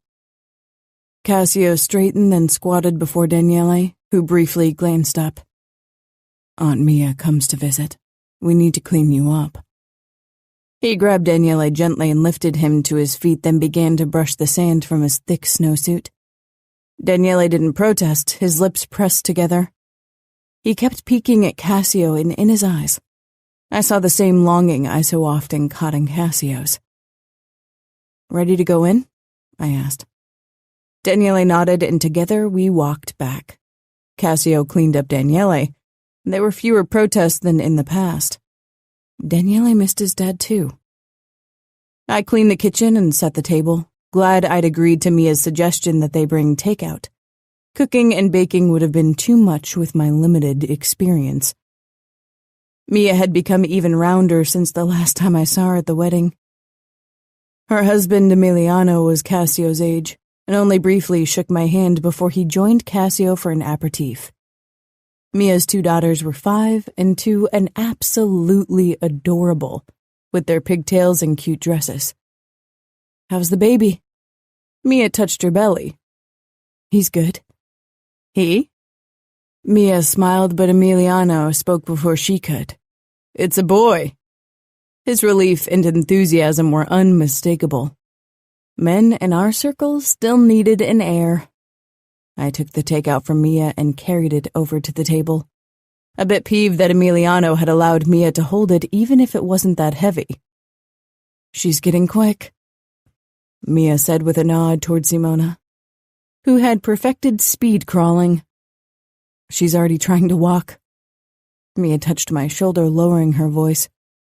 "You look good. So I take it everything is going well between Cassio and you?" "Yes. I'm glad. He and the kids deserve a break." Cassio. It had been a while since I'd had a family dinner at the beach house. I could tell how immensely pleased Mia was over this new development. She'd been trying to convince me to do one for months. Emiliano joined me for a quick Negroni before dinner. I caught him looking at Julia in a way that set my teeth on edge. He wouldn't make a move. His self-preservation was strong. He checked out every attractive woman, and unfortunately, he didn't stop there. He cheated on Mia in every pregnancy so far. The first time I'd found out, I threatened him, told him I'd cut his dick into tiny pieces if he didn't stop. But Mia had asked me to stay out of her marriage. She loved him and preferred to pretend he wasn't cheating. I honored her wish, and Emiliano worked harder to keep his adultery a secret. Mia had had a sixth sense for infidelity, and had immediately known when I found out about Gaia's affair. But I'd never told her with whom. Julia was the only person I told every detail. I wasn't even sure why. My father and Faro were the obvious choices for such a confession. But with Julia, I felt a stronger connection despite our age difference. We were complete opposites. From our outlook on life, to our experiences, to our level of goodness and respective badness. But we complemented each other. Mia gave me a proud look from her spot at the table as if she could read my mind. She'd been against Gaia from the start, and in favor of Julia from the first moment she spotted her. She was right about my first wife, and I hoped she would be with Julia as well. The next morning, I woke shortly after sunset, wanting to wake Daniele like I'd done for his last 2 birthdays. But his bed was empty. I found him on the floor in front of the windows, throwing the dog's ball so she could chase it. His tosses weren't very far or well aimed, but the look of determined concentration followed by delight on his face, it tightened my chest. Happy birthday. Daniele jumped, dropping the ball. It rolled toward me, then bumped against my bare foot. Lulu didn't dare take it.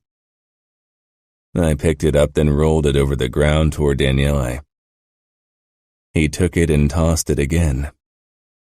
Lulu returned it to him eagerly. Daniele took the ball and looked down at it. We'll open your presents once Julie and Simona are awake. He held up the ball. It took me a moment to realize why. I approached him slowly. worried he'd change his mind, then grabbed the ball and tossed it through the room for Lulu. She dashed after it as if she was possessed, then returned with it. This time she dropped it in front of me. I sank down beside Daniele and held the ball out to him. Your turn. He met my gaze for the first time in many months. His eyes were questioning, and if he'd just ask, I'd tell him whatever he needed to hear. He curled his small fingers around the ball, then threw it. We spent a long time like this, until Lulu was panting and eventually carried her ball over into her basket, done with chasing. That was when I noticed Julia half hidden in the doorframe. Her eyes so soft my own heart skipped a beat. She cradled Simona against her chest, who still looked sleepy. Happy birthday, birthday boy, she said as she walked in. How about cake?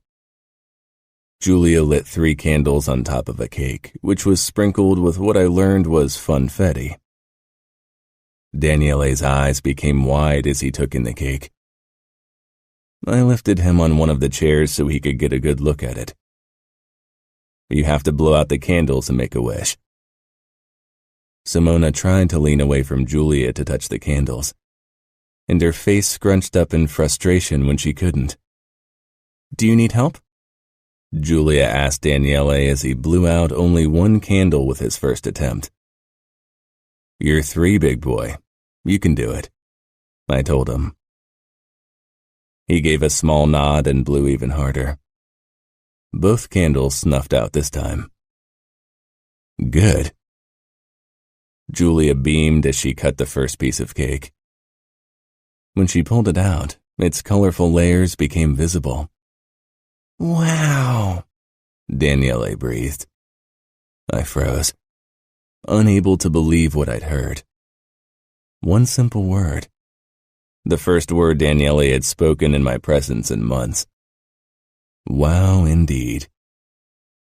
I had to agree with him, not just because of the rainbow funfetti cake. Julia set down a plate in front of me and sank down on a chair with Simona on her lap, who used the moment to shove her fingers into Julia's cake slice. Julia's laugh rang out like a bell as she snatched up Simona's tiny hand and put it in her mouth to lick away the buttercream, before wiping the remains off with a napkin. I couldn't stop staring at her. She noticed, her expression morphing from embarrassment to confusion. She felt her face, as if she expected there to be more cake, then brushed at her bangs in the nervous gesture she often expressed.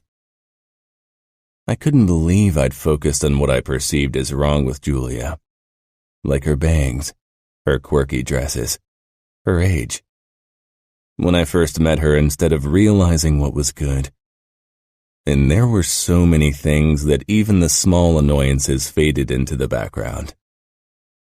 Julia was perfect for my kids and me. Maybe because of her age, because she was still youthfully optimistic, naively reckless, and daringly unconventional. She wasn't what I'd wanted in a wife, but hell, if she wasn't exactly what I needed.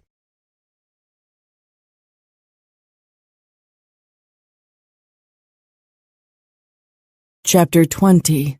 Julia. Is Dad a bad man? I almost fell off the ladder, my breath lodging in my throat. Daniele had said 1 or 2 words at the most in the 2 weeks since his birthday, and now he chose the morning before Christmas Eve for a loaded question like that. I waited for my initial shock to fade before I hung up another ornament on our Christmas tree. Then I slowly climbed down. Daniele sat amongst the boxes with Christmas decorations which I'd bought because I worried Gaia's old things would bring back too many hurtful memories, while Simona ripped apart the silver tinsel that she discovered in one of them. I sat down beside Daniele, searching his face. He was spinning a red ornament on the floor, watching it with a little frown. Lulu had dashed off the moment Elia had carried the tree into the living room this morning and refused to go anywhere near it. Who'd tell you something like that? It couldn't be something he'd decided for himself. He was too young. Mom? His voice was a fluttering whisper, and my heart ached hearing it. He still didn't look at me, only at the ornament. What did she say? That Dad's bad. That he hurt Andre and made Mom sad. I bit my lip, trying to decide what to say. I bid my time by taking a piece of tinsel out of Simona's mouth, which led to an angry cry, but I was too distracted to react. Put off by my lack of reaction, she fell silent. Daniele lifted his eyes, meeting my gaze head on. He trusted me enough to ask me this question. A question that must have weighed heavily on his thin shoulders in all these months. The truth was out of the question. And if I was being honest, I wasn't sure how to answer his question truthfully. All I knew was Daniele deserved a happy childhood after everything he'd gone through. Lies were a slippery slope that eventually made you stumble. Your uncle betrayed your dad. He ran away because he didn't want to be punished for his mistake. That hurt your mom very much. She wasn't herself after your uncle left. That's why she didn't know what she was saying, Daniele. Your dad does everything to protect you and Simona because he loves you. He'd never hurt you or your sister. He didn't hurt Mom? No, I whispered. It was the truth and a lie that would help our family heal. Some lies we told others to protect them or ourselves. Others we told ourselves for the same reason. Today's lie was a bit of everything. You? He doesn't hurt me either. Simona crawled toward the tree and made a move as if to drag herself to her feet with a branch. I jumped to my feet and quickly snatched her away, then carried her over to Daniele. Will you keep watch over her? He nodded, and I put her in his lap. He hugged her to his body, and she seemed content for the moment. You see, I said softly. You want to protect Simona, and I want to protect you, and your dad wants to protect all of us. After I was done decorating, the kids and I went into my paint room.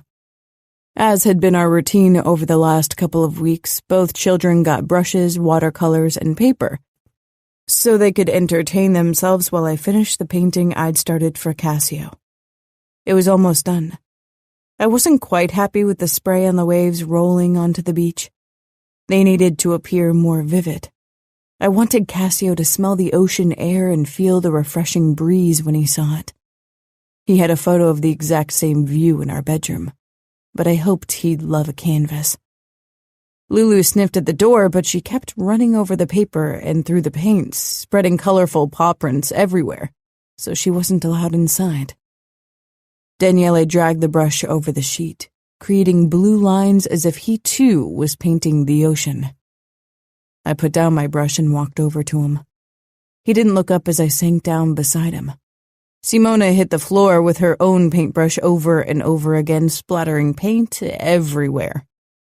My overalls and bare feet were already covered in a myriad of colors.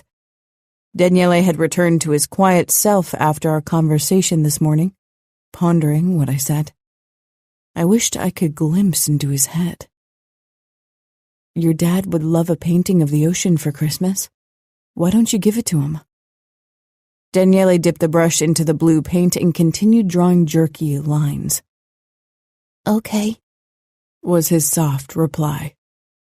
Nothing would make your dad happier than spending time with you and hearing your voice again. Kissing Daniele's temple, I rose to my feet and returned to my canvas. We hosted Christmas Eve dinner for the family. Luckily, Sybil cooked most of the feast. Even Eladia and her husband came over with their kids. Mia was still heavily pregnant. I had a feeling she'd get a Christmas baby, and I could tell that she desperately wanted to give birth. Mia and Eladia's kids were more boisterous than Daniele, but they got along well, despite Daniele's selective muteness. When we settled at the table for dinner, one topic was definitely off limits: Gaia. I didn't mind. Too much of her presence still lingered within these walls. Mansueto watched Cassio and me like a hawk. He was obviously protective of his son. "When are you going to bless us with another grandchild?" I choked on a piece of roasted asparagus. Daniele looked between his dad and me. I wasn't sure if he understood. At least, Simona was busy squishing baby carrots in her hands. "I'm blessing you with a grandchild any day now," Mia said pointedly, patting her round belly. Mansueto waved her off. "And I'm delighted about your son, but what about you, Cassio?" Cassio set down his fork and knife slowly. A vein throbbed in his throat. I touched his leg under the table. I didn't want to fight at Christmas dinner. "I have 2 small children, that's enough." "You should keep your young wife in mind." That wasn't about me. Maybe Mansueto worried that Andre was indeed the father, not Cassio. Continuing the bloodline was something deeply ingrained in every mafia man, so it was astonishing that Cassio hadn't done a paternity test the moment he found Ngaio dead. "I'm happy with what we have," I said quickly. Cassio touched my hand, gratefulness flashing in his eyes. "Now, but what about in a few years?" "Father," Cassio said sharply, "that's none of your business." Mia turned to me. "I hear you paint." I could have hugged her and gladly took her up on the topic change, even if Mansueto obviously wasn't going to drop the topic anytime soon. Cassio. It was difficult to suppress my annoyance during dinner, so I was relieved when everyone left eventually. Father kept nagging me to take a paternity test. This was another subtle hint that I might not have an heir yet. After I'd brought Simona to bed, I found Julia in the doorway to Daniele's room. "Daniele wants to be tucked in by you tonight." I wasn't sure I'd heard her right. It had been our ritual, one I'd cherished and missed whenever I came home too late. A thing of the past. I moved to Julia, then peered past her toward the bed. Daniele was already in his PJs and sitting atop his comforter, stroking Lulu. Dogs didn't belong in bed. It was an opinion I stood by, but I didn't have it in me to throw her out. "You want me to read your bedtime story?" Daniele nodded. It looked hesitant, but it was there. I met Julia's gaze, wondering what she'd done. She gave me a hopeful smile. Warmth crowded in my chest. I'd never felt this kind of tenderness toward a woman. I leaned down and kissed her briefly before I moved toward the bed. Daniele's brows puckered. I sank down beside him and grabbed the picture book from the nightstand. I didn't get the chance to open it. "You kissed Julia." I put down the book as I tried to pull myself together. I'd miss Daniele's voice, even if he asked difficult questions. I'd avoided physical closeness with Julia in front of him so far, worried it might upset him. "Yes." "Why?" He looked curious, not sad or angry. I moved a bit closer and stroked his head. "Because I really like Julia." "You liked Mom, too." Looking into his brown eyes, Gaia's eyes, I couldn't do anything but lie. I did. There had been a time when this statement would have held true. I liked her in the beginning, until eventually only resentment remained. "I miss Mom." His admittance turned my mouth dry. Of course I knew he missed her, even if she hadn't taken care of him and Simona in the last few months of her life. I know. I pulled him against my chest, hoping he wouldn't draw back. He didn't. He allowed me to hold him, and this small gesture alone was already the greatest Christmas gift I could imagine. I was glad he didn't ask if I missed her too. One lie was enough.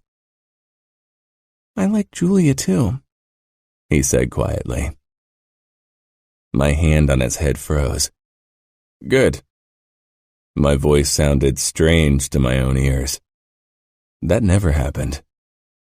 I always kept my cool no matter if we were under attack, if I killed or tortured someone. But this... Will she stay? Yes, I said immediately. I wouldn't let anything happen to her. Okay. Daniele's voice sounded drowsier now. These last few months I had missed the feel of his small body becoming soft against me.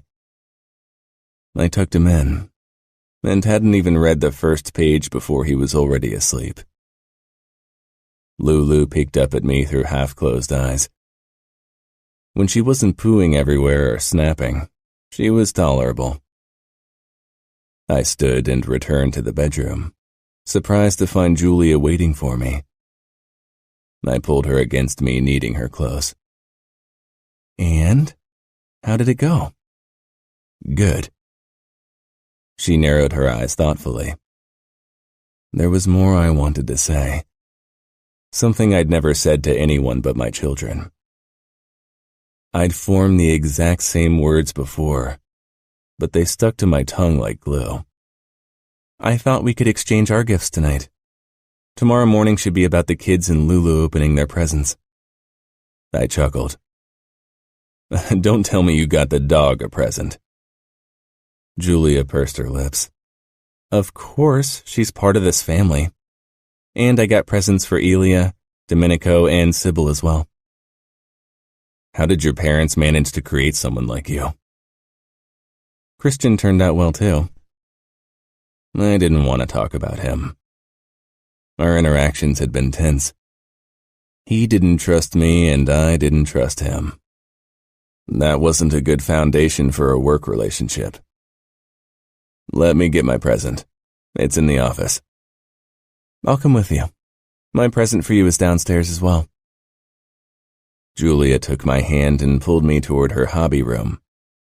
I'd never set foot inside of it. Close your eyes. I gave her a scolding look. I'm not 12. You're a killjoy, old man. Now close your eyes. I squeezed her ass cheek hard in warning, making her jump, but then I closed my eyes. She had me wrapped around her finger, and I wasn't even trying to free myself. Her fingers tightened around my hand as she led me into the room. Stop right there. I did. The smell of fresh paint hung heavily in the air. Now open your eyes. At first, I wasn't sure what I was supposed to see, and was confused why Julia had taken the picture down from the wall in our bedroom. Then I realized it wasn't the photo. It was a detailed painting of the beach in front of the house. Did you paint it? Yes, she said, straightening her bangs and biting her lip. I moved closer, amazed by the detail, by the liveliness of the ocean. I wasn't an art lover and had only visited a couple of museums because business required it. Do you like it? This meant a lot to her. The painting and her art in general. I hadn't given it much thought so far. It's stunning. A smile broke free on Julia's face. Really? Really. I kissed her, but before I could lose myself in her scent I stepped back. Let me get your present. Excitement flashed on her face, and I half expected her to follow me, but she waited impatiently. When I returned with the small parcel, she dashed toward me. What is it? It would defy the purpose of gift wrapping if I told you. She rolled her eyes and snatched the gift from my hands, then unwrapped it with as much restraint as Daniele. She opened the velveteen lid and her lips fell open. Sunflower earrings? I'd originally bought her elegant creoles, jewelry I would have chosen. Nothing Julia would have liked. 3 days ago, I changed my mind and searched the internet for sunflower earrings. Most of them had been horrid, bright yellow atrocities. Then I stumbled upon Julia's present on the website of a goldsmith. The sunflowers were elegant, small, and completely made from gold. They were elegant yet quirky. They were Julia. "They are so beautiful," she breathed. "I thought you hated when I wear sunflowers." "You love them." "Oh, Cassio." She took them out and fastened them to her ears. "And?" "Beautiful." I couldn't wait anymore. I picked Julia up. She giggled. "Where?" "In bed." "Not the pool table?" "No." Tonight, I wanted to make love to her, not fuck her like two randy teenagers. Even if one of us was a randy teenager. When I laid her down on the bed in front of me, I realized this would be something new for me too. I took my time, was gentler, less urgent than usual. And after her initial confusion, Julia mirrored my unhurried moves. Afterward, she curled up against me. This felt different, as if it meant something. I heard the question in her voice, but wasn't sure what to say. I nodded. It had. Our first night together, I'd been this careful because Julia needed me to be. Tonight, I needed it to figure out what was going on, to confirm what I'd never considered an option. Was it ever like this with a woman? Julia's voice was curious, but behind it I could hear a flicker of jealousy, perhaps. I didn't have to lie. No, not with Ngaio. And before her, I only had affairs. And after? There was no one after. Julia peered up at me in surprise. Really? You didn't sleep with anyone since Ngaia's death? No. I had other things on my mind. I hesitated, wondering if I should tell her about that one slip. But right after I found Ngaio with Andre, I slept with a woman I met when I was drunk in a bar. It was meant as a revenge fuck, to prove to myself that other women wanted me, even if my own wife didn't. I didn't feel better afterward, and I never told Ngaio. I want only you. And when other women check you out, I don't like it at all. A laugh burst out of me. Jealous. A bit. She swung herself up and straddled my hips. Like you, I don't like to share. She didn't have to worry. To be honest, you're demanding enough. I doubt I could satisfy another woman beside you. Her eyes widened in indignation. I flipped her over despite her pretend struggles and slammed into her, fucking her hard and fast. Because there was no need to confirm what I felt anymore.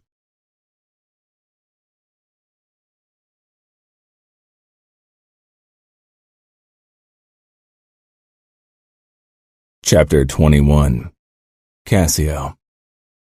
Julia organized Simona's first birthday in January, baking a cake and decorating everything with balloons.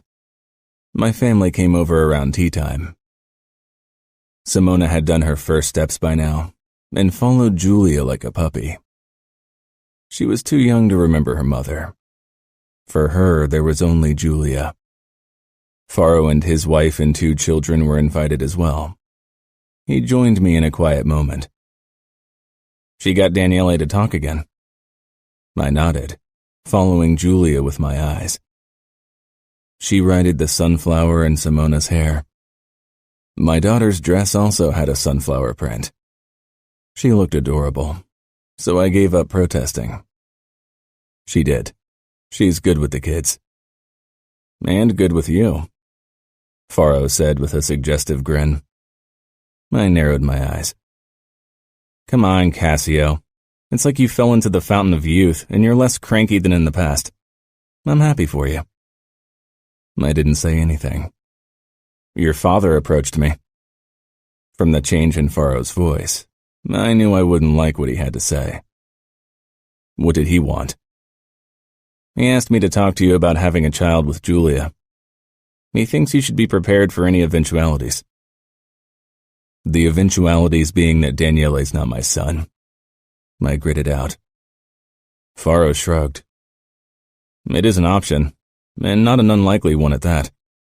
I don't need another child, and I certainly don't need you or my father to meddle in my business. Faro raised his arms. Look, I didn't want to meddle. That's why I told you. But your dad won't give up anytime soon. He's worried. If he accepted that Daniele and Simona are my kids, he could stop worrying. You tell him. I made my way over to my parents, who were talking to Mia, who was cradling her newborn son in her arms. She looked exhausted. Stop it, Father. He knew what I meant without me having to elaborate. I'm trying to think of your future. I motioned toward Daniele, who was holding Simona's hand since she was still a bit unsteady on her legs. There is my future. End of story. Mother touched my forearm. We love them, but... No but. They exchanged a look, then nodded reluctantly. Mia gave me a proud smile. I hoped this matter was settled once and for all. The more Father kept digging, the likelier it was that word about this would get out. After everyone was gone, Julia and I played a round of pool. I needed the distraction, and she'd become quite good at distracting me. Tomorrow, you need to take Daniele to a preschool orientation. I made an appointment a few days ago. Bent over the table, Julia froze. Then she straightened. What? Why? I want him to be around other kids. This preschool only takes in kids from our circles or our business associates. Daniele will be around his future soldiers. He'll learn to assert himself among the other boys. If he's only around you, he might become too soft. Anger crossed her face. I shook my head. It's a fact. You can't help it. And I only spend the evenings and weekends with him. He needs to brawl and meet unruly boys. Don't interrupt me. You don't even know what I was going to say. Her tone set my teeth on edge. After the thing with my father today, I'd been eager for a fight. Then say what you want to say. You should have discussed your plans with me. My decision is made. Daniele needs that change. Julia jabbed her finger against my chest. Even so, we're a family. I'm your wife. I deserve to be involved in a decision like that. They're my kids, Julia. Her hurt hit me unexpectedly. No, she said fiercely. They are our kids, Cassio. I told you before, and I'll tell you again. I love all three of you. I stared, my anger slipping away faster than quicksand. What? She nodded, looking furious. You heard me. They aren't just your kids. They're mine, too. You can't call them yours when you see fit. They are always ours, yours, and mine. Maybe not by blood, but I'd bleed for them all the same. So don't talk to me like these two kids don't mean anything to me, when they mean everything. Just like their stubborn, idiotic father. It was the first time Julia had insulted me. The first time she'd gotten loud, almost screaming. Her anger didn't kindle my own like it had done with Ngaio in the past. Because Julia's words were the best thing I'd ever heard. My thoughts tumbled over each other. Still, a small sliver of doubt remained, as if my fucked up mind couldn't accept that someone as good, as kind, as loving as Julia really was mine. Fuck. I loved her. Even those bangs I hated in the beginning. Even those horrendous sunflower dresses. Even when she disrespected me by rolling her eyes. God, especially then. I grasped her cheeks. I love you too. She blinked. Now it was her turn to be stunned. What? You do? You really have to ask. She searched my face with the same disbelief I'd felt only moments before. Say it. I love you. Again. I chuckled. I love you. I love you too. I kissed her, pulling her close. Eventually she pulled back. Are they my kids? They are, I said. Then allow me to decide with you. I didn't say how many days Daniele is supposed to spend in preschool. They have different options. How about you discuss them with the teachers tomorrow and then we'll decide together? Deal, she smiled. You really love me? I kissed her bangs. Really. Faro and I met in my cigar lounge for our weekly check-in. Things in New York had been difficult at best, getting information on the matter even worse. Luca's been particularly volatile these last couple of months. He's been killing more men. Traitors, bikers, Bratva soldiers. People are worried if they make one wrong move, Luca will end them too. People who don't have anything to hide don't have to worry. Faro grimaced. Exactly, but we both know you didn't tell Luca the truth about Andre and Ngaio.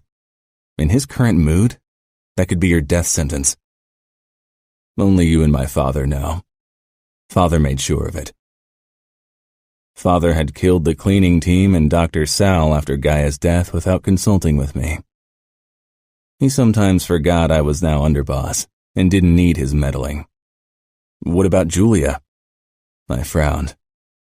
I trust Julia. Faro shook his head. After Ngaio, you shouldn't. What if she mentioned something to her brother or, God forbid, her father? Felix will use his chance to either blackmail you or tell Luca so he gets bonus points. Julia won't tell anyone.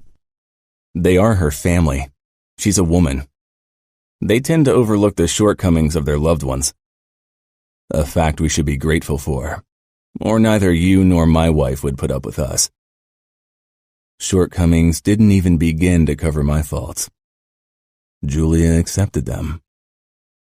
From the first day of our marriage, she'd taken care of Simona and Daniele selflessly, despite her young age. Talk to her, Faro insisted. A knock sounded and Julia poked her head in. I'm sorry for disturbing you, but Christian is here and says he needs to talk to you. Okay, I said slowly. Send him in. Faro gave me a meaningful look. Christian stepped in. Faro, Cassio, can I have a word alone with you? As my consigliere, Faro will stay. Since the incident in December, I didn't trust Christian anymore. We'd never been friends, but he'd been a good asset. It was unfortunate that our work relationship had suffered because of my unreasonable jealousy. I wasn't a man who apologized, and I doubted Christian would have accepted one. Christian nodded. He didn't come farther into the room. Instead, he stayed close to the door. I talked to Luca. Faro cut me a sharp look, but I didn't get swept up in his panic. I still didn't think Julia had told her brother anything. Maybe Christian had his suspicions, but he knew better than to spread rumors that weren't based on solid proof. I was in good standing with Luca. It would take a lot to convince him otherwise. I'm going to work in New York under him in the next few years until I take over in Baltimore. Fury raced through my veins, but I held back. You didn't consult with me first. I'm not really one of your soldiers, Cassio. I'm the son of an underboss. Only Luca can give me orders at the end of the day. He agreed to have me work under him. Did you tell him why? I said that we both have too strong a personalities to work well together. I narrowed my eyes, wondering if that was all he'd said. He'd been clever about contacting Luca first. That way, he could make sure I wouldn't get rid of him. Not that I would have ended him. I'd done enough damage in the past and wouldn't risk Julia's love by killing her brother. Good luck with your new endeavor. Just remember that Luca doesn't hesitate killing those he considers a threat. Christian's smile was tight. I think you and him are very similar in that regard. He inclined his head, then laughed. Faro shook his head, frowning. This isn't good. You're reading too much into it. The truth has a nasty habit of getting out. You should have told Luca everything from the start. My phone rang. It was Luca. Faro looked like he considered booking us the next flight to Colombia to disappear. Luca, what can I do for you? I assume Christian talked to you? No bullshit talk as usual. Luca always cut to the chase. He did. I always assumed his work under me would be temporary. Now that he's my brother-in-law, things only became more complicated. That's what I guessed. He paused. Is there anything I should know? My pulse quickened, but I didn't let it show. In what regard? About Christian. You've been dealing with him for years. He's effective, tough. He knows how to handle himself. He's nothing like his father. You won't regret taking him in. Good. That's all I need for now. I hung up. Faro raised his eyebrows. It's fine. Let's hope it stays that way. If he ever finds out, he'll take us all down. You, your father, and me. And it won't be pretty. Julia. I hovered close to the cigar lounge after Christian went in. After Cassio almost killed my brother, I worried about them being in a room together, even if they'd worked together in the last couple of months. My shoulders slumped in relief when Christian finally stepped out. What is it? Is everything all right? He nodded. I'm going to move to New York to work under Luca. Oh, I said, disappointed. We hadn't seen each other often, but it had been nice knowing he lived in the same city. Because of what happened between you and Cassio? Christian laughed. Fuck, of course. He accused us of having an affair. That's too much bullshit for my taste. And working under Luca will allow me to build better connections to the people who matter. Isn't there another way? Can't you make peace with Cassio? I don't want you to hate my husband. Christian regarded me with obvious astonishment. You care about him. I do. I know it's hard to believe, but he's good to me. I'm glad, but things between Cassio and me are too tense. One day we'll have to work together again, but right now, it's for the best if we don't see each other. I understand. When will you leave? Tomorrow. I hugged him. Don't be a stranger and call me. Cassio and Faro drove off shortly after, and I went into the dog park with the kids and Lulu. Surprise washed over me when Mansueto limped toward me not 10 minutes after our arrival. Julia, may I join you? He asked. Ilya stood immediately, making room on the bench. Of course, I said, suspicious of his motives. How did you know I was here? Domenico. I nodded, slanting my older bodyguard a glance, but he was pointedly looking somewhere else. Mansueto turned to Ilya. Give us some privacy. Ilya walked toward Simona and Daniele, who were watching Lulu play with a dachshund. Domenico had taken up watch a good distance away. I blew into my hands to warm them, acutely aware of Mansueto's intense scrutiny. I'd like you to reconsider your decision not to get pregnant. My eyebrows skyrocketed. It's not only my decision, it's Cassio's as well. He doesn't want more children right now. Simona and Daniele need our full attention. Mansueto watched a group of dogs chasing each other. That's because he prefers to pretend the kids are his. You don't know that they aren't. Andre and Ngaio might have said it to hurt him. So he told you everything? I bit my lip. You should accept Cassio's decision. He'd change his mind if he knew the truth. What truth? Mansueto fixed me with a sad look. That the children aren't his. You don't know that? That's not true. I did a paternity test without Cassio's knowledge. I froze. What? Neither Simona nor Daniele are his. The test confirmed it. They are Andre's. My heart sank. Why are you telling me this? Because Cassio doesn't want to know. If I tell him, he can be very stubborn. I need your help. I won't tell him either. He doesn't want to know, and I respect his wish. Then don't tell him now. One day he'll find out. It's bound to happen. At least make sure Cassio will have an heir by then. Give him a baby.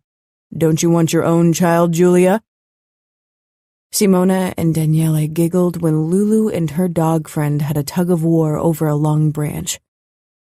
I can't do anything. Mansueto touched my hand. Cassio won't be angry if you forget to take the pill and get pregnant by accident. You're young and got a lot on your plate. I couldn't believe what he was suggesting. No, I said firmly. I won't trick Cassio like that. Please don't ask me for something like that ever again. Let Cassio believe Daniele and Simona are his if that's what he wants. He loves them. Mansueto let out a gravelly sigh. No wonder he's infatuated with you. Daniele spotted his grandpa and rushed over to us, throwing his tiny arms around him. Mansueto stroked Daniele's head. You're fast, sweet child. Daniele smiled up at him and began telling him about Lulu and her dog friends. I stood and caught Simona, who'd stumbled twice in her haste to follow her brother and was bawling. Mansueto lifted Daniele on his lap and pointed at a Great Dane. Slowly, I returned to them. Simona beamed at her grandfather and he stroked her chubby cheek with a kind hand. He treated them like his grandkids. Before he left for home, I cornered him alone. Please promise me you won't let anything slip to Daniele or Simona. Daniele's getting better. He speaks. He loved his first day of preschool. I don't want old wounds to open because blood is more important to you than anything else. You should remember who you're talking to. I'm not someone to show disrespect, but I'll protect these children even against their own grandfather if necessary. Mansueto let out a croaky laugh and patted my shoulder. Cassio's a lucky man. He turned around and limped back toward the black limousine with his bodyguards. Everything okay? Elia inquired. Yeah. I hoped I'd convinced Mansueto. Cassio worked late and I fell asleep beside Daniele. When I woke past midnight, I followed the trickle of light downstairs and into the cigar lounge. Cassio sat in his armchair in front of the fireplace, a tumbler of whiskey in his hand. His brows drawn together as he stared into the flames. His jacket and tie were thrown hazardously over the second chair. He was still in his vest, but the top buttons of his shirt were undone and so were his cuffs. He rubbed his stubble with his palm, looking as if he'd been set up like that for an aftershave or whiskey commercial. You're brooding, I said as I stepped into the room. I'm not. I locked the door. Cassio's eyebrows rose and I strode toward him. Yes, you are. You keep worrying too much. He shook his head. There's too much to worry about. Talk to me about it? I stopped in front of him. He looked weary and tired. He was working too much, worrying too much. It's business, Julia. Is it because of my brother? It's part of it. Luca stirred up a lot of shit with his brutal attacks these last few months. It's only a matter of time before the Bratva and the bikers will retaliate. But you shouldn't worry about it. You can't do anything about it. I can make you feel better. He shook his head but stopped when I knelt down between his legs. He breathed out as he set his glass down on the table. Smiling up at him, I pulled down his zipper and massaged him through his boxers until he was hot and hard under my palm. Cassio's breathing had deepened and desire swam in his eyes. I freed his cock from his boxers and took only the tip into my mouth. My gaze found the glass on the side table. I reached for it and slipped the ice cube into my mouth. Cassio watched with parted lips, his chest heaving. I sucked the ice for a couple of seconds before I let it slide back into the glass. Then I closed my now cold lips around Cassio's tip again. "Oh, fuck," he rasped, his head falling back. After a moment, he tilted it back down so he could watch me through half-closed eyes. I took him deeper into my mouth, inch by inch, using my tongue to tease the sensitive tip, taking my time, savoring his heat and taste. Cassio kept his hands palm flat on the armrest and let me pleasure him. For once, he let me be in control. I wanted to show him that I took care of him because I cared for him, because I loved him. I loved the sounds he made when he was close, the low moans and sharp breaths. I loved the way his fingers flexed against the leather armrest, how his muscular thighs quivered under the expensive fabric of his biryani pants. But most of all, I loved the possessive gleam in his eyes a second before he let loose. "Oh, honey," he rasped. He tensed and came with a small shudder, his eyes falling shut. My own lust was hot and heavy between my legs, but I ignored it for now. I swallowed and kept working him with my tongue and mouth as he twitched with the last aftershocks of his orgasm. I stroked his balls gently and kept him in my mouth, only gently sucking. When he stilled and looked at me, he cupped my cheek.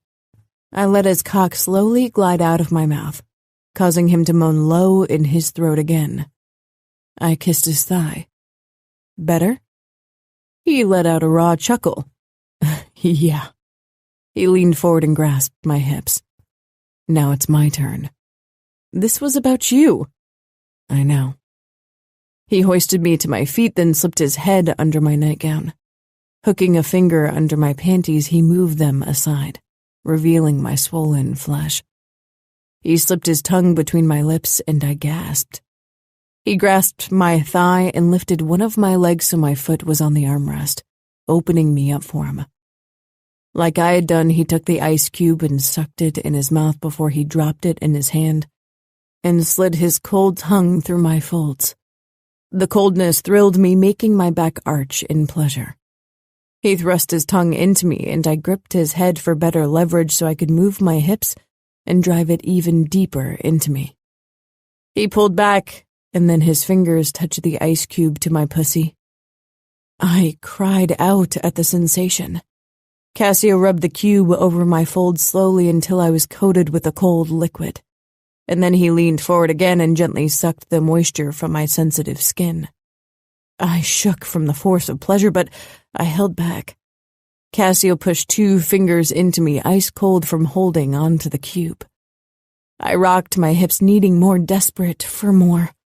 One of his fingers found my ass and pushed in. "Oh, God," I gasped. 2 fingers in my pussy and the tip of one in my ass and Cassio's mouth on my clit. I fell apart with a violent shudder.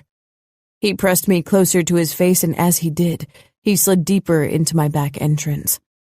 The force of my orgasm dulled the pain. I sank down on his lap, sated and exhausted. "What was that?" I finally managed. "I wanted to do more than just slap your pretty ass." I huffed. "Did you like it?" "I'm undecided, but I'm leaning toward no." He laughed deep in his throat. "Maybe I can convince you." "Maybe, but you'll have to be very convincing with your tongue before I'll give this another try." He stroked my hip bone and back, and I smiled to myself. I'd been worried all day because of the conversation with Mansueto. Now I felt lighter. Nothing had changed. I'd kept the truth from Cassio, for himself and for the kids. "I think Simona is starting to speak." "What did she say?" Cassio sounded tired, his voice even lower than usual. Dada? It sounds a bit like Dad. Cassio squeezed my arm but didn't say anything. I've been wondering what she's supposed to call me. I know Daniele calls me Julia, but I swallowed, worried about voicing my idea. But I thought maybe Simona wants to call me Mom. She doesn't remember Gaia, and it would be sad if she never had someone she could call Mom. Cassio finally interrupted my rambling by pulling back and kissing me. You're right. You are her mom now, so that's what she should call you. She'll probably get confused in the beginning because Daniele calls you Julia. Yeah, but that's okay. I'll move at their pace. I'm just happy they both accept me. It's because you accepted them from the very first day. You never resented them or me for the weight of your responsibilities. In the beginning, it felt like a responsibility, like something I needed to master, but it isn't like that anymore. This family is part of my life now.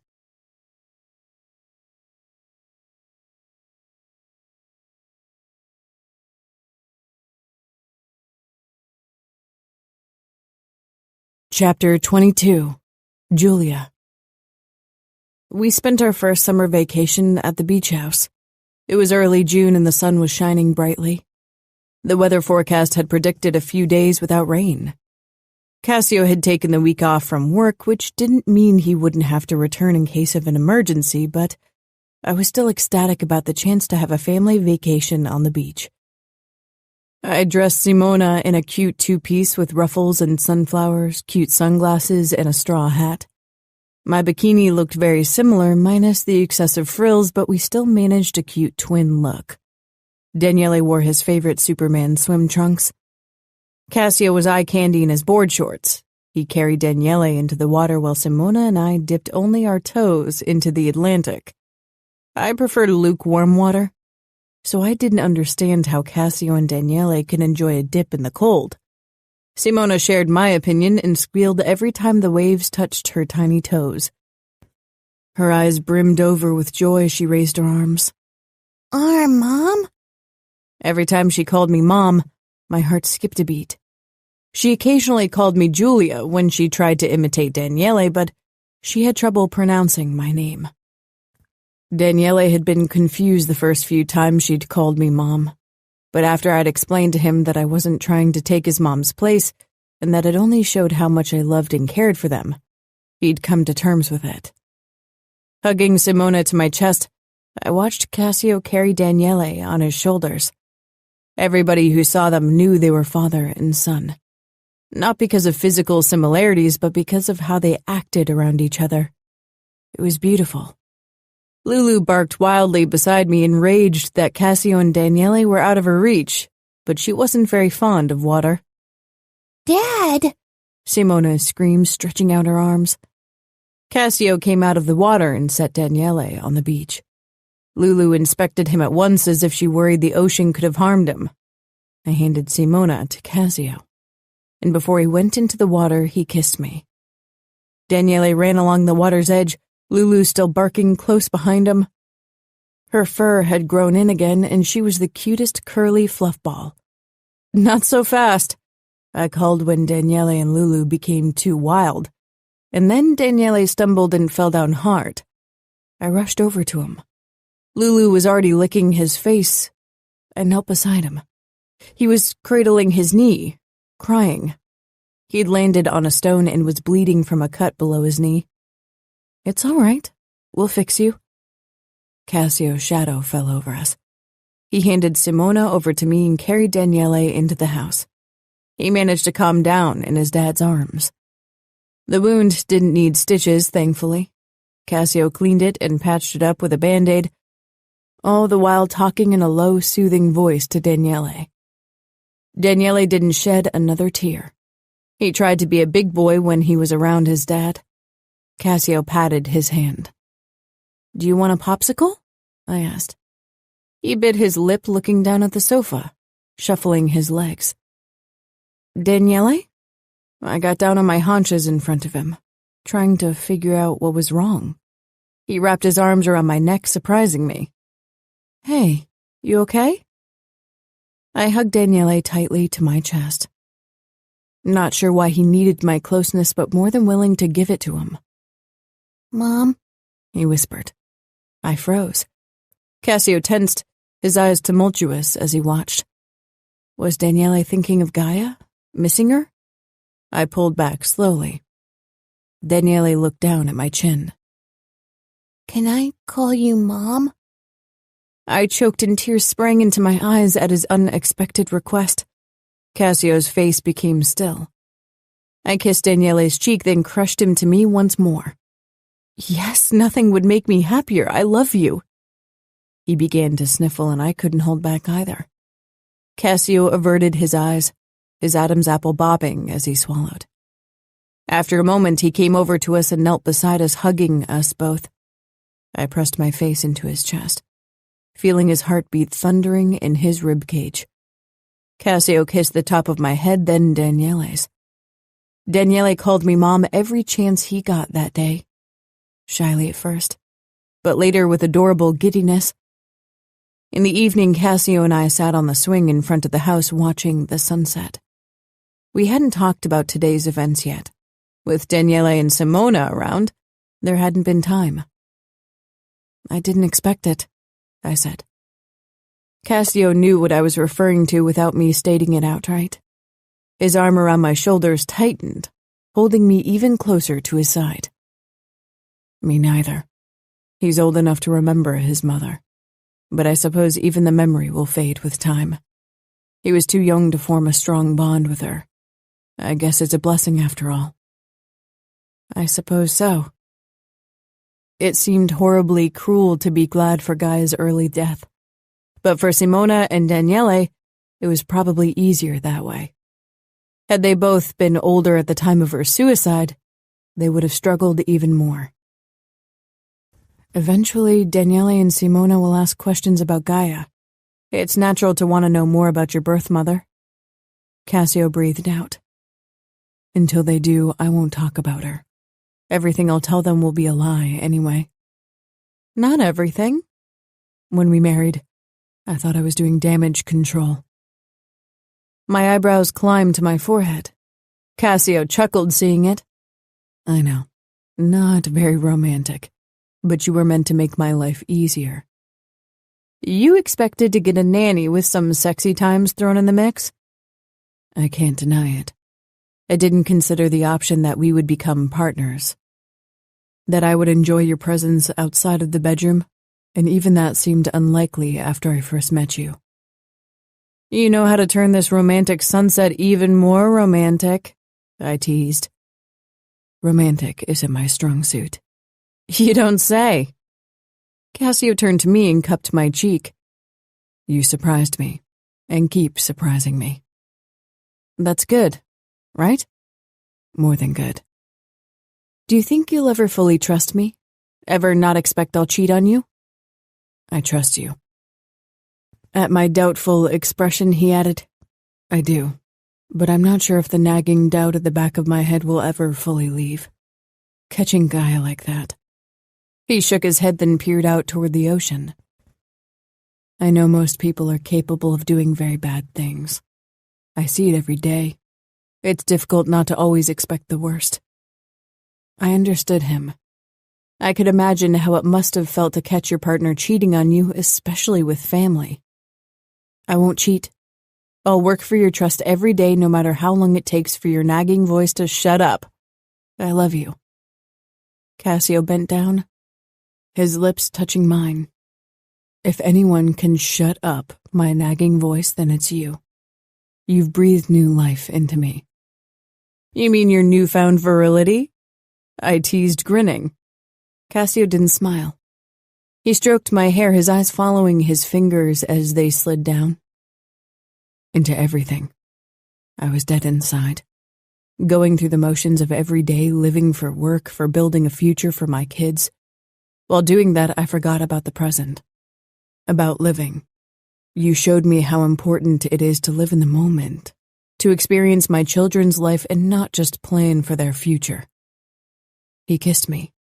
Then his smile became darker. But my newfound virility is definitely another perk of your presence in my life. His hand slipped under my shirt. I looked around. Nobody can see us here. I know, I said. Then I stood and took a step back. But I was thinking of trying out the beach. Cassio got up. You'll have sand everywhere. I took another step back and pulled my shirt over my head.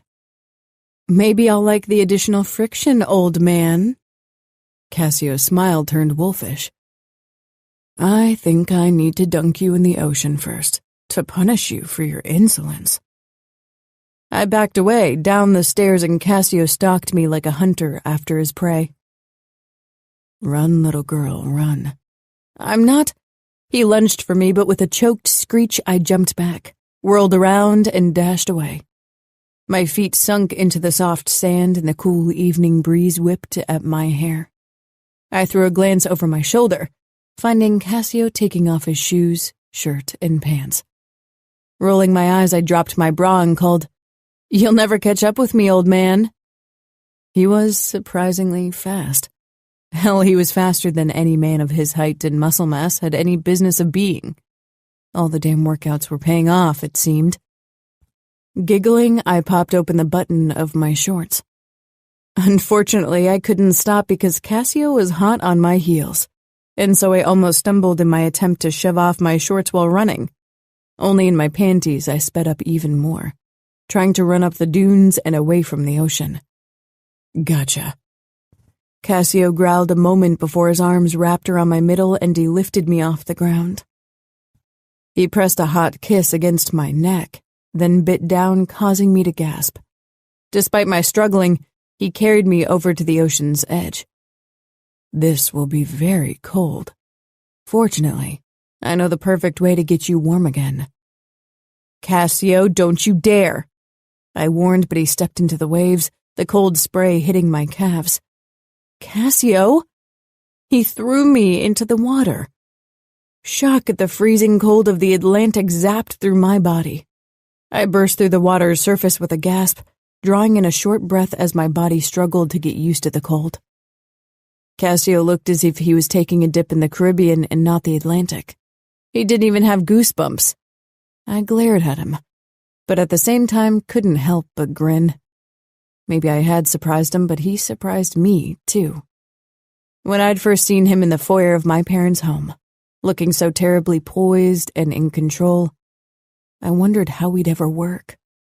We were still different in many aspects of our personalities, but we both made small adjustments for the other. Marriage was giving and taking, and despite Cassio's need to control everything, he, too, had given to make this work. How about getting you warm now? He pressed close to me, pulling me against his wonderfully warm body. His mouth claimed my throat once more. No sex in the ocean. I'll freeze off important assets if we stay in the water any longer. Cassio laughed deeply against my skin. What kind of assets? His mouth traveled south and closed around my nipple. I clutched his head, nodding. That one, for example. I searched the row of houses lined up on the dunes. Light shone in some of them, and I wondered if they'd be able to see us if they looked out toward the ocean. I didn't care. I'll keep your assets warm, don't worry, he murmured against my skin, and I decided freezing to death might be worth it. After a quickie in the ocean, I managed to convince Cassio of another round on the beach, which I regretted afterward, just like he'd predicted. A thick coating of sand covered every inch of my body, and more than one grain of sand had found its way in crevices I preferred sand-free. After a long shower, I still felt sore as we settled on the swing once more. Cassio's "I told you so" face was additional punishment. Someone knocked at the window. Simona pressed her nose against the glass and hammered her little fists against it. Cassio opened the door and picked her up before he settled with her on his lap beside me. Simona snuggled against him and gave me a tired smile. I ruffled her dark blonde locks and curled my legs under my body. Cassio kept the swing in motion with his longer legs. Not long after, the terrace door opened again, and Daniele stepped out onto the porch barefoot. Rubbing his eyes, he stumbled toward us. I hoisted him onto the swing between us, and he rested his little head against my chest. I'd never considered myself ready to become a mom. I'd felt like a child myself most days before Dad told me about my engagement to Cassio. It was true that you rose to the tasks presented to you if you only faced them head on. I'd probably mess up often raising these kids. I'd have to learn with them. Cassio leaned his head back, looking at peace and content. I wanted to be a safe haven. His work was full of blood, conflict, and death. I didn't want that at home. He caught me staring and gave me a tired smile. I'd take care of Simona and Daniele. I'd protect them from everything, even the truth. I swore I'd never lie to Cassio.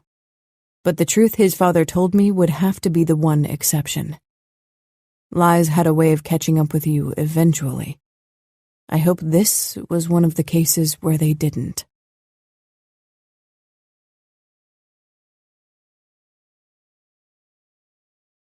Chapter 23. Julia. 9 years after the wedding. Cassio came home in the afternoon. He'd reserved a table in our favorite restaurant for our 9th anniversary, a small place that served rustic French food. Mia had agreed to watch Simona and Daniele, though it was more of a sleepover considering that they were 9 and almost 12. They didn't need to be watched 24/7 anymore, even if they were up to no good more often than not. We just finished a delicious liver pâté with warm brioche and 2 glasses of Viognier, my favorite white wine when I gathered my courage. "Do you still not want any more children?" I meant to ask it in a calm, low voice, but instead I'd blurted it out. Cassio lowered his glass slowly, brows pulling tight. "Are you?" I gave him a look, then raised my almost empty wine glass. "Really? You'd think I'd drink 2 glasses of wine if I were pregnant?" He chuckled. "I didn't think about it." "Men," I muttered, but I couldn't help but smile. "So, what do you say?" I was oddly nervous about this. Cassio and I talked about almost everything except for the kind of business dealings he deemed too brutal for me. And the secret about Simona and Daniele I still carried in the deepest corner of my heart. Cassio put his hand on mine. "Do you want another child?" Another child. Not a child. Not your own child. We'd come such a long way, and now there was absolutely no doubt that Simona and Daniele were my children too. I don't feel like our family is complete yet. I want to have a baby to cuddle again. They also cry, vomit, and poop, and once they don't do that anymore, they throw the worst tantrums. You really want that? I grinned. Yes.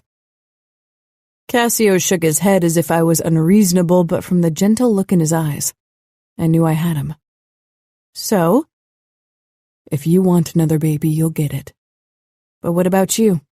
I don't want you to give me a baby only to do me a favor. Cassio bent over the table. Trust me, giving you a baby isn't a chore for me. I slapped his forearm lightly, and he continued in an even lower voice. I'd love to have a baby with you. We can start today, I whispered, and ran my high heel up his trouser leg, smiling suggestively. In his form-fitting suit, he looked irresistible. One corner of his mouth rose. Are you sure you want to miss the canard à l'orange or the crêpe Suzette? Hearing Cassio speak French, even if it was only to praise a duck in orange sauce and pancakes, was almost too much for what little control I had left. I pressed my heel against his crotch, causing him to form a low hiss in his throat. Okay, food first, sex later. He shook his head but couldn't say anything because the waiter was heading our way with our main course. We spent Christmas at our beach house like we'd done the 2 previous years. Despite the cold, we loved to take strolls along the beach. For Cassio, it was a way to get away from the weight of his responsibilities for a couple of days. When he was home, someone always wanted something from him. That was the problem if you were underboss. Dad had always delegated most of the work. Cassio preferred to have control. Simona and Daniele decorated the Christmas tree while I prepared Christmas dinner for the family. Lulu hovered beside me, hoping a slice of bacon would drop to the floor. It had become tradition that Cassio's sisters and their families, as well as his parents, came over to us to celebrate. My parents didn't want to drive long distances in winter, so we always visited them in Baltimore after Christmas. I had a special Christmas present for Cassio that I would give him once we were alone. A gift box filled with a cute onesie with the words "Hello, Dad," earplugs, Advil, and rug cleaner as a joke for that one time Simona ripped away her diaper and pooed on our living room rug after eating red beet. It was a memorable moment that the rug didn't survive. Apparently beet was harder to get out of fabric than blood. I couldn't wait for his reaction. When I didn't drink wine during dinner, Mia gave me a knowing look and Cassio too seemed to catch on quickly. What worried me more was Mansueto's eager expression.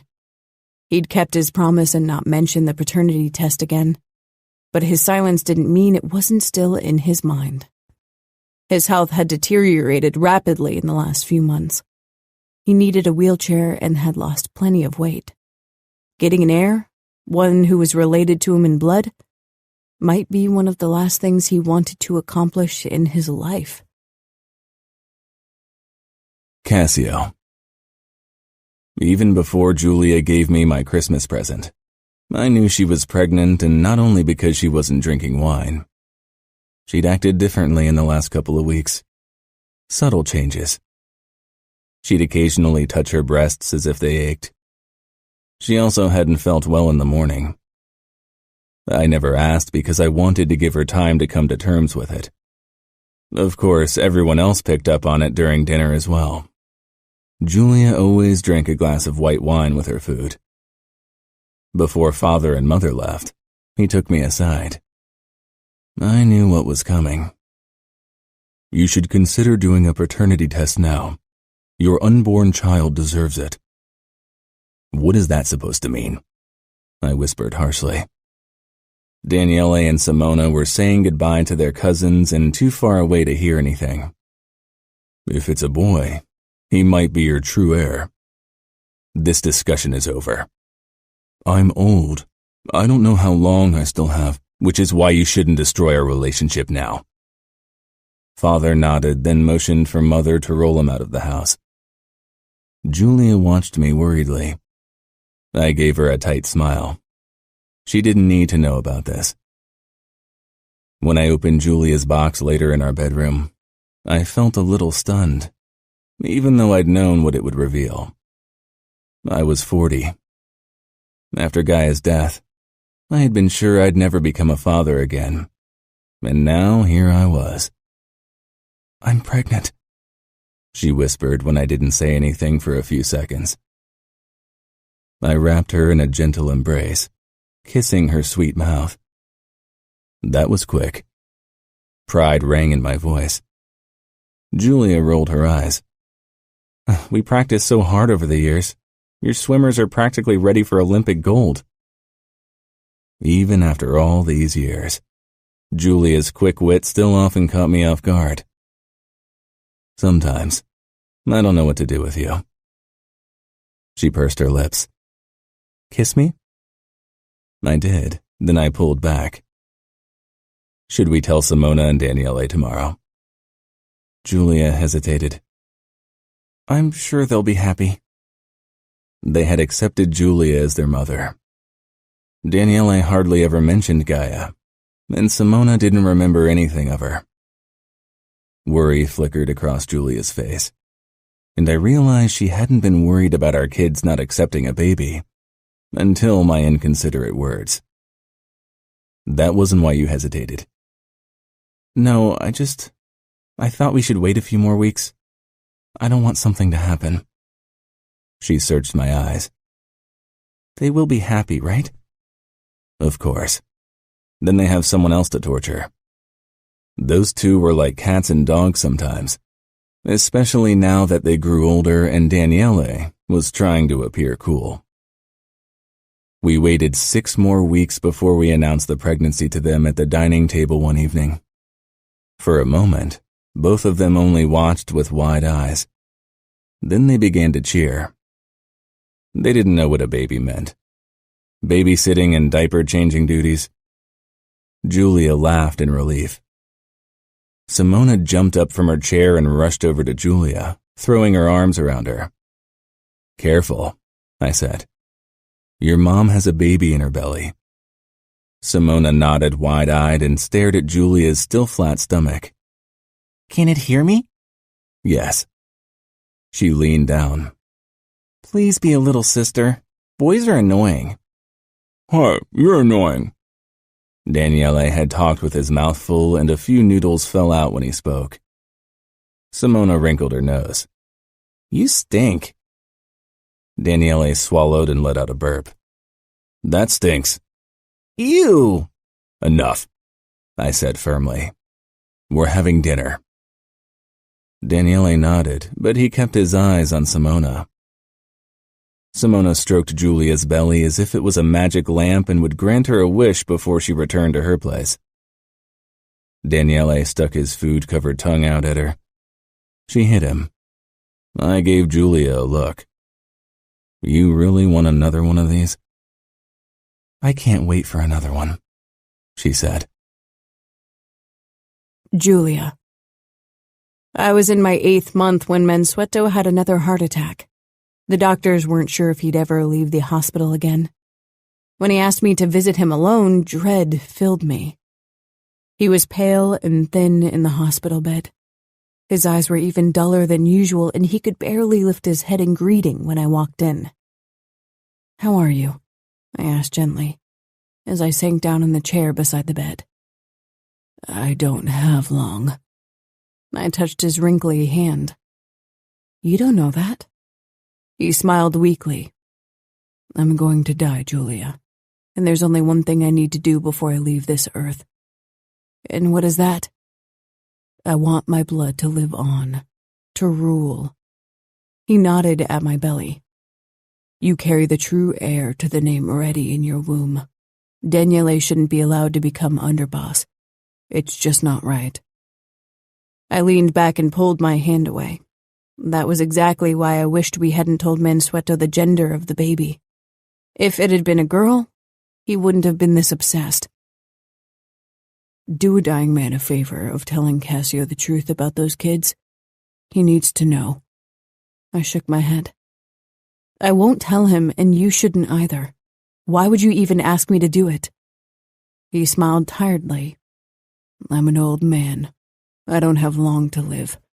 Cassio would never forgive me if I told him. I can't leave this world with him hating me, but if you tell him..." "You can't be serious." "He loves you, Julia. He'd forgive you. How could he not?" "Even if I told him, it wouldn't change a thing. He loves Daniele and Simona. He'd still want Daniele to become underboss." "If that were true, then why did he never want to know the truth? It's ingrained in every man the need to create a legacy, and his legacy grows in your belly. The only legacy Daniele carries is one of betrayal and incest." My eyes grew wide. Fierce protectiveness boiled up inside me. I can't believe he had the audacity to insult my child in front of me. "How can you say that?" Mansueto struggled into a sitting position. "Because it's true. Do you want your son to become underboss? Don't you want him to have the position he deserves?" I couldn't speak. I pressed a palm to my stomach, stunned. Mansueto misunderstood the gesture. "Every mother wants what's best for her own child. And that baby in your womb is Cassio's and yours. If you ask Cassio, he'll disinherit Daniele and make your son the true heir." I shook my head slowly. "He'd never do it." "He would. For you. He'd do anything for you, even that. He loves you more than anything else. The person he loves would never ask him to disinherit his child." Mansueto's eyes became imploring. "Then don't ask him. You could let the truth slip by accident. If people find out about Daniele's father, they'd never accept him as underboss in the Familia. Incest is something shameful and disgusting. Daniele and Simona can't help who their parents are. Julia, no, I said firmly. You know I respect you, Mansueto. But that you even consider suggesting something like that? I took a deep breath. I won't do it. I'll pretend you never even asked me. I moved closer to him and took his wrinkly pale hand again. Promise me not to tell it to anyone, promise. Mansueto sighed, his eyes tightening with regret. My pulse sped up. Who? Who have you told? Your father.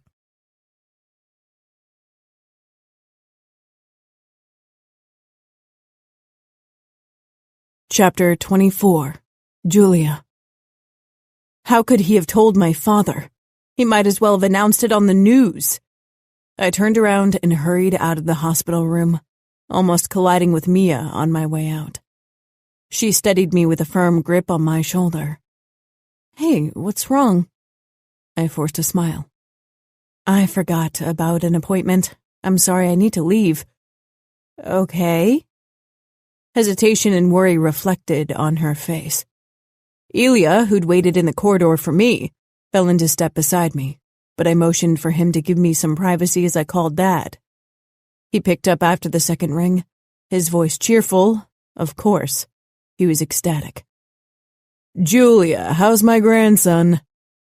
Don't tell anyone, Dad, don't. Swear it. Silence on the other end. What are you talking about? You know what I'm talking about, Daniele and Simona. Don't tell anyone what Mansueto told you. Julia.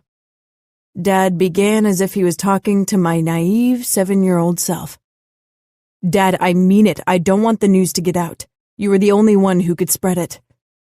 My steps became faster, but the additional weight of my belly made me slow, and I had to wait for the elevator because taking the staircase was out of the question. You can't expect me to sit on information that can lead to my grandson, my own flesh and blood, to becoming underboss. You should want that too. Do you want your son to be only a captain and serve under the result of incestuous adultery? I gritted my teeth against the insult. Ilya watched me worriedly as we took the elevator down to the underground garage. I'm coming to Baltimore. Don't talk to anyone. I'll be there in 2 hours. Swear it. Dad sighed. I swear it. I'm going to tell your mother to have the cooks prepare a nice dinner for us. I hung up. We need to drive to Baltimore? Ilya frowned. To your parents' home? Yes, we have to leave right away. Ilya led me toward the car and opened the door for me. You need to tell Cassio first. I sank down on the passenger seat as Ilya slipped behind the steering wheel. I dialed Cassio's number but got the busy signal. Luca was in town to talk to Cassio and Mansueto. Everyone knew that Mansueto didn't have long. Maybe Cassio was in a conference call with other underbosses and his capo. We can't wait until I reach him. It's urgent. Ilya gave a terse nod and pulled out of the parking garage. Traffic was horrendous, and my worry increased with every passing second. Eventually, Cassio called me back. Are you all right? The worry in his voice warmed my insides. I'm fine. The baby's fine too. Don't worry. I'm on my way to my parents. What's the matter? I hated lying to Cassio, but I didn't know what else to do. My mother broke down today. I just want to make sure she's fine, and they've been asking me to visit for a while. Isn't it too strenuous in your state? I huffed. I'm pregnant, not sick. Be careful. Ilya is with you, I assume. Of course. And my parents have their own bodyguards, not to mention Christian will be there as well. That's good. Unlike your father, he's a capable man. Usually I defended my father, but today I couldn't find the words. I'll be back tomorrow morning. I'll have dinner with them and spend the night. Okay, Cassio said. In the background I could hear male voices. I love you, he said quietly so no one but me could hear. And I love you. I hung up more resolved than before. Ilya regarded me closely. Is there anything I should know? No. I softened the word with a smile. It was bad enough that Mansueto had told my father. Knowing him, he'd probably already passed the news on to Mom and Christian. It was only a matter of time before it spread like wildfire. I didn't even want to imagine what it would do to Daniele and Simona. I fell asleep after a while. Elia woke me when we pulled up in front of my old home. Elia got out and held the door open for me. Mom and Dad waited on the porch, both of them beaming like a kid on Christmas morning. I wished it wasn't because of something that could destroy the people I loved most in the world. I headed toward them and hugged them briefly. Christian waited behind them for his turn. "You're growing bigger every day." "That's not something you should tell a woman," I told Christian. "Are you alone?" "The flu has taken hold of our house. I'm the last man standing." I smiled. But it fell when I met Dad's gaze. "You must be hungry," Mom said eagerly, motioning for me to follow her into the dining room. I gave Elia a small nod so he knew it was okay to leave. He went into our guard room. We all settled at the table. Once the maid had served dinner and disappeared, I bridged the subject. "I assume Dad told you already?" Christian nodded grimly. His tight expression made it clear he disapproved of it. Mom pursed her lips. "You should be ecstatic, Julia. This is your chance." My eyebrows shot up. How is that my chance? I wasn't going to become underboss. "I don't want the news to get out." "You should want what's best for your child," Dad said in a reprimanding voice. I exploded.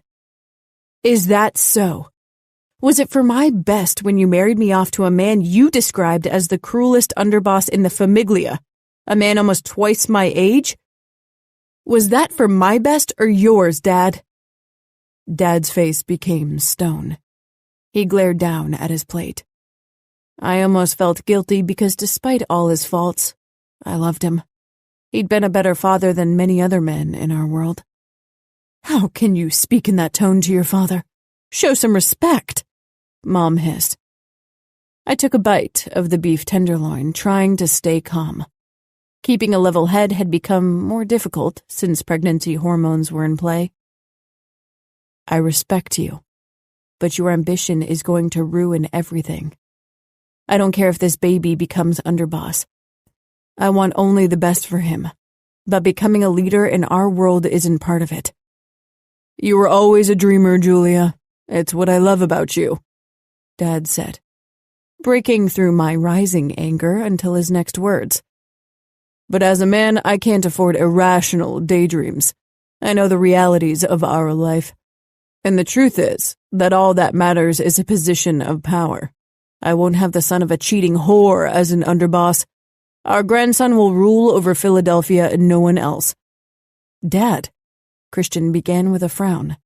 "No, I won't discuss the matter further. Once you're underboss next year, you can make the decisions, but now, it's still my word ruling in this home and city. I don't care if I have to tell the truth to every member of the familia myself, as long as it means our blood will rule in Philadelphia." I dropped my fork and stood. "If that's the case, today's the last time you'll see me." Christian touched my arm. "Stay. You shouldn't drive back again so soon in your state." "I'm fine. Don't worry about me. I won't stay in this house for another second." Dad rose from his chair. "I'm doing this for our family. You'll realize it once your son is born, and then you'll thank me." I smiled sadly, tears stinging in my eyes. "You're wrong, but I know you and Mom will never understand. You can't." "You should be grateful," Mom whispered, as if I'd personally broken her heart. I was sick of this game. "I'm grateful I didn't inherit your ambition. I won't ever turn my child into pawns in this horrendous game for power. Not Daniele, not Simona, not Gabriel." I touched my belly. "Because they all are my children, and I'll fight everyone like a warrior to protect them of the horrors of this world, even if they come in the shape of my own parents." "How dare you after everything we've done?" Mom whispered harshly. After everything you've done, I shouted. My stomach constricted with a sharp pain, but I ignored it. You married me off to Cassio so he'd guarantee Dad's position. You married your own niece off to the monsters from Las Vegas for the same reason.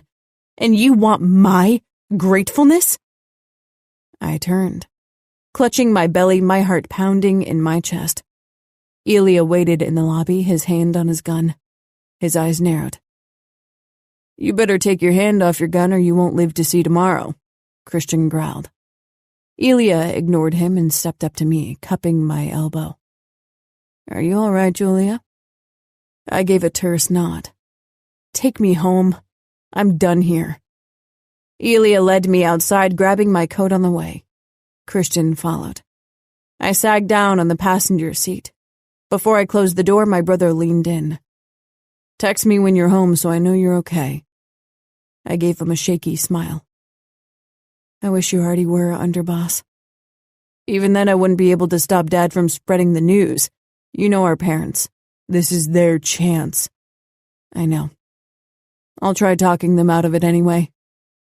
Cassio and Christian had come to a tentative understanding over the years. They still weren't friends, but they respected each other. Christian would never spread the news, even if it could potentially better his position. Don't waste your time, I said before I closed the door. There was only one person who could guarantee my parents' silence at this point. The man my father feared like the devil, and not just because he was his capo. Is Luca still in Philly? Elia frowned. I think so. The meeting is supposed to go late. He won't return to New York until tomorrow morning. Find out where he is and take me to him. Elia cut his gaze to me. You can't just go to the capo. Said capo is also my cousin. He can make time for family, right? What's going on, Julia? You can trust me, or Cassio wouldn't have chosen me as your bodyguard. I trust you. I looked out of the window. Elia was a good man and an even better soldier and bodyguard.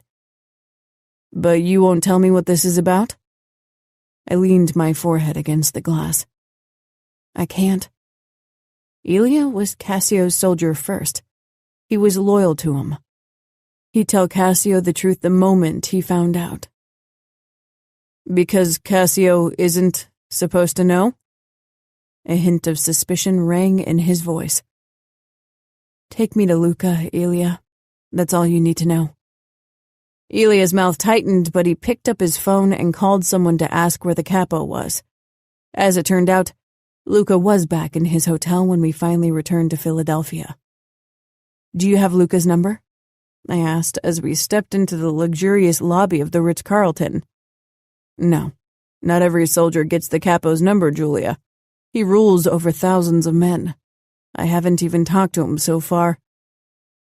I walked up to the reception and smiled at the receptionist. Finding out Luca's room number proved tricky. The receptionist refused to give it to me. Then call his room and tell him his cousin Julia wants to talk to him. The woman did just that, nodding as she spoke into the phone. All right, Mr. Vitiello. She hung up and smiled politely at me. The presidential suite is on the 13th floor. I headed toward the elevators. Elia shook his head as he stalked after me. He probably thinks it's a trap and awaits with blazing guns. Luca is the most distrustful man I know, and for good reason. Well, he won't shoot a pregnant woman, and he knows me, so calm down. Elia's tenseness stirred my own anxiety. The moment we arrived on the 13th floor, I touched Elia's chest. You stay here. I need to talk to Luca alone. Elia's expression hardened. I can't let you out of sight. Are you going to tell Luca that you don't trust him with me? I'd like to see that. Elia swallowed. I'm staying right outside the door. I rolled my eyes. So you can react if you hear me screaming? Are you going to kill your capo to defend me? Don't be ridiculous. He'd kill you before you could blink. Elia didn't contradict me. I knocked at the door. Nothing happened for a while, then finally the door opened and Luca stood in the gap. He held a gun in his right hand, and his expression was the usual harsh mask.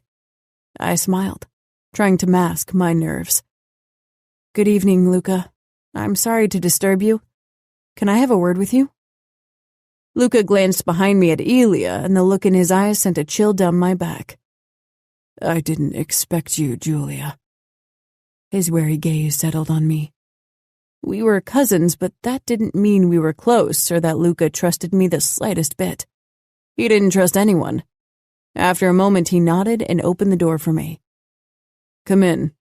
I walked past him. "Elia will wait outside. What we have to discuss is private." Luca raised an eyebrow but didn't comment as he closed the door. According to the rules in our world, this was inappropriate. A married woman wasn't supposed to be alone with another man. But I'd never bothered with these rules and wasn't going to start now. Luca motioned me toward the seating area of his suite. I sank down on the white sofa. Luca took a seat in an armchair across from me. He returned his gun to the holster around his chest, and the suspicion remained on his face. "Does Cassio know you're here?" I pursed my lips. No, and I'd appreciate it if it would stay that way. Luca narrowed his eyes. As my husband, Cassio had a right to know if I met with somebody, especially a man, especially the capo. "What is it you need to discuss with me that you don't want your husband to find out?" He looked down at my belly and my eyes grew wide. "It's not about this baby," I said quickly. "It's about Daniele and Simona." I hesitated. Cassio respected Luca. He called him the best capo the Familia had ever had. But trust each other? No. Men like them couldn't afford to trust many. But Luca was the only one who could silence my parents. I had to risk telling him because otherwise the truth would get out without a doubt. "What about them?" "They aren't Cassio's." Surprise crossed Luca's face. Then his expression became even harsher. "How would you know?" "Because Mansueto told me. He did a paternal test after the thing with Andre and Ngaio." The moment the words left my mouth, I realized my mistake. Luca didn't know. Every muscle in his body became taut as he leaned forward. "The thing with Ngaio and Andre." I blinked. Cassio had never told Luca what happened? I thought Luca knew about Gaia's death and why she'd killed herself. "Julia!" The word cut through me like a blade. I looked away. It was too late to lie. But what would the truth mean for Cassio? I swallowed. Ngaio had an affair with her half-brother, and Cassio found out. Mansueto suspected Andre was the father, and the test confirmed his suspicions. "And now you're here because you want your son to become Cassio's rightful heir instead of Daniele." "No," I whispered, horrified. "I don't want Cassio to find out. I don't want anyone to find out, which is why I'm here. I'm asking you to force my parents into silence. They know and they're eager to spread the news." Luca regarded me, and some of the brutality slipped away. "You don't want your son to become underboss?" "Daniele is my son too." Luca stared off to the side for a couple of heartbeats. "Keeping this kind of news a secret is difficult." "Nobody knows except for my parents, my brother, and Mansueto. Mansueto won't tell anyone because he fears Cassio's reaction, but my parents will. My father is terrified of you. If you talk to him, he'll keep his silence." A dark smile curled his lips. "You want me to threaten your parents?" "It's enough if you threaten my father. My mother will do as he says. She's obedient." "A trait you didn't inherit, obviously." I flushed, unsure if it was praise or not. "I do what I think is right." Luca stood, towering over me. "Your husband told me he killed Andre because he was a rat. Now I find out he killed a man who fucked his wife. Cassio lied to me about one of my soldiers. I need to talk to him." The ground opened up under me as I realized what it meant. Cassio had lied to his capo. That could be construed as betrayal. I stumbled to my feet and staggered toward Luca, grabbing his arm. I didn't care if his expression brought grown men to their knees. If he was one of the most feared men in the States, only rivaled in his cruelness by the monsters in Vegas, Luca wouldn't kill his pregnant cousin, but he might kill the father of an unborn child. He was broken up over Ngaio. Out of his mind from pain and anger, he didn't know what he was doing. Luca's expression didn't change. Maybe my words only made things worse. If Luca thought Cassio acted on impulse, spurred on by his emotions, he might remove him even faster. Bile traveled up my throat. Andre might have been a rat anyway, I don't know. Luca pulled his arm out of my grip. I'll talk to Cassio and he'll explain everything to me. I stared up at him. You won't kill the father of my unborn baby. It was meant as a question, but somehow it came out as a threat. And for a moment, I wanted to laugh at the insanity of this situation. A man would be dead for threatening me. I'm not a man. Luca took out his phone. I'm going to call Cassio and you're returning home with your bodyguard. He pressed the phone to his ear. Hello, Cassio. I need you to come over. Cassio said something on the other end, and Luca's answering smile made my blood run cold. He shoved the phone back into his pocket. Your husband is already here. Your bodyguard called him the second you entered the suite. Please, I said hoarsely, tears stinging in my eyes. They didn't move Luca. Compassion wasn't one of his character traits.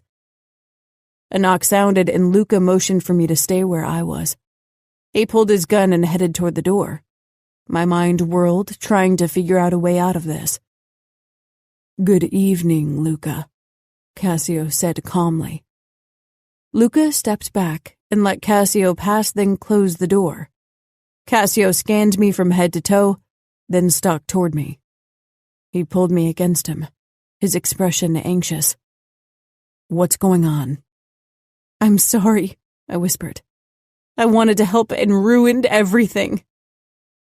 Cassio searched my eyes before his gaze cut to Luca, who regarded us as if he was trying to decide if we were friend or foe. The change in Cassio's body was immediate. He tensed, and the look in his eyes became predator-like as they watched one another. He was armed, of course, 2 guns and at least the same number of knives. Luca didn't take his eyes off Cassio, and regarded him in the same way as Cassio did him. Cassio squeezed my hip gently, then kissed my temple. Let Elia take you home. Was he serious? I wouldn't leave this suite without him. Cassio. He nudged me in the direction of the door.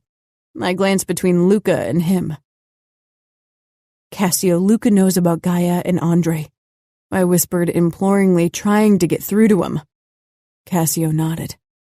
I know. Your brother called to warn me about your father's plan. I froze. What exactly did he say? Cassio stroked my hair gently. That you're fighting like a lioness to protect Daniele and Simona and me. His mouth pulled into a wistful smile. I searched his eyes. Did that mean he knew they weren't his kids? I didn't ask from fear of revealing more than Christian had revealed, but his words led to only one conclusion. I know you didn't want to find out. Cassio nodded and then glanced back at Luca, who was watching closely, the hand on his gun hanging casually at his side. You should leave now. That she should. We have matters to discuss, Luca said coldly. Cassio tried to nudge me in the direction of the door again. I stepped back. I'm not going anywhere without you. Julia, everything will be fine. Let Elia take you home so you can have some rest. I sidestepped Cassio's tall frame to fix Luca with a stare. Will everything be fine, Luca? Luca's gray eyes remained emotionless pools. I think you should leave now like your husband said. I don't care what you think, and I most definitely won't leave until you swear that my husband will return to me. Cassio hugged me to him. Julia, you will leave now. I didn't miss how he positioned his body between Luca and me as if he worried my disrespect might cause Luca to strike me down. "No," I snapped, and let my legs drop away from under me. Cassio was startled and barely managed to soften my fall. I sank down on the ground like a stubborn child, or a very heavily pregnant woman determined to save the man she loved. "I'm not going anywhere. I'm staying right here. You'll have to drag me out." Cassio shook his head, but his eyes reflected his admiration. He bent down and picked me up without trouble despite my protests. He carried me toward the door and set me down. His arm slung around my waist, so I didn't try to sit down on the floor again. I clutched at his shirt, wrinkling it. He cupped my chin between his thumb and forefinger. "Go home, honey." His voice was silky and imploring. Tears blurred my vision as I clung to him. "Swear you'll return to me." Cassio looked back to Luca, and for a moment, they simply stared at each other. "I swear." Ilya appeared at my side, and at a sign from Cassio, he wrapped his arm around me and dragged me away. I looked over my shoulder at Cassio. He gave me an encouraging smile before he closed the door. Had Cassio lied to me about returning home?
Chapter 25. Cassio. I closed the door on Julia's terrified face before facing Luca, who was still holding his gun. Despite the almost irresistible urge to pull my own, I didn't. I respected Luca, and he appreciated me more than most of his other underbosses. That didn't mean he wouldn't kill me. There wasn't a man or woman that Luca wasn't capable of killing. Except for his wife and children. Maybe. You lied about Andre. I didn't lie. I omitted part of the truth. Luca's lip curled in a dangerous way. Some might say omitting part of the truth is lying. The only opinion that matters to me is yours. Luca came closer, the gun still hanging down in a relaxed way. The sight might have fooled someone who didn't know Luca as I did. Luca was a born killer. Few men were as dangerous as him with and without a gun. If that were true, you would have told me everything when I asked. I nodded. Andre was my soldier. When I killed him, it was under Philadelphia's ruling. Philadelphia is mine, Cassio. Everything in the East is mine. You and all my other underbosses rule over my cities in my name. Don't ever forget that. I don't. But you trust me to rule in Philadelphia as I see fit, and you know I do it well. You don't expect me to tell you about every incident in the city. You trust me to deal with them myself. I expect you to tell me when there's a traitor in the familia. Andre was a rat. Was he? Or was he just the man who fucked your wife? With anyone but Luca, I might have attacked. I stifled my fury. He was both. The vice president of the chapter of the Tartarus MC in Philadelphia that I dismembered told me that they had a contact and the description fit Andre. Did you press a confession out of him? It's what I should have done, I admitted. I held Luca's gaze, When I came home after attacking the clubhouse, I found my naked, heavily pregnant wife riding my brother-in-law, her half-brother, under my roof with my little son downstairs, thinking they were playing some game. When I confronted Andre, he bragged to me about fucking my wife from the first day of our marriage, and that my children weren't mine. I beat him to death with my bare hands, broke every fucking bone in his body, smashed in his cheating face until his eyes popped out, and I would do it again. Luca nodded because jealous rage was something he understood only too well.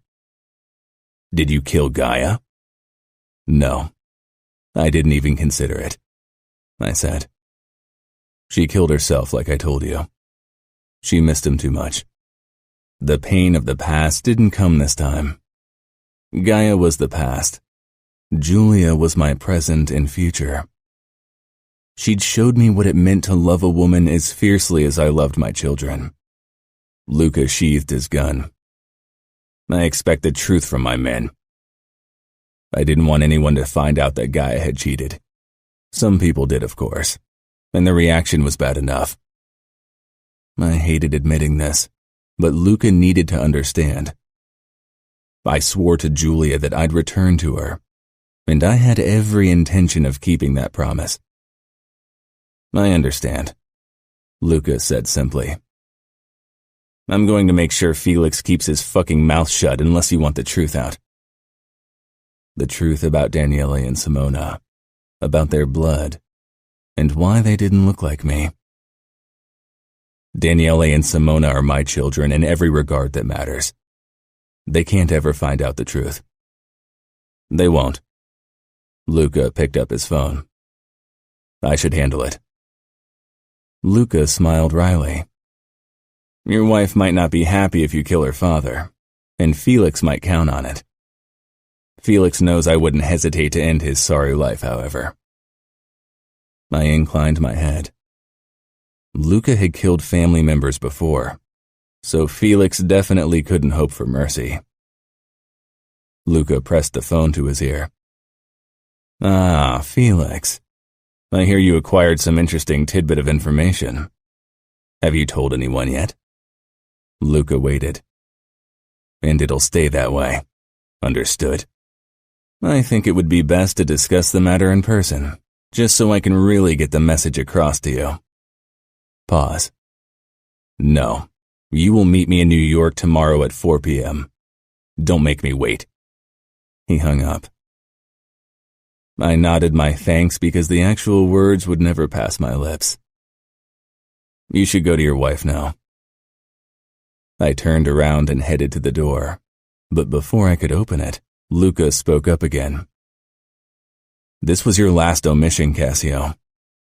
Even 3 children won't protect you next time you lie to me. I know. I left. Faro still waited in the corridor and almost sagged in relief when he spotted me. He waited until the elevator doors closed before he said, Oh, I thought I wouldn't see you again. Luca knows I'm worth more alive than dead. Faro shook his head. If you say so. He regarded me closely. Do you want to talk? I grimaced. I don't need to talk. The second I stepped into her house, Julia stormed toward me and embraced me so tightly I worried she might bruise her bump. Her eyes were red. Daniele stepped into the foyer behind her. At 12, he was almost as tall as Julia. I still remembered when he'd clung to my trouser legs. Shouldn't you be in bed? You have school tomorrow. I knew something was wrong when Mom came home crying. She wouldn't tell me what was going on. His voice was already changing from boy to man. I'd raised him. Had suspected he wasn't mine for many years, and now had certainty. It didn't change anything. Julia loved Daniele and Simona, as if they were her own, and I did too. I had a discussion with Luca. Daniele came closer, fear on his face. Are you in trouble, Dad? That word coming from his lips still filled me with pride. That would never change. Julia stepped back to give us room. I cupped the back of Daniele's head and pulled him against my chest. I cleared everything up. It was a misunderstanding. Daniele briefly hugged me. Now that he wasn't a small boy anymore, these displays of affection had become less. Now go to bed. Daniele pulled back and headed upstairs, taking the steps 2 at a time. I wrapped an arm around Julia. Nothing changed, she said firmly. Nothing changed, I confirmed. Daniele is a good boy, my boy, and he'll be a good underboss. Julia smiled widely. I know he will be, just like his dad. She linked our fingers. Let's go to bed. The way she said it, I knew she needed more than just sleep. And after today, making love to my wife sounded like the perfect balm. After Julia had fallen asleep, I headed into the cigar lounge. Lulu trotted after me. She spent most nights in Daniele's or Simona's bed, but my steps must have drawn her out. Fixing myself a drink, I sat down in the wide armchair and took a sip. It was dark in the room, except for the moonlight streaming in through the windows and the glow of the dying embers in the fireplace. Lulu peered up at me. I patted my thigh, and she effortlessly jumped up, then curled up on my lap. She and I had come to an understanding over the years. She still preferred Julia, Simona, and Daniele. But when I spent a sleepless night in the lounge, she always kept me company. I stroked her soft curls with a sigh. Secrets had a way of coming out. Today had proven that. I should have known Father had done a paternity test the moment he found out about Andre. He wasn't a man who let things rest that bothered him. I was angry for his disregard of my wishes and absolutely livid that he wanted the truth out so badly that he told someone like Felix. Both wanted to see their unborn grandson as an underboss. That was all it took to turn men who hardly tolerated each other into allies. I didn't want to imagine what it would have done to Daniele and Simona if they'd found out. Our circles wouldn't have looked kindly upon them. The result of cheating and incest. No matter how brutally I would have reacted to people's gossiping, I doubt I could have convinced my men to accept Daniele as their boss one day. I wasn't sure if I wanted to face Father again. He'd risked Daniele and Simona's future. That wasn't something I could forgive. Luca must have called him today because Father had tried to reach me, but I turned my phone to silent mode. I didn't want to talk to him. As if my thoughts had conjured it, my phone flashed, but it was Mia. That she was awake at this time of night was already a bad sign. I picked up. You have to come to the hospital. Dad's dying. He won't survive the night. I was silent, caught somewhere between shock and my burning anger. Cassio? I'll be there soon. I hung up. Lulu jumped down from my lap, and I hurried upstairs to wake Julia. I'll come with you, Julia said immediately. We didn't wake the kids. I didn't want them to see their dying grandfather, especially if he might reveal the truth in his last moments. Elia would watch the house while we were gone. Julia slanted me worried glances as I drove us to the hospital. Are you okay? No. You love your father, right? I frowned. Right now, my anger was the dominating emotion toward him, but I still loved him. He was a decent father, better than many men in our world. He had his faults, but so do I. Then don't let your anger ruin saying goodbye. What he did was wrong. He's been sick for a long time. That might have influenced his judgment. He's been wanting the truth out for years. I know, but still don't fight with him today. Let him die in peace. Not just for him, but also for you. I sighed. Julia was the forgiving soul. I was more of a vengeful being. I nodded anyway. Ilaria waited with Mother in the corridor. Both of them were crying and clinging to each other. Mother immediately hurried my way and hugged me tightly. I patted her back. What happened? Mother couldn't answer me. She only shook her head and kept crying. I raised my eyebrows at Ilaria. Father insisted on taking calls from Luca and Felix today. You know how he is. He can't let business rest, even if you're in charge. After that, he was upset and it led to another small heart attack. His body is too weak. I nodded. He's talking to Mia now? Yes, Ilaria said. He wanted a word with each of us alone. The door swung open and Mia stepped out, her face tear-stained.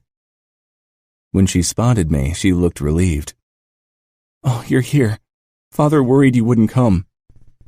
I'm here, I said simply. Julia squeezed my hand. I headed into the hospital room trying to stifle my anger toward Father. The moment I spotted him lying in the bed, looking breakable and like the shadow of the man I'd known all my life, it slipped away. Julia was right. Today wasn't about dishing out accusations. It was about saying goodbye. That was one of the things Julia had taught me. To allow kindness when I could afford it, which wasn't often. Father's eyes followed me as I walked up to him. He looked terrified. I'd never seen him like that. He was a brave man, one of the strongest men I knew. Now, he looked like a word from me could break him. Father, I said quietly. I touched his thin hand resting limply on the covers. His expression softened, and he slowly turned his hand so he could wrap his fingers around mine, squeezing weakly. Cassio. The word was a croaky whisper. I bent over him to hear him better. I only wanted what I thought was the best. I know. He'd been wrong, but I too was guilty of wrong decisions in my past. I'm sorry. Will you forgive me? Forgiveness wasn't my forte. I wasn't sure if I could really give it to my father so shortly after the events. But he didn't have much time left. I do. It wasn't a lie. I'd eventually forgive him. Not today, but in a few months or years. He closed his eyes briefly and a tear slid out. I'd never seen my father cry. I leaned forward and hugged him carefully. He squeezed my hand again, even weaker than before. Can you get... I nodded and asked my sisters and mother to enter. Father died 2 hours later surrounded by his family. Julia had been right. Making peace with Father hadn't just set him free, but also me. How's our boy? I asked like I did every evening when I came home. Tonight I hadn't made it for dinner. A rare occasion. Julia's due date was in a few days. After Father's funeral and Luca's warning to Felix, things had settled down. Now we could look forward to the future. Good, she said softly, touching her belly. But I'm always hungry, and I have a terrible craving for something sweet. I nuzzled her ear. Just like me. Julia huffed. Not that kind of craving. Though I wouldn't mind that either. She gave me a coy smile that went right down to my dick. Lucky for me, Julia's sexual appetite hadn't diminished one bit during pregnancy. If possible, it had gotten even more insatiable. Daniele and Simona sat beside each other on the sofa, watching one of their favorite YouTube channels on TV. Lulu was curled up beside them. Daniele, Simona, you can watch another video after that one. Your mother and I have something to discuss upstairs. Daniele's face scrunched up, making it clear he detected the lie. He wasn't a child anymore. At least, that meant he and Simona wouldn't disturb us. Wrapping my arm more tightly around Julia, I led her upstairs. "You're eager," she said with a small laugh. "I told you, I crave something sweet, and we both know you're a sweet temptation I can't resist." Julia rolled her eyes as she unbuttoned her dress and dropped it on the bedroom floor. "That was corny." Kneel on the bed. "You realize I have about 20 pounds attached to my front, right?" Despite her words, she did as I asked. It was my favorite position to eat her out, and hers too. She groaned before I even touched her, and not in pleasure. I think we have to cancel sex." I helped her back to her feet, and Julia's face contorted. I froze. "The baby?"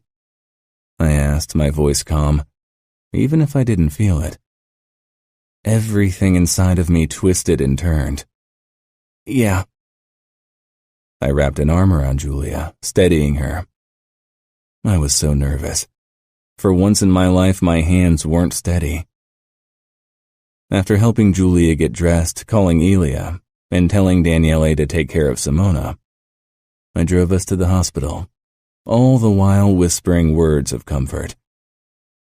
I wasn't even sure exactly what I said, hardly noticed the street ahead of us, but I got us there safely. I'd never been present during a birth. Ngaio hadn't allowed me to witness this moment of a baby being born. I hadn't insisted because I wanted her and our baby to be safe during labor. I didn't want her arguing with me. This time was different. In every regard. Julia wanted me at her side, needed me. I held her hand through every new wave of pain, felt her body convulse under the force of it, marveled at her strength and her ability to gift me with her beautiful smile whenever she got a respite. Seeing her in agony was the worst thing I could imagine, but I was grateful that she allowed me to witness this. "One more push," the doula encouraged after almost 5 hours of labor. Julia clutched my hand, her face scrunching up. She was tired and sweaty. The floor was covered in fluid. My clothes were drenched with sweat and her blood. It was a mess, and yet, the most beautiful moment in my life. And then a cry rang out. I tensed, holding my breath at the same time as Julia went slack with relief. I stared at Julia's red, sweaty face, contorted in pain only moments ago, now filled with a bliss I could hardly comprehend. Her eyes were frozen on the bundle the doula held up, but I could not tear my eyes away from my wife, from the woman who'd saved me and my children from a dark path. Julia slanted me a stunned look, and finally, I dragged my gaze away from her to see the little baby that had caused her such bliss. He was wrinkly and smeared with blood, and it clicked. That bliss on Julia's face. It crowded my chest, made me feel almost lightheaded with its force. The doula came over to us and put our son in Julia's arms. Gabriel was beautiful. I wrapped my arm around Julia's shoulders, kissing her temple, filled with more gratefulness than I ever considered myself capable of. Her smile was pure love, unrestrained joy. I would have been happy with only 2 kids. But now that Gabriel lay in Julia's arms, now that I'd witnessed his birth, I knew that this would make our life even more perfect. Julia. Going through labor once was definitely enough, which was why I was entirely grateful that we already had 3 kids, 2 of which I didn't have to squeeze out of me. I love Daniele and Simona with all my heart, and Gabriel joining our little family didn't change it. Still, I was glad that I experienced pregnancy, not so much the actual birth, just once. The day after I'd given birth, Simona and Daniele visited the hospital with Elia. They both stared down at Gabriel's sleeping form in his crib as if he was an alien. I stifled a smile. Cassio touched their shoulders. His clothes were wrinkly from spending the night in the hospital, and his stubble looked much scruffier than he preferred, but his eyes lit up with pride. Now you have a little brother to watch over. That means you'll have to stop fighting all the time or it'll upset the baby. Daniele gave his dad a doubtful expression, looking right through him. Nice try. You said he looked cute, but he's all wrinkly and he's shedding skin from his head, Simona said with a wrinkled nose. Cassio sighed. With a laugh, I got out of bed and slowly made my way over to them despite the pain in my lower body. He's a newborn. That's how they look. I think he's impossibly cute. Was I a cute baby? She asked. Yes, Cassio and I said at the same time. Daniele frowned. I wrapped my arm around him, whispering, I love you. He smiled, abandoning whatever dark thoughts had bothered him. I'm glad you got me a brother and not a sister like Simona wanted. You need to thank your dad for that. Cassio narrowed his eyes at me when Simona and Daniele looked at him for answers. Grinning, I walked up to him. Maybe you need to have the talk about the birds and the bees soon. I talked to Daniele, and Simona doesn't need to know anything until she's 16 or 17. I rolled my eyes. I was 17 when we got engaged. Don't remind me. He kissed my lips, causing our children to make disgusted faces. It worked out well. It did. He agreed, peering down at our sleeping newborn son. In the afternoon, Mom, Dad, and Christian came to visit. I had seen my parents at Mansueto's funeral, but we'd only exchanged public pleasantries. We hadn't really talked once since our fight. They probably held it against me that I asked Luca to threaten them. That was why I was surprised to see them. Cassio hovered beside the window, not greeting either of my parents as they stepped in. He shook hands with Christian, however, which made me smile. My brother turned to me then, and hugged me awkwardly because I cradled Gabriel in my arms. Congrats, from Karina as well. She would have come, but she's feeling sick often. His wife was pregnant with our third child. Thank you, I whispered. Mom and Dad won't give you any more trouble. I talked to Dad and made it clear that he needed to get a grip if he didn't want to lose you and me. A wave of gratefulness flooded me. Christian squeezed my shoulder before he stepped back to make room for Mom and Dad. Mom crept towards me, her eyes filling with tears. Oh, Julia. Her joy was earnest, and it dulled my resentment. This was a new stage in my life, and I didn't want to be weighed down by baggage from the past. I smiled. She hugged me, careful not to crush Gabriel. She stroked his cheek and took his tiny fingers into her hand. God, I forgot how small babies are. Dad waited a few steps behind her, looking awkward, but his eyes too brimmed with emotion. I smiled at him, and he stepped forward. Congratulations. Won't you hug me? Relief crossed his face, and like Mom, he embraced me gently. He didn't really know what to do with Gabriel, but he caressed his head once before he stepped back. Cassio's gaze could have frozen over a furnace. I hope you heed Luca's warning. Cassio, I said softly. My parents won't ever mention the matter again, right? I looked at them expectantly. If they loved me, if they wanted me and their grandson in their life, they'd forget what Mansueto had told them. Dad sighed and nodded. If it's your wish, we'll take the secret to our grave. It is. It was settled. We didn't mention it again, and when Simona and Daniele joined us later, my parents hugged them and treated them almost as if they were their grandkids. This was proof of how much they feared losing me, and Luca's wrath, but I focused on the former, not the latter. Life was decidedly more pleasant if you chose to concentrate on the positive and not the negative, and I had so much to be grateful for. A loving husband, a reasonably well-behaved dog, and 3 wonderful kids.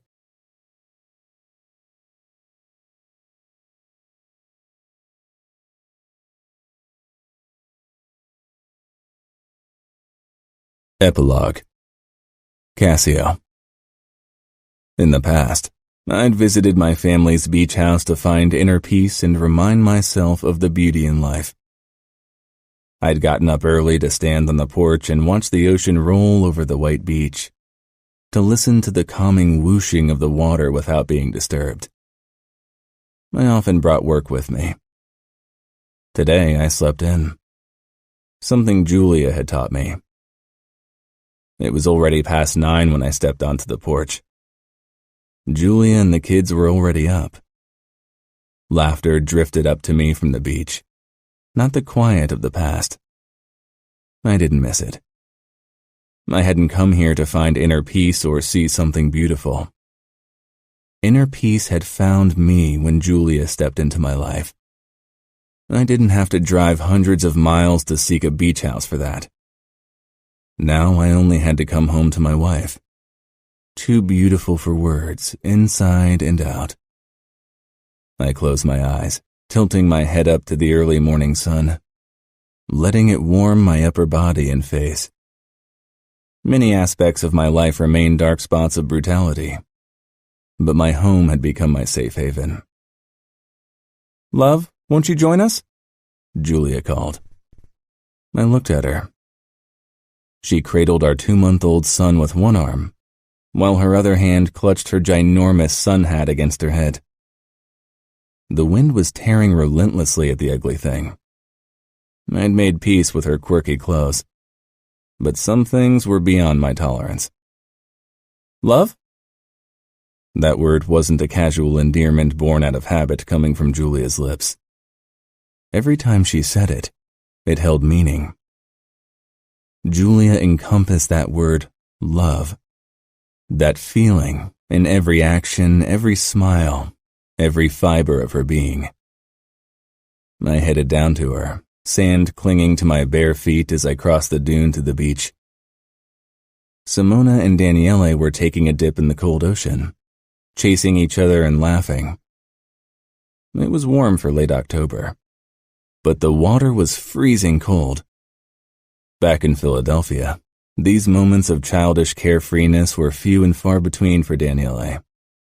At 12, almost 13, he was only a little over a year away from becoming a made man.